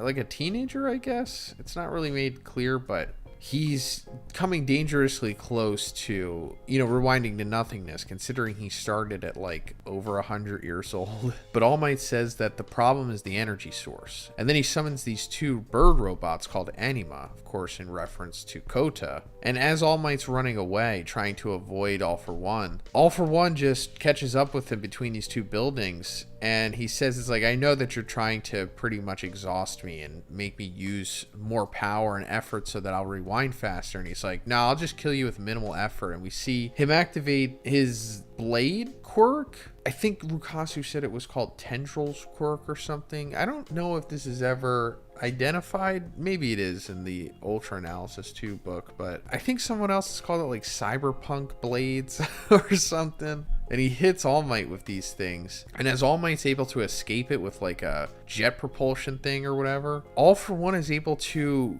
counter him with like these giant mouths. It looks like 90s graffiti art almost. And I'm not sure what he's doing here. It looks like he's making them out of the cyberpunk tendril things, but how would he be able to do that unless he's just like going all out full artist mode and just crafting them through the tendrils? And it's like, it seems like a lot of effort, but apparently it's not, because he says that they're nothing. You know, in reference to what he just said previously about how he'll kill him with minimal effort. Apparently these giant mouth things are minimal effort to him. And as he tries to like eat All Might with these things, you know, obviously it doesn't work out. And All Might's still evading them by going through multiple buildings and whatnot. All For One is like roasting All Might for using the support items and the suit that he's using, especially based off of his students' abilities. And he's kind of chasing down All Might like a horror movie villain at this point. And he says, your light is far gone. And he just smashes All Might like in the stomach again. Of course, I'm sure this is in reference to where he damaged him 7 years ago. And it cuts to All Might, I guess, like in his mind, like in that black blizzardy space where he was covering the Ember of One For All before in their previous fight in season 3. But now there's no light there. And of course, this is a reference to what All For One was saying, your light is far gone. And light means multiple things here, but the main meaning is the One For All quirk, of course, because when he passed it off to Izuku, he only had quote unquote embers of it left. That's how they were both able to be powerful at the same time. There were some lingering bits of One For All and All Might's quirk factor, I guess, and after he used the United States of Smash and All For One, it was just completely gone. But then All Might somehow counters All For One and sticks the Shoto flamethrower cannon piece in All For One's mouth. And All Might says, oh, you don't get it. People are flickering beings. Even if my light goes out, someone else will take it and keep shining. Of course, in reference to his students, not just Izuku taking up the mantle of One for All, but all of the students in Class 1A, which is All Might righting his wrongs as well, because he became too good at what he does. He always wanted to be the symbol of peace so people didn't have to worry, and he did. But he became so powerful and so good that they became reliant on him. Like there was no one else that could have picked up after he was gone. But now that he's fostered Class 1A, it also got lucky that they were so unbelievably powerful and so far ahead of everyone else, even the top 10 heroes. Now they are able to continuing the shining that All Might set forth. And we're finally coming back to Aoyama going against Kunita. This fight was set up, I don't even remember, so long ago. Kunita, the Tartarus escapee. And it appears that Kunita has some kind of like plant quirk. I don't think it's being fully explained in this chapter or even given a name, but Kunita says that his seeds can only grow from human flesh. So I guess he needs to like implant some kind of special seed that he can produce in you, and then it makes like this litany of plants, and after that it's pretty standard like plant user stuff in battle manga. But we're also finding out that this is happening 300 meters from UA, I guess, or where the original battle started. And all 32 heroes that were supposed to be taking care of the remaining villains have been defeated, I guess, except for Aoyama, including even Fat Gum here. Fat Gum is being drained by these plants, so much so that he can't even use his quirk, the fat absorption, and he's gone back to thin mode. I don't know if this is like Fat Gum's final moment in the series, him giving the rub to Aoyama, I guess, and that's fine. Fat Gum did have his moment in season 4. But Kunita takes Aoyama's laser belt thing, and we're seeing like what happens when Aoyama doesn't have his belt on. Like his laser quirk seeps out of his belly button. And I've always thought that this was like supposed to be like Cyclops from the X-Men. I think that's what Horikoshi was kind of inspired by here. Like if Cyclops doesn't have his visor on, his laser eye quirk just goes out of control. Obviously it's not as extreme as that, but similar. And we also found out that this wasn't always Aoyama's quirk. Like he was born quirkless, and they were essentially coerced by All for One into giving little Aoyama this naval laser quirk from All for One. But since his body wasn't compatible with it, it's all messed up the way that it is, and it's just been a burden to Aoyama. And that also caused them to be subservient to All for One since they were indebted to him, which also caused them to be informants to him and also traitors, which Kunita calls Aoyama, which is like hilarious because it's not only because he's a traitor to the heroes, but he's also like a traitor to the villains as well because he ultimately told them everything. But that fires up Aoyama, and he's like, hey, calling me a traitor reminded me of my sins and made me even more determined to cling to their lights. Got more light talk in this chapter, of course. And he's like, I want to shine even brighter than before. And he starts just firing off lasers, but since he doesn't have the belt to like concentrate it, he can't direct it where he wants it to go. So he's just blasting like these ultra powerful laser salvos, but they're just unable to hit Kunita. Then out of nowhere, Hagakure shows up and she redirects the light at Kunita, and they just do like this sandwich blast to him. So Hagakure is able to do this because her quirk that makes her invisible is able to bend and reflect light. Like that's the principle that makes her invisible in the first place. Just like Sue Storm from the Fantastic Four. So she's able to reflect Aoyama's light back at Kunita here. And also in the sequence, we're seeing her face. And I know that we've seen her face fully for at least a year and a half now. I think she appeared on the cover of a chapter or something. But I think like within the actual manga itself, this is the clearest we've ever seen her face, and it's fitting since, you know, this is the end. But yeah, this is what she looks like in case you weren't aware. And I guess this is defeating Kunita. I was unsure of it in the spoilers, but looking at it now, I guess this is him being defeated. Like it's just being wrapped up in this chapter, which is fine. It didn't really need much longer than this, I guess. But we come back to All Might at the end of the chapter, and he once again says that he doesn't plan on losing to All for One, which makes me think that he might legitimately defeat him here. But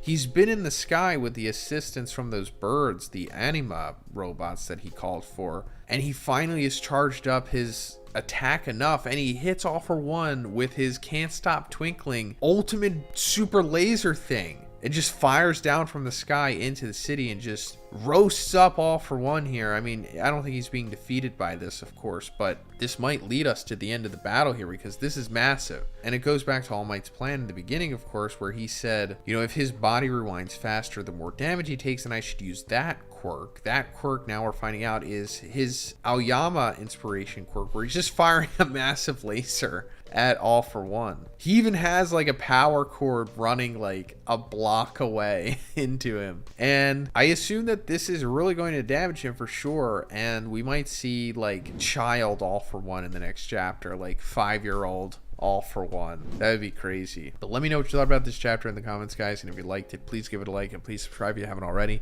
Have a great day and I'll see you in the next one. So this chapter continues the battle between All Might and All For One. But before we continue that, we're seeing Aoyama with Hagakure coming off of their fight against Kunita where they ostensibly defeated him. Aoyama was able to use some powerful naval lasers and reflect them off of Hagakure using her quirk, hitting Kunita. And the aftermath is that Hagakure's quirk is like glitching and she is now visible. So this is like her big moment. You know, considering that we're coming to the end of the series here, this needed to happen. Like, you know, starting from the beginning, you know, coming in, you see an invisible girl character. We all more or less think the same thing. It's like, okay, so when's the moment going to be where she finally fully becomes visible? And we've had teases before this, you know, little reflections or little glances. But no, this is like it. This is like her in her birthday suit for some reason. This is her, you know, presented the way that she is. I won't comment about it. We all know what's going on here. Horikoshi is going to Horikoshi, and I'll leave it at that. But this is the moment, like I said, so yeah. But we see them continuing to take out the plants that were planted by Kunita because it said that they can still grow even if the user is unconscious. And, you know, considering that they're still going through heroes and whatnot, they need to get them out of them. And since we're seeing them do this busy work, I guess that means that Kunita might come back,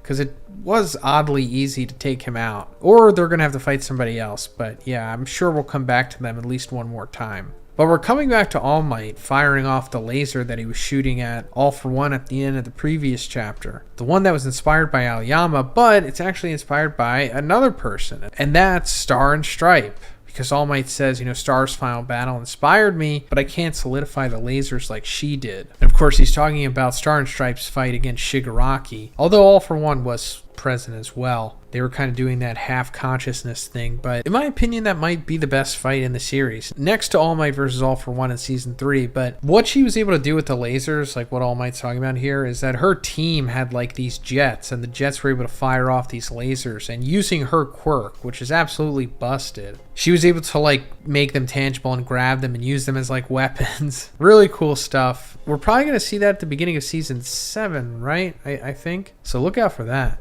Also makes me sad that we're not going to get to see Star and Stripe and All Might interact. That would have been cool, but whatever. I think we're all agreeing that she was somewhat of a wasted character, but, you know, it is what it is. But anyway, All For One is trying to escape from getting, you know, shot with this laser, but All Might keeps him in there using Soundwave's earphone jack, so that's like Jiro's influence on All Might's support items here. And yes, we're going to see like over 20 support items here, you know, one for each student and whatever else inspiration he has here. As he's continuing to fight against All For One, we're cutting away to this, I guess, to this grandmother and her grandson who are watching TV, and they're watching the fight between All Might and All For One, and the grandson's asking, like, you know, what's going to happen, like, who are they? And the grandmother says that she doesn't know, she doesn't really keep up with the hero stuff, but it doesn't matter who wins because, you know, they're fighting in a faraway country. And that's not necessarily the case here. Like, if All Might wins, yeah, nothing really affects them. But if All For One wins, he's essentially going to take over the world and more or less make them become reliant on him for like natural resources and whatnot. I don't know if that's like entirely what he wants to do, but it was heavily implied that that's what he wants, like to be the Dark Lord or whatever he says. But we're coming back to All Might, and the laser that he was firing off finally runs out and like the gun breaks. And of course it doesn't kill All For One, and he's coming out of the crater here after getting blasted on, and he's regressed heavily in age. He's like,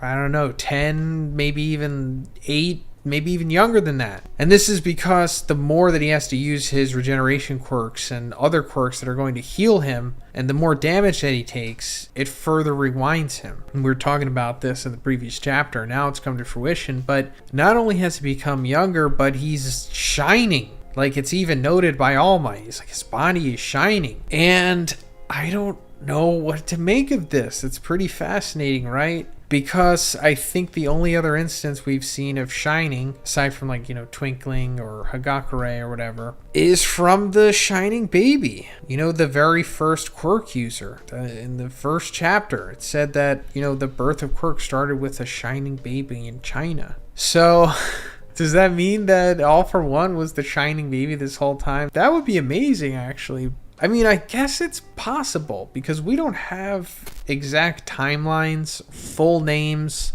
or anything like that, or birthdays, dates. And it's also heavily implied that All for One was around at the dawn of quirks. Like, I'm pretty sure he was one of the first people to have a quirk, right? So that would be really interesting if he was the Shining Baby. Now, why does he shine? I don't know.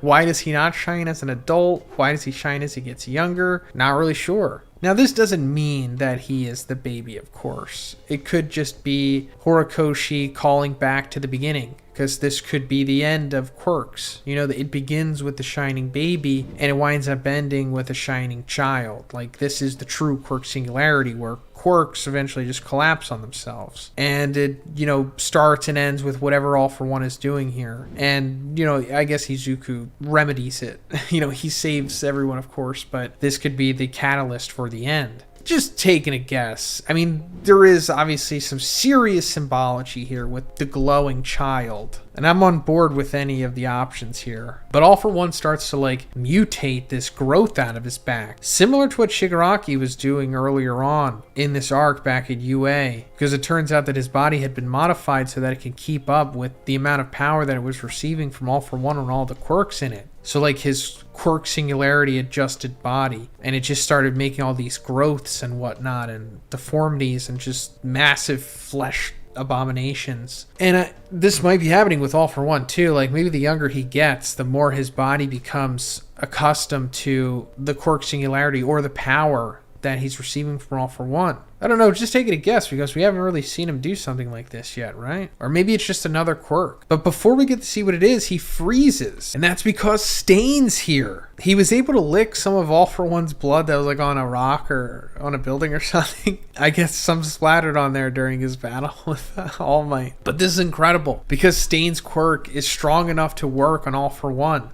His quirk involves him taking in somebody's blood, and once he does, they freeze essentially. They become immobile. And it works even on All for One. And I'm so glad that he's back because I think Stain is one of the best characters in the series, and he was heavily underutilized. I think he could have been used way more than what he actually was. And also, I'm glad that he's having another moment with All Might because his last moment with All Might was kind of anticlimactic and disappointing in my opinion. But maybe it was supposed to be because now we're getting this. And I really hope that they get to fight together. I mean, I don't know if they will because at the end, Stain's take him down, All Might. So, maybe this was just his setup, his alley-oop here. But it would be really cool if they got to at least do one attack together or something like that. But if not, this is good enough, I suppose. But really cool sequence. Stain and All Might working together to take down All for One. It sounds like fan fiction if you would have said this a couple years ago. But really satisfying to see this. I hope we get at least one more sequence. And does this mean that this is the end of the next chapter? Is All Might going to be taking down All for One? Are we going to get the answer to why he's shining? What's going on with that? And Stain's here now, and I don't think he's going to leave. He's just going to be going to UA at this point. I think everyone will eventually converge there. And like I also said before in my previous videos, Stain needs to have his moment with Toga and Dabi. He hasn't met them yet. And if you're thinking, wait, he hasn't? And it's I know, right? That should have happened, but it hasn't. It's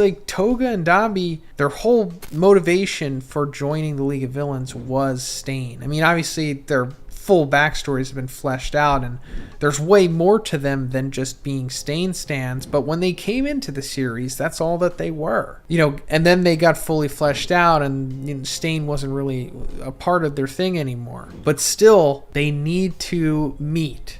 and Stain needs to say some words of wisdom to them. And I know that Toga and Dabi are on their deathbeds right now, but they're not fully confirmed to be dead, so hopefully he can talk to them and then they die. I'll take that at least. So coming off of the previous chapter, we saw Stain come out of nowhere and paralyze All for One by licking his blood off some debris, helping All Might in his fight. And coming into this chapter, we're seeing how he was able to do it. So first of all, he was tracking the path of destruction that their fight left after overhearing what Ita and Shoto were talking about. Also, Stain calling Ita Ingenium in this chapter, like his hero name, which goes to show that Stain fully recognizes Ita as a hero, which we knew from a couple chapters back, but this is kind of like the final touch there, which is, you know, coming full circle from when Stain didn't acknowledge Ita as a hero in that first Stain arc. And I'm sure he would have called Shoto if he knew his name. But we're seeing also how he was able to figure out that it was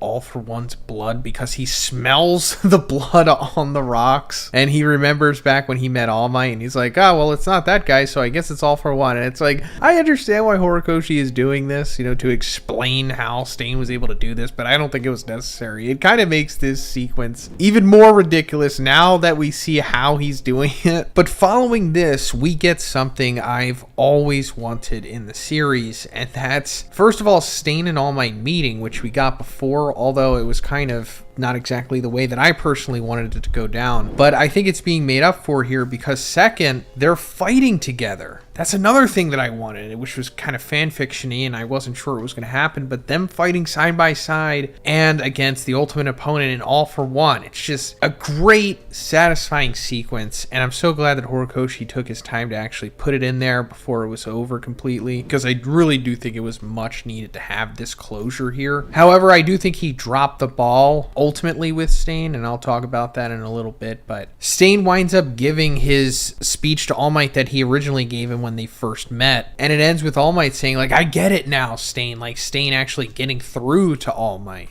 And Stain saying, you should live, that's why I am here, which is like Stain doing his own little rendition of All Might's catchphrase, which is amazing because, you know, Stain is ultimately just the biggest All Might stan. But as they're both charging at All for One to like hit him with a combo attack, All for One does something a little too fantastical, even for him. So first of all, he does forced activation, which we've seen him do before. Like, he's always had this quirk. I think as far back as like season 3, he used it on Magna to like forcefully activate her magnetism quirk to attract the other league members to her so they could escape. However, this time he's using it on himself to forcefully activate his phlebotomy quirk, which we didn't know that he had. Phlebotomy meaning to draw blood, and that's exactly what it's doing. It's pulling all of the blood out of his body, you know, as a way to counter against Stain's quirk, Blood Curdle, that paralyzes you after he's ingested your blood. And it's like, why does All for One have this quirk? It also doesn't really matter. It's like, we'll never get like a full catalog of all the quirks that he has, unless Horikoshi decides to be a mad lad one day and, like, I don't know, in a year or two releases like a full comprehensive data book, and in it, on All for One's page, there's a list of all of his quirks. Probably not gonna happen, but the long and the short of it is that All for One just has any quirk that he needs to get him out of the super specific situation that he is put into a lot into the series. So in this instance, he has a phlebotomy quirk. And also, like, he already knew that he was going to possibly run into this problem because back at Tartarus, when they were escaping, I think it was like around the chapter 200 era, I think it was like 198 or something, he noticed that Stain was the only prisoner that left without his assistance. So he was like, oh, I guess he's gonna come back and fight me one day, so let me figure out a strategy to defend against his quirk. And it's forced activation phlebotomy to pull the blood out of his body, but also using another quirk in antigen modification. So this rewrites his blood's composition. So now he's getting a clean slate here, and I guess this just deactivates Stain's quirk. And of course, All for One needs to put out his justification for having an antigen modification quirk. You know, this is also Horikoshi's talking, but he's saying, like, leaving no evidence is key to reigning in the shadows, you know? So his justification is, like, after, I don't know if this is necessarily after he lost to All Might 6 years ago, or maybe it was throughout his reign of terror, because, you know, he did also rule in the shadows, as he says. So I guess he changed his blood's composition in case any of his DNA DNA got loose so they couldn't track him or whatever. I'll buy it, whatever. If he needs a 3-quirk combo to be able to defeat Stain, that's fine, whatever. But he winds up like shooting one of his quirk singularity appendages at Stain and like biting his midsection, then throwing him like across the city. Like, this is a crazy sequence. Then he just Dragon Ball Z blasts off following after him.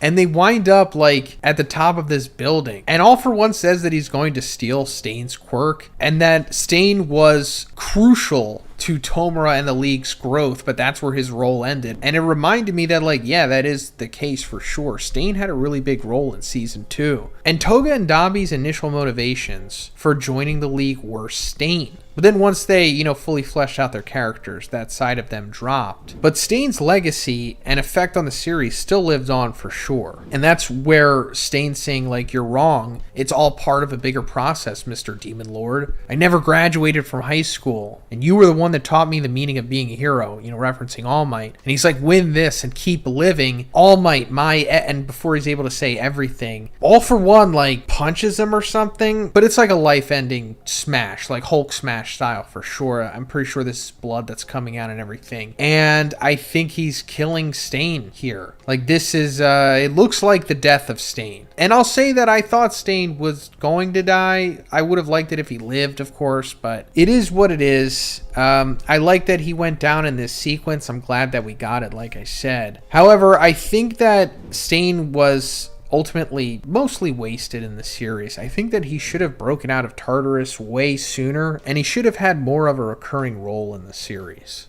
And now that he's dead, he's not going to have his meeting with Toga or Dabi, which is just a big wasted opportunity in my opinion. I'm just grateful we at least got this chapter, which is very good. I would say it's like a 9 for sure. But after All For One seemingly kills Stain, who, let me also just put out there, might be alive, but I'm just assuming he's dead. It seems like he is. He tries to fire off a blast at All Might to like completely take him out until the last of his Hercules comes and shields him. And All For One blasts it away along with All Might. But that was just enough to keep All Might alive. And all of his armor's blasted off and he's just in his suit now on the ground, severely damaged, but not dead or anything. And he's kind of in this concussed state, I suppose, where he's seeing Nana saying like, hey, it's not over yet. And then he's seeing Night Eye stand over him. And it's essentially just All Might trying to encourage himself. And he's like, I'm not dead yet. And he starts crawling towards All For One. And he's like, so come. And of course, this is coming full circle on what Stain told him. However, say a god has fallen prostrate upon the earth, they should be allowed to crawl for their life. And as he's crawling towards All For One for the final moments of their battle, we see Yue collapsing behind them. And the narration says that All For One is approaching Shigaraki and he's in range to use his gloop warp.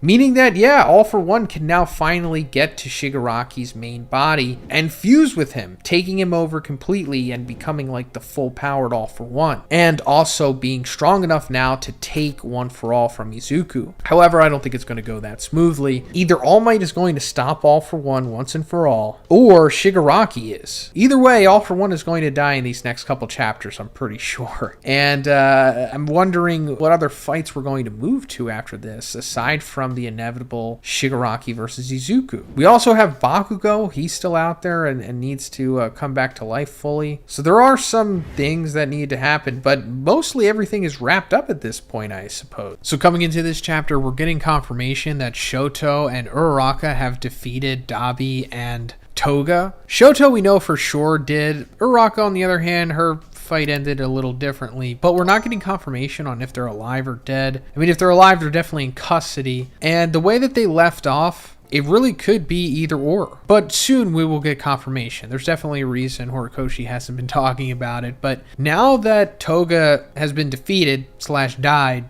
or / incapacitated or whatever, her twice clones from the Sad Girls Parade are now dissipating, and because of that, the falling UA can float again because they don't have to keep up their weight any longer, because it's become lighter without all the twices there. But now we're coming back to Izuku going against Shigaraki. Like, we're back. We're finally returning to Izuku, and I guess this is like the beginning of the end. Like, this sequence is going to ride us into the end of the series, I suppose, right? Because everything else has already been established and finished at this point. The only thing left is really for Bakugo to come back, which I'm going to talk about later, but that will coincide with this. So it's looking like Horikoshi's estimate that he made last year might be kind of accurate, because it seems like we might have a December or January finish at this point. Just taking a guess. Could be longer than that. But we're seeing Izuku hold off Shigaraki, which he's been doing for a long time now. Like the last, 15 chapters or something maybe. Because, if Shigaraki just touches anything, it'll explode. And we're also seeing how powerful Izuku is right now and just how cool he looks. Like, he looks awesome in this panel, but he's been holding Shigaraki with his black chains, which is like the upgraded black whip. And I just wish we got to see more of Izuku. Like, we did get those chapters earlier where Izuku was fighting against All For One in Shigaraki's body, and that was incredible. Some of the best stuff in the series, easily. Like Izuku using all 7 of his quirks in unison, synergistically. Incredible stuff, but I just wish we got more of it. So hopefully this final battle will deliver, and we'll get to see Izuku go all out. Like, no holding back, everything that he is fully capable of, all the Deus Ex stuff, just everything. Horikoshi should just go all out since it is ending. Why not? But we're coming to them because now All For One is within range to use his Gloop Warp on Shigaraki, because he's been fighting All Might and he's pretty much successfully defeated him. Like, he's destroyed 95% of his support gear, and he's, vulnerable to nearly any attack killing him at this point. And All For One says, now's the time to fulfill his goal, which is getting to Shigaraki, merging their quirk factors, and taking over his body, because, his body is reinforced to be able to hold the full power of All For One, and he has enough hatred to be able to take One For All from Izuku. However, that's definitely not going to happen. It's probably going to be the reverse, and I'll talk about that at the end. But Shigaraki straight up just denies All For One trying to warp him by just shutting his mouth, which is hilarious. And it turns out that Shigaraki's mind is just too strong now, and it's like even overcoming All For One's. And it could go into All For One becoming younger, from Rewind maybe. Then All For One's like, all right, well, I guess I got to go there in person and just, do it manually. And he grabs All Might and starts flying over there. He's grabbing All Might for Izuku, of course, but also, I guess, to just kill him in front of everyone, because he says, I'll show them how pathetic you look right now, etc. But also, it looks like he's still glowing. And we talked about this before, like, when All For One regressed in age again, after he was healing against All Might, he started glowing, and I was questioning, like, so why is he glowing? Because obviously the biggest example of this is the glowing baby from the first chapter, the first person to ever have a quirk. And I thought, like, wait, does this mean that he's the glowing baby, or, what's going on with that? Because the glowing baby was born in China, and I'm pretty sure All For One is Japanese, right? And then I was talking to somebody, and they said, what if All For One just took the glowing baby's quirk? Or maybe it was a glowing man by the time All For One took it, but he just took that quirk because, it was like the first quirk, so why not? And I guess it's kind of like a trophy or whatever. And I was like, oh, that makes sense. That's cool. And if that is the case, and Horikoshi just never explains it, and it's kind of just like an Easter egg for the hardcores, I think that would be fascinating and really cool. Also, another little funny thing in this sequence is Shigaraki is egging on Izuku as All For One is grabbing All Might and flying him there. Like, clearly Shigaraki is against All For One, but he hates All Might even more, and anything to rattle Izuku even more, who is like crying energy tears at this point. And speaking of that, he's remembering, some great memories with All Might. All Might saying, I'll use this very hand to shape my own fate. Izuku saying, I'll be there changing fate by your side. As well as All Might saying, like, you gotta stop being a crybaby. And Izuku trying to fight back the tears. Then suddenly, the vestige ghost of All Might inside of Izuku, inside of the quirk factor of One For All, just disappears.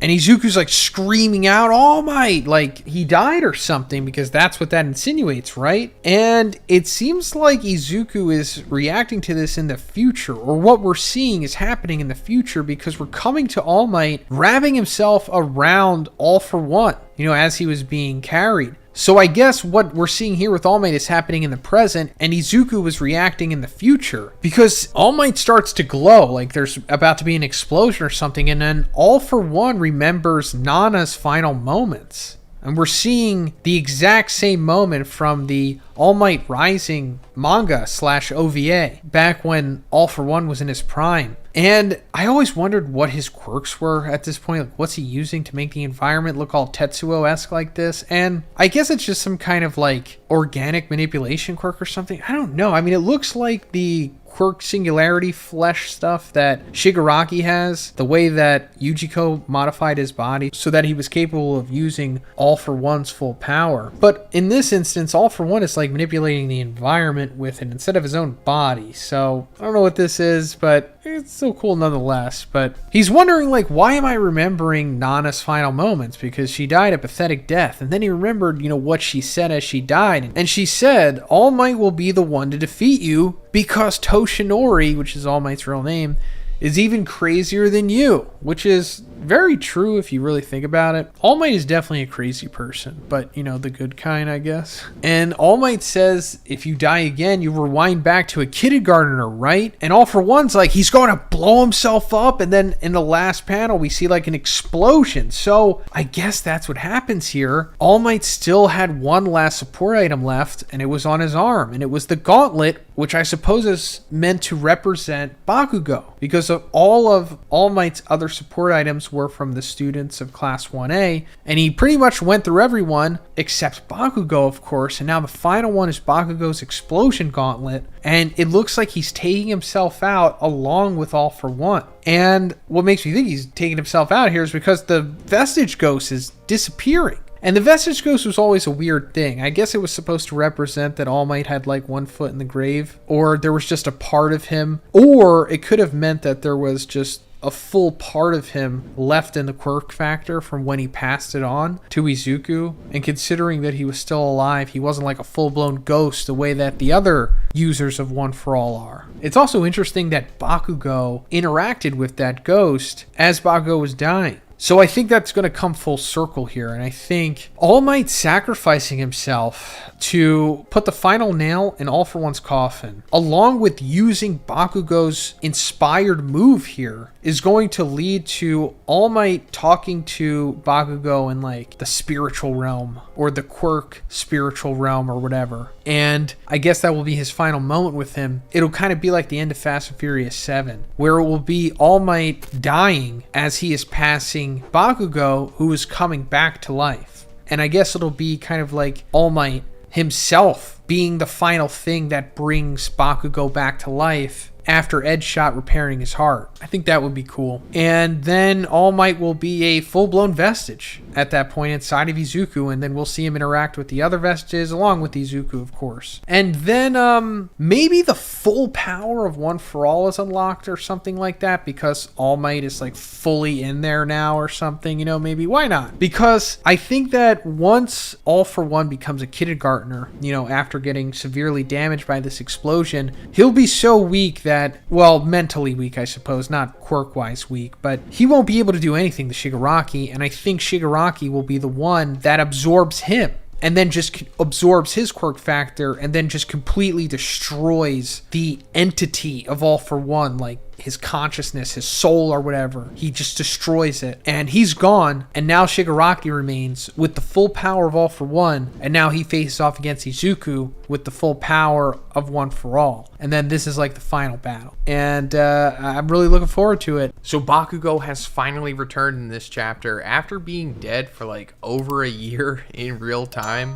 But like in story time, I don't know, it was like 10 minutes or something. But we got to this point because we thought that All Might was going to die as well. Because in the previous chapter, we saw that he was trying to self-destruct his gauntlet support item inspired by Bakugo, taking himself and All For One out. And coming into this chapter, we even see like this death, post-life dream sequence thing, that we see from time to time. And it's All Might walking down like this stone road. And he says, one of the things I've done the most is looking back at the path I took, because every single step looked so important and the steps are all glowing. And this is significant for multiple reasons, and we'll talk about it towards the end of the video because that's when it's going to come back. But this sequence cuts off because All Might isn't dead. All For One was actually able to stop the gauntlet from self-destructing by stabbing it with his rivet quirk. And I'll give him some credit. All For One does know that, as he says, wounded heroes are always the scariest. I know that very well. So I don't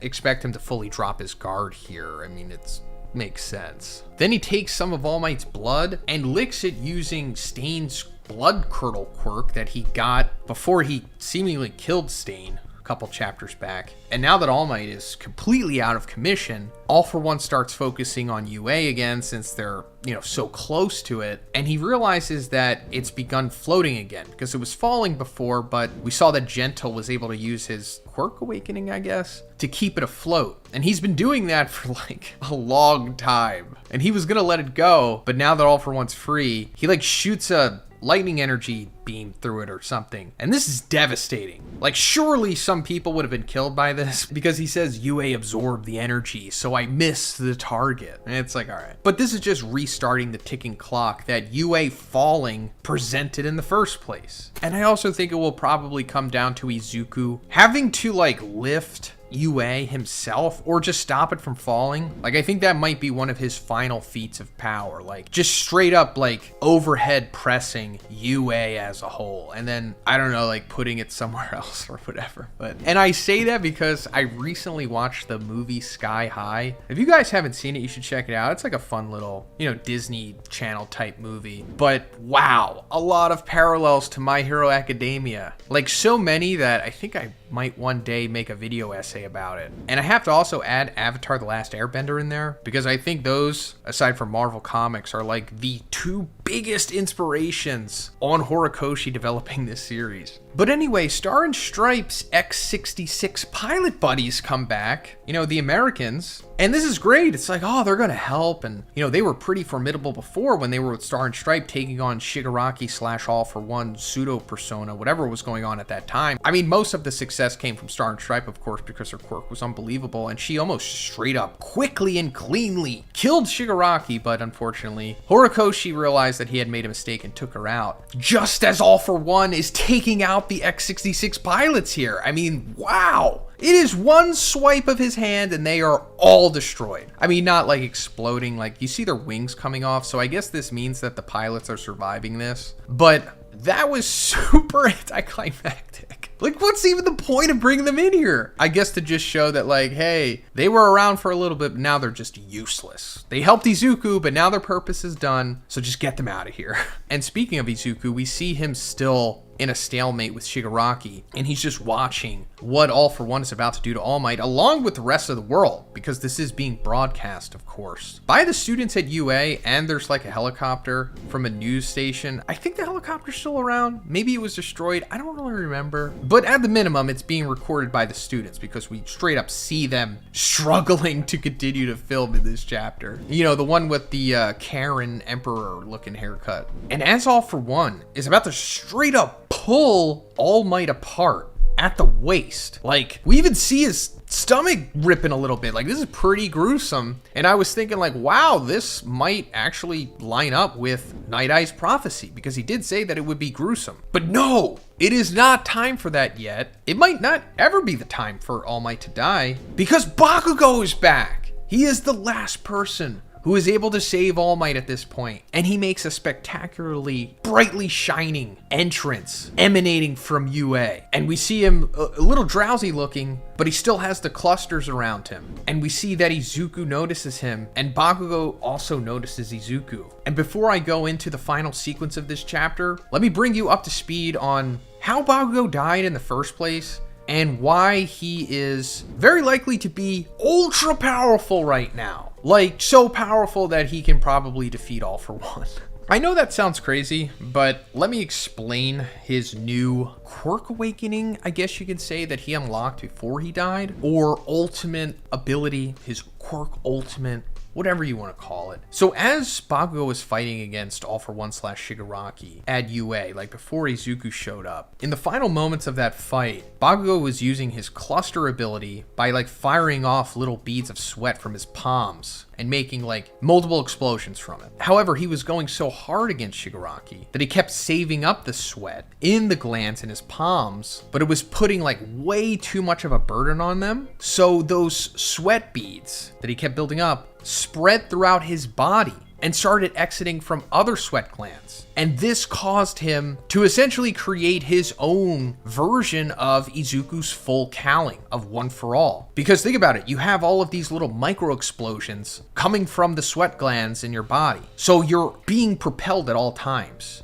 To a, of course, superhuman extent. I mean, Bakugo was already superhuman, just even without his quirk. But now that he has this cluster upgrade, his ultimate, his quirk awakening, he can now finally move the way that he's always wanted to, which is essentially like using One For All at 60%. I don't know how strong he is in comparison to the percentages, but in the previous war, I think Bakugo said that he was like strong enough to keep up with like 40% of One For All or something. Somewhere around there. I forget the exact percentage. Please let me know in the comments. Haven't read that chapter in like 2 years, but I would say given how strong Bakugo is now with his cluster upgrade, and given that we are in the last 20 or so chapters of the series, I'm going to say that he is gotta be like between 60 to 80% of the power of One For All. Strictly from a mobility standpoint. Obviously not talking about the quirks and the punching power, all that stuff. That's nonsense. We're just talking about mobility here. But as for his power set, aside from the mobility and the micro explosions that he has, in his final moment against Shigaraki, he's firing off this like condensed explosion that is just straight up like a energy beam. So I guess he can do that stuff now. Like his explosions are essentially just ki blasts.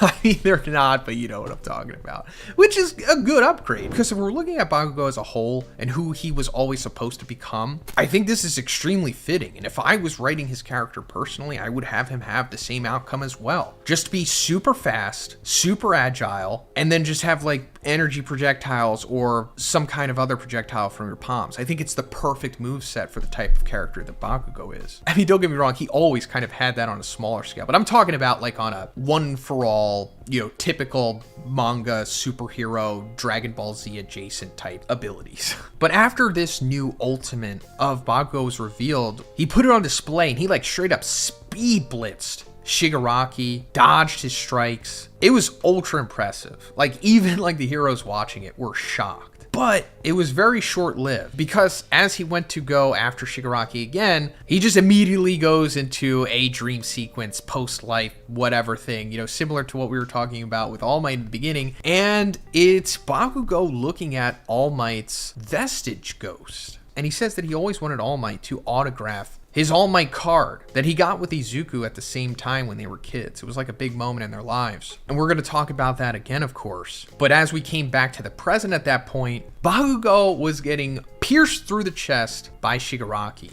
and he was dead. Like literally he was done. And after a crazy sequence of events and a few chapters, long story short, Best Jeanist does his best to sew up Bakugo's heart with some dirty denim, but then Edgeshot uses his own ultimate quirk to spaghettify himself and uses these thin strands to pass through one of Wash's bubbles to sterilize himself. This actually happened, I'm not joking. And then fed himself into Bakugo's heart and then repaired the damage, along with damage to his lungs, with his own body. You know, taking himself out in the process, of course, and fully healing Bakugo, and also, as it says, aiding cardiopulmonary function. And then after that, I'm pretty sure we didn't see Bakugo until this chapter. So it's like, what fully brought him back? Was it just once Edgeshot was finished with his procedure, he just came back? I don't think that's the case. I'm thinking it was All Might's vestige ghost that gave the spark for Bakugo to come back. Because in the previous chapter, when Izuku thinks that All Might is about to die against All For One, the narration says that the One For All vestige within Izuku Midoriya signaled its departure slightly in advance, and it just disappears. And Izuku freaks out, rightfully so.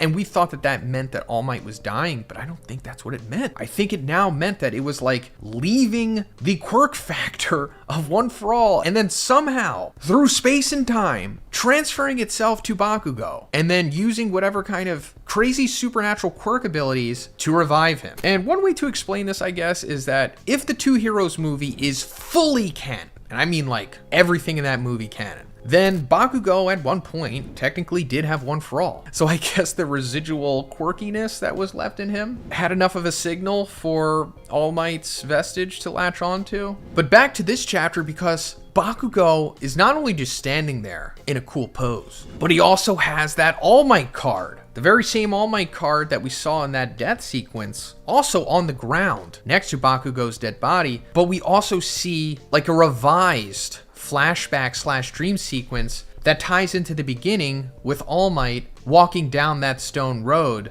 saying that every single step looks so important. But now instead of Bakugo and Izuku holding those cards, they're holding All Might's steps. Which of course means that All Might doesn't need to take the rest of his precious steps because he's giving it to the next generation. Which also, of course, ties into the title of the chapter, the end of an era and the beginning. So I think this ultimately is leading to Bakugo successfully saving All Might, meaning that All Might might straight up not die, which is great because this whole time we were like, when's it gonna happen? When's it gonna happen? It has to happen, right? Because Night Eye's prediction, but Izuku broke Night Eye's prediction before, and if anybody else can do that, it's certainly Bakugo. And this will also finally complete Bakugo's character arc, I think, because Bakugo feels as though he is responsible for All Might being powerless in the first place. Since back in the 3rd season, it was the League of Villains who kidnapped Bakugo and tried to forcefully recruit him, which led to All Might trying to save him, only to wind up fighting All for One in that big epic battle with the United States of Smash, which ultimately took the rest of All Might's power. And because All Might was doing it to save Bakugo, Bakugo felt responsible. So now if Bakugo can come back and save All Might from being killed, that would be massive. But not only that, I think he's also going to defeat All for One as well. Like, I'm thinking that Bakugo is going to, of course, pick up where All Might left off, because All Might said that if he was going to hit All for One with that gauntlet explosion, he would have essentially regressed back to like a toddler with his rewind because of the stress that it would have taken to heal himself with multiple quirks. So I'm thinking Bakugo is going to do this. He's going to do some Kamehameha or something, or just like a 20-piece speed rush combo and revert All for One back to like a toddler, like a 5-year-old or something. And then I think that's when Shigaraki finishes him for good. So this chapter opens up with Bakugo finally coming back to life, but also witnessing the near death of All Might, because we see All for One is about to straight up rip him in half. And this is coinciding with Night Eye's grim future of All Might. Something we've been talking about for like 5 years now, where he said you will encounter another villain, and what awaits you then is an unspeakably gruesome death. Like, he told this to All Might. I guess it's like 7 years ago in story at this point. It's like 6 or 7 years ago when he fought All for One and like turned him into a potato. The greatest fight in history that Horikoshi will never show us, unfortunately. But it's like this was what all of that was leading to. The moment where All for One has All Might held up and about to rip him in half. And this is, in theory, like what Night Eye saw at that moment. Now, I'm not going to try to talk about if Horikoshi always had this planned out exactly. Maybe he did, maybe he didn't. But I do like that Night Eye says you will encounter another villain, because in that instance, it's implying he's obviously not talking about All for One, since he had just fought him. So I just thought, oh, it's going to be Shigaraki. But no, it's just a young version of All for One. So I guess you could just say that Night Eye saw this, but he saw a young All for One and just assumed it was like another villain. Then after this, we start going into the whole "the wind blows" narration in this chapter, which is, I guess, the theme of the chapter. And it's going to be going into all of this wishful thinking, energy prayer stuff. And I'll go more into that. But we got to talk about Bakugo first, because like we said, he's finally come back to life, and he is not wasting any time. He is just darting straight at Izuku, because they just are able to communicate with eye contact at this point. Bakugo's like, hey, I gotta be the one to go save All Might, because Izuku is holding Shigaraki at bay. He's been holding him for like a year now. And Izuku's like, bet, come over here.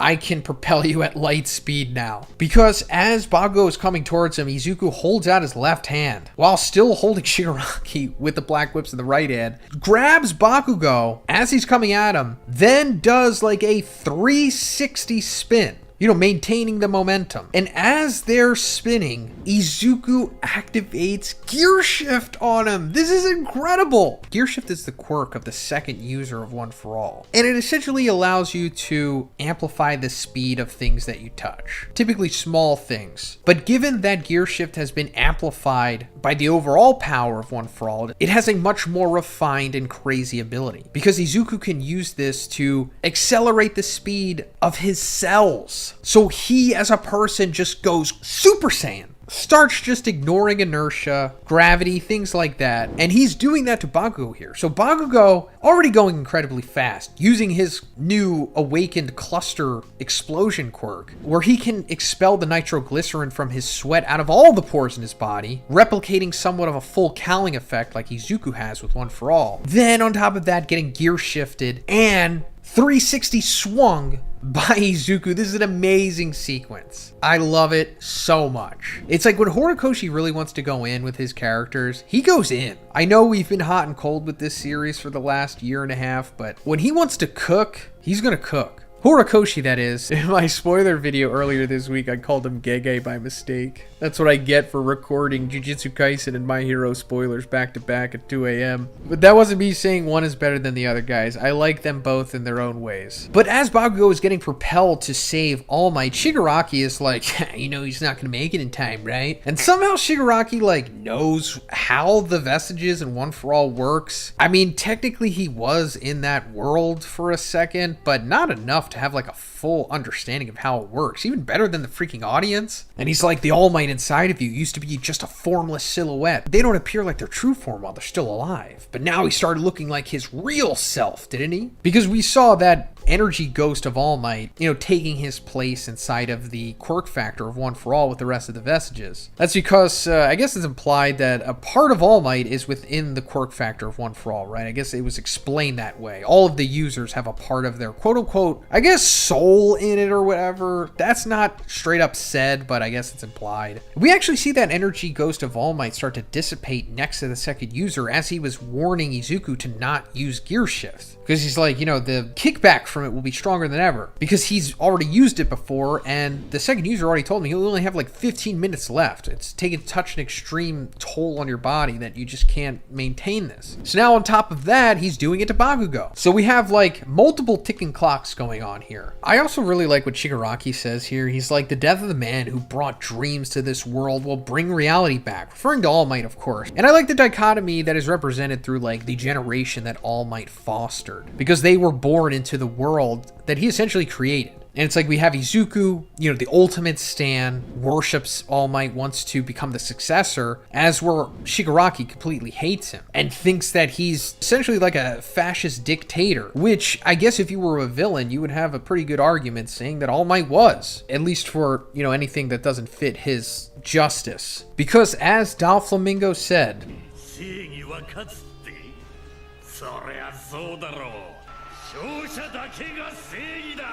but anyway, back to Bakugo coming to save All Might, because as he's approaching him at unfathomable speeds, we see everyone around the world like watching on and hoping that All Might isn't killed here, hoping that he's saved. And the narration takes over and it starts describing the onlookers, and it says, within thoughts there is sort of an energy, I believe, that now energy from striving for a certain future, energy from wishing. Can the flap of a butterfly's wings in Brazil really bring about a hurricane in Texas? So, someone brought it to my attention that this concept in the series was brought up once other time in the series, I think, and it was like when Izuku had just become 100% with the assistance of Eri, like, perpetually regenerating him. I think it was only in like one panel of that one single page, but I'm not the biggest fan of this type of stuff in these series, but it seems to be, I don't know, somewhat common in Japanese writing, or at least from what I've seen, like thought manifestation. Maybe they're big on that. Maybe their writing and particular things that they create have to do with that concept more often than not, I guess. And it seems like from both ends of the spectrum. Like we have the evil thoughts and the negative thoughts with creating yokais and urban legends. Even in Jujutsu Kaisen, like cursed energy comes from negativity, negative energy. But then, you know, we have the other end of the spectrum, and it kind of also parallels to like how Goku was able to defeat Boo with the spirit bomb and all that stuff. It's also kind of implied that that's how devil fruits came to be in One Piece. So it's like, hey, it's all good. Go for it, Horikoshi. If you want to have this as an element of your series, I get it. It also, you know, touches something in the reader too. But I just wish that the power creep didn't push the population to just essentially resorting to just praying and nothing else. And also, as the whole thing about here with the flap of the butterfly's wings in Brazil can bring about a hurricane in Texas. Also, shout out to Brazil and Texas. Love both those places. But this is like as far as I know, like the iconic phrasing from the butterfly effect theory, right? Or the butterfly effect concept, whatever you call it. Where like if a butterfly were to flap his wings in a specific way in Brazil, it would cause like a chain of events that would eventually lead to a hurricane happening in Texas. So I don't know, a butterfly flaps its wings one too many times and it like upsets a bee or something. And then the bee flies off and like stings some guy in the neck in Brazil. And then him getting stuck in the neck, I don't know, drives his boat off the river or something. And that causes an accident. And then that accident causes like traffic. And that traffic prevents people from getting to where they were supposed to be at that specific time. And, you know, it just keeps going on and on and on until there's like a hurricane in Texas because of it. And I guess you could say that this is all ultimately leading to Night Eye's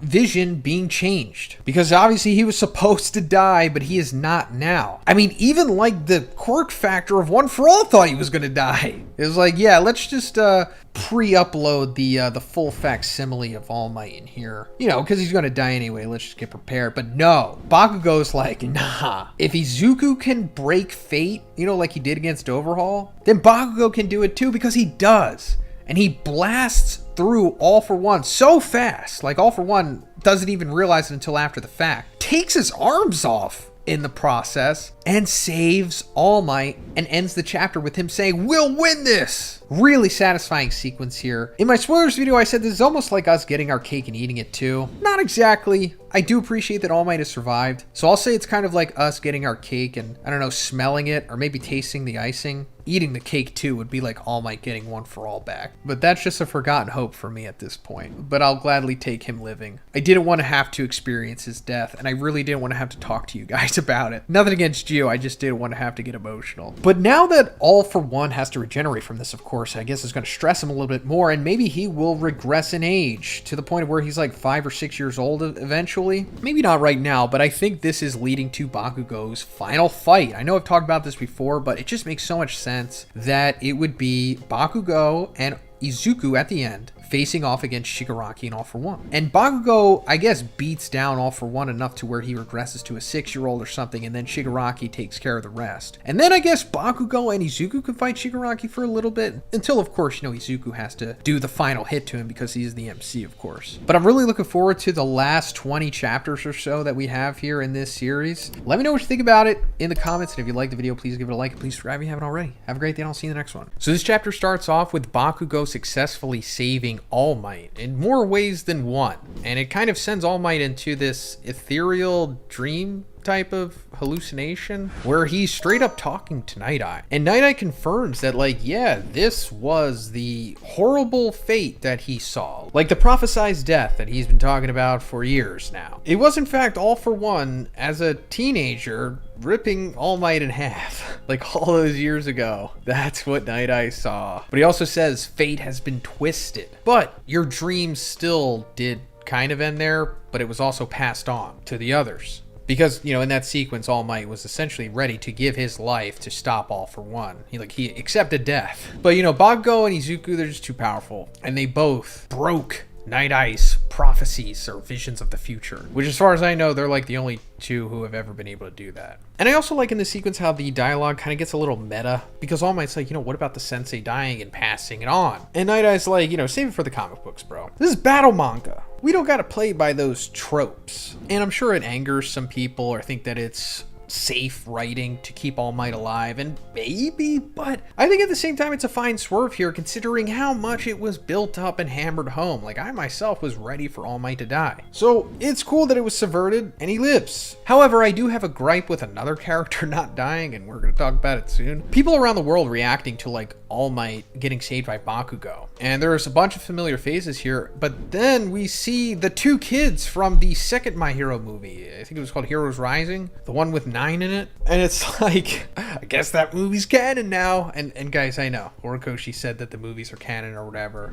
but I don't know. If they're canon, why don't you just bring everything in, bro? Just bring it all in. All the ramifications, all the experience. Why don't you talk about Bakugo getting one for all for like a couple minutes? We don't talk about that. And also, I guess this means we're going to see Roddy next. He was like the tag-along dude in the third movie. He was almost kind of like Izuku's love interest. But don't tell anybody I said that. But now that Bakugo has successfully saved All Might, All Might's like, are you alright, Bakugo? He's like, shut up, that's my line. You know, still having that old Bakugo zest in him still. But then he coughs up like a liter of blood.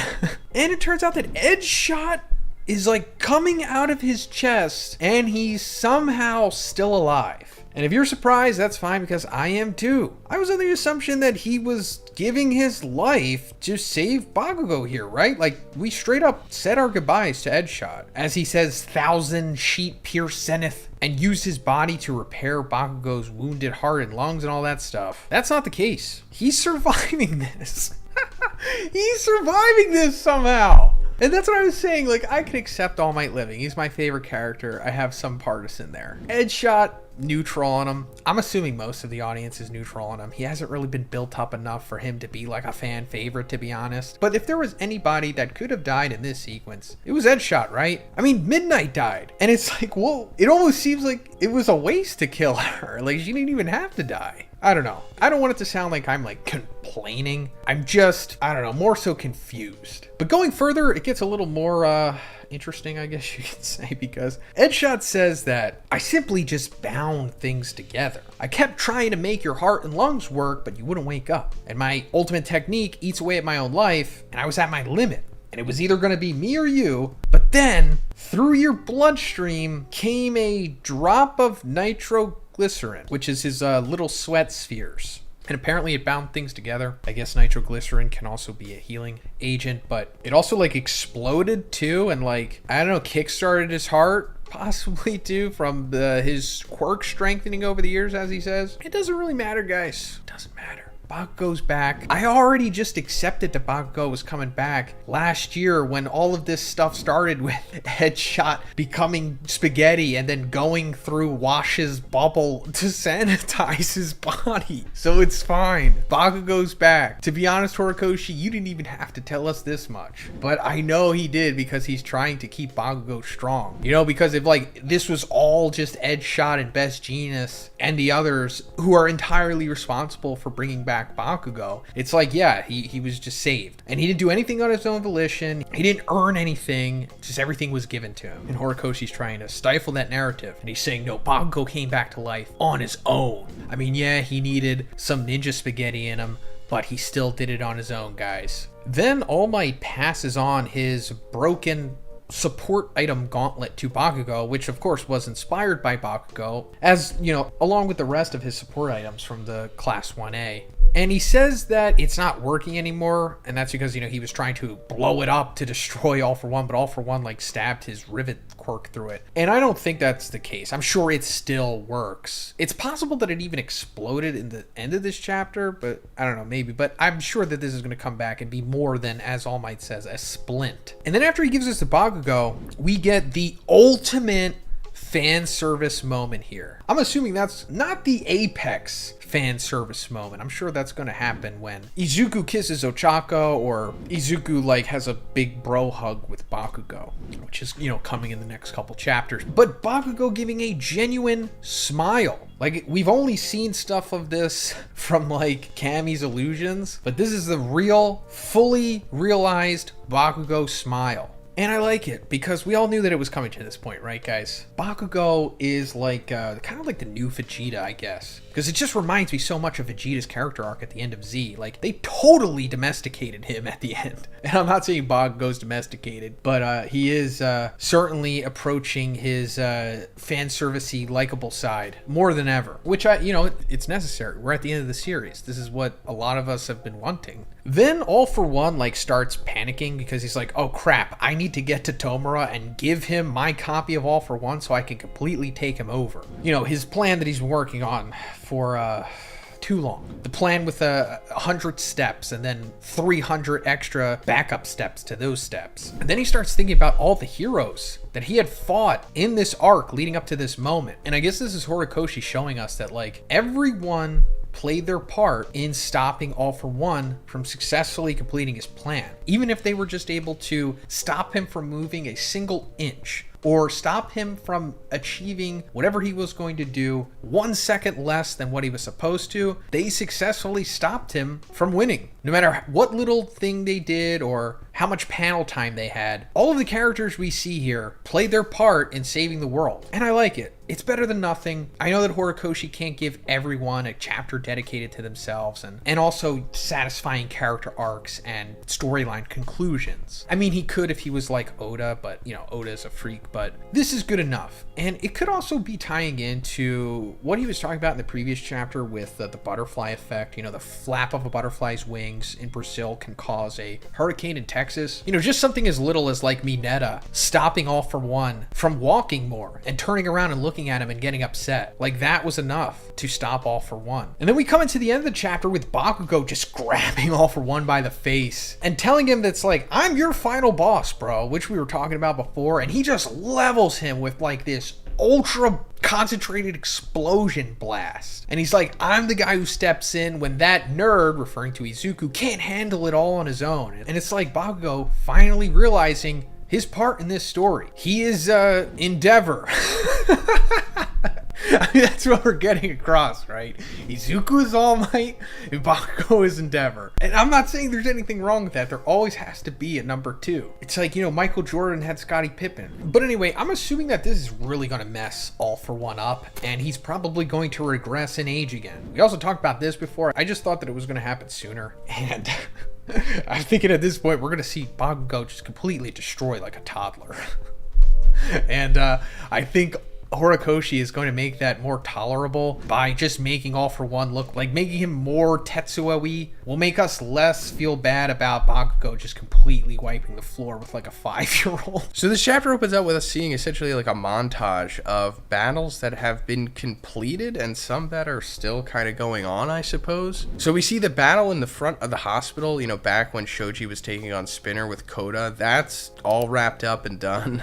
I guess Spinner's done too. I mean, we already knew that, but the battle on Okotu Island is done too, the one with Gang Orca and the Nomus, and it's implied it was like super high diff. I mean, it kind of has to be. The Nomus are essentially way too overpowered compared to the rest of these heroes, but I guess them all teaming up eventually led to them winning. Then we see that there's actually another fight going on at the National Takoba Arena, and apparently this character's name is Gashly. I don't know who this is. I don't know, maybe there's like some supplementary material that shows his name or something, but he's based on something else. Kind of reminds me of like Babadook or something, but if you look closely at the panel, it's like he has some kind of like baby manipulation quirk or something. I don't know. And I guess this is going to be like Ojiro and Ryukyu's like final battle. I mean, since they're like showing that it's still going on, hopefully they're going to come back to it, at least for like another one panel, I suppose, because Ojiro, he deserves at least that much. I mean, I was hoping that all 20, you know, classmates of Class 1A would get their moment, because like considering how Horikoshi is wrapping up so many things in literally just 2 pages here.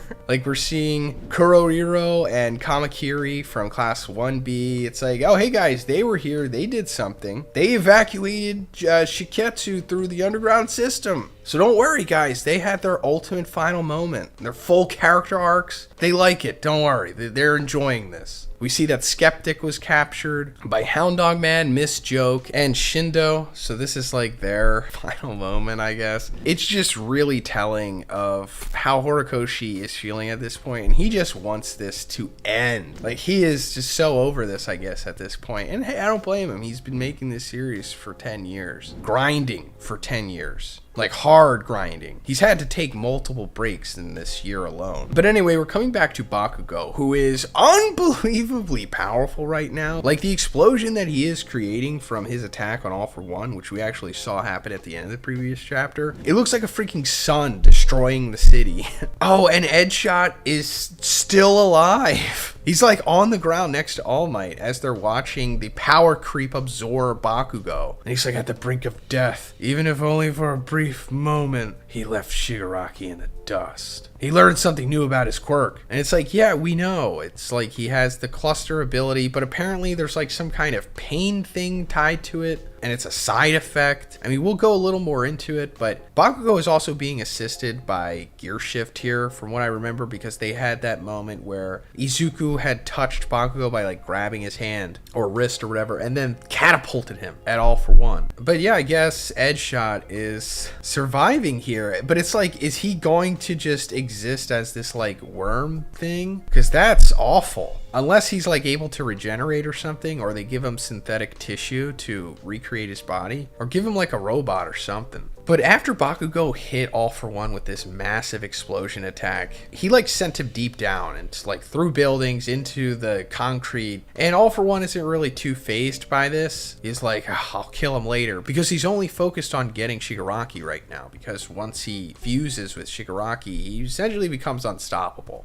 And Shigaraki is like right there, I don't know, like a couple blocks away from him. And speaking of him, we're coming back to his fight against Izuku. Izuku is having a little inner monologue about what's going on with his battle here. And he's like, I've been keeping my distance, avoiding his attacks thanks to Danger Sense. But how will I deal with his regeneration plus insta-death plus enhanced body? I still don't have an answer. So insta-death, I guess that's decay. Has decay been referred to as insta-death before? I don't really remember. I mean, it's accurate. Or maybe it's like an evolved version of the quirk? I don't know. But Izuku, I can tell you right now what you could do. I mean, he had wrist controlled Shigaraki for like 20 chapters. But all you have to do is just trap his arms from the back with your legs, and then wrap your arms around his neck like in a rear naked choke position, unhinge his spine so he's like paralyzed, and then just rip his head off. You're strong enough to do that. Like, he's strong too, enhanced body, quote unquote, but you have 100% more than 100% of One for All. He can be reinforced by black whips and just rip his head off and he's done. Or you could just fly over to the ocean or the water or whatever and then just float above it while you hold his head under there and then just drown him.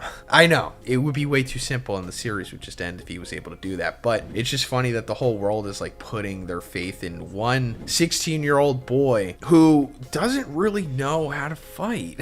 I mean, he knows how to use his quirks very well. I mean, that's like the whole thing. He's God essentially, but man, if he just had some fight IQ, he could have easily taken care of Shigaraki by now. Just at least fully understanding how jujitsu and the other building blocks of MMA work. And I know this picture that I supplied here doesn't have both arms trapped, but I mean, in this instance, he would be trapping them both with his legs or black whips or something, you know, so he can't touch them. But I only say that because he says I don't have an answer. So I thought, you know, maybe I'd give him one. You know, put me in this war. I would be like the coach with like a megaphone, like, Izuku, do this, rip his head off. No, I can't do that. That's what a villain does. It's okay. It's war. We kill first, we ask questions later. And we could just, you know, revisionist history this whole thing and make it seem like we were the good guys afterwards. But Izuku's like, it's time for the final one, referring to what he's going to do against Shigaraki here, because the next gear shift that he uses will be his last. Even if it's a short one, the blowback will prevent him from moving again. And he said this before. Pretty sure we talked about this, what, last year or 10 months ago or something? And then he used it on Bakugo. It's like, no, I actually meant if I use it 2 more times, then I can't move again. And I thought that was going to lead to some sequence where, I don't know, he's out of commission for a little bit, but no, I think this is going to take us into the ending of the series, because after the whole Bakugo and All for One fight wraps up, we're going to go into Izuku versus Shigaraki final battle, and I just hope that Horikoshi at least decides to take his time with that.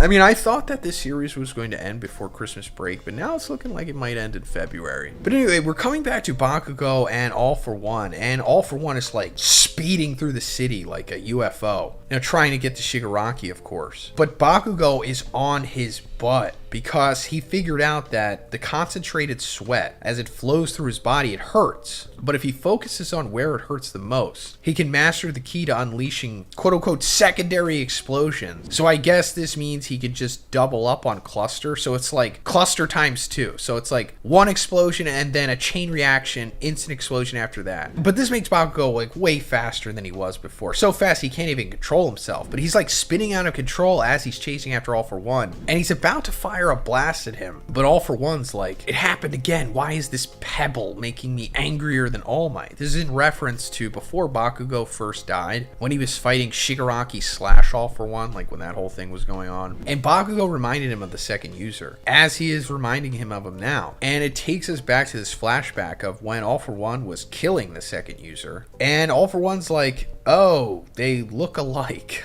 And we're hearing the dialogue from this sequence as well. And the second user's like, you're looking for Yoichi, Demon Lord? He's gone. You killed him. So that explains what happened to Yoichi. I mean, we know that he was dead, obviously, but yeah, All For One killed him. And All For One's like, feeling hatred means remembering all of this. That's why he's to blame. At that time, if he hadn't reached his hand, like the second user reaching out to save Yoichi from his imprisonment from All For One. And I don't think this is the exact moment where Yoichi passes on One For All to the second user, but he eventually does. And somehow he figured out that he needed to give his DNA to him, and then for him to like willingly accept it or something.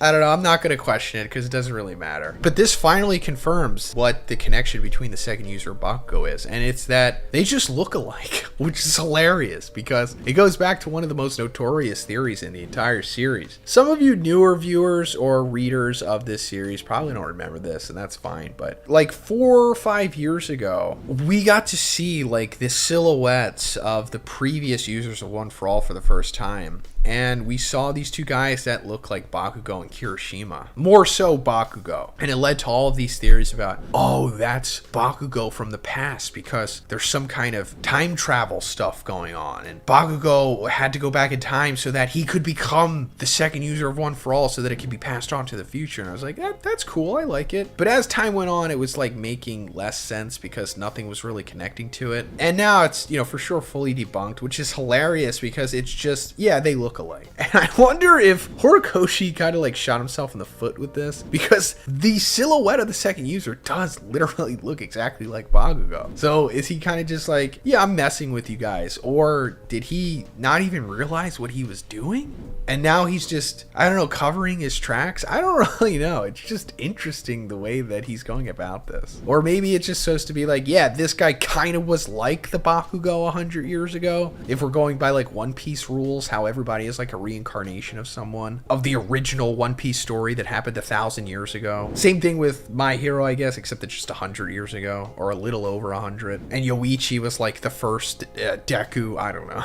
But we come to the end of the chapter where Bakugo like blasts All For One into a building again, and All For One is just livid, and he's like, it's all your fault, Kudo! And I believe that he's referring to the second user here, meaning that the second user's name is Kudo, which is fine, now we know his name. But Bakugo's like, nah, I'm Kachan of the Bakugos, which is satisfying, of course, because Bakugo finally referring to himself as Kachan. I think this is the first time that he has done it in the main series, right? I mean, maybe he's done it in a light novel or, I don't know, mission team-ups or something, but I think this is the first time that he says it in the series, which is great because Kachan is like Deku's pet name for him. So Bakugo, his character arc, we've been seeing it come full circle here since he's come back to life. Like, it took Bakugo dying for him to become fully comfortable with himself. So we have a super fascinating chapter here today because we're getting All For One's backstory, along with his brother, of course, but also the origin of quirks themselves, because we're seeing who Patient Zero is for the very first time,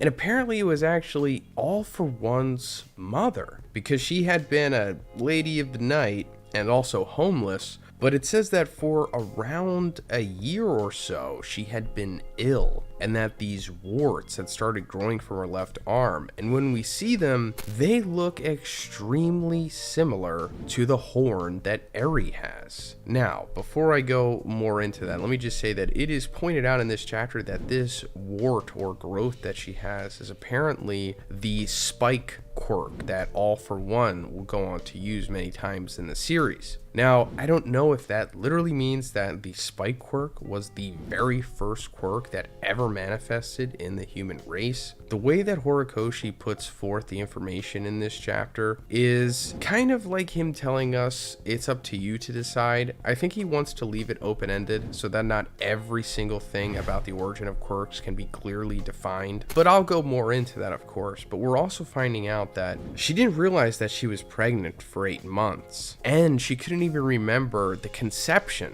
of the two twins inside of her, meaning that she doesn't know who the father is or when the father could have even done the deed. I mean, clearly deeds had been done on her because, you know, she's a lady of the night, but she doesn't remember who it was. So that's what I was saying about how Horikoshi is trying to leave it somewhat open-ended here. Like, we don't know who All for One and Yoichi's father was. We don't even know if there's a possibility it was some kind of immaculate conception. Because when we see the panel of All for One being born, he has the hole in his hand, which is iconic to the All for One quirk, but it's always been analogous to Christ. And of course, Christ, the big, thing in his backstory is that his mother Mary kind of just became pregnant through the power of God. So it's possible that Horikoshi is doing some kind of parallel here, and that I'm not saying that literally the god of the My Hero world impregnated her or whatever, but it's possible that there's some kind of supernatural force behind her becoming pregnant. Now, it's either that or just some random guy, did the deed, and then I don't know. And something just happened and the DNA mutated for some reason. And it goes back to like what I was saying. I don't think we'll really ever truly know what the full answer to this is. And that's unfortunate, but I'm appreciative that we're at least getting this much information. Because in Demon Slayer, for example, I won't spoil anything, but we never really find out like the origin of the demons, if that makes sense. I'm trying to word it without spoiling you. But anyway, after she gave birth to the twins here, she passes away, and we find out that the warts on her arm are gone, and that's of course because All for One just immediately took that quirk from her. And as the babies were just, chilling there with her dead body, rats started to come, and apparently they ate the corpse, but the newborns were able to get washed away in the river, and they survived somehow, who knows. But, All for One, he was just a beast after he was born. I mean, literally, he's huge. He's like the biggest baby ever, but I'll get more into that. But the rats eating the corpse of their mother is super important, because back in the Overhaul arc, Overhaul said that there was a theory that quirks spread via rats, or that they came from rats. And we're seeing that that is very much the case here. Now, obviously, this doesn't mean that quirks come from rats, because they don't. However, the rats ate All for One's mom's corpse, and then they spread throughout the world, and then that's how quirks spread to humanity. Because it says 1 year later, the glowing baby was the first of many meta abilities being documented around the world. So these rats spread that much. And then this is how quirks started going around, and the glowing baby is actually the first documented quirk. Since chapter 1, we thought that the glowing baby was the first quirk, but that is not the case. It appears that, like I said, All for One's mom is Patient Zero, and that All for One and his brother Yoichi were the second and third quirk users, possibly. And if that is the case, I think that would be really cool for Horikoshi's overall narrative between One for All and All for One, because it was always said that One for All, Yoichi, the original quirk that he had, was useless because it was an ability that had no ability other than to pass itself on to another person. And it didn't become, the ultra mega powerhouse quirk that it is until All for One gave Yoichi the power stockpiler quirk, and it fused together, and it became One for All. But now I think that this posits that they were technically both born with useless quirks, because Yoichi had the ability to give nothing, but on the other hand, All for One technically has the ability to take nothing, because his mom was born with a quirk, of course, but if that didn't happen, or if there was no one else, then his ability would have been to be able to take nothing, because there would be no quirks. And even if it just came to the point of where his mom and him and his brother were the only ones with quirks, then he would only be able to take the spike quirk. You get what I'm saying? But as the quirk started to spread, the media apparently classified it as a mysterious disease, and they said that it came from a new gene that wasn't human, and then they classified it as another species. However, apparently that announcement was made way too early, and it's what led society into chaos, the whole big chaos that we heard about over 100 years ago, because when the meta abilities or the quirks first started to spread, it basically broke down society, and they had to start from zero. And I think this is almost analogous to how COVID first started, because when we see these like resistance fighters or protesters, I don't know, passing by All For One as he's like an orphan, they think that quirks are like a disease that can spread to them like via airborne, because they're like, yeah, they're probably carriers. And of course, when COVID started, there was a lot of fear and panic going around, and we thought that it acted in certain ways that it didn't and whatnot. So this could be paralleling to that, you know, also just showing how humanity can instantly go into like fear mode and everyone is against everyone. But anyway, we see that All For One is just off the rip a psychopath. He immediately kills these protester guys with the spike quirk that he took from his mother, like viciously. It's one of the most vicious panels in the series, actually, that we've seen since I think My Villain Academia time. And this is establishing, of course, that All For One, like I said, was a piece of crap since he was born. Even the narration is telling us that like he believed that the world should belong to him, and that he drained the mother of all of her nutrients so that Yoichi couldn't even get any. So Yoichi was like almost just looks like a normal baby, to be honest, because All For One is such a massive unit. Like, he is the size of All Might. All Might is like 7'2", like 400 pounds at like 6% body fat. But we're also finding out that All For One kept Yoichi around because he's essentially like one of his possessions, and I guess he just didn't want to be alone, because his whole big ethos is that he wants everyone to rely on him. Because we see them reading comics as a kid, and while they can't read, Yoichi can follow the images and see the story through that way, and Yoichi of course wants to be a hero, like the comic that he's reading. This is of course, I guess, proto All Might, which is also another cool narrative here, because while Yoichi didn't become the hero that he always wanted to, he allowed the future to foster the hero that he always wanted in All Might and Izuku, you know, eventually. However, All For One, on the other hand, saw Yoichi reading that, and he decided to take the other narrative in the comic book and decided to be the villain that reigns supreme through fear, and that he wants a world where everyone exists only for his sake. And this actually lines up with what Aoyama was telling Izuku about what All For One ultimately wanted, about how he wants the world to become reliant on him and his quirks for like utilities, like the water quirk, the electricity quirk, the fire quirk, etc., etc. Everyone has to be reliant on him. Like, there would be no more natural resources anymore without him being able to supply them. We also find out that the glowing baby became like the leader of the activists, I guess because he was the first documented quirk user, of course, and that when he became the glowing man, or the glowing teen, All For One eventually killed him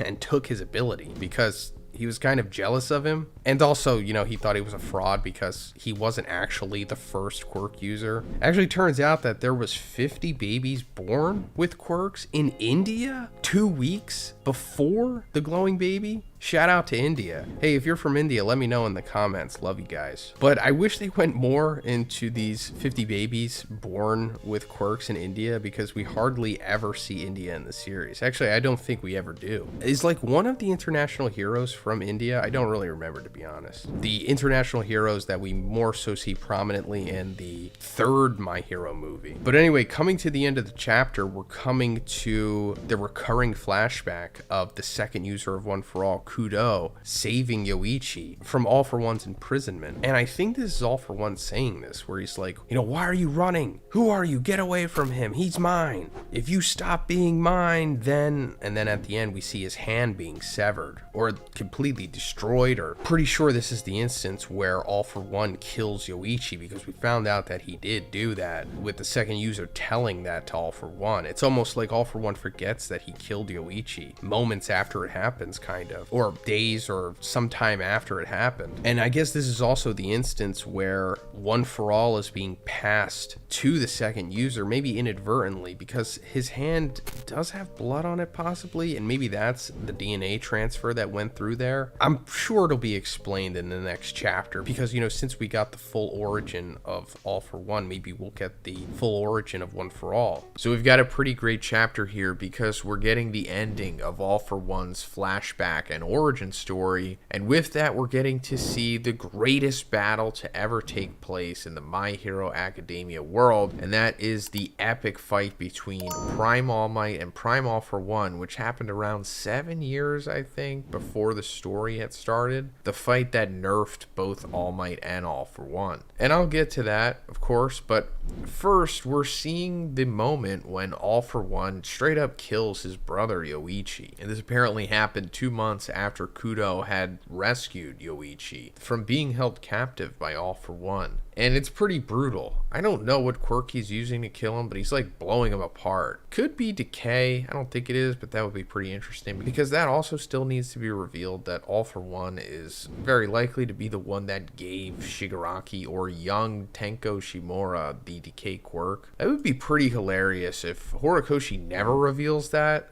But he's doing something. I don't know, maybe an air blast or something. I don't know. But this is the moment when Yoichi died. And Kudo, like, looks at All For One as they're, like, escaping. And this is ultimately going to become the downfall of All For One. Like, this trickle-down effect, or, as Horikoshi put it, the butterfly effect a couple chapters back. Like, the flap of a butterfly's wings in Brazil can cause a hurricane in Texas. It's just this moment where Kudo looks at All For One so menacingly and without fear that it eventually goes on to live through Bakugo. And we'll talk about that because I have some things to say. But later on, All For One is like chilling in his penthouse or whatever, and he has Yoichi's hand, just like how he had the hands of Shigaraki's deceased family members. And by holding it, he's able to notice that Yoichi's quirk is gone. Not only like his original quirk, but also the quirk that All For One gave him, the power stockpiler quirk. And I was wondering, like, how does he know that the quirk is gone from just holding the hand? And I forgot that aside from the quirk factor, having a quirk gives your body like a special mechanism called the plus alpha. And these plus alphas